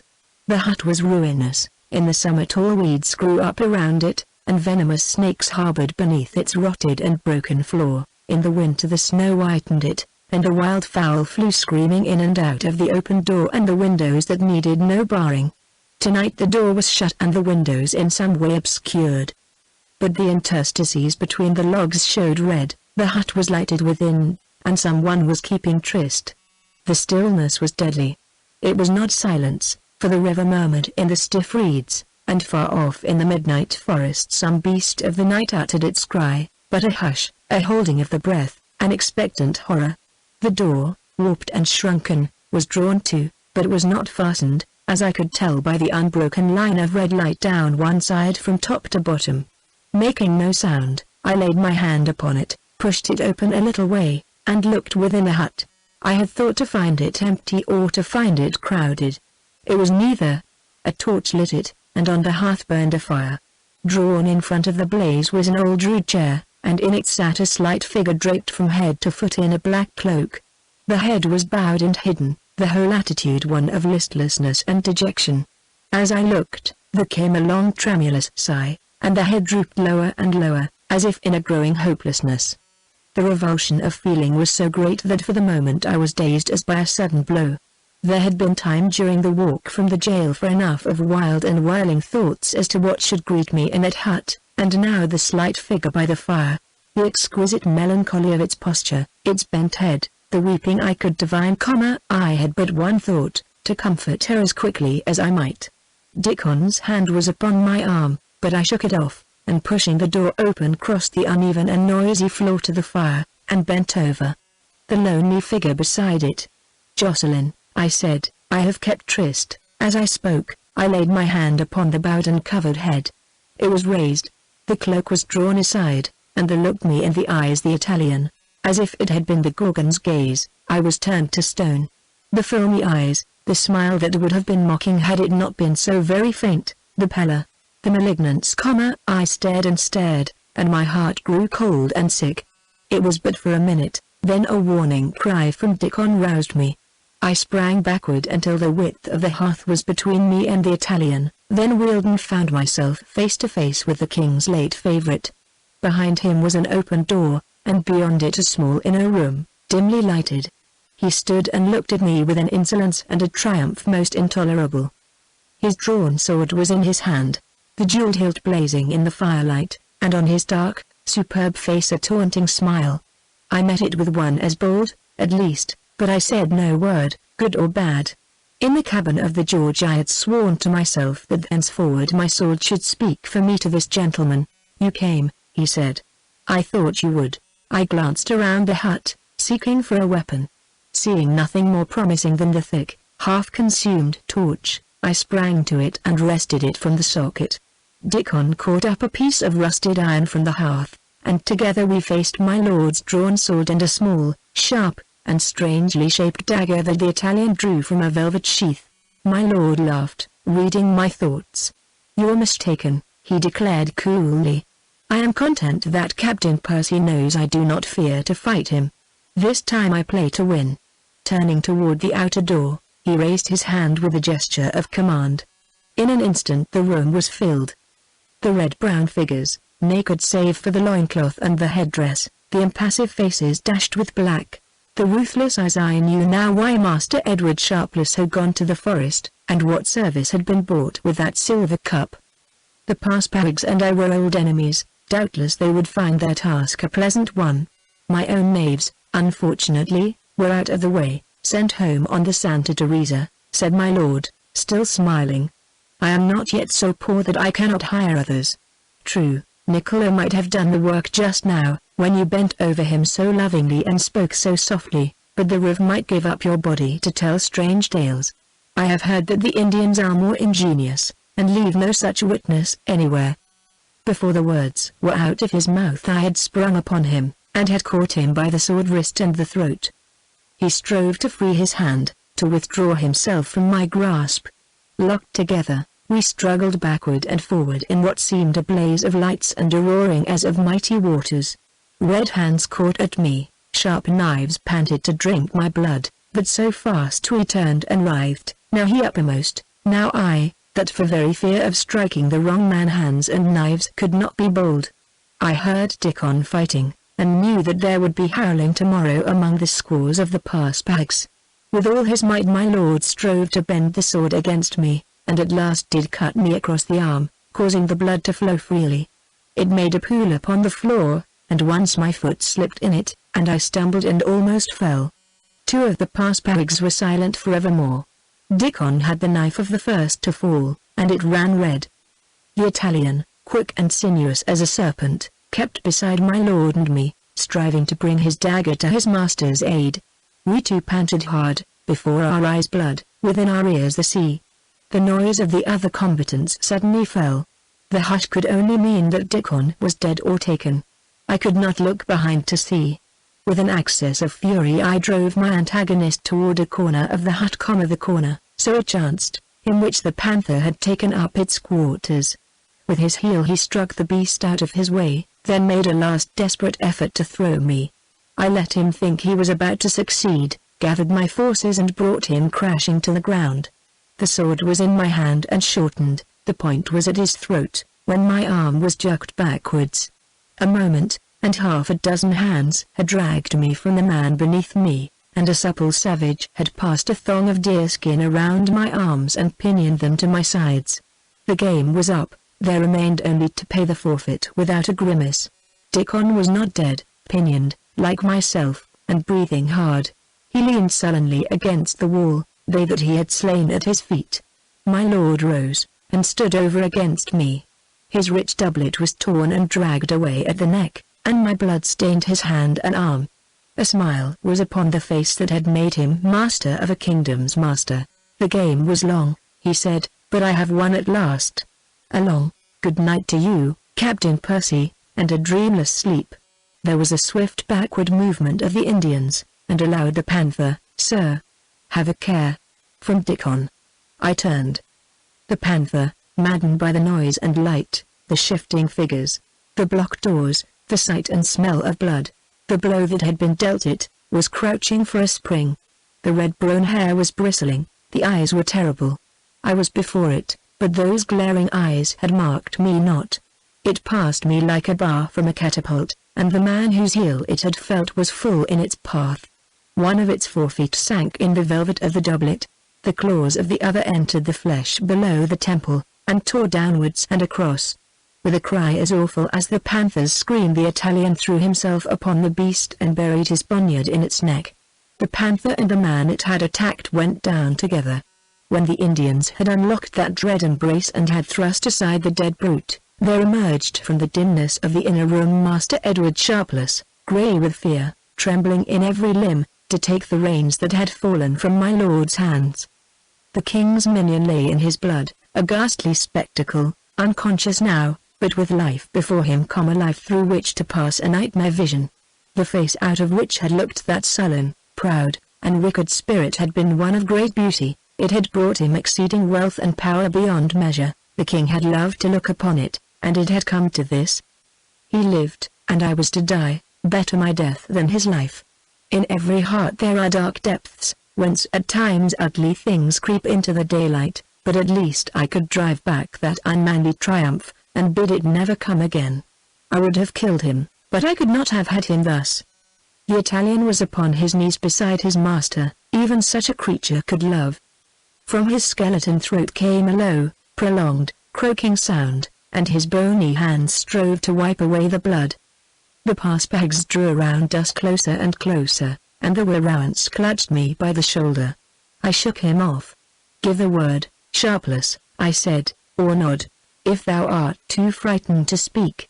Murder is too stern a stuff for such a base kitchen knave as thou to deal in." White and shaking, he would not meet my eyes, but beckoned the Warrants to him, and began to whisper vehemently, pointing now to the man upon the floor, now to the town, now to the forest. The Indian listened, nodded, and glided back to his fellows. "The white men upon the Powhatan are many," he said in his own tongue, "but they build not their wigwams upon the banks of the Pamunkey. The singing birds of the Pamunkey tell no tales. The pine splinters will burn as brightly there, and the white men will smell them not. We will build a fire at Utamasak, between the red hills, before the temple and the graves of the kings." There was a murmur of assent from his braves. Utamasak. They would probably make a 2 days' journey of it. We had that long, then, to live. Captors and captives, we presently left the hut. On the threshold I looked back, past the poltroon whom I had flung into the river one midsummer day, to that prone and bleeding figure. As I looked, it groaned and moved. The Indians behind me forced me on, a moment, and we were out beneath the stars. They shone so very brightly. There was one large, steadfast, golden just over the dark town behind us, over the governor's house. Did she sleep or did she wake? Sleeping or waking, I prayed God to keep her safe and give her comfort. The stars now shone through naked branches, black tree trunks hemmed us round, and under our feet was the dreary rustling of dead leaves. The leafless trees gave way to pines and cedars, and the closely woven, scented roof hid the heavens, and made a darkness of the world beneath. Chapter 30, in which we start upon a journey. When the dawn broke, it found us traveling through a narrow valley, beside a stream of some width. Upon its banks grew trees of extraordinary height and girth, cypress and oak and walnut. They towered into the air, their topmost branches stark and black against the roseate heavens. Below that iron tracery glowed the firebrands of the maples, and here and there a willow leaned a pale green cloud above the stream. Mist closed the distances. We could hear, but not see, the deer where they stood to drink in the shallow places, or couched in the grey and dreamy-like recesses of the forest. Spectral, unreal, and hollow seems the world at dawn. Then, if ever, the heart sickens and the will flags, and life becomes a pageant that hath ceased to entertain. As I moved through the mist and the silence, and felt the tug of the thong that bound me to the wrist of the savage who stalked before me, I cared not how soon they made an end, seeing how stale and unprofitable were all things under the sun. Dickon, walking behind me, stumbled over a root and fell upon his knees, dragging down with him the Indian to whom he was tied. In a sudden access of fury, aggravated by the jeers with which his fellows greeted his mishap, the savage turned upon his prisoner and would have stuck a knife into him, bound and helpless as he was, had not the Warrants interfered. The momentary altercation over, and the knife restored to its owner's belt, the Indians relapsed into their usual menacing silence, and the sullen march was resumed. Presently the stream made a sharp bend across our path, and we forded it as best we might. It ran dark and swift, and the water was of icy coldness. Beyond, the woods had been burnt, the trees rising from the red ground like charred and blackened stakes, with a ghost-like mist between. We left this dismal tract behind, and entered a wood of mighty oaks, standing well apart, and with the earth below carpeted with moss and early wild flowers. The sun rose, the mist vanished, and the set in the March day of keen wind and brilliant sunshine. Farther on, an Indian bent his bow against a bear shambling across a little sunny glade. The arrow did its errand, and where the creature fell, we sat down and feasted beside a fire kindled by rubbing 2 sticks together. According to their wont the Indians ate ravenously, and when the meal was ended began to smoke, each warrior first throwing into the air, as thank-offering to Kiwasa, a pinch of tobacco. They all stared at the fire around which we sat, and the silence was unbroken. One by one, as the pipes were smoked, they laid themselves down upon the brown leaves and went to sleep, only our 2 guardians and a 3rd Indian over against us remaining wide-eyed and watchful. There was no hope of escape, and we entertained no thought of it. Dickon sat, biting his nails, staring into the fire, and I stretched myself out, and burying my head in my arms tried to sleep, but could not. With the midday we were afoot again, and we went steadily on through the bright afternoon. We met with no harsh treatment other than our bonds. Instead, when our captors spoke to us, it was with words of amity and smiling lips. We count death for Indian fashions. It is a way they have, to flatter and caress the wretch for whom have been provided the torments of the damned. If, when at sunset we halted for supper and gathered around the fire, the Warrants began to tell of a foray I had led against the Paspahags years before, and if he and his warriors, for all the world like generous foes, loudly applauded some daring that had accompanied that raid, none the less did the Red Stake wait for us, none the less would they strive, as for heaven, to wring from us groans and cries. The sun sank, and the darkness entered the forest. In the distance we heard the wolves, so the fire was kept up through the night. Dickon and I were tied to trees, and all the savages save one lay down and slept. I worked a while at my bonds, but an Indian had tied them, and after a time I desisted from the useless labor. We two could have no speech together. The fire was between us, and we saw each other but dimly through the flame and wreathing smoke, as each might see the other tomorrow. What Dickon's thoughts were I know not, mine were not of the morrow. There had been no rain for a long time, and the multitude of leaves underfoot were crisp and dry. The wind was loud in them and in the swaying trees. Off in the forest was a bog, and the will-o'-the-wisps danced over it, pale, cold flames, moving aimlessly here and there like ghosts of those lost in the woods. Toward the middle of the night some heavy animal crashed through a thicket to the left of us, and tore away into the darkness over the loud rustling leaves, and later on wolves' eyes gleamed from out the ring of darkness beyond the firelight. Far on in the night the wind fell and the moon rose, changing the forest into some dim, exquisite, far-off land, seen only in dreams. The Indians awoke silently and all at once, as at an appointed hour. They spoke for a while among themselves, then we were loosed from the trees, and the walk toward death began anew. On this march the Werowance himself stalked beside me, the moonlight whitening his dark limbs and relentless face. He spoke no word, nor did I deign to question or reason or entreat. Alike in the darkness of the deep woods, and in the silver of the glades, and in the long twilight stretches of sassafras and sighing grass, there was for me but one vision. Slender and still and white, she moved before me, with her wide dark eyes upon my face. Jocelyn! Jocelyn! At sunrise the mist lifted from a low hill before us, and showed an Indian boy, painted white, poised upon the summit, like a spirit about to take its flight. He prayed to the One over all, and his voice came down to us pure and earnest.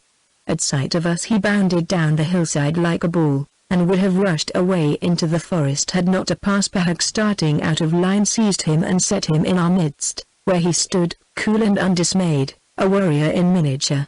He was of the Pamunkeys, and his tribe and the Paspaheghs were at peace. Therefore, when he saw the totem burnt upon the breast of the Werowance, he became loquacious enough, and offered to go before us to his village, upon the banks of a stream, some bowshots away. He went, and the Paspaheghs rested under the trees until the old men of the village came forth to lead them through the brown fields and past the ring of leafless mulberries to the stranger's lodge. Here on the green turf mats were laid for the visitors, and water was brought for their hands. Later on, the women spread a great breakfast of fish and turkey and venison, maize bread, tuckahoe and bohickory. When it was eaten, the Paspaheghs ranged themselves in a semicircle upon the grass, the Pamunkeys faced them, and each warrior and old man drew out his pipe and tobacco pouch. They smoked gravely, in a silence broken only by an occasional slow and stately question or compliment. The blue incense from the pipes mingled with the sunshine falling freely through the bare branches, the stream which ran by the lodge rippled and shone, and the wind rose and fell in the pines upon its farther bank. Dickon and I had been freed for the time from our bonds, and placed in the center of this ring, and when the Indians raised their eyes from the ground it was to gaze steadfastly at us. I knew their ways, and how they valued pride, indifference, and a bravado disregard of the worst an enemy could do. They should not find the white man less proud than the savage. They gave us readily enough the pipes I asked for. Dickon lit one and I the other, and sitting side by side we smoked in a contentment as absolute as the Indian's own. With his eyes upon the Werowance, Dickon told an old story of a piece of Paspahegh villainy and of the payment which the English exacted, and I laughed as at the most amusing thing in the world. The story ended, we smoked with serenity for a while, then I drew my dice from my pocket, and, beginning to throw, we were at once as much absorbed in the game as if there were no other stake in the world beside the remnant of gold that I piled between us. The strange people in whose power we found ourselves looked on with grim approval, as at brave men who could laugh in death's face. The sun was high in the heavens when we bade the Pamunkeys farewell. The cleared ground, the mulberry trees, and the grass beneath, the few rude lodges with the curling smoke above them, Their warriors and women and brown naked children, all vanished, and the forest closed around us. A high wind was blowing, and the branches far above beat at one another furiously, while the pendant, leafless vines swayed against us, and the dead leaves went past in the whirlwind. A monstrous flight of pigeons crossed the heavens, flying from west to east, and darkening the land beneath like a transient cloud. We came to a plain covered with very tall trees that had one and all been ringed by the Indians. Long dead, and partially stripped of the bark, with their branches, great and small, squandered upon the ground, they stood, gaunt and silver-grey, ready for their fall. As we passed, the wind brought two crashing to the earth. In the center of the plain something deer or wolf or bear or man lay dead, for to that point the buzzards were sweeping from every quarter of the blue. Beyond was a pine wood, silent and dim, with a high green roof and a smooth and scented floor. We walked through it for an hour, and it led us to the Pamunkey. A tiny village, counting no more than a dozen warriors, stood among the pines that ran to the water's edge, and tied to the trees that shadowed the slow-moving flood were its canoes. When the people came forth to meet us, the Paspaheghs bought from them, for a string of Roanoke, 2 of these boats, and we made no tarrying, but, embarking at once, rowed upriver toward Uttamussac and its 3 temples. Dickon and I were placed in the same canoe. We were not bound, what need of bonds, when we had no friend nearer than the Powhatan, and when Uttamussac was so near. After a time the paddles were put into our hands, and we were required to row while our captors rested. There was no use in sulkiness, we laughed as at some huge jest, and bent to the task with a will that sent our canoe well in advance of its mate. Dickon burst into an old song that we had sung in the Low Countries, by camp-fires, on the march, before the battle. The forest echoed to the loud and warlike tune, and a multitude of birds rose startled from the trees upon the bank. The Indians frowned, and one in the boat behind called out to strike the singer upon the mouth, but the Warrants shook his head. There were none upon that river who might not know that the Paspaheghs journeyed to Uttamussac with prisoners in their midst. Dickon sang on, his head thrown back, the old bold laugh in his eyes. When he came to the chorus I joined my voice to his, and the woodland rang to the song. A psalm had better befitted our lips than those rude and vaunting words, seeing that we should never sing again upon this earth, but at least we sang bravely and gaily, with minds that were reasonably quiet. The sun dropped low in the heavens, and the trees cast shadows across the water. The Paspaheghs now began to recount the entertainment they meant to offer us in the morning. All those tortures that they were wont to practice with hellish ingenuity they told over, slowly and tauntingly, watching to see a lip whiten or an eyelid quiver. They boasted that they would make women of us at the stake. At all events, they made not women of us beforehand. We laughed as we rowed, and Dickon whistled to the leaping fish, and the fish-hawk, and the otter lying along a fallen tree beneath the bank. The sunset came, and the river lay beneath the colored clouds like molten gold, with the gaunt forest black upon either hand. From the lifted paddles the water showered in golden drops. The wind died away, and with it all noises, and a dank stillness settled upon the flood and upon the endless forest. We were nearing Uttamussac, and the Indians rowed quietly, with bent heads and fearful glances, for Oki brooded over this place, and he might be angry. It grew colder and stiller, but the light dwelt in the heavens, and was reflected in the bosom of the river. The trees upon the southern bank were all pines, as if they had been carved from black stone. They stood rigid against the saffron sky. Presently, back from the shore, there rose before us a few small hills, treeless, but covered with some low, dark growth. The one that stood the highest bore upon its crest 3 black houses shaped like coffins. Behind them was the deep yellow of the sunset. An Indian rowing in the second canoe commenced to chant or prayer to Oki. The notes were low and broken, unutterably wild and melancholy. One by one his fellows took up the strain, it swelled higher, louder, and sterner, became a deafening cry, then ceased abruptly, making the stillness that followed like death itself. Both canoes swung round from the middle stream and made for the bank. When the boats had slipped from the stripe of gold into the inky shadow of the pines, the Paspaheghs began to divest themselves of this or that which they conceived Oki might desire to possess. One flung into the stream a handful of copper links, another the chaplet of feathers from his head, a third a bracelet of blue beads. The Warrants drew out the arrows from his gaudily painted and beaded quiver, stuck them into his belt, and dropped the quiver into the water. We landed, dragging the canoes into a cover of overhanging bushes and fastening them there, then struck through the pines toward the rising ground, and presently came to a large village, with many long huts, and a great central lodge where dwelt the emperors when they came to Utamasak. It was vacant now, Opechunkan off being no man knew where. When the usual stately welcome had been extended to the Paspahags, and when they had returned a stately thanks, the Warrants began a harangue for which I furnished the matter. When he ceased to speak a great acclamation and tumult arose, and I thought they would scarce wait for the morrow. But it was late, and their Warrants and conjurer restrained them. In the end the men drew off, and the yelling of the children and the passionate cries of the women, importunate for vengeance, were stilled.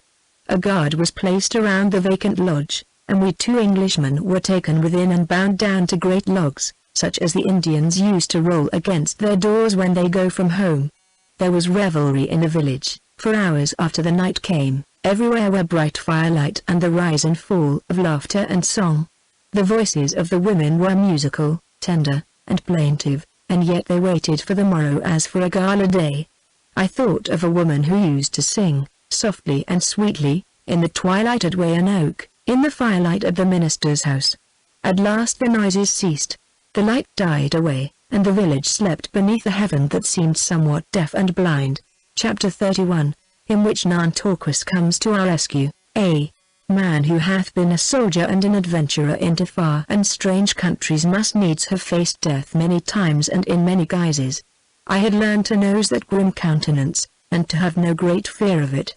And beneath the ugliness of the mask that now presented itself there was only death, at last. I was no babe to whimper at a sudden darkness, to cry out against a curtain that a hand chose to drop between me and the life I had lived. Death frighted me not, but when I thought of one whom I should leave behind me I feared lest I should go mad. Had this thing come to me a year before, I could have slept the night through. Now I lay, bound to the log, before the open door of the lodge, and, looking through it, saw the pines waving in the night wind and the gleam of the river beneath the stars, and saw her as plainly as though she had stood there under the trees, in a flood of noon sunshine.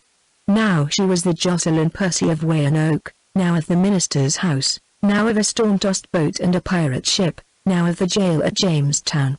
One of my arms was free, I could take from within my doublet the little purple flower, and drop my face upon the hand that held it.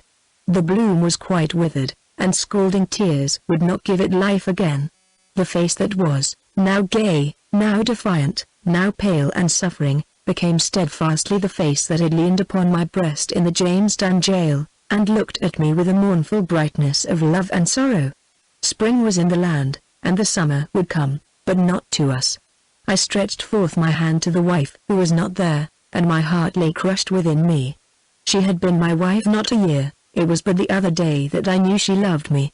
After a while the anguish lessened, and I lay, dull and hopeless, thinking of trifling things, counting the stars between the pines. Another slow hour, and, a brave mood coming upon me, I thought of Dickon, who was in that plight because of me, and spoke to him, asking him how he did. He answered from the other side of the lodge, but the words were scarcely out of his mouth before our guard broke in upon us commanding silence. Dickon cursed them, whereupon a savage struck him across the head with the handle of a tomahawk, stunning him for a time. As soon as I heard him move I spoke again, to know if he were much hurt. When he had answered in the negative we said no more. It was now moonlight without the lodge and very quiet. The night was far gone, already we could smell the morning, and it would come apace. Knowing the swiftness of that approach, and what the early light would bring, I strove for a courage which should be the steadfastness of the Christian, and not the vainglorious pride of the heathen. If my thoughts wandered, if her face would come athwart the verses I tried to remember, the prayer I tried to frame, perhaps he who made her lovely understood and forgave. I said the prayer I used to say when I was a child, and wished with all my heart for Jeremy. Suddenly, in the first grey dawn, as at a trumpet's call, the village awoke. From the long, communal houses poured forth men, women, and children. Fires sprang up, dispersing the mist, and a commotion arose through the length and breadth of the place. The women made haste with their cooking, and bore maize cakes and boiled fish to the warriors who sat on the ground in front of the royal lodge. Dickon and I were loosed, brought without, and allotted our share of the food. We ate sitting side by side with our captors, and Dickon, with a great cut across his head, seized the Indian girl who brought him his platter of fish, and pulling her down beside him kissed her soundly, whereat the maid seemed not ill pleased and the warriors laughed. In the usual order of things, the meal over, tobacco should have followed. But now not a pipe was lit, and the women made haste to take away the platters and to get all things in readiness. The Werowance of the Paspahags rose to his feet, cast aside his mantle, and began to speak. He was a man in the prime of life, of a great figure, strong as a Susquehannock, and a savage cruel and crafty beyond measure. Over his breast, stained with strange figures, hung a chain of small bones, and the scalp locks of his enemies fringed his moccasins. His tribe being the nearest to Jamestown, and in frequent altercation with us, I had heard him speak many times, and knew his power over the passions of his people. No player could be more skillful in gesture and expression, no poet more nice in the choice of words, no general more quick to raise a wild enthusiasm in the soldiers to whom he called. All Indians are eloquent, but this savage was a leader among them. He spoke now to some effect, commencing with a day in the moon of blossoms when for the first time winged canoes brought white men into the Powhatan. He came down through year after year to the present hour, ceased, and stood in silence, regarding his triumph. It was complete. In its wild excitement the village was ready then and there to make an end of us who had sprung to our feet and stood with our backs against a great bay tree, facing the maddened throng. So much the best for us would it be if the tomahawks left the hands that were drawn back to throw, if the knives that were flourished in our faces should be buried to the haft in our hearts, that we courted death, striving with word and look to infuriate our executioners to the point of forgetting their former purpose in the lust for instant vengeance. It was not to be. The Werowance spoke again, pointing to the hills with the black houses upon them, dimly seen through the mist. A moment, and the hands clenched upon the weapons fell, another, and we were upon the march. As one man, the village swept through the forest toward the rising ground that was but a few bowshots away. The young men bounded ahead to make preparation, but the approved warriors and the old men went more sedately, and with them walked Dickon and I, as steady of step as they. The women and children for the most part brought up the rear, though a few impatient hags ran past us, calling the men tortoises who would never reach the goal. One of these women bore a great burning torch, the flame and smoke streaming over her shoulder as she ran. Others carried pieces of bark heaped with the slivers of pine of which every wigwam has store. The sun was yet to rise when we reached a hollow amongst the low red hills. Above us were the three long houses in which they keep the image of Oki and the mummies of their kings. These temples faced the crimson east, and the mist was yet about them. Hideous priests, painted over with strange devices, the stuffed skins of snakes knotted about their heads, in their hands great rattles which they shook vehemently, rushed through the doors and down the bank to meet us, and began to dance around us, contorting their bodies, throwing up their arms, and making a hellish noise.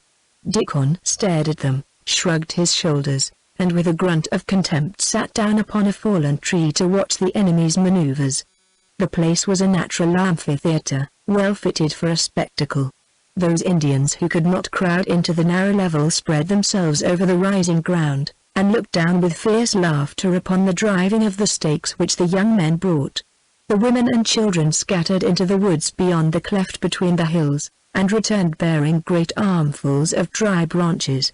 The hollow rang to the exultation of the playgoers. Taunting laughter, cries of savage triumph, the shaking of the rattles, and the furious beating of two great drums combined to make a clamor deafening to stupor. And above the hollow was the angry reddening of the heavens, and the white mist curling up like smoke. I sat down beside Dickon on the log. Beneath it there were growing tufts of a pale blue, slender stemmed flower. I plucked a handful of the blossoms, and thought how blue they would look against the whiteness of her hand, then dropped them in a sudden shame that in that hour I was so little steadfast to things which were not of earth. I did not speak to Dickon, nor he to me. There seemed no need of speech. in the pandemonium to which the world had narrowed, the one familiar, matter-of-course thing was that he and I were to die together. The stakes were in the ground and painted red, the wood properly arranged. The Indian woman who held the torch that was to light the pile ran past us, whirling the wood around her head to make it blaze more fiercely. As she went by she lowered the brand and slowly dragged it across my wrists. The beating of the drums suddenly ceased, and the loud voices died away. To Indians no music is so sweet as the cry of an enemy. If they have wrung it from a brave man who has striven to endure, so much the better. They were very still now, because they would not lose so much as a drawing in of the breath. Seeing that they were coming for us, Dickon and I rose to await them. When they were nearly upon us I turned to him and held out my hand. He made no motion to take it. Instead he stood with fixed eyes looking past me and slightly upwards. A sudden pallor had overspread the bronze of his face. "There's a verse somewhere," he said in a quiet voice, "It's in the Bible, I think, I heard it once long ago, before I was lost. I will look unto the hills from whence cometh my help. Look, sir." I turned and followed with my eyes the pointing of his finger. In front of us the bank rose steeply, bare to the summit, no trees, only the red earth, with here and there a low growth of leafless bushes. Behind it was the eastern sky. Upon the crest, against the sunrise, stood the figure of a man, an Indian. From one shoulder hung a knot of skin, and a great bow was in his hand. His limbs were bare, and as he stood motionless, bathed in the rosy light, he looked like some bronze god, perfect from the beaded moccasins to the calm, uneager face below the feathered headdress. He had but just risen above the brow of the hill. The Indians in the hollow saw him not. While Dickon and I stared, our tormentors were upon us. They came a dozen or more at once, and we had no weapons. Two hung upon my arms, while a third laid hold of my doublet to rend it from me. An arrow whistled over our heads and stuck into a tree behind us. The hands that clutched me dropped, and with a yell the busy throng turned their faces in the direction whence had come the arrow. The Indian who had sent that dart before him was descending the bank. An instant's breathless hush while they stared at the solitary figure, then the dark forms bent forward, for the rush straightened, and there arose a loud cry of recognition. The son of Powhatan! The son of Powhatan! He came down the hillside to the level of the hollow, the authority of his look and gesture making way for him through the crowd that surged this way and that, and walked up to us where we stood, hemmed round, but no longer in the clutch of our enemies. It was a very big wolf this time, Captain Percy, he said. You were never more welcome, Nantorquas, I answered, unless, indeed, the wolf intends making a meal of 3 instead of 2. He smiled. The wolf will go hungry today. Taking my hand in his he turned to his frowning countrymen. Men of the Pamunkeys, he cried. This is Nantorquas' friend, and so the friend of all the tribes that call Powhatan father. The fire is not for him nor for his servant, keep it for the Monacans and for the dogs of the Long House. The calumet is for the friend of Nantorquas, and the dance of the maidens, the noblest buck and the best of the weirs. There was a surging forward of the Indians, and a fierce murmur of dissent. The Wirrawants, standing out from the throng, lifted his voice. There was a time, he cried, when Nantorquas was the panther crouched upon the bough above the leader of the herd. Now Nantorquas is a tame panther and rolls at the white men's feet. There was a time when the word of the son of Powhatan weighed more than the lives of many dogs such as these. But now I know not why we should put out the fire at his command. He is war chief no longer, for Opechunkanorf will have no tame panther to lead the tribes. Opechunkanorf is our head, and Opechunkanorf kindleth a fire indeed. We will give to this one what fuel we choose, and tonight Nantorquas may look for the bones of the white men. He ended, and a great clamor arose. The Paspahigs would have cast themselves upon us again but for a sudden action of the young chief, who had stood motionless, with raised head and unmoved face, during the Wirrawants's bitter speech. Now he flung up his hand, and in it was a bracelet of gold carved and twisted like a coiled snake and set with a green stone. I had never seen the toy before, but evidently others had done so. The excited voices fell, and the Indians, Pamunkeys and Paspahigs alike, stood as though turned to stone. Nantorquas smiled coldly. This day hath Opechunkanorf made me war chief again. We have smoked the peace pipe together, my father's brother and I, in the starlight, sitting before his lodge, with the wide marshes and the river dark at our feet. Singing birds in the forest have been many, evil tales have they told. Opechunkanov has stopped his ears against their false singing. My friends are his friends, my brother is his brother, my word is his word. Witness the amulet that hath no like, that Opechunkanov brought with him when he came from no man knows where to the land of the Powhatans, many Huskanawings ago, that no white men but these have ever seen. Opechunkanov is at hand. He comes through the forest with his 200 warriors that are as tall as Susquennucks, and as brave as the children of Wonsonikuk. He comes to the temples to pray to Kiwasa for a great hunting. Will you, when you lie at his feet, that he ask you, where is the friend, of my war chief, of the panther who is one with me again? There came a long, deep breath from the Indians, then a silence, in which they fell back, slowly and sullenly, whipped hounds, but with the will to break that leash of fear. Hark! Said Nantorquas, smiling. I hear Opechunkanov and his warriors coming over the leaves. The noise of many footsteps was indeed audible, coming toward the hollow from the woods beyond. With a burst of cries, the priests and the conjurer whirled away to bear the welcome of Oki to the royal worshipper, and at their heels went the chief men of the Pamunkeys. The Warowance of the Paspahags was one that sailed with the wind. He listened to the deepening sound, and glanced at the son of Powhatan where he stood, calm and confident, then smoothed his own countenance and made a most pacific speech, in which all the blame of the late proceedings was laid upon the singing birds. When he had done speaking, the young men tore the stakes from the earth and threw them into a thicket, while the women plucked apart the newly kindled fire and flung the brands into a little nearby stream, where they went out in a cloud of hissing steam. I turned to the Indian who had wrought this miracle. Art sure it is not a dream, Nantorquas? I said. I think that Opechunkanov would not lift a finger to save me from all their deaths the tribes could invent. Opechunkanov is very wise, he answered quietly. He says that now the English will believe in his love indeed when they see that he holds dear even one who might be called his enemy, who hath spoken against him at the Englishman's council fire. He says that for 5 sons Captain Percy shall feast with Opechunkanov, and that then he shall be sent back free to Jamestown. He thinks that then Captain Percy will not speak against him any more, calling his love to the white men only words with no good deeds behind. He spoke simply, out of the nobility of his nature, believing his own speech. I that was older, and had more knowledge of men and the masks that they wear, was but half deceived. My belief in the hatred of the Dark Emperor was not shaken, and I looked yet to find the drop of poison within this honey flower. How poisoned was that bloom God knows I could not guess. When you were missed, 3 suns ago, Nantorquas went on, I and my brother tracked you to the hut beside the forest, where we found only the dead panther. We struck the trail of the Paspahags, but presently we came to running water, and the trail was gone. We walked up the bed of the stream for half the night, I said. The Indian nodded. I know. My brother went back to Jamestown for men and boats and guns to go to the Paspahag village and up the Powhatan. He was wise with the wisdom of the white men, but I, who needed no gun, and who would not fight against my own people, I stepped into the stream and walked up it until past the full sun power. Then I found a broken twig and the print of a moccasin, half hidden by a bush, overlooked when the other prints were smoothed away. I left the stream and followed the trail until it was broken again. I looked for it no more then, for I knew that the Paspahags had turned their faces toward Uttamussac, and that they would make a fire where many others had been made, in the hollow below the 3 temples.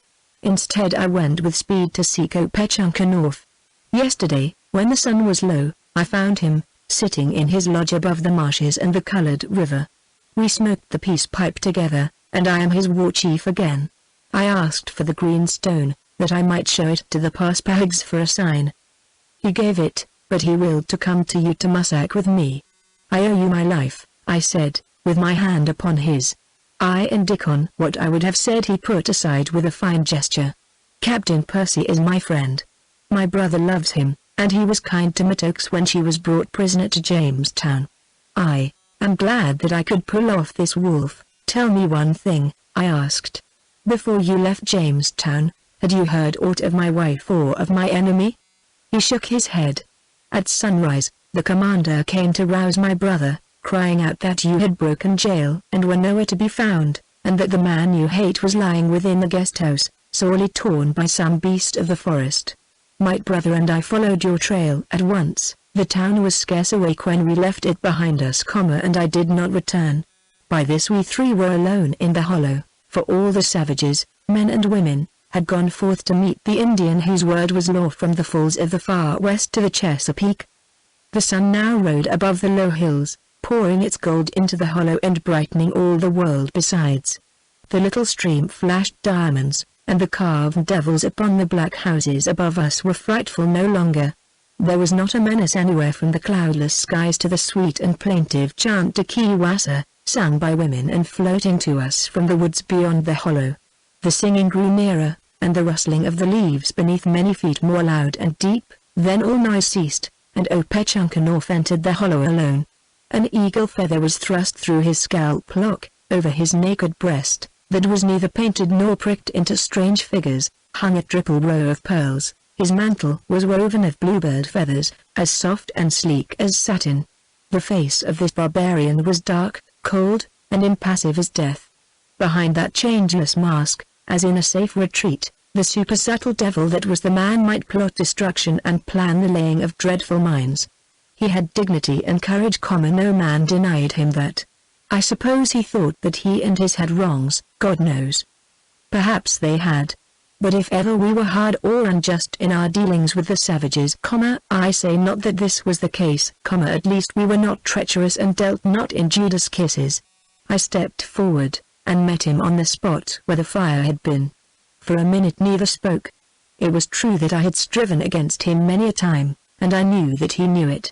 It was also true that without his aid Nantorquas could not have rescued us from that dire peril. And it was again the truth that an Indian neither forgives nor forgets. He was my savior, and I knew that mercy had been shown for some dark reason which I could not divine. Yet I owed him thanks, and gave them as shortly and simply as I could. He heard me out with neither liking nor disliking nor any other emotion written upon his face, but when I had finished, as though he suddenly bethought himself, he smiled and held out his hand, white man fashion.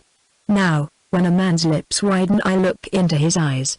The eyes of Opechunkanov were as fathomless as a pool at midnight, and as devoid of mirth or friendliness as the staring orbs of the carven imps upon the temple corners.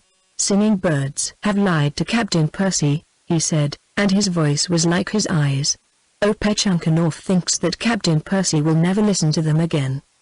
The chief of the Powhatans is a lover of the white men, of the English, and of other white men, if there are others. He would call the Englishmen his brothers, and be taught of them how to rule, and who to pray to dash. Let Opechunkanov go with me today to Jamestown," I said. "He hath the wisdom of the woods, let him come and gain that of the town." The Emperor smiled again. "I will come to Jamestown soon, but not today nor tomorrow nor the next day. And Captain Percy must smoke the peace pipe in my lodge above the Pamunkey, and watch my young men and maidens dance, and eat with me 5 days. Then he may go back to Jamestown with presents for the great white father there, and with a message that Opechunkanov is coming soon to learn of the white men." I could have gnashed my teeth at that delay when she must think me dead, but it would have been the madness of folly to show the impatience which I felt. I too could smile with my lips when occasion drove, and drink a bitter draught as though my soul delighted in it. Blithe enough to all seeming, and with as few inward misgivings as the case called for, Dickon and I went with the subtle emperor and the young chief he had bound to himself once more, and with their fierce train, back to that village which we had never thought to see again. A day and a night we stayed there, then Opechunkanov sent away the Paspahigs, where we knew not, and taking us with him went to his own village above the great marshes of the Pamunkey. Chapter 32, in which we are the guests of an emperor. I had before this spent days among the Indians, on voyages of discovery, as conqueror, as negotiator for food, exchanging blue beads for corn and turkeys. Other Englishmen had been with me. Knowing those with whom we dealt for sly and fierce heathen, friends today, tomorrow deadly foes, we kept our muskets ready and our eyes and ears open, and, what with the danger and the novelty and the bold wild life, managed to extract some merriment as well as profit from these visits. It was different now. Day after day I ate my heart out in that cursed village. The feasting and the hunting and the triumph, the wild songs and wilder dances, the fantastic mummeries, the sudden rages, the sudden laughter, the great fires with their rings of painted warriors, the sleepless sentinels, the wide marshes that could not be crossed by night, the leaves that rustled so loudly beneath the lightest footfall, the monotonous days, the endless nights when I thought of her grief, of her peril. Maybe it was an evil dream, and for my own pleasure I could not wake too soon. Should we ever wake? Should we not sink from that dream without pause into a deeper sleep whence there would be no waking? It was a question that I asked myself each morning, half looking to find another hollow between the hills before the night should fall. The night fell, and there was no change in the dream. I will allow that the Dark Emperor to whom we were so much beholden gave us courteous keeping. The best of the hunt was ours, the noblest fish, the most delicate roots. The skins beneath which we slept were fine and soft. The women waited upon us, and the old men and warriors held with us much stately converse, sitting beneath the budding trees with the blue tobacco smoke curling above our heads. We were alive and sound of limb, well treated, and with the promise of release. We might have waited, seeing that wait we must, in some measure of content. We did not so. There was a horror in the air. From the marshes that were growing green, from the sluggish river, from the rotting leaves and cold black earth and naked forest, it rose like an exhalation. We knew not what it was, but we breathed it in, and it went to the marrow of our bones. Opechunkanov we rarely saw, though we were bestowed so near to him that his sentinels served for hours. Like some god, he kept within his lodge with the winding passage, and the hanging mats between him and the world without. At other times, issuing from that retirement, he would stride away into the forest. Picked men went with him, and they were gone for hours, but when they returned they bore no trophies, brute or human. What they did we could not guess. We might have had much comfort in Nantorquas, but the morning after our arrival in this village the Emperor sent him upon an embassy to the Rappahannocks, and when for the fourth time the forest stood black against the sunset he had not returned. If escape had been possible, we would not have awaited the doubtful fulfillment of that promise made to us below the Uttamussac temples. But the vigilance of the Indians never slept. They watched us like hawks, night and day. And the dry leaves underfoot would not hold their peace, and there were the marshes to cross and the river. Thus 4 days dragged themselves by, and in the early morning of the 5th, when he came from our wigwam, it was to find Nantorquas sitting by the fire, magnificent in the paint and trappings of the ambassador, motionless as a piece of bronze, and apparently quite unmindful of the admiring glances of the women who knelt about the fire preparing our breakfast. When he saw us he rose and came to meet us, and I embraced him. I was so glad to see him. The Rappahannocks feasted me long, he said. I was afraid that Captain Percy would be gone to Jamestown before I was back upon there. Pamunkey, shall I ever see Jamestown again, Nantorquas? I demanded. I have my doubts. He looked me full in the eyes, and there was no doubting the candor of his own. You go with the next sunrise, he answered. Opechunkanov has given me his word. I am glad to hear it, I said. Why have we been kept at all? Why did he not free us 5 days agone? He shook his head. I do not know. Opechunkanov has many thoughts which he shares with no man. But now he will send you with presents for the governor, and with messages of his love to the white men. There will be a great feast today, and tonight the young men and maidens will dance before you. Then in the morning you will go. Will you not come with us? I asked. You are ever welcome amongst us, Nantorquas, both for your sister's sake and for your own. Rolf will rejoice to have you with him again. He ever grudgeth you to the forest. He shook his head again. Nantorquas, the son of Powhatan, hath had much talk with himself lately, he said simply. The white men's ways have seemed very good to him, and the God of the white men he knows to be greater than Oki, and to be good and tender, not like Oki, who sucks the blood of the children. He remembers Matokes, too, and how she loved and cared for the white men and would weep when danger threatened them. And Rolf is his brother and his teacher. But Opechunkanov is his king, and the red men are his forest is his home. If, because he loved Rolf, and because the ways of the white men seemed to him better than his own ways. He forgot these things, he did wrong, and the one over all frowns upon him. Now he has come back to his home again, to the forest and the hunting and the warpath, to his king and his people. He will be again the panther crouching upon the bough, above the white men. He gazed at me in silence, a shadow upon his face. Above the Monacans, he answered slowly. Why did Captain Percy say above the white men? Opechunkanov and the English have buried the hatchet forever, and the smoke of the peace pipe will never fade from the air. Nantorquist meant above the Monacans or their long-house dogs. I put my hand upon his shoulder. I know you did, brother of Rolf by nature if not by blood. Forget what I said, it was without thought or meaning. If we go indeed tomorrow, I shall be loath to leave you behind, and yet, were I in your place, I should do as you are doing. The shadow left his face and he drew himself up. Is it what you call faith and loyalty and like a knight? He demanded, with a touch of eagerness breaking through the slowness and gravity with which an Indian speaks. Yea, I made reply. I think you good knight and true, Nantorquist, and my friend, moreover, who saved my life.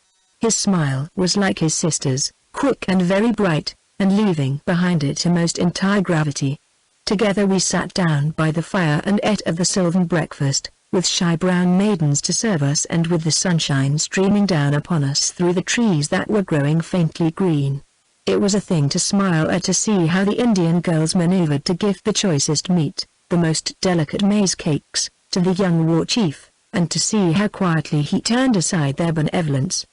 The meal over, he went to divest himself of his red and white paint, of the stuffed hawk and strings of copper that formed his headdress, of his gorgeous belt and quiver and his mantle of raccoon skins, while Dickon and I sat still before our wigwam, smoking, and reckoning the distance to Jamestown and the shortest time in which we could cover it.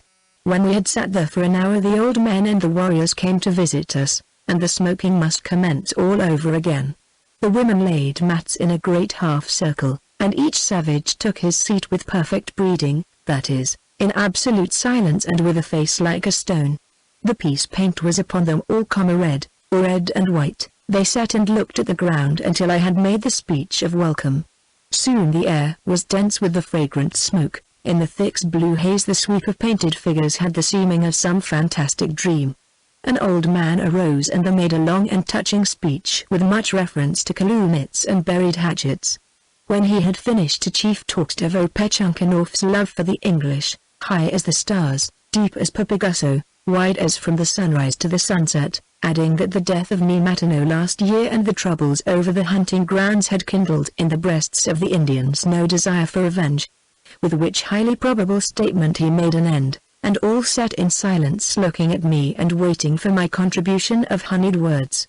These Pamunkeys, living at a distance from the settlements, had but little English to their credit, and the learning of the Paspahigs was not much greater.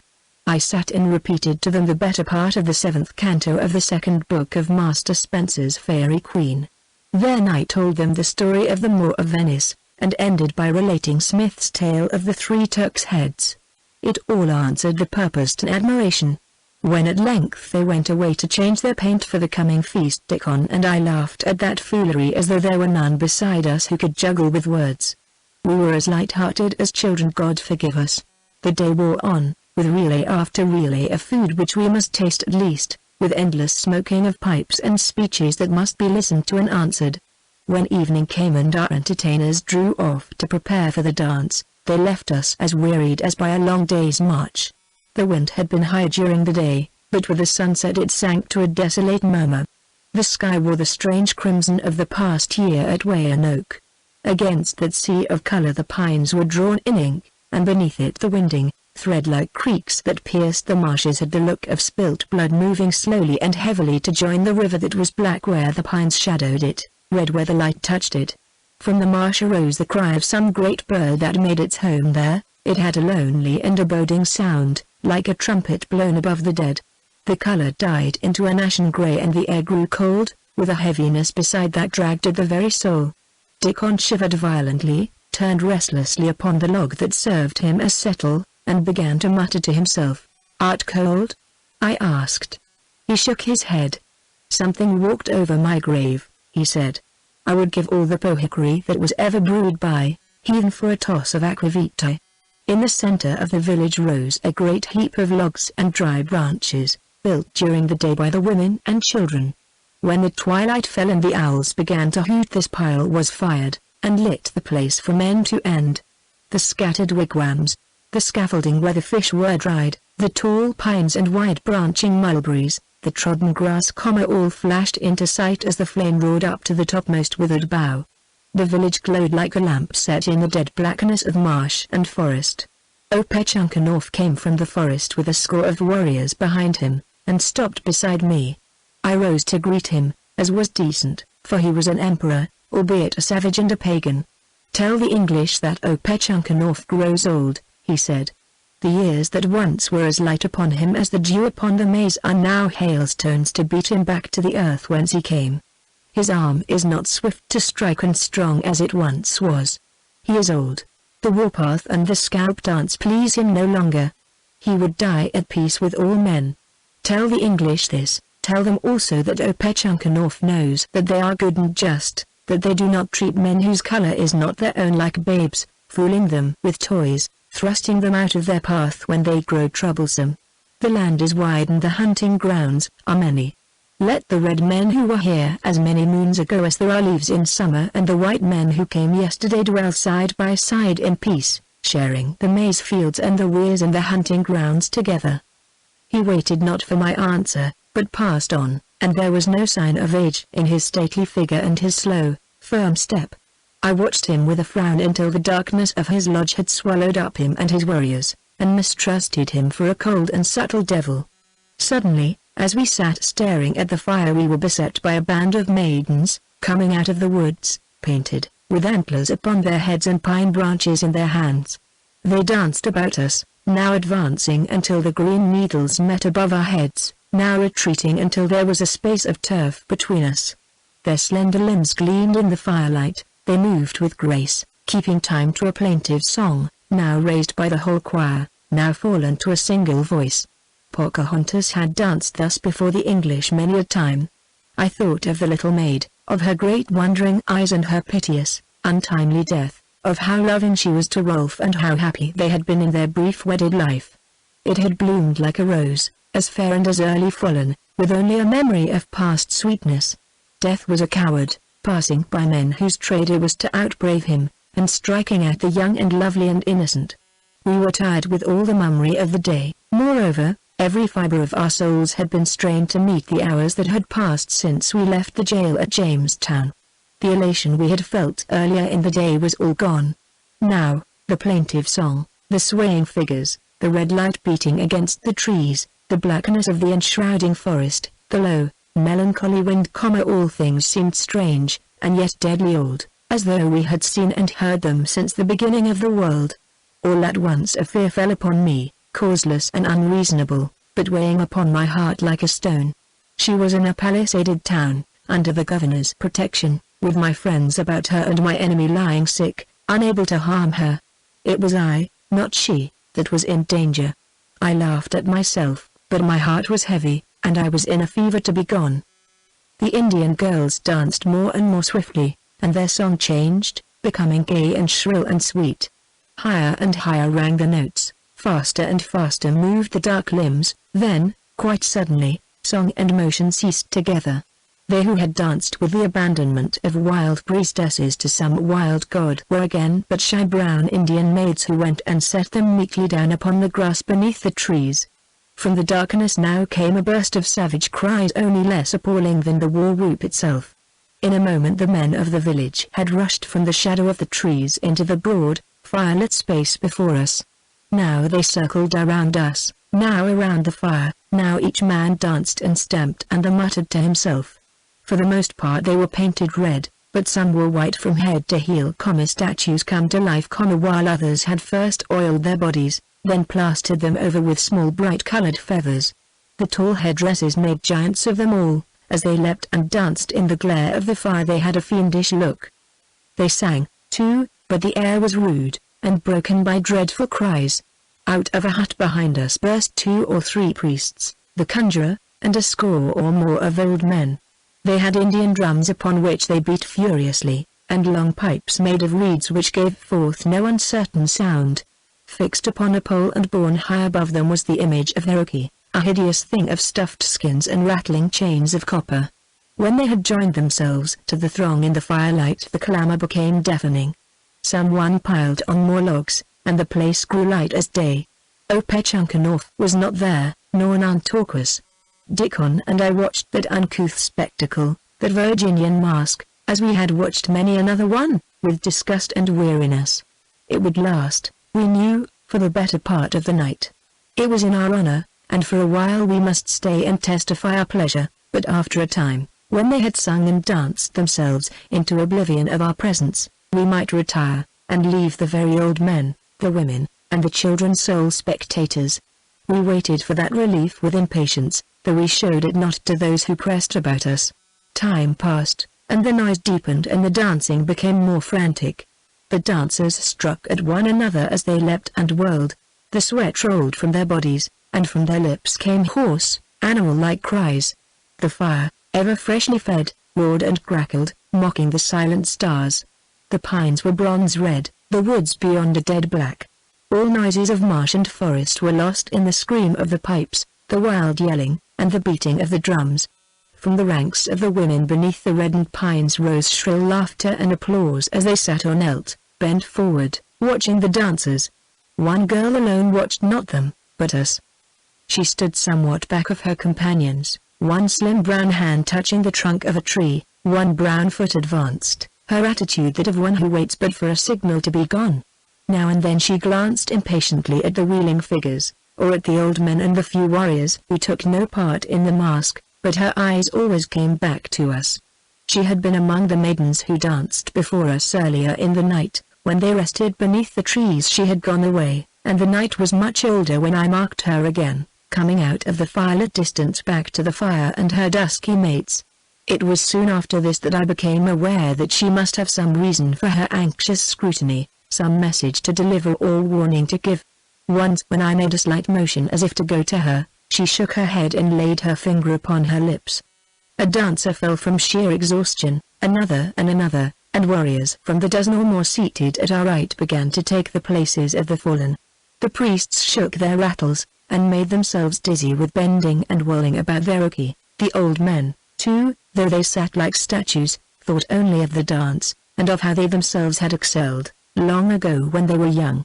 I rose, and making my way to the warrants of the village where he sat with his eyes fixed upon a young Indian, his son, who bade fair to outlast all others in that wild contest, told him that I was wearied and would go to my hut, I and my servant, to rest for the few hours that yet remained of the night. He listened dreamily, his eyes upon the dancing Indian, but made offer to escort me thither. I pointed out to him that my quarters were not 50 yards away, in the broad firelight, in sight of them all, and that it were a pity to take him or any others from the contemplation of that whirling Indian, so strong and so brave that he would surely one day lead the war parties.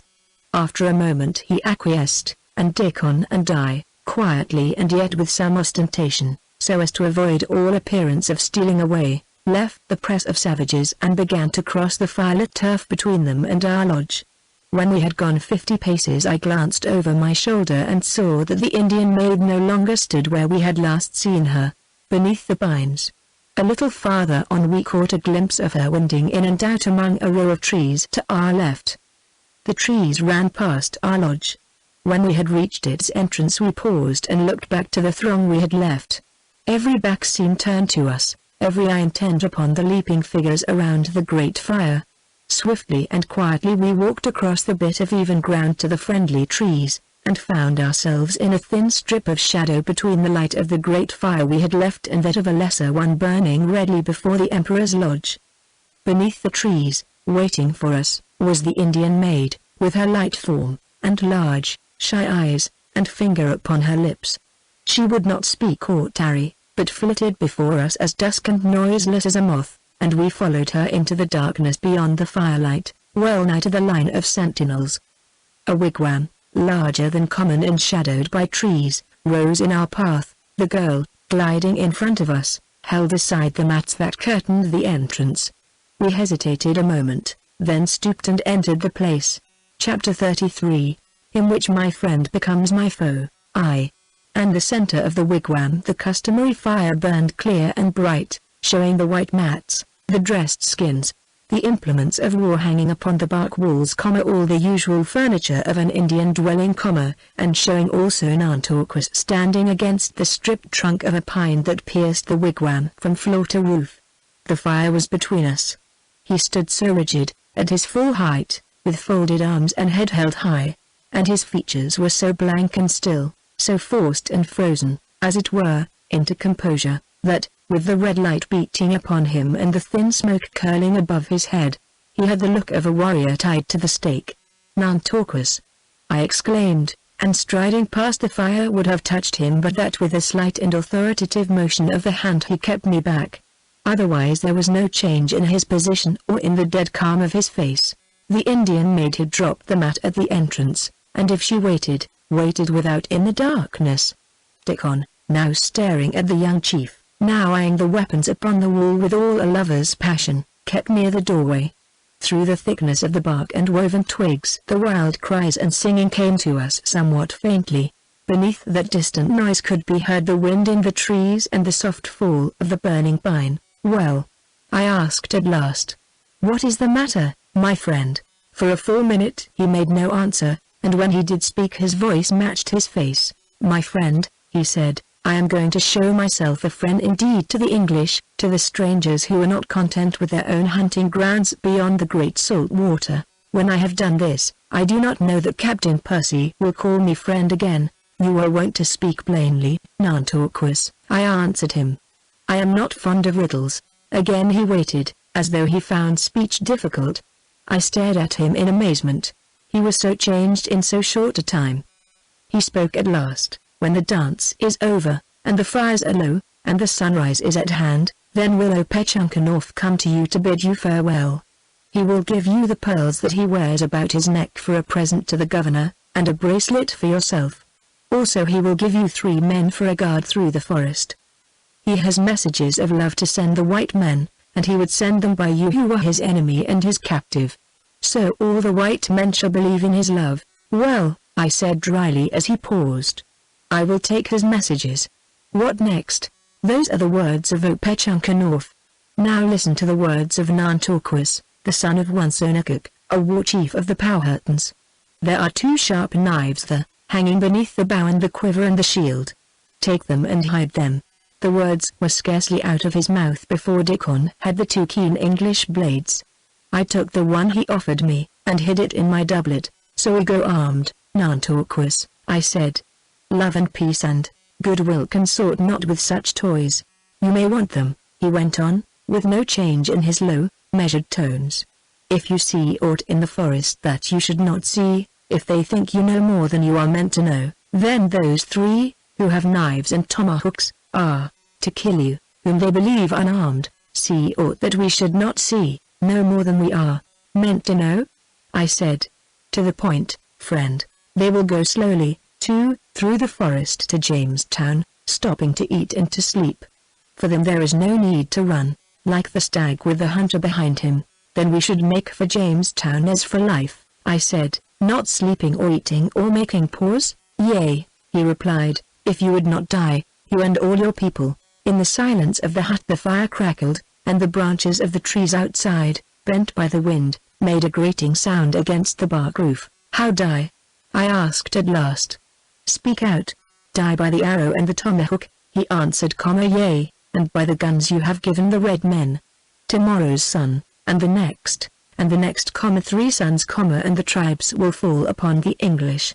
At the same hour, when the men are in the fields and the women and children are in the houses, they will strike Kakor-Utans, Paspahags, Chickahominies, Pamunkeys, Arrowhattocks, Chesapeakes, Nansemons, Accomacs, as one man will they strike, and from where the Powhatan falls over the rocks to the salt water beyond Accomac, there will not be one white man left alive." He ceased to speak, and for a minute the fire made the only sound in the hut.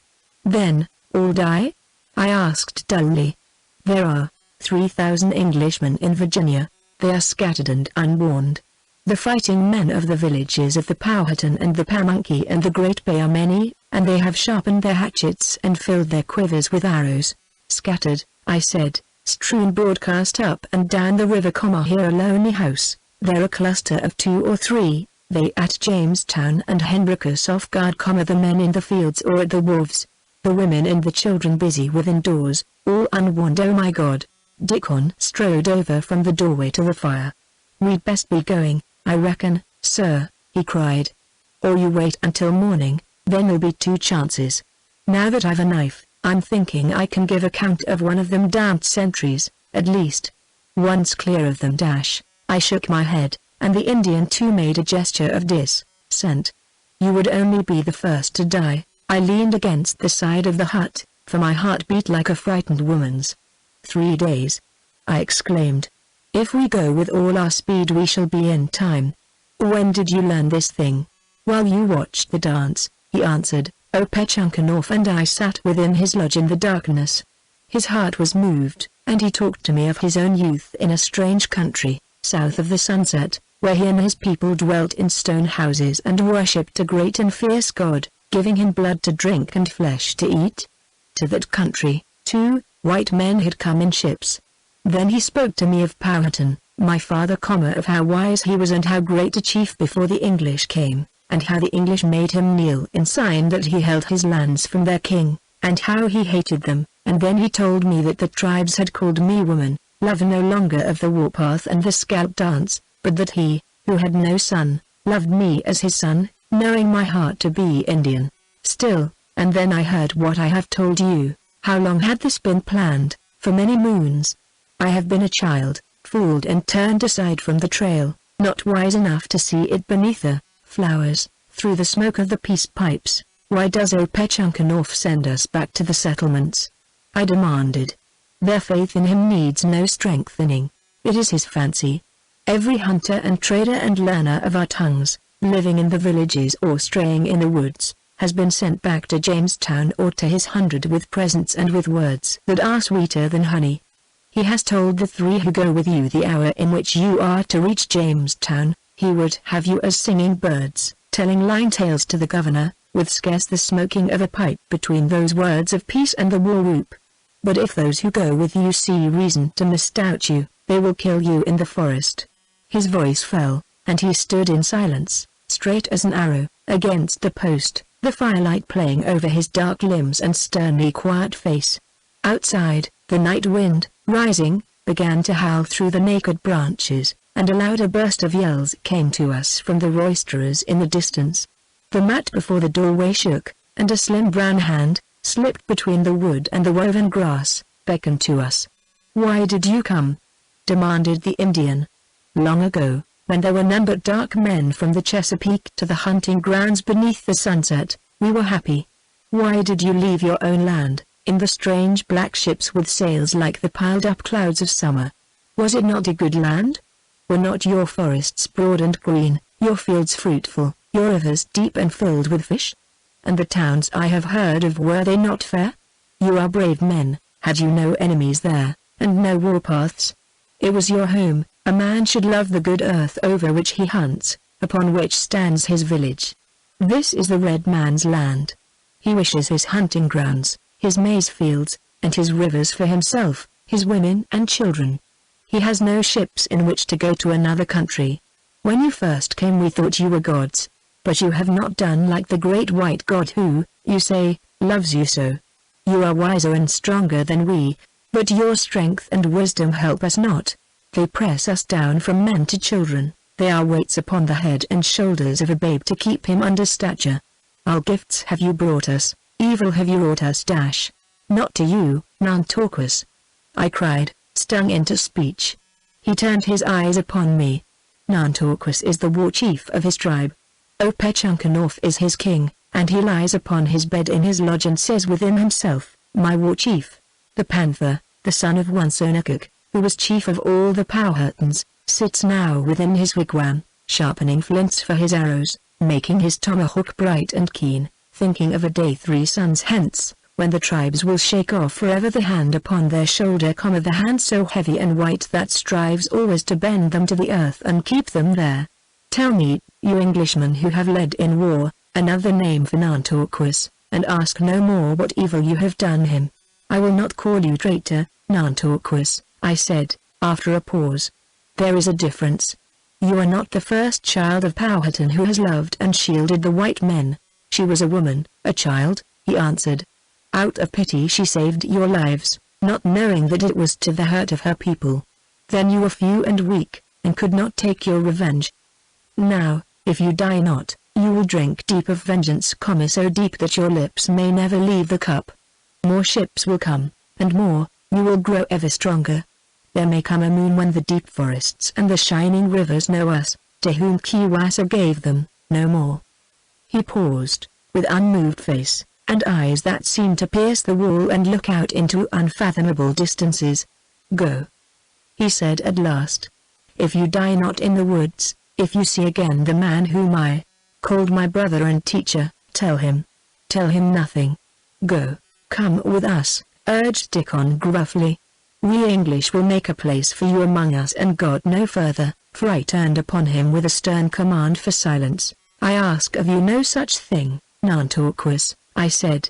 Come against us, if you will. Nobly warned, fair upon our guard, we will meet you as knightly foe should be met. He stood for a minute, the quick change that had come into his face at Dickon's blundering words gone, and his features sternly impassive again. Then, very slowly, he raised his arm from his side and held out his hand. His eyes met mine in somber inquiry, half eager, half proudly doubtful. I went to him at once, and took his hand in mine. No word was spoken. Presently he withdrew his hand from my clasp, and, putting his finger to his lips, whistled low to the Indian girl. She drew aside the hanging mats, and we passed out, Dickon and I, leaving him standing as we had found him, upright against the post, in the red firelight. Should we ever go through the woods, pass through that gathering storm, reach Jamestown, warn them there of the death that was rushing upon them? Should we ever leave that hated village? Would the morning ever come? When we reached our hut, unseen, and sat down just within the doorway to watch for the dawn, it seemed as though the stars would never pale. Again and again the leaping Indians between us and the fire fed the tall flame. If one figure fell in the wild dancing, another took its place. The yelling never ceased, nor the beating of the drums. It was an alarum that was sounding, and there were only two to hear. Miles away beneath the mute stars Englishmen and women lay asleep, with the hour thundering at their gates, and there was none to cry, "Awake!" When would the dawn come? When should we be gone? I could have cried out in that agony of waiting, with the leagues on leagues to be travelled, and the time so short. If we never reached those sleepers I saw the dark warriors gathering, tribe on tribe, war party on war party, thick crowding shadows of death, slipping through the silent forest, and the clearings we had made and the houses we had built. The goodly Englishmen, Kent and Thorpe and Yeardley, Madison, Wynne, Hamer, the men who had striven to win and hold this land so fatal and so fair, West and Rolfe and Jeremy Sparrow. The children about the doorsteps, the women. One woman. It came to an end, as all things earthly will. The flames of the great bonfire sank lower and lower, and as they sank the grey light faltered into being, grew, and strengthened. At last the dancers were still. The women scattered. The priests with their hideous oki gone.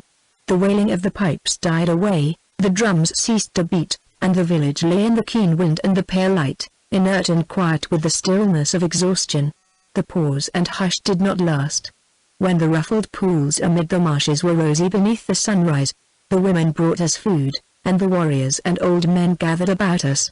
They sat upon mats or billets of wood, and I offered them bread and meat, and told them they must come to Jamestown to taste of the white man's cookery.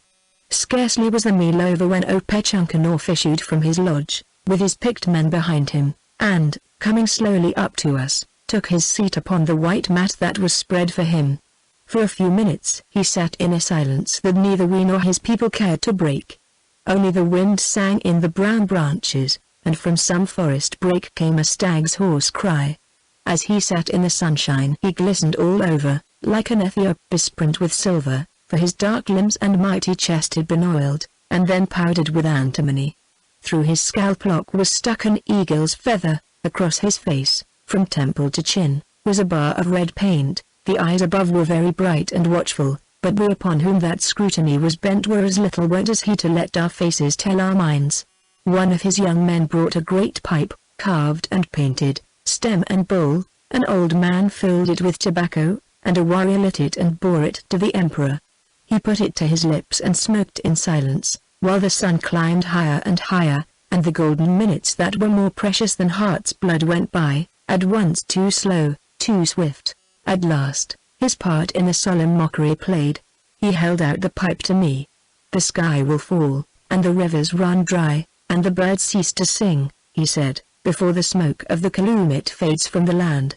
I took the symbol of peace, and smoked it as silently and soberly, and as slowly as he had done before me, then laid it leisurely aside and held out my hand.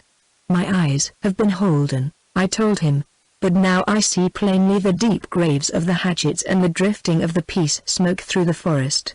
Let Opechunka come to Jamestown to smoke of the Englishman's upawok, and to receive rich presents come a red robe like his brother Powhatan's, and a cup from which he shall drink, he and all his people."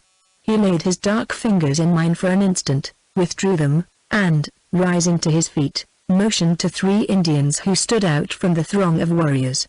"These are Captain Percy's guides and friends," he announced. "The sun is high, it is time that he was gone. Here are presents for him and for my brother the governor." As he spoke, he took from his neck the rope of pearls and from his arm a copper bracelet, and laid both upon my palm.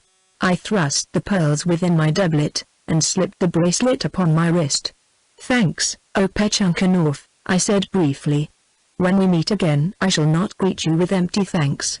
By this all the folk of the village had gathered around us, and now the drums beat again, and the maidens raised a wild and plaintive song of farewell. At a sign from the Warrants men and women formed a rude procession, and followed us, who were to go upon a journey, to the edge of the village where the marsh began. Only the dark emperor and the old men stayed behind, sitting and standing in the sunshine, with the peace pipe lying on the grass at their feet, and the wind moving the branches overhead. I looked back and saw them thus, and wondered idly how many minutes they would wait before putting on the black paint. Of Nantorquas we had seen nothing. Either he had gone to the forest, or upon some pretense he kept within his lodge. We bade farewell to the noisy throng who had brought us upon our way, and went down to the river, where we found a canoe and rowers, crossed the stream, and, bidding the rowers good-bye, entered the forest. It was Wednesday morning, and the sun was 2 hours high. 3 suns, Nantorquas had said, on Friday, then, the blow would fall. 3 days. Once at Jamestown, it would take 3 days to warn each lonely scattered settlement, to put the colony into any posture of defense. What of the leagues of danger-haunted forest to be traversed before even a single soul of the 3,000 could be warned? As for the 3 Indians, who had their orders to go slowly, who at any suspicious haste or question or anxiety on our part were to kill us whom they deemed unarmed, when they left their village that morning, they left it forever. There were times when Dickon and I had no need of speech, but knew each other's mind without, so now, though no word had been spoken, we were agreed to set upon and slay our guides the first occasion that offered. Chapter 34, in which the race is not to the swift. He 3 Indians of whom we must rid ourselves were approved warriors, fierce as wolves, cunning as foxes, keen as hawks. They had no reason to doubt us, to dream that we would turn upon them, but from habit they watched us, with tomahawk and knife resting lightly in their belts. As for us, we walked slowly, smiled freely, and spoke frankly. The sunshine streaming down in the spaces where the trees fell away was not brighter than our mood. Had we not smoked the peace pipe? Were we not on our way home?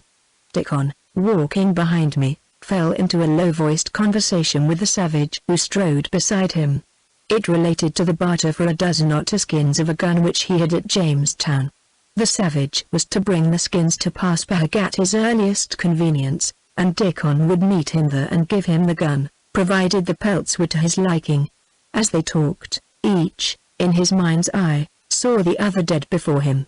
The one meant to possess a gun, indeed, but he thought to take it himself from the munition house at Jamestown. The other knew that the otter which died not until this Indian's arrow quivered in its side would live until doomsday. Yet they discussed the matter gravely, hedging themselves about with provisos, and, the bargain clinched, walked on side by side in the silence of a perfect and all-comprehending amity. The sun rode higher and higher, gilding the misty green of the budding trees, quickening the red maple bloom into fierce scarlet, throwing lances of light down through the pine branches to splinter against the dark earth far below. For an hour it shone, then clouds gathered and shut it from sight. The forest darkened, and the wind arose with a shriek. The young trees cowered before the blast, the strong and vigorous beat their branches together with a groaning sound, the old and worn fell crashing to the earth. Presently the rain rushed down, slant lines of silver tearing through the wood with the sound of the feet of an army. Hail followed, a torrent of ice beating and bruising all tender green things to the earth.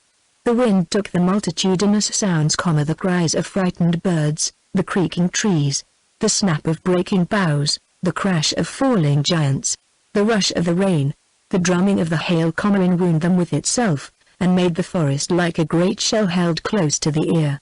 There was no house to flee to. So long as we could face the hail we staggered on, heads down, buffeting the wind. But at last, the fury of the storm increasing, we were fain to throw ourselves upon the earth, in a little break, where an overhanging bank somewhat broke the wind.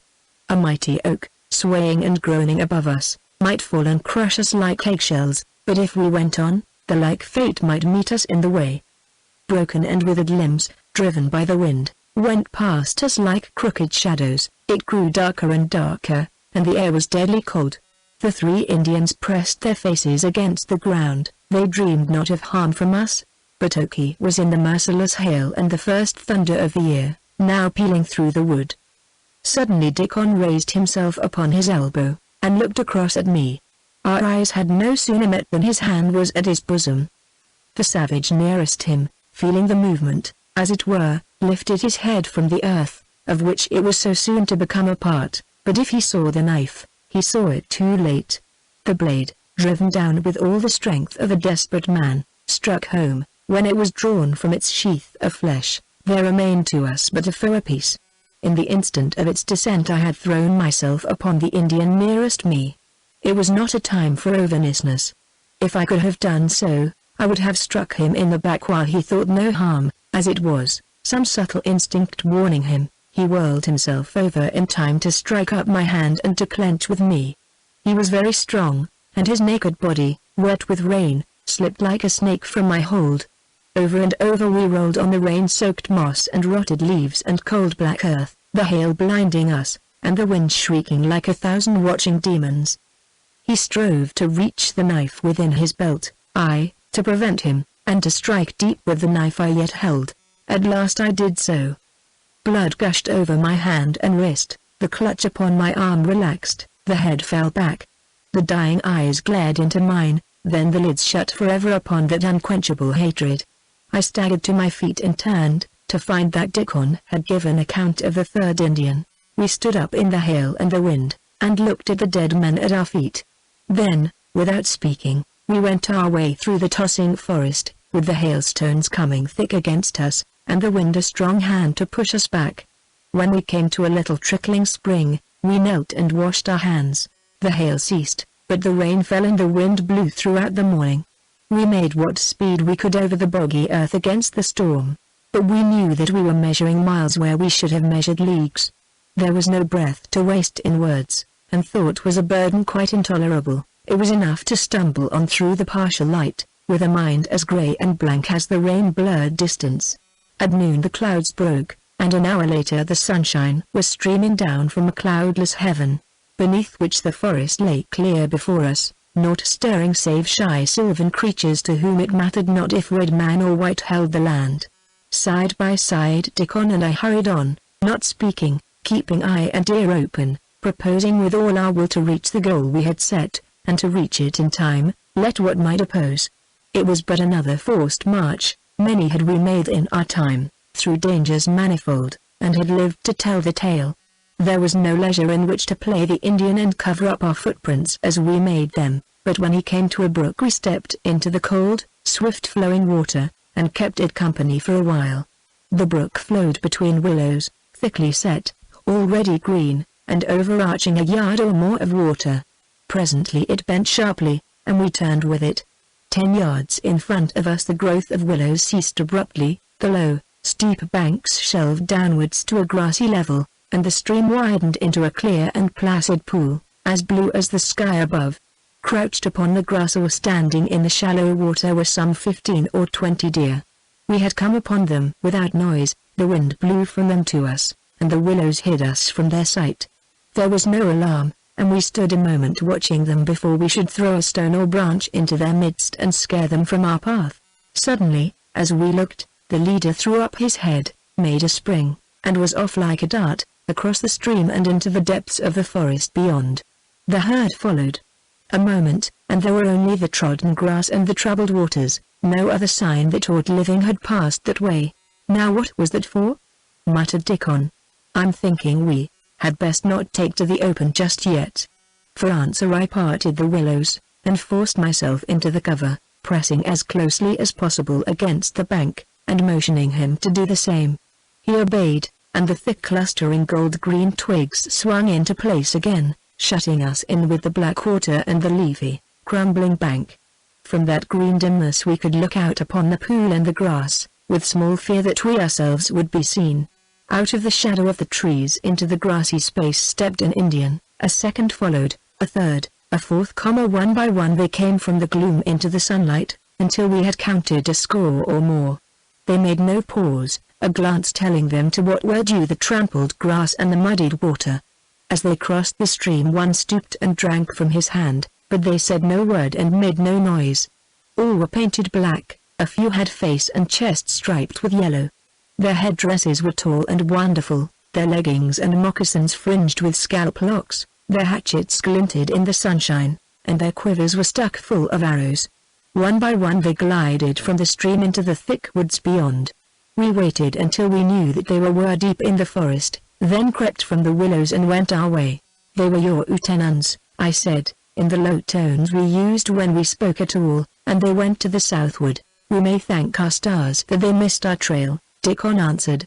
We spoke no more, but, leaving the stream, struck again toward the south. The day wore on, and still we went without pause. Sun and shade and keen wind, long stretches of pine and open glades where we quickened our pace to a run, dense woods, snares of leafless vines, swamp and thicket through which we toiled so slowly that the heart bled at the delay, streams and fallen trees. On and on we hurried, until the sun sank and the dusk came creeping in upon us. We've dined with Duke Humphrey today, said Dickon at last, but if we can keep this pace, and don't meet any more war parties, or fall foul of an Indian village, or have to fight the wolves tonight, we'll dine with the governor tomorrow. What's that? That was the report of a musket, and a spent ball had struck me above the knee, bruising the flesh beneath the leather of my boot. We wheeled, and looked in the direction whence lead come that unwelcome visitor. There was naught to be seen. It was dusk in the distance, and there were thickets too, and fallen logs. Where that ambuscade was planted, if 1 or 20 Indians lurked in the dusk behind the trees, or lay on the further side of those logs, or crouched within a thicket, no mortal man could tell. It was a spent ball, I said. Our best hope is in our heels, there are pines beyond, and smooth going, he answered. But if ever I thought to run from an Indian, without more ado we started. If we could outstrip that marksman, if we could even hold our distance until night had fallen, all might yet be well. A little longer, and even an Indian must fire at random. Moreover, we might reach some stream and manage to break our trail. The ground was smooth before us, too smooth, and slippery with pine needles. The pines themselves stood in grim brown rows, and we ran between them lightly and easily, husbanding our strength. Now and again one or the other looked behind, but we saw only the pines and the gathering dusk. Hope was strengthening in us, when a second bullet dug into the earth just beyond us. Dickon swore beneath his breath. It struck deep, he muttered. The dark is slow in coming. A minute later, as I ran with my head over my shoulder, I saw our pursuer, dimly, like a deeper shadow in the shadows far down the arcade behind us. There was but one man, a tall warrior, strayed aside from his band, perhaps, or bound upon a warpath of his own.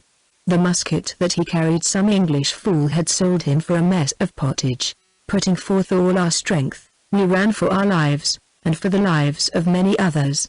Before us the pine wood sloped down to a deep and wide thicket, and beyond the thicket a line of sycamores promised water. If we could reach the thicket, its close embrace would hide us, then the darkness and the stream. A third shot, and Dickon staggered slightly. "For God's sake, not struck, man?" I cried. "It grazed my arm," he panted. "No harm done. Here's the thicket." Into the dense growth we broke, reckless of the blood which the sharp twigs drew from face and hands. The twigs met in a thick roof over our heads. That was all we cared for, and through the network we saw one of the larger stars brighten into being. The thicket was many yards across. When we had gone 30 feet down, he crouched and waited for the dark. If our enemy followed us, he must do so at his peril, with only his knife for dependence. One by one the stars swam into sight, until the square of sky above us was thickly studded. There was no sound, and no living thing could have entered the thicket without noise. For what seemed an eternity, we waited, then we rose and broke our way through the bushes to the sycamores, to find that they indeed shadowed a little sluggish stream. Down this we waded for some distance before taking to dry earth again. Since entering the thicket we had seen and heard nothing suspicious, and were now fain to conclude that the dark warrior had wearied of the chase, and was gone on his way toward his mates and that larger and surer quarry which 2 suns would bring. Certain it is that we saw no more of him. The stream flowing to the south, we went with it, hurrying along its bank, beneath the shadow of great trees, with the stars gleaming down through the branches. It was cold and still, and far in the distance we heard wolves hunting. As for me, I felt no weariness. Every sense was sharpened, my feet were light, the keen air was like wine in the drinking, there was a star low in the south that shone and beckoned. The leagues between my wife and me were few. I saw her standing beneath the star, with a little purple flower in her hand. Suddenly, a bend in the stream hiding the star, I became aware that Dickon was no longer keeping step with me, but had fallen somewhat to the rear. I turned, and he was leaning heavily, with drooping head, against the trunk of a tree. "Art so worn as that?" I exclaimed. "Put more heart into thy heels, man." He straightened himself and strode on beside me. "I don't know what came over me for a minute," he answered. "The wolves are loud tonight. I hope they'll keep to their side of the water." A stone's throw farther on, the stream curving to the west, we left it, and found ourselves in a sparsely wooded glade, with a bare and sandy soil beneath our feet, and above, in the western sky, a crescent moon. Again Dickon lagged behind, and presently I heard him groan in the darkness. I wheeled. "Dickon!" I cried. "What is the matter?" Before I could reach him he had sunk to his knees. When I put my hand upon his arm and again demanded what ailed him, he tried to laugh, then tried to swear, and ended with another groan. "The bull did graze my arm," he said, "but it went on into my side. I'll just lie here and die, and wish you well at Jamestown. When the red imps come against you there, and you open fire on them, name a bullet for me." Chapter 35, in which I come to the governor's house. I laid him down upon the earth, and, cutting away his doublet and the shirt beneath, saw the wound, and knew that there was a journey indeed that he would shortly make. "The world is turning round," he muttered, "and the stars are falling thicker than the hailstones yesterday. Go on, and I will stay behind, I and the wolves." I took him in my arms and carried him back to the bank of the stream, for I knew that he would want water until he died.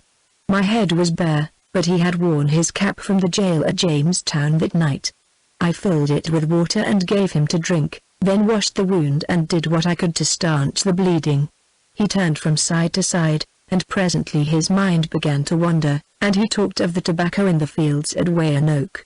Soon he was raving of old things, old campfires and nighttime marches and wild skirmishes, barrels by land and by sea, then of dice and wine and women. Once he cried out that Dale had bound him upon the wheel, and that his arms and legs were broken, and the woods rang to his screams. Why, in that wakeful forest, they were unheard, or why, if heard, They went unheeded, God only knows. The moon went down, and it was very cold. How black were the shadows around us. What foes might steal from that darkness upon us, it was not worthwhile to consider. I do not know what I thought of on that night, or even that I thought at all. Between my journeys for the water that he called for, I sat beside the dying man with my hand upon his breast, for he was quieter so. Now and then I spoke to him, but he answered not. Hours before we had heard the howling of wolves, and knew that some ravenous pack was abroad. With the setting of the moon their noise had ceased, and I thought that the brutes had pulled down the deer they hunted, or else had gone with their hunger and their dismal voices out of earshot. Suddenly the howling recommenced, at first faint and far away, then nearer and nearer yet.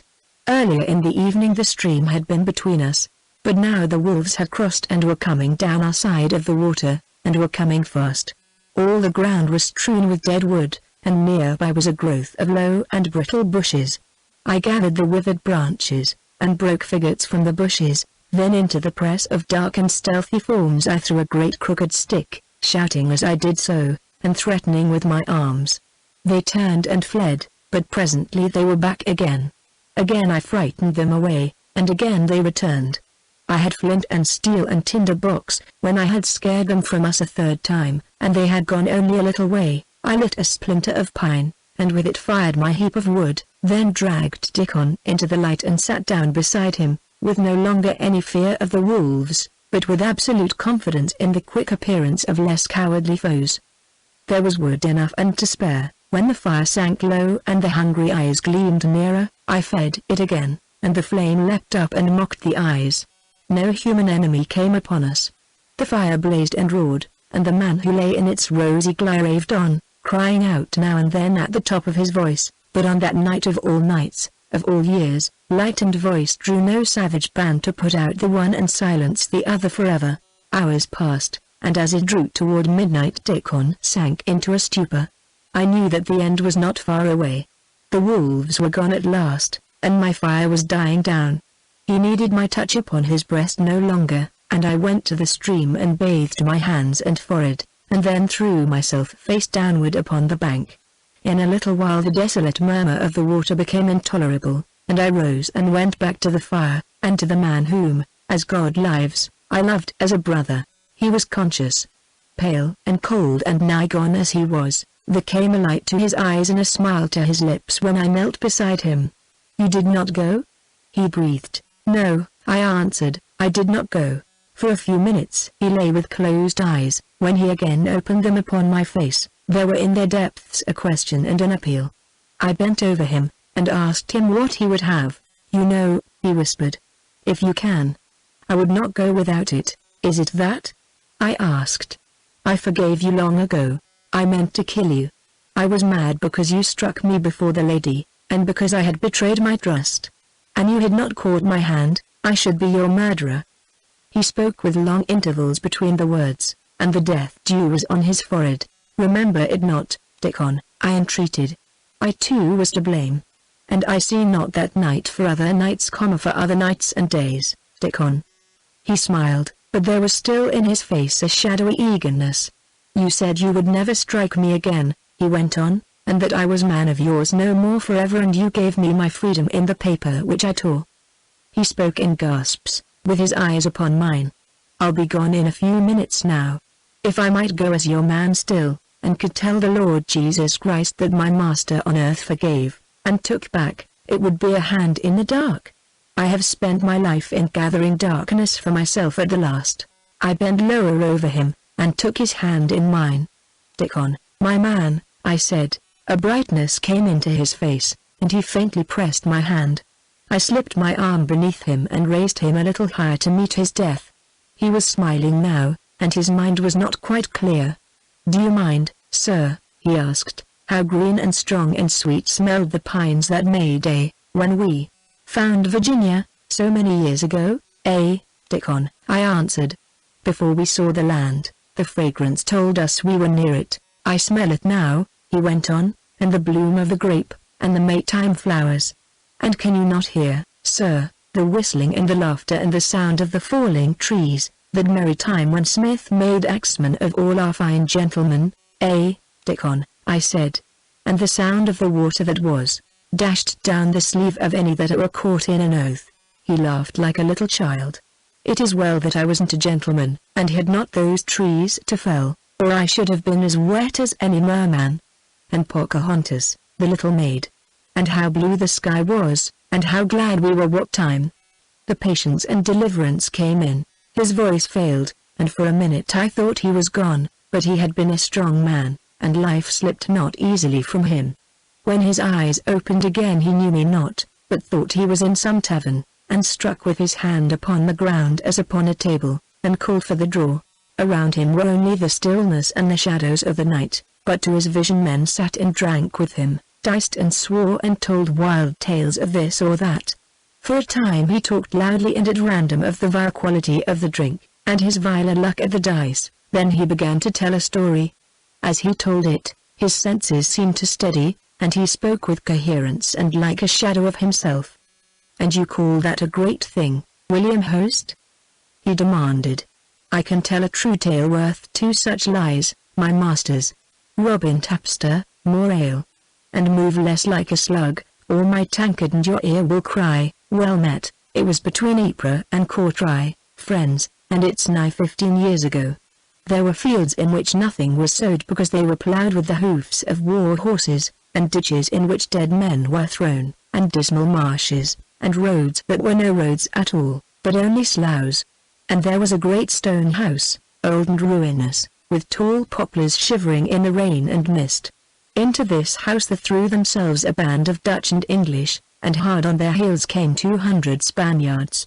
All day they besieged that house, smoke and flame and thunder and shouting and the crash of masonry, and when eventide was come we, the Dutch and the English, thought that death was not an hour behind.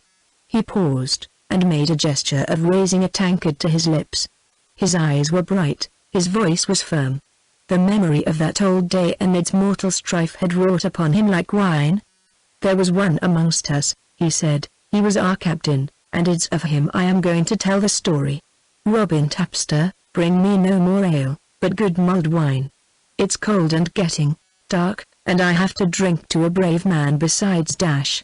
With the old bold laugh in his eyes, he raised himself, for the moment as strong as I that held him.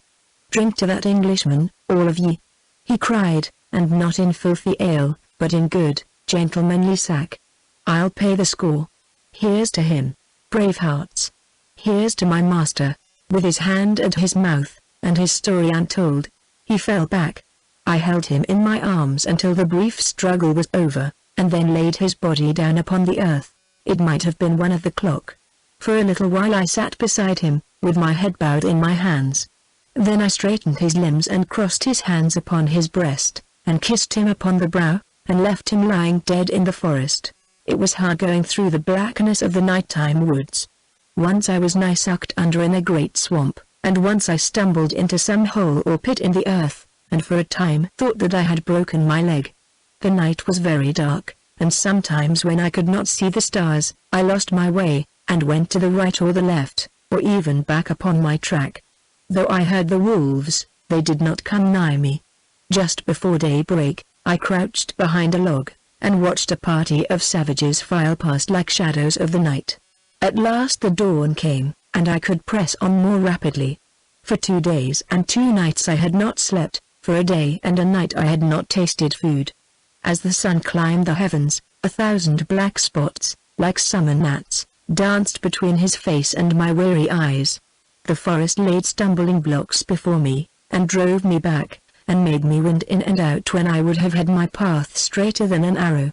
When the ground allowed I ran, when I must break my way, panting, through undergrowth so dense and stubborn that it seemed some enchanted thicket, where each twig snapped but to be on the instant stiff in place again. I broke it with what patience I might. When I must turn aside for this or that obstacle I made the detour, though my heart cried out at the necessity. Once I saw reason to believe that 2 or more Indians were upon my trail, and lost time in outwitting them, and once I must go a mile out of my way to avoid an Indian village. As the day wore on, I began to go as in a dream. It had come to seem the gigantic wood of some fantastic tale through which I was traveling. The fallen trees ranged themselves into an abatis hard to surmount. The thickets withstood one like iron, the streamlets were like rivers, the marshes leagues wide, the treetops miles away.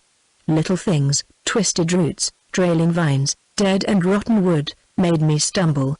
A wind was blowing that had blown just so since time began, and the forest was filled with the sound of the sea. Afternoon came, and the shadows began to lengthen. They were line of black paint spilt in 1,000 places, and stealing swiftly and surely across the brightness of the land. Torn and bleeding and breathless, I hastened on, for it was drawing toward night, and I should have been at Jamestown hours before. My head pained me, and as I ran I saw men and women stealing in and out among the trees before me, Pocahontas with her wistful eyes and braided hair and finger on her lips, Nantucket, Dale, the Knight Marshal, and Argyle with his fierce, unscrupulous face, my cousin George Percy, and my mother with her stately figure, her embroidery in her hands. I knew that they were but phantoms of my brain, but their presence confused and troubled me. The shadows ran together, and the sunshine died out of the forest. Stumbling on, I saw through the thinning trees a long gleam of red, and thought it was blood, but presently knew that it was the river, crimson from the sunset. A minute more and I stood upon the shore of the mighty stream, between the two brightnesses of flood and heavens. There was a silver crescent in the sky with one white star above it, and fair in sight, down the James, with lights springing up through the twilight, was the town, the English town that we had built and named for our king, and had held in the teeth of Spain, in the teeth of the wilderness and its terrors. It was not a mile away, a little longer, and I could rest, with my tidings told. The dusk had quite fallen when I reached the neck of land. The hut to which I had been enticed that night stood dark and ghastly, with its door swinging in the wind. I ran past it and across the neck, and, arriving at the palisade, beat upon the gate with my hands, and called to the warder to open. When I had told him my name and tidings, he did so, with shaking knees and starting eyes. Cautioning him to raise no alarm in the town, I hurried by him into the street, and down it toward the house that was set aside for the governor of Virginia. I should find there now, not Yeardley, but Sir Francis Wyatt. The torches were lighted, and the folk were indoors, for the night was cold.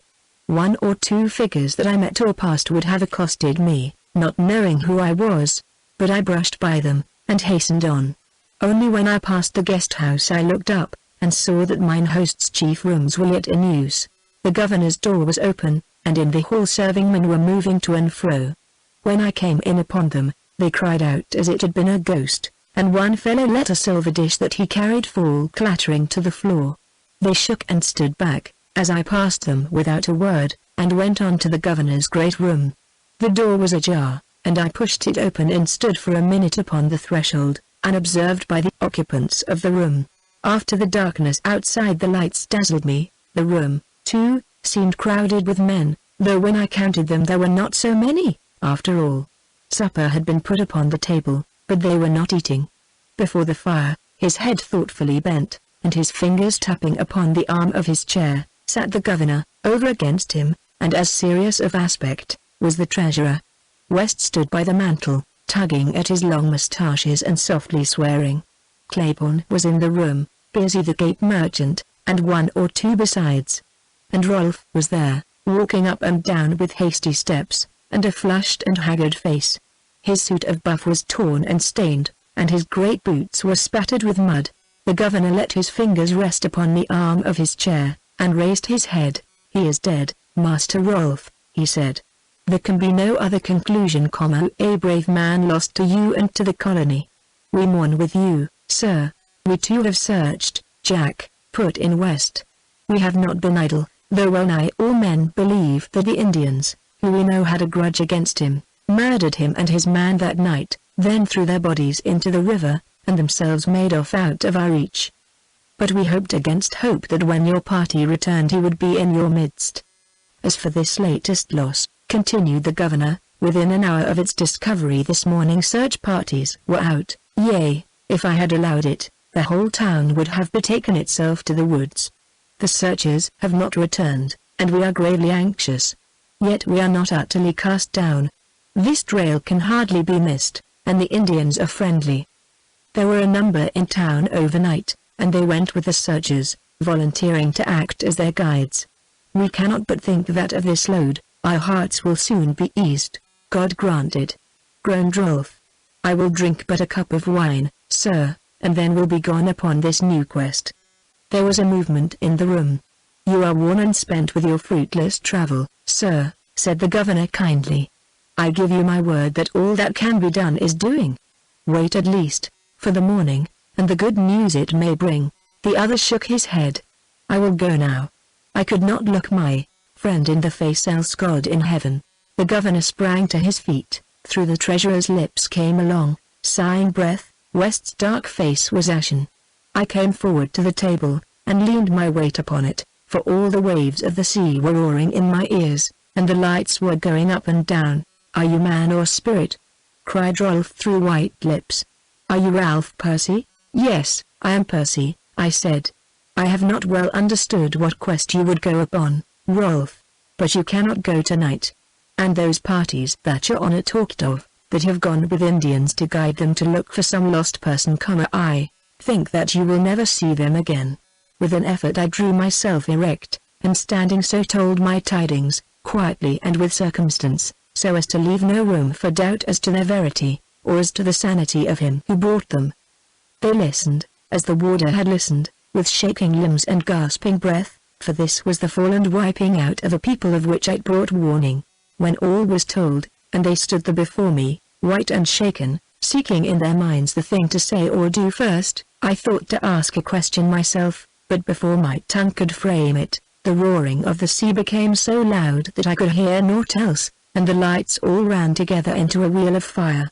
Then in a moment all sounds ceased, and to the lights succeeded the blackness of outer darkness. Chapter 37, in which I hear ILL news. W. When I awoke from the sleep or stupor into which I must have passed from that swoon, it was to find myself lying upon a bed in a room flooded with sunshine. I was alone.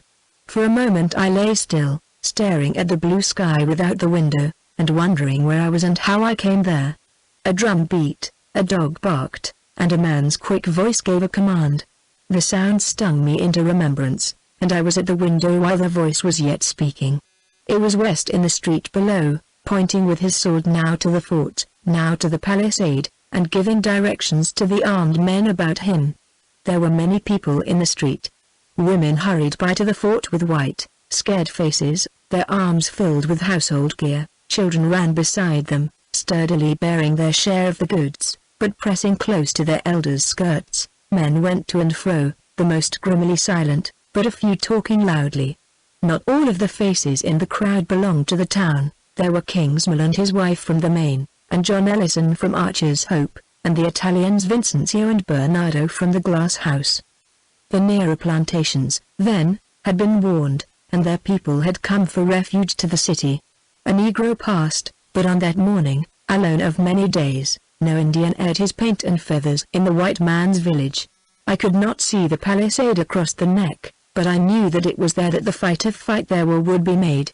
Should the Indians take the palisade, there would yet be the houses of the town, and, last of all, the fort in which to make a stand. I believed not that they would take it. Long since we had found out their method of warfare. They used ambuscade, surprise, and massacre. When withstood in force and with determination they withdrew to their stronghold the forest, there to bide their time until, in the blackness of some night, they could again swoop down upon a sleeping foe. The drum beat again, and a messenger from the palisade came down the street at a run. "They're in the woods over against us, thicker than ants," he cried to West as he passed. "A boat has just drifted ashore yonder, with 2 men in it, dead and scalped." I turned to leave the room, and ran against Master Pori coming in on tiptoe, with a red and solemn face. He started when he saw me. "The roll of the drum brought you to your feet, then?" he cried. "You've lain like the dead all night." "I came but to see if you were breathing. When I have eaten, I shall be myself again," I said. "There's no attack as yet?" "No," he answered. "They must know that we are prepared. But they have kindled fires along the river bank, and we can hear them yelling. Whether they'll be mad enough to come against us remains to be seen. The nearest settlements have been warned?" The governor offered £1,000 of tobacco and the perpetualist team of the company to the man or men who would carry the news. 6 volunteered, and went off in boats, 3 upriver, 3 down. How many they reached, or if they still have their scalps, we know not. And a while ago, just before daybreak, comes with frantic haste Richard Pace, who had rode up from Pace's Pains to tell the news which you had already brought. Shanko the Christian had betrayed the plot to him, and he managed to give warning at Powell's and 1 or 2 other places as he came up the river. He broke off, but when I would have spoken interrupted me with, "And so you were on the Pamunkey all this while." Then the Paspags fooled us with the simple truth, for they swore so stoutly that their absent chief men were but gone on a hunt toward the Pamunkey that we had no choice but to believe them gone in quite another direction. And one and all every tribe we questioned swore that Opechunkanov was at Arapax. So Master Rolf puts off our privet to find, if not you, then the Emperor, and make him give up your murderers, and the governor sends a party along the bay, and west another up the Chickahominy.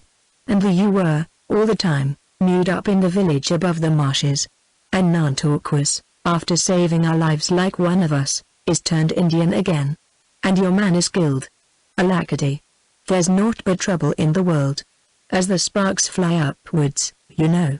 But a brave man draws his breath and sets his teeth. In his manner, his rapid talk, his uneasy glances toward the door, I found something forced and strange. I thought Rolf was behind me, he said, but he must have been delayed. There are meat and drink set out in the great room, where the governor and those of the council who are safe here with us are advising together. Let's descend, you've not eaten, and the good sack will give you strength. Wilt come? I answered, but tell me the news as we go. I have been gone 10 days, faith, it seems 10 years.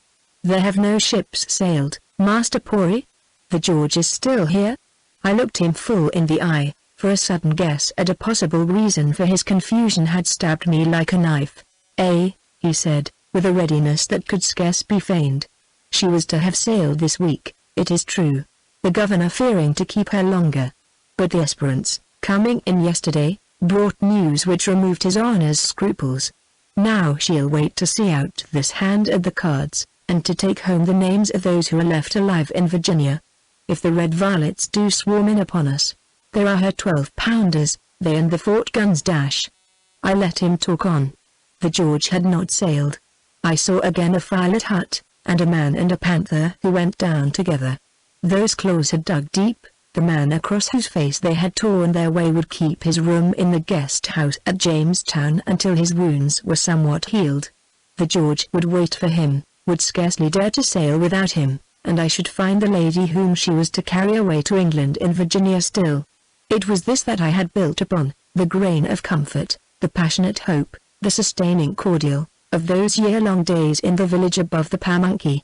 My heart was sore because of Dickon, but I could speak of that grief to her, and she would grieve with me. There were awe and dread and stern sorrow in the knowledge that even now in the bright spring morning blood from 100 homes might be flowing to meet the shining, careless river, but it was the springtime, and she was waiting for me. I strode on toward the stairway so fast that when I asked to question Master Pori, at my side, was too out of breath to answer it. Halfway down the stairs I asked it again, and again received no answer save as Oakes. You go too fast for my years and having in flesh. Go more slowly, Ralph Percy. There's time enough. There's time enough. There was a tone in his voice that I liked not, for it savored of pity. I looked at him with knitted brows, but we were now in the hall, and through the open door of the great room I caught a glimpse of a woman's skirt. There were men in the hall, servants and messengers, who made way for us, staring at me as they did so, and whispering. I knew that my clothing was torn and muddied and stained with blood. As we paused at the door there came to me in a flash that day in the courting meadow when I had tried with my dagger to scrape the dried mud from my boots. I laughed at myself for caring now, and for thinking that she would care that I was not dressed for a lady's bower. The next moment we were in the great room. She was not there. The silken skirt that I had seen, and the being but one woman in all the world for me had taken for hers, belonged to Lady Wyatt, who, pale and terrified, was sitting with clasped hands, mutely following with her eyes her husband as he walked to and fro. West had come in from the street and was making some report. Around the table were gathered 2 or 3 of the council. Master Sands stood at a window, Rolf beside Lady Wyatt's chair. The room was filled with sunshine, and a caged bird was singing. It made the only sound when they saw that I stood amongst them. When I had made my bow to Lady Wyatt and to the governor, and had clasped hands with Rolf, I began to find in the silence, as I had found in Master Pori's loquaciousness, something strange. They looked at me uneasily, and I caught a swift glance from the treasurer to Master Pori, and an answering shake of the latter's head. Rolf was very white and his lips were set. West was pulling at his moustaches and staring at the floor. "With all our hearts we welcome you back to life and to the service of Virginia, Captain Percy," said the governor. When the silence has become awkward, a murmur of assent went round the room. I bowed. "I thank you, sir, and these gentlemen very heartily. You have but to command me now. I find that I have today the best will in the world toward fighting. I trust that your honor does not deem it necessary to send me back to jail." "Virginia has no jail for Captain Percy," he answered, gravely. "She has only grateful thanks and fullest sympathy." I glanced at him keenly. "Then I hold myself at your command, sir, when I shall have seen and spoken with my wife." He looked at the floor, and they one and all held their peace. "Madame," I said to Lady Wyatt, "I have been watching your ladyship's face.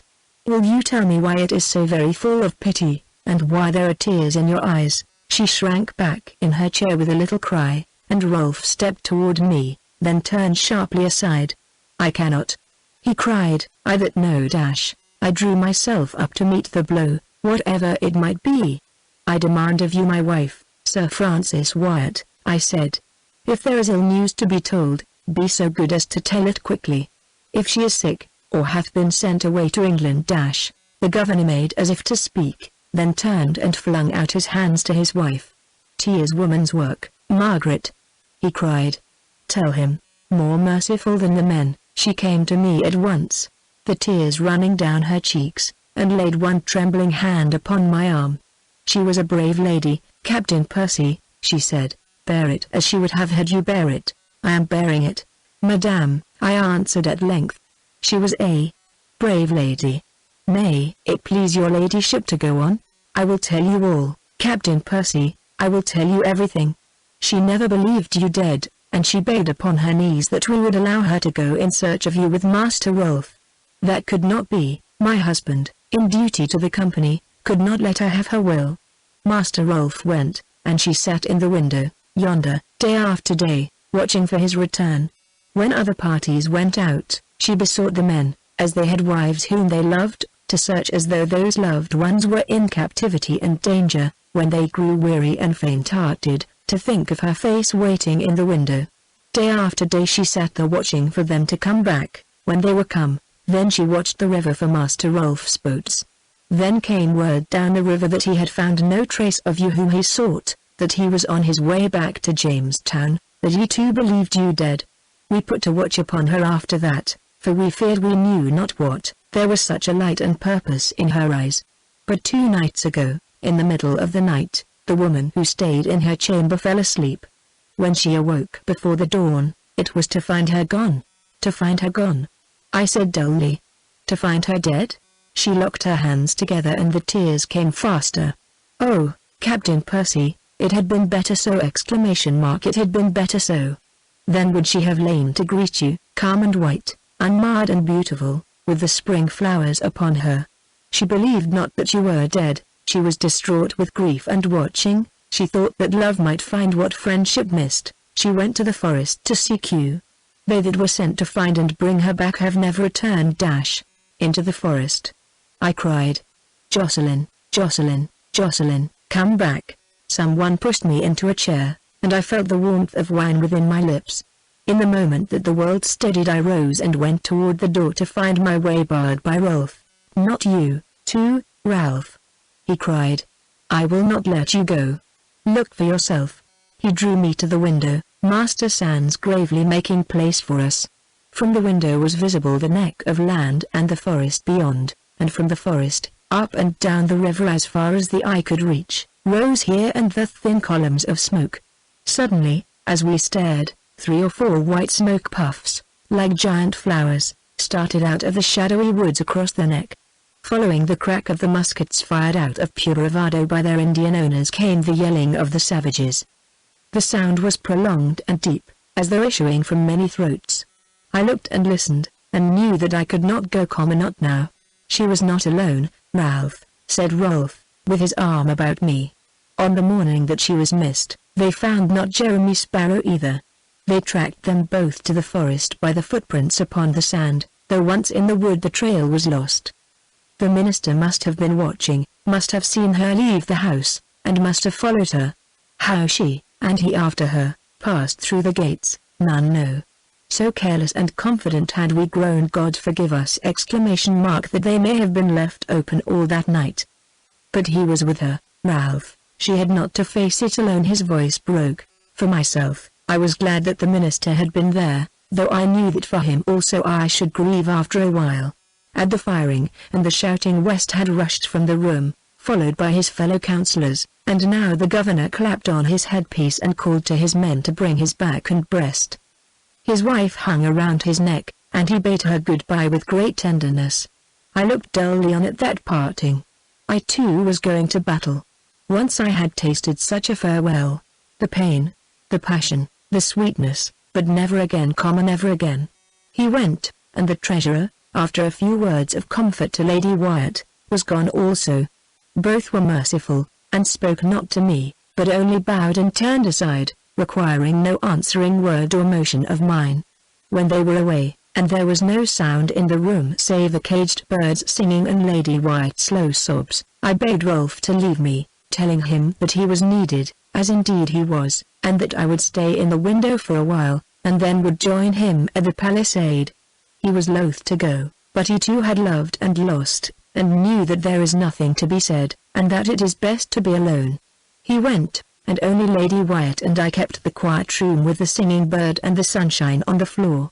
I leaned against the window and looked out into the street, which was not crowded now, for the men were all at their several posts, and at the budding trees, and at the smoke of many fires going up from the forest to the sky, from a world of hate and pain and woe to the heaven where she dwelt. And then I turned and went to the table, where had been set bread and meat and wine. At the sound of my footstep Lady Wyatt uncovered her face. "Is there aught that I can do for you, sir?" she asked timidly. "I have not broken my fast for many hours, madame," I answered. "I would eat and drink, that I may not be found wanting in strength. There is a thing that I have yet to do." Rising from her chair, she brushed away her tears, and coming to the table with a little housewifely eagerness would not let me wait upon myself, but carved and poured for me, and then sat down opposite me and covered her eyes with her hand. "I think that the governor is quite safe, madame," I said. "I do not believe that the Indians will take the palisade. It may even be that, knowing we are prepared, they will not attack at all. Indeed, I think that you may be easy about him." She thanked me with a smile. "It is all so strange and dreadful to me, sir," she said. "At my home, in England, it was like a Sunday morning all the year round, all stillness and peace, no terror, no alarm. I fear that I am not yet a good Virginian." When I had eaten, and had drunk the wine she gave me, I rose, and asked her if I might not see her safe within the fort before I joined her husband at the palisade. She shook her head, and told me that there were with her faithful servants, and that if the savages broke in upon the town she would have warning in time to flee, the fort being so close at hand. When I thereupon begged her leave to depart, she first curtsied to me, and then, again with tears, came to me and took my hand in hers. "I know that there is naught that I can say. Your wife loved you, sir, with all her heart." She drew something from the bosom of her gown. "Would you like this? It is a knot of ribbon that she wore. They found it caught in a bush at the edge of the forest." I took the ribbon from her and put it to my lips, then unknotted it and tied it around my arm, and then, wearing my wife's colors, I went softly out into the street, and turned my face toward the guest house and the man whom I meant to kill. Chapter 37, in which my lord and I part company. The door of the guest house stood wide, and within the lower room were neither men that drank nor men that gave to drink.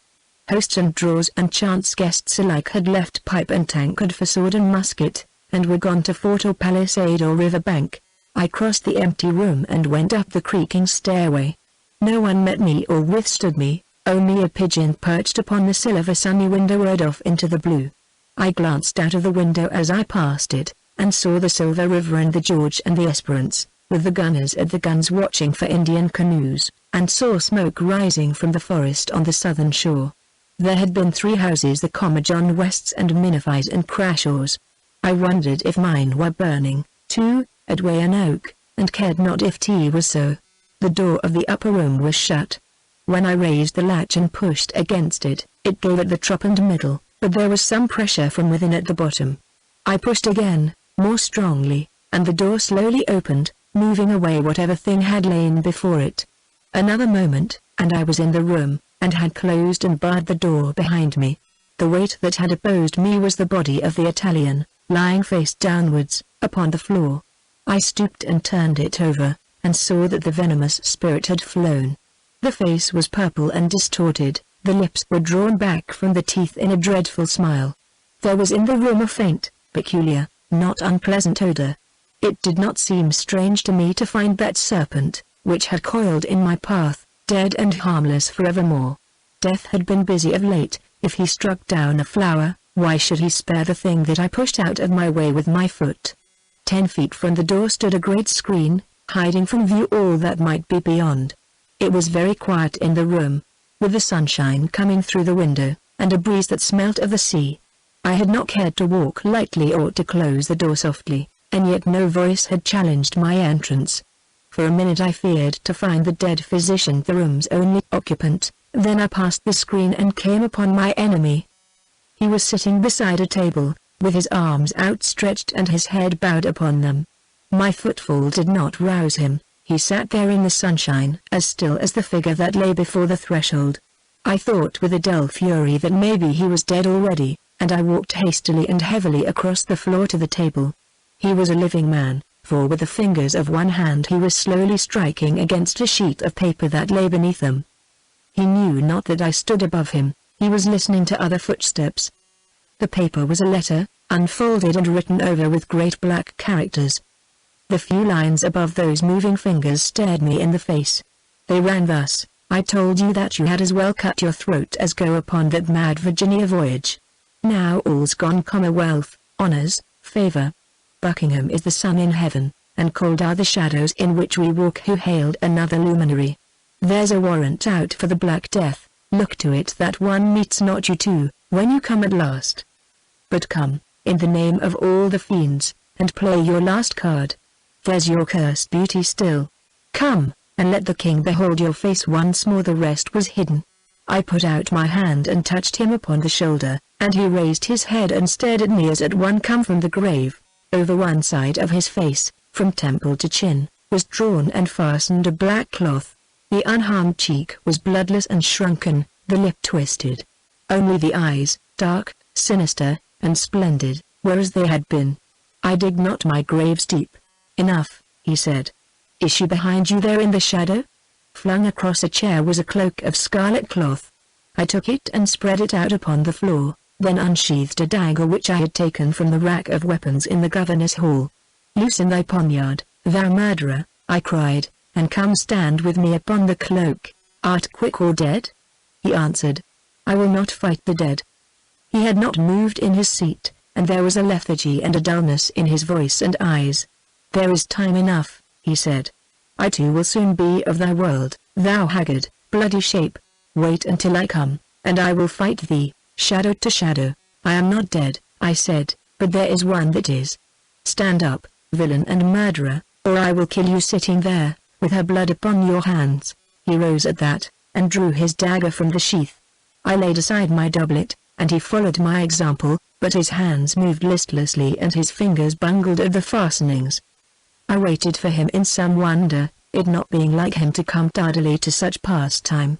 He came at length, slowly and with an uncertain step, and we stood together on the scarlet cloak. I raised my left arm and he raised his, and we locked hands. There was no strength in his clasp, his hand lay within mine cold and languid. "Art ready?"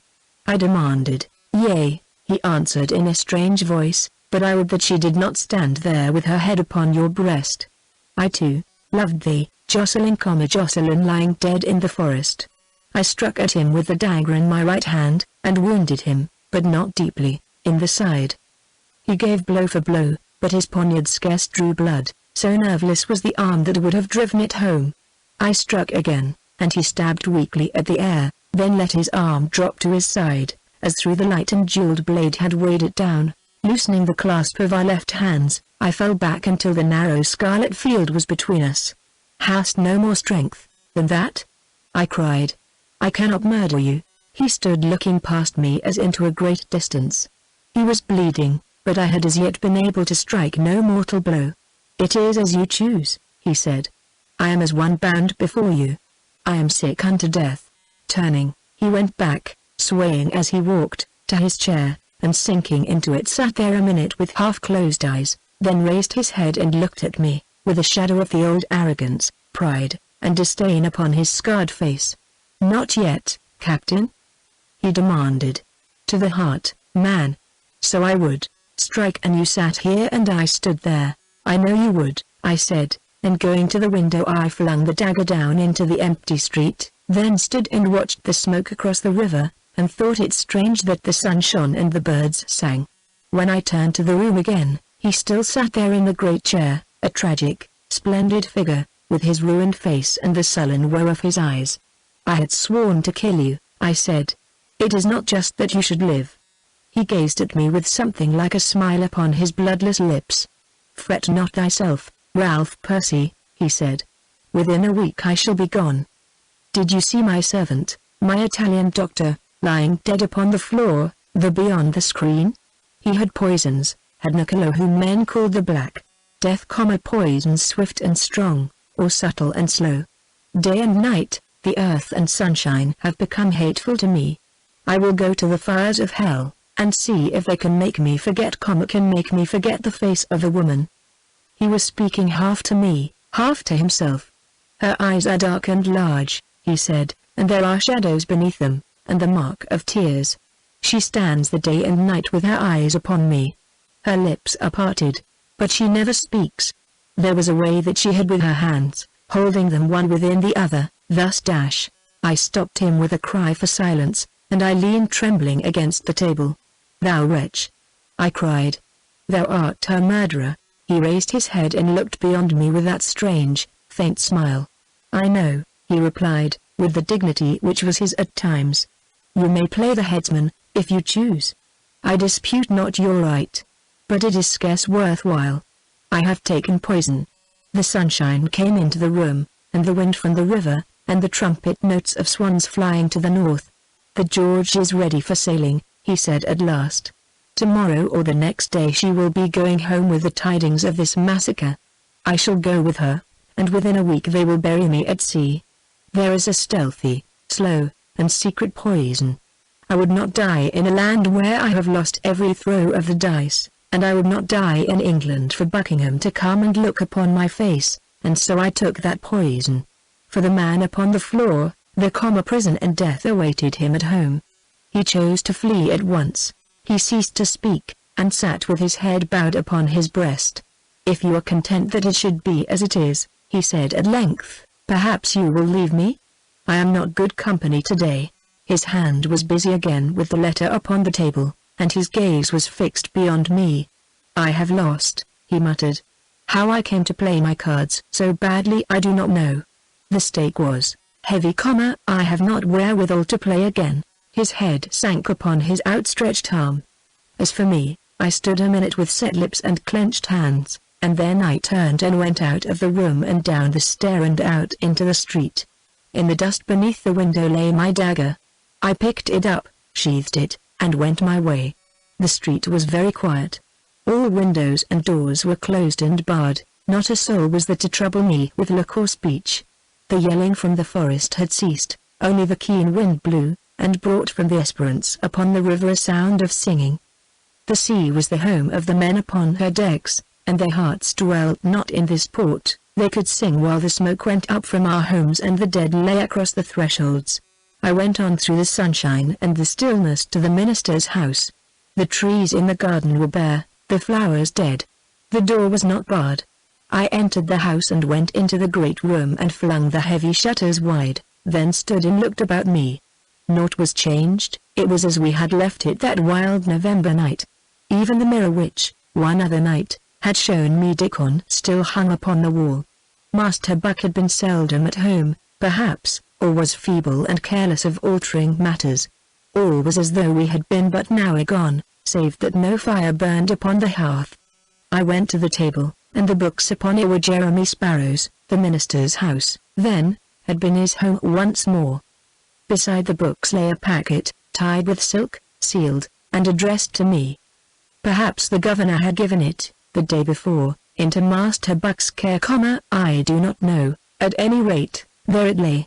I looked at the by the esperance upon the cover, and wondered dully who at home would care to write to me, then broke the seal and untied the silk. Within the cover there was a letter with the superscription, "To a gentleman who has served me well." I read the letter through to the signature, which was that of His Grace of Buckingham, and then I laughed, who had never thought to laugh again, and threw the paper down. It mattered naught to me now that George Villiers should be grateful, or that James Stuart could deny a favourite nothing. The King graciously sanctions the marriage of his sometime ward, the Lady Jocelyn Lee, with Captain Ralph Percy, invites them home. She was gone home, and I her husband, I who loved her, was left behind. How many years of pilgrimage! How long, O Lord! The minister's great armchair was drawn before the cold and blackened hearth. How often she had sat there within its dark clasp, the firelight on her dress, her hands, her face. She had been fair to look upon, the pride, the daring, the wilfulness, were but the thorns about the rose, behind those defences was the flower, pure and lovely, with a heart of gold. I flung myself down beside the chair, and, putting my arms across it, hid my face upon them, and could weep at last. That passion spent itself, and I lay with my face against the wood and well nigh slept. The battle was done, the field was lost, the storm and stress of life had sunk into this dull calm, as still as peace, as hopeless as the charred log and white ash upon the hearth, cold, never to be quickened again. Time passed, and at length I raised my head, roused suddenly to the consciousness that for a while there had been no stillness.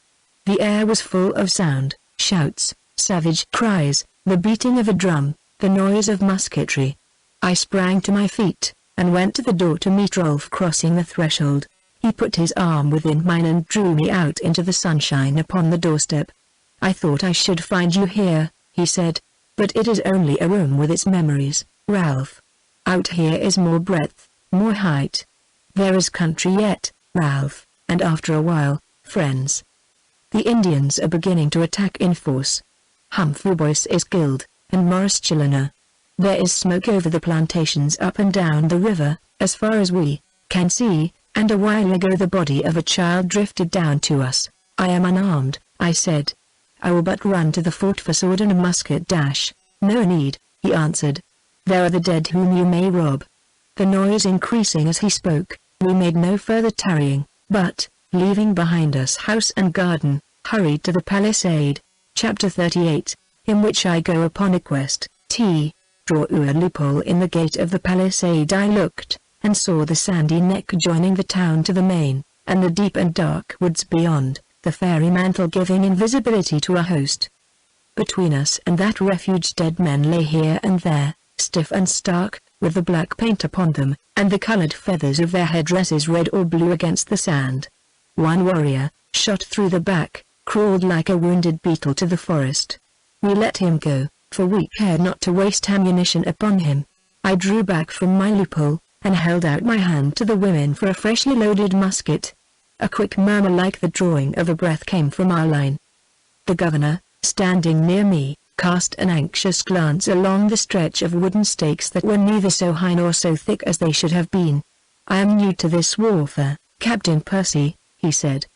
"Do they think to use those logs that they carry as battering rams?"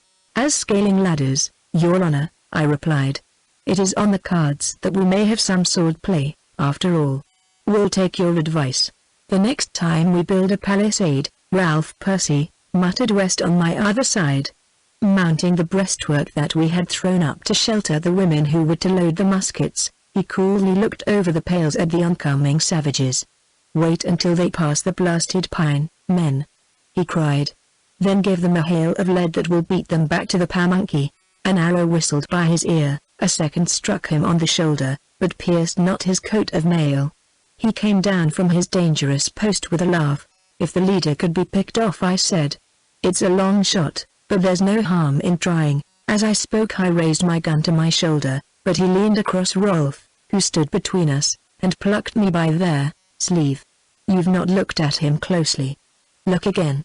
I did as he told me, and lowered my musket. It was not for me to send that Indian leader to his account. Rolf's lips tightened and a sudden pallor overspread his face. "Nantucket?" he muttered in my ear, and I nodded yes. The volley that we fired full into the ranks of our foe was deadly, and we looked to see them turn and flee, as they had fled before. But this time they were led by one who had been trained in English steadfastness. Broken for the moment, they rallied and came on yelling, bearing logs, thick branches of trees, oars tied together, anything by whose help they could hope to surmount the palisade. We fired again, but they had planted their ladders. Before we could snatch the loaded muskets from the women, a dozen painted figures appeared above the sharpened stakes. A moment, and they and score behind them had leapt down upon us. It was no time now to skulk behind a palisade. At all hazards, that tide from the forest must be stemmed. Those that were amongst us we might kill, but more were swarming after them, and from the neck came the exultant yelling of madly hurrying reinforcements. We flung open the gates. I drove my sword through the heart of an Indian who would have opposed me, and, calling for men to follow me, sprang forward. Perhaps 30 came at my call. Together we made for the opening. A party of the savages in our midst interposed. We set upon them with sword and musket, but, and though they fought like very devils, drove them before us through the gateway. Behind us were wild clamour, the shrieking of women, the stern shouts of the English, the whooping of the savages. Before us a rush that must be met and turned. It was done. A moment's fierce fighting, then the Indians wavered, broke, and fled. Like sheep we drove them before us, across the neck, to the edge of the forest, into which they plunged. Into that ambush we cared not to follow, but fell back to the palisade and the town, believing, and with reason, that the lesson had been taught. The strip of sand was strewn with the dead and the dying, but they belonged not to us. Our dead numbered but 3, and we bore their bodies with us. Within the palisade we found the English in sufficiently good case. Of the score or more Indians cut off by us from their mates and penned within that death trap, half at least were already dead, run through with sword and pike, shot down with the muskets that there was now time to load. The remainder, hemmed about, breast against the wall, were fast meeting with a like fate. They stood no chance against us. We cared not to make prisoners of them. It was a slaughter, but they had taken the initiative. They fought with the courage of despair, striving to spring in upon us, striking when they could with hatchet and knife, and through it all talking and laughing, making God knows what savage boasts, what taunts against the English, what references to the hunting grounds to which they were going. They were brave men that we slew that day. At last there was left but the leader common unharmed, unwounded, though time and again he had striven to close with some one of us, to strike and to die striking with his fellows. Behind him was the wall, of the half-circle which he faced. Well nigh all were old soldiers and servants of the colony, gentlemen none of whom had come in later than Dale, Rolf, West, Wynne, and others. We were swordsmen all. When in his desperation he would have thrown himself upon us, we contented ourselves with keeping him at sword's length, and at last West sent the knife in the dark hand whirling over the palisade. Someone had shouted to the musketeers to spare him. When he saw that he stood alone, he stepped back against the wall, drew himself up to his full height, and folded his arms. Perhaps he thought that we would shoot him down then and there, perhaps he saw himself a captive amongst us, a show for the idle and for the strangers that the ships brought in. The din had ceased, and we the living, the victors, stood and looked at the vanquished dead at our feet, and at the dead beyond the gates, and at the neck upon which was no living foe. and at the blue sky bending over all. Our hearts told us, and told us truly, that the lesson had been taught, that no more forever need we at Jamestown fear an Indian attack. And then we looked at him whose life we had spared. He opposed our gaze with his folded arms and his head held high and his back against the wall. Many of us could remember him, a proud, shy lad, coming for the first time from the forest with his sister to see the English village and its wonders. For idleness we had set him in our midst that summer day, long ago, on the green by the fort, and had called him Your Royal Highness, laughing at the quickness of our wit, and admiring the spirit and bearing of the lad and the promise he gave of a splendid manhood. And all knew the tale I had brought the night before. Slowly, as one man, and with no spoken word, we fell back, the half-circle straightening into a line and leaving a clear pathway to the open gates. The wind had ceased to blow, I remember, and a sunny stillness lay upon the sand, and the rough-hewn wooden stakes, and a little patch of tender grass across which stretched a dead man's arm. The church bells began to ring. The Indian out of whose path to life and freedom we had stepped glanced from the line of lowered steel to the open gates and the forest beyond, and understood. For a full minute he waited, moving not a muscle, still and stately as some noble masterpiece in bronze.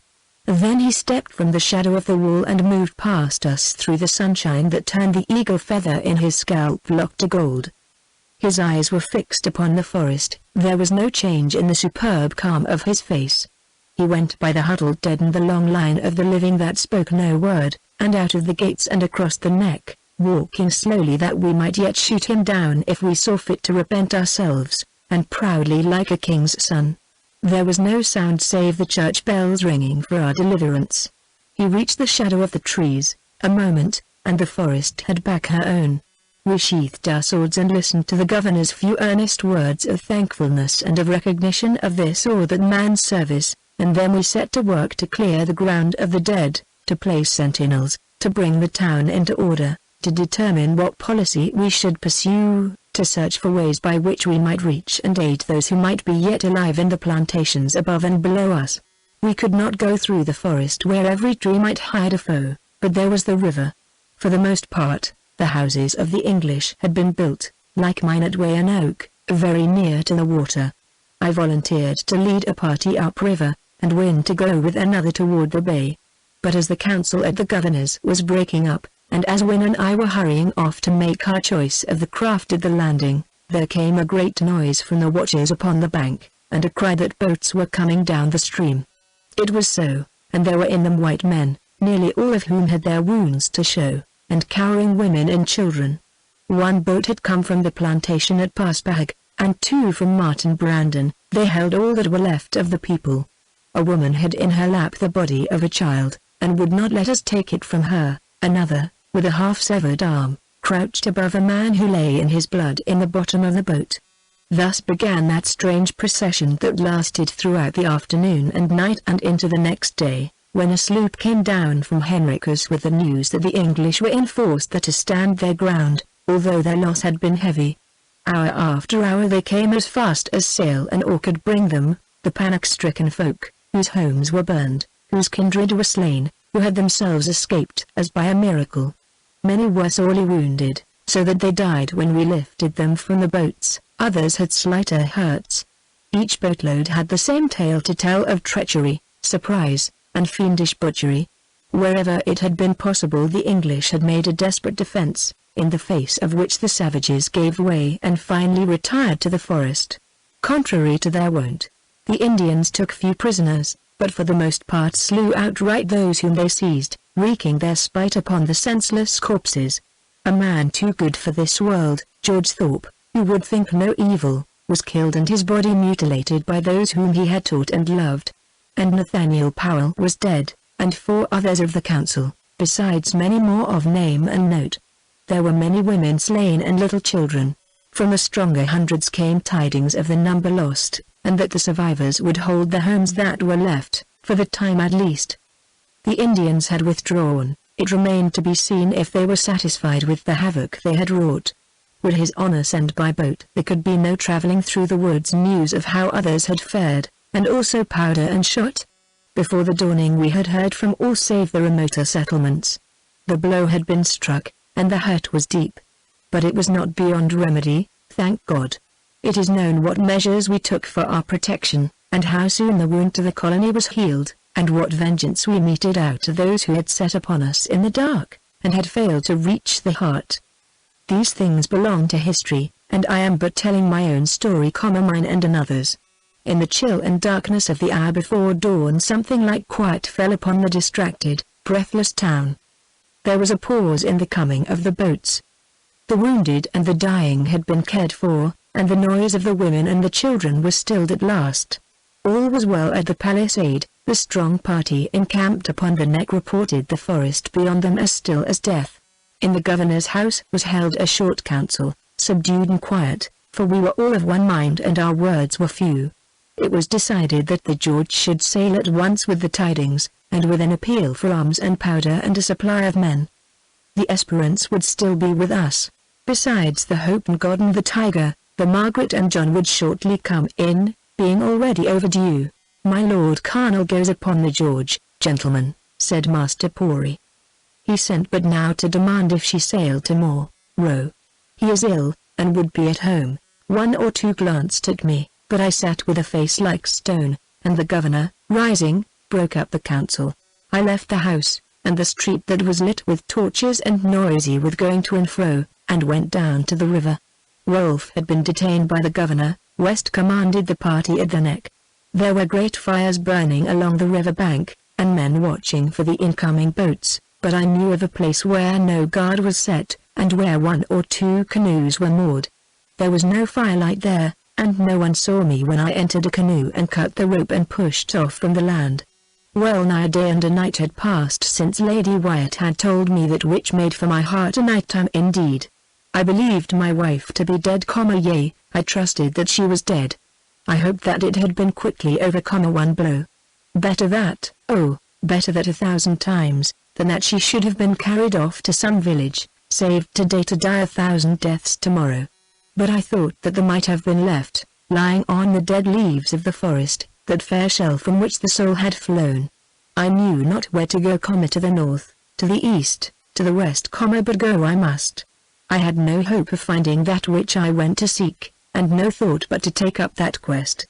I was a soldier, and I had stood to my post, but now the need was past, and I could go. In the hall at the governor's house, I had written a line of farewell to Rolf, and had given the paper into the hand of a trusty fellow, charging him not to deliver it for 2 hours to come.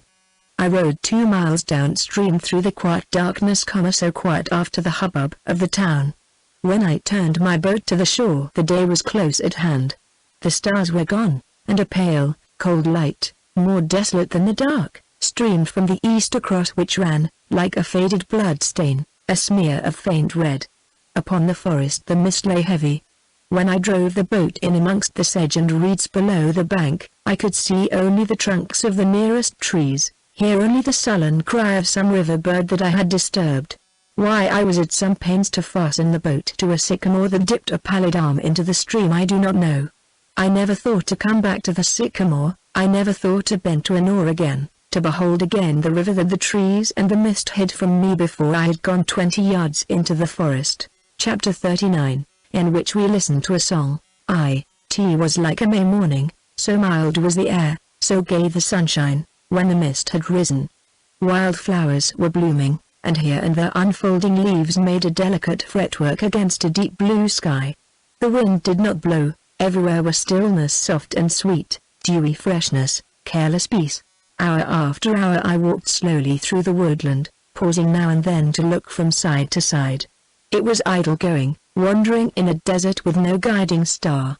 The place where I would be might lie to the east, to the west. In the wide enshrouding forest I might have passed it by.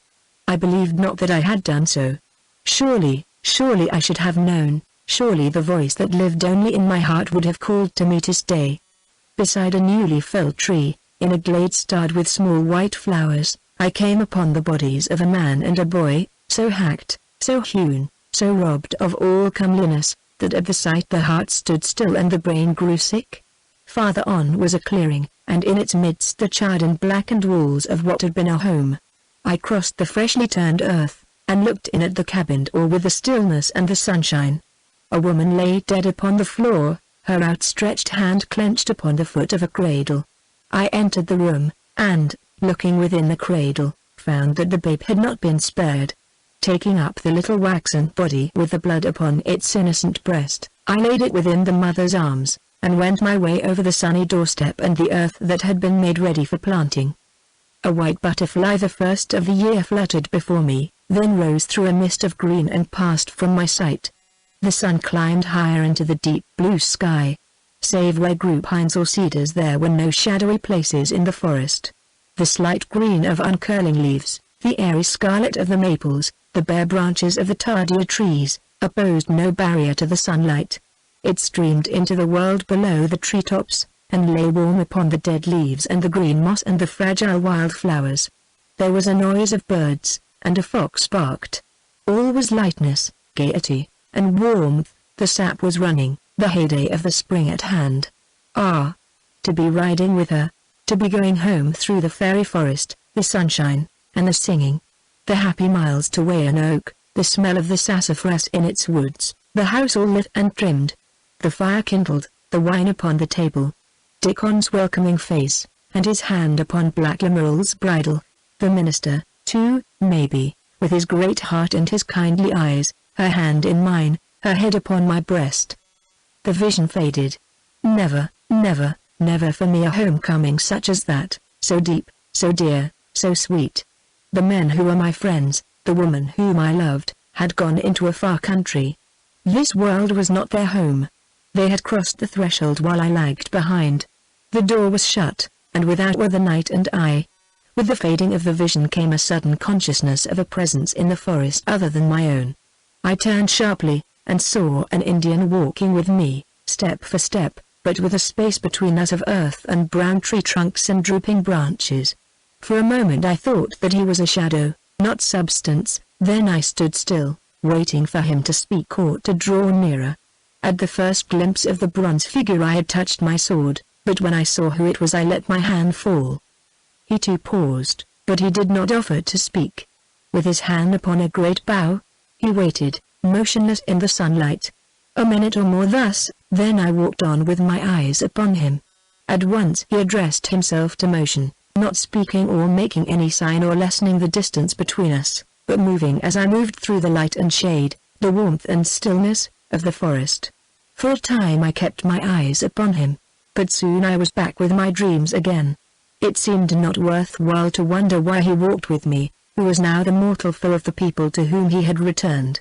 From the river bank, the sycamore, and the boat that I had fastened there, I had gone northward toward the Pamunkey. From the clearing and the ruined cabin with the dead within it, I had turned to the eastward. Now, in that hopeless wandering, I would have faced the north again.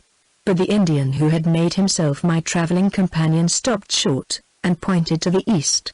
I looked at him, and thought that he knew, maybe, of some war party between us and the Pamunkey, and would save me from it. A listlessness had come upon me, and I obeyed the pointing finger. So, estranged and silent, with 2 spears' length of earth between us, we went on until we came to a quiet stream flowing between low, dark banks. Again I would have turned to the northward, but the son of Powhatan, gliding before me, set his face down the stream, toward the river I had left. A minute in which I tried to think and could not, because in my ears was the singing of the birds at Weyanoke. Then I followed him. How long I walked in a dream, hand in hand with the sweetness of the past, I do not know, but when the present and its anguish weighed again upon my heart it was darker, colder, stiller, in the forest. The soundless stream was bright no longer, the golden sunshine that had lain upon the earth was all gathered up, the earth was dark and smooth and bare, with not a flower, the tree trunks were many and straight and tall. Above were no longer brown branch and blue sky, but a deep and somber green, thick woven, keeping out the sunlight like a pall. I stood still and gazed around me, and knew the place. To me, whose heart was haunted, the dismal wood, the charmed silence, the withdrawal of the light, were less than nothing. All day I had looked for one sight of horror, yea, had longed to come at last upon it, to fall beside it, to embrace it with my arms. There, though it should be some fair and sunny spot, there would be my haunted wood. As for this place of gloom and stillness, it fell in with my mood. More welcome than the mocking sunshine were this cold and solemn light, this death-like silence, these ranged pines. It was a place in which to think of life as a slight thing and scarcely worth the while, given without the asking, spent in turmoil, strife, suffering, and longings all in vain. Easily laid down, so easily laid down that the wonder was. I looked at the ghostly wood, and at the dull stream, and at my hand upon the hilt of the sword that I had drawn halfway from the scabbard. The life within that hand I had not asked for. Why should I stand like a soldier left to guard a thing not worth the guarding, seeing his comrades march homeward, hearing a cry to him from his distant hearthstone? I drew my sword well nigh from its sheath, and then of a sudden I saw the matter in a truer light, knew that I was indeed the soldier, and willed to be neither coward nor deserter. The blade dropped back into the scabbard with a clang, and, straightening myself, I walked on beside the sluggish stream deep into the haunted wood. Presently it occurred to me to glance aside at the Indian who had kept pace with me through the forest. He was not there. He walked with me no longer, save for myself there seemed no breathing creature in the dim wood. I looked to right and left, and saw only the tall, straight pines and the needles-strewn ground. How long he had been gone I could not tell. He might have left me when first we came to the pines, for my dreams had held me, and I had not looked his way. There was that in the twilight place, or in the strangeness, the horror, and the yearning that had kept company with me that day, or in the dull weariness of a mind and body overwrought of late, which made thought impossible. I went on down the stream toward the river, because it chanced that my face was set in that direction. How dark was the shadow of the pines, how lifeless the earth beneath, how faint and far away the blue that showed here and there through rifts in the heavy roof of foliage. The stream bending to one side I turned with it, and there before me stood the minister.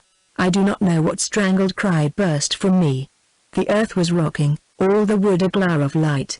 As for him, at the sight of me and the sound of my voice he had staggered back against a tree, but now, recovering himself, he ran to me and put his great arms about me. From the power of the dog, from the lion's mouth, he cried brokenly. And they slew thee not, Ralph, the hyena who took thee away. Yesternight I learned that you lived, but I looked not for you here. I scarce heard or marked what he was saying, and found no time in which to wonder at his knowledge that I had not perished. I only saw that he was alone, and that in the evening wood there was no sign of other living creature. Yea, they slew me not, Jeremy, I said. I would that they had done so. And you are alone? I am glad that you died not, my friend. Yes, faith, I am very glad that one escaped. Tell me about it, and I will sit here upon the bank and listen. Was it done in this wood? A gloomy deathbed, friend, for one so young and fair. She should have died to soft music, in the sunshine, with flowers about her. With an exclamation he put me from him, but kept his hand upon my arm and his steady eyes upon my face. She loved laughter and sunshine and sweet songs, I continued. She can never know them in this wood. They are outside the world, I think. It is sad, is it not? Faith, I think it is the saddest thing I have ever known. He clapped his other hand upon my shoulder. Wake, man, he commanded. If thou shouldst go mad now, wake. Thy brain is turning. Hold to thyself. Stand fast, as thou art soldier and Christian. Ralph, she is not dead. She will wear flowers, thy flowers, sing, laugh, move through the sunshine of earth for many and many a year, please God. Art listening? Ralph, canst hear what I am saying? I hear, I said at last, but I do not well understand. He pushed me back against a pine, and held me there with his hands upon my shoulders. Listen, he said, speaking rapidly and keeping his eyes upon mine. All those days that you were gone, when all the world declared you dead, she believed you living. She saw party after party come back without you, and she believed that you were left behind in the forest. Also she knew that the George waited but for the search to be quite given over, and for my Lord Colonel's recovery. She had been told that the King's command might not be defied, that the governor had no choice but to send her from Virginia. Ralph, I watched her, and I knew that she meant not to go upon that ship. 3 nights agone she stole from the governor's house, and, passing through the gates that the sleeping warder had left unfastened, went toward the forest. I saw her and followed her, and at the edge of the forest I spoke to her. I stayed her not, I brought her not back, Ralph, because I was convinced that an I did so she would die. I knew of no great danger, and I trusted in the Lord to show me what to do, step by step, and how to guide her gently back when she was weary of wandering, when, worn out, she was willing to give up the quest for the dead. Art following me, Ralph? Yes, I answered, and took my hand from my eyes. I was nigh mad, Jeremy, for my faith was not like hers. I have looked on death too much of late, and yesterday all men believed that he had come to dwell in the forest and had swept clean his house before him. But you escaped, you both escaped. God's hand was over us, he said reverently. This is the way of it. She had been ill, you know, and of late she had taken no thought of food or sleep. She was so weak, we had to go so slowly, and so winding was our path, who knew not the country, that the evening found us not far upon our way, if way we had. We came to a cabin in a clearing, and they whose home it was gave us shelter for the night. In the morning, when the father and son would go forth to their work, we walked with them. When they came to the trees they meant to fell, we bade them good-bye, and went on alone.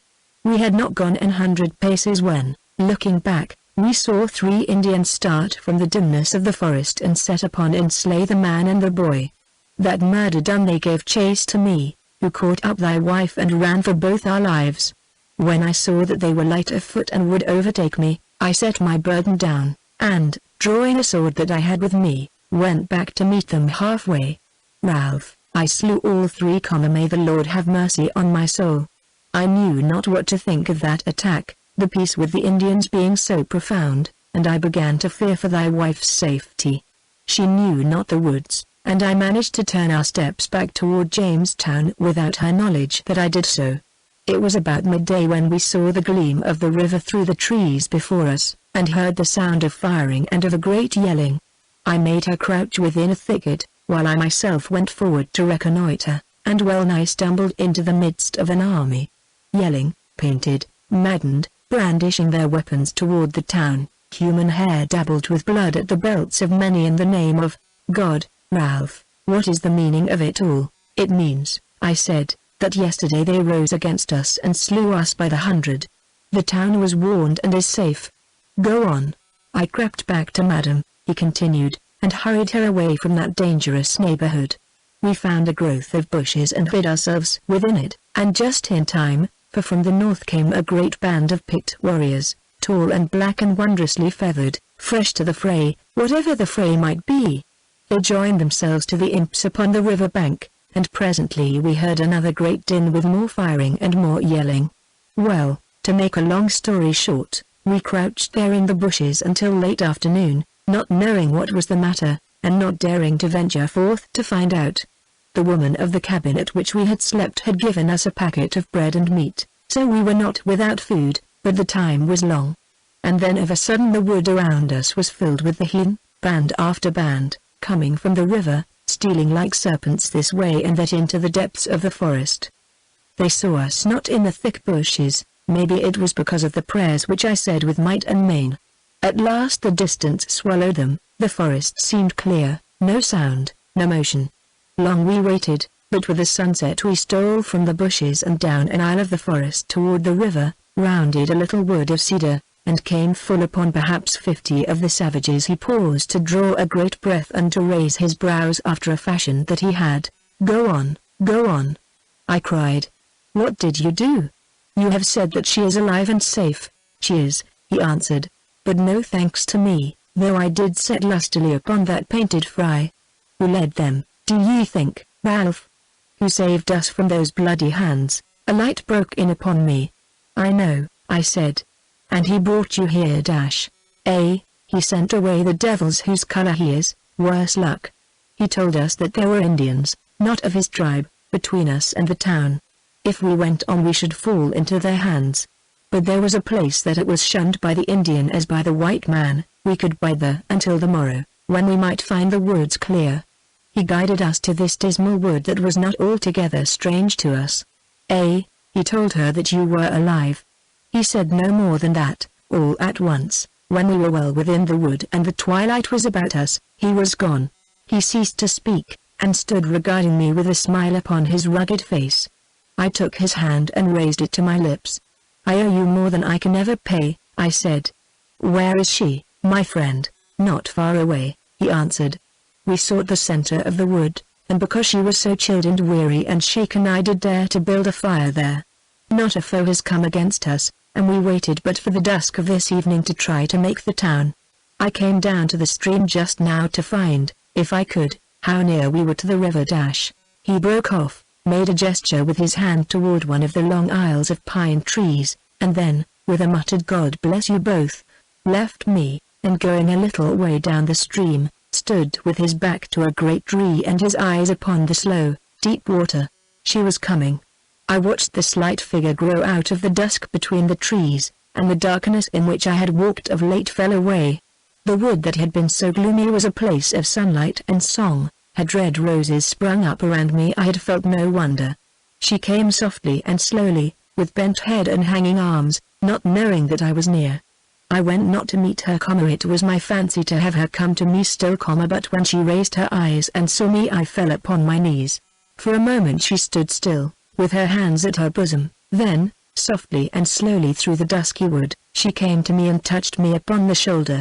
"Art come to take me home?" she asked. "I have wept and prayed and waited long. But now the spring is here and the woods are growing green." I took her hands and bowed my head upon them. "I believed thee dead," I said. "I thought that thou hadst gone home, indeed, and I was left in the world alone. I can never tell thee how I love thee." "I need no telling," she answered. "I am glad that I did so forget my womanhood as to come to Virginia on such an errand, glad that they did laugh at and insult me in the meadow at Jamestown, for else thou mightst have given me no thought, very heartily glad that thou didst buy me with thy handful of tobacco. With all my heart I love thee, my knight, my lover, my lord and husband." Her voice broke, and I felt the trembling of her frame.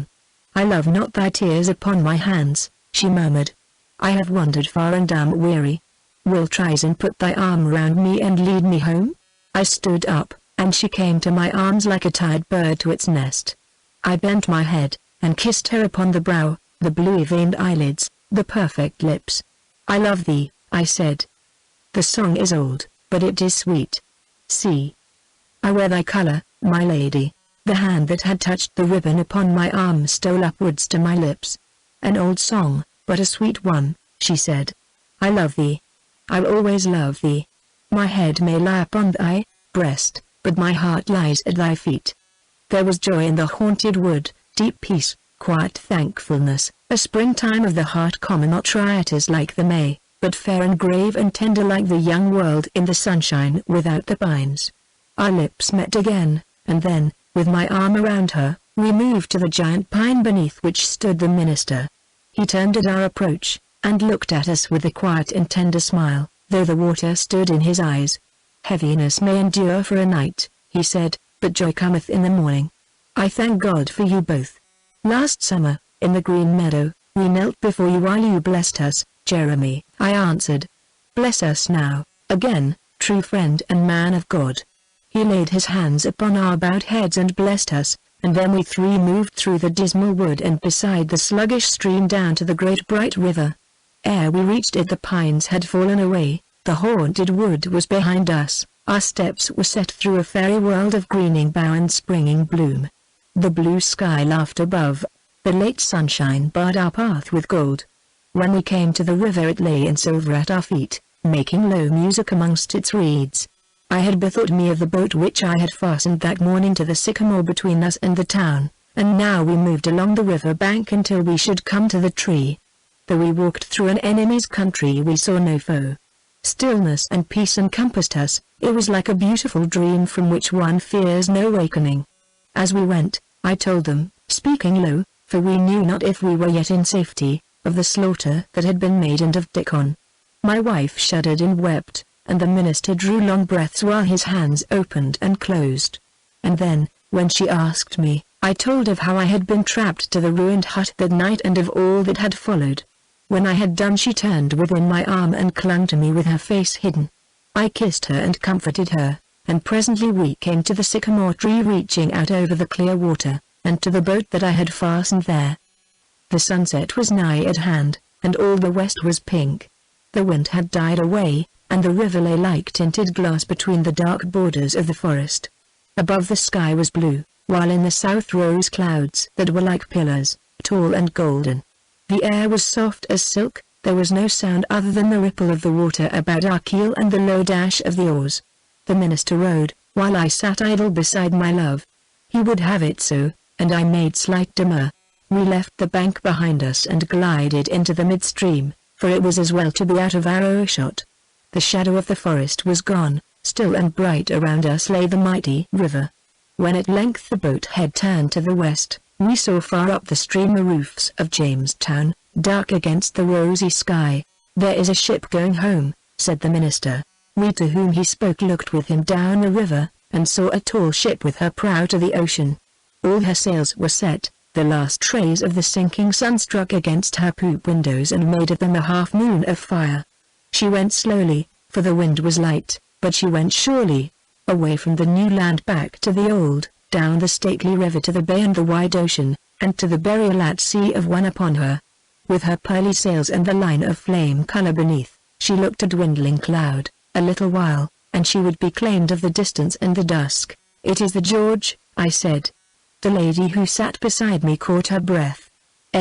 "Sweetheart," I went on. "She carries one for whom she waited. He has gone from out our life forever." She uttered a low cry and turned to me, trembling, her lips parted, her eyes eloquent. "We will not speak of him," I said. "As if he were dead, let his name rest between us.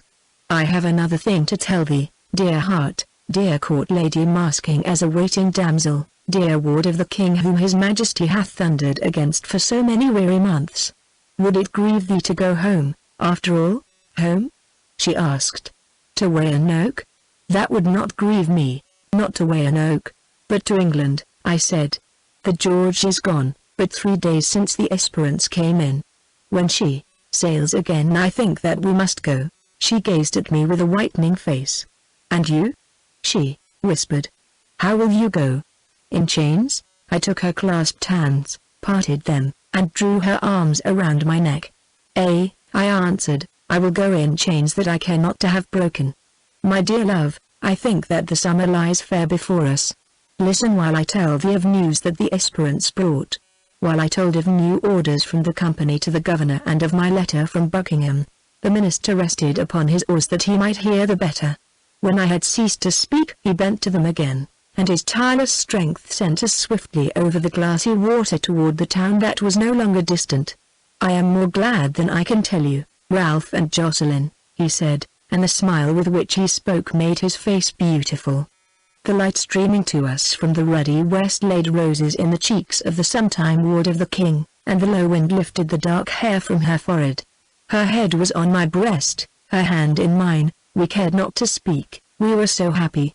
On her finger was her wedding ring, the ring that was only a link torn from the gold chain Prince Maurice had given me. When she saw my eyes upon it, she raised her hand and kissed the rude circlet. The hue of the sunset lingered in cloud and water, and in the pale heavens above the rose and purple shone the evening star. The cloud-like ship at which we had gazed was gone into the distance and the twilight. We saw her no more. Broad between its blackening shores stretched the James, mirroring the bloom in the west, the silver star, the lights upon the Esperance that lay between us and the town. Aboard her the mariners were singing, and their song of the sea floated over the water to us, sweetly and like a love song. We passed the ship unhailed, and glided on to the haven where we would be. The singing behind us died away, but the song in our hearts kept on. All things die not, while the soul lives, love lives. The song may be now gay, now plaintive, but it is deathless.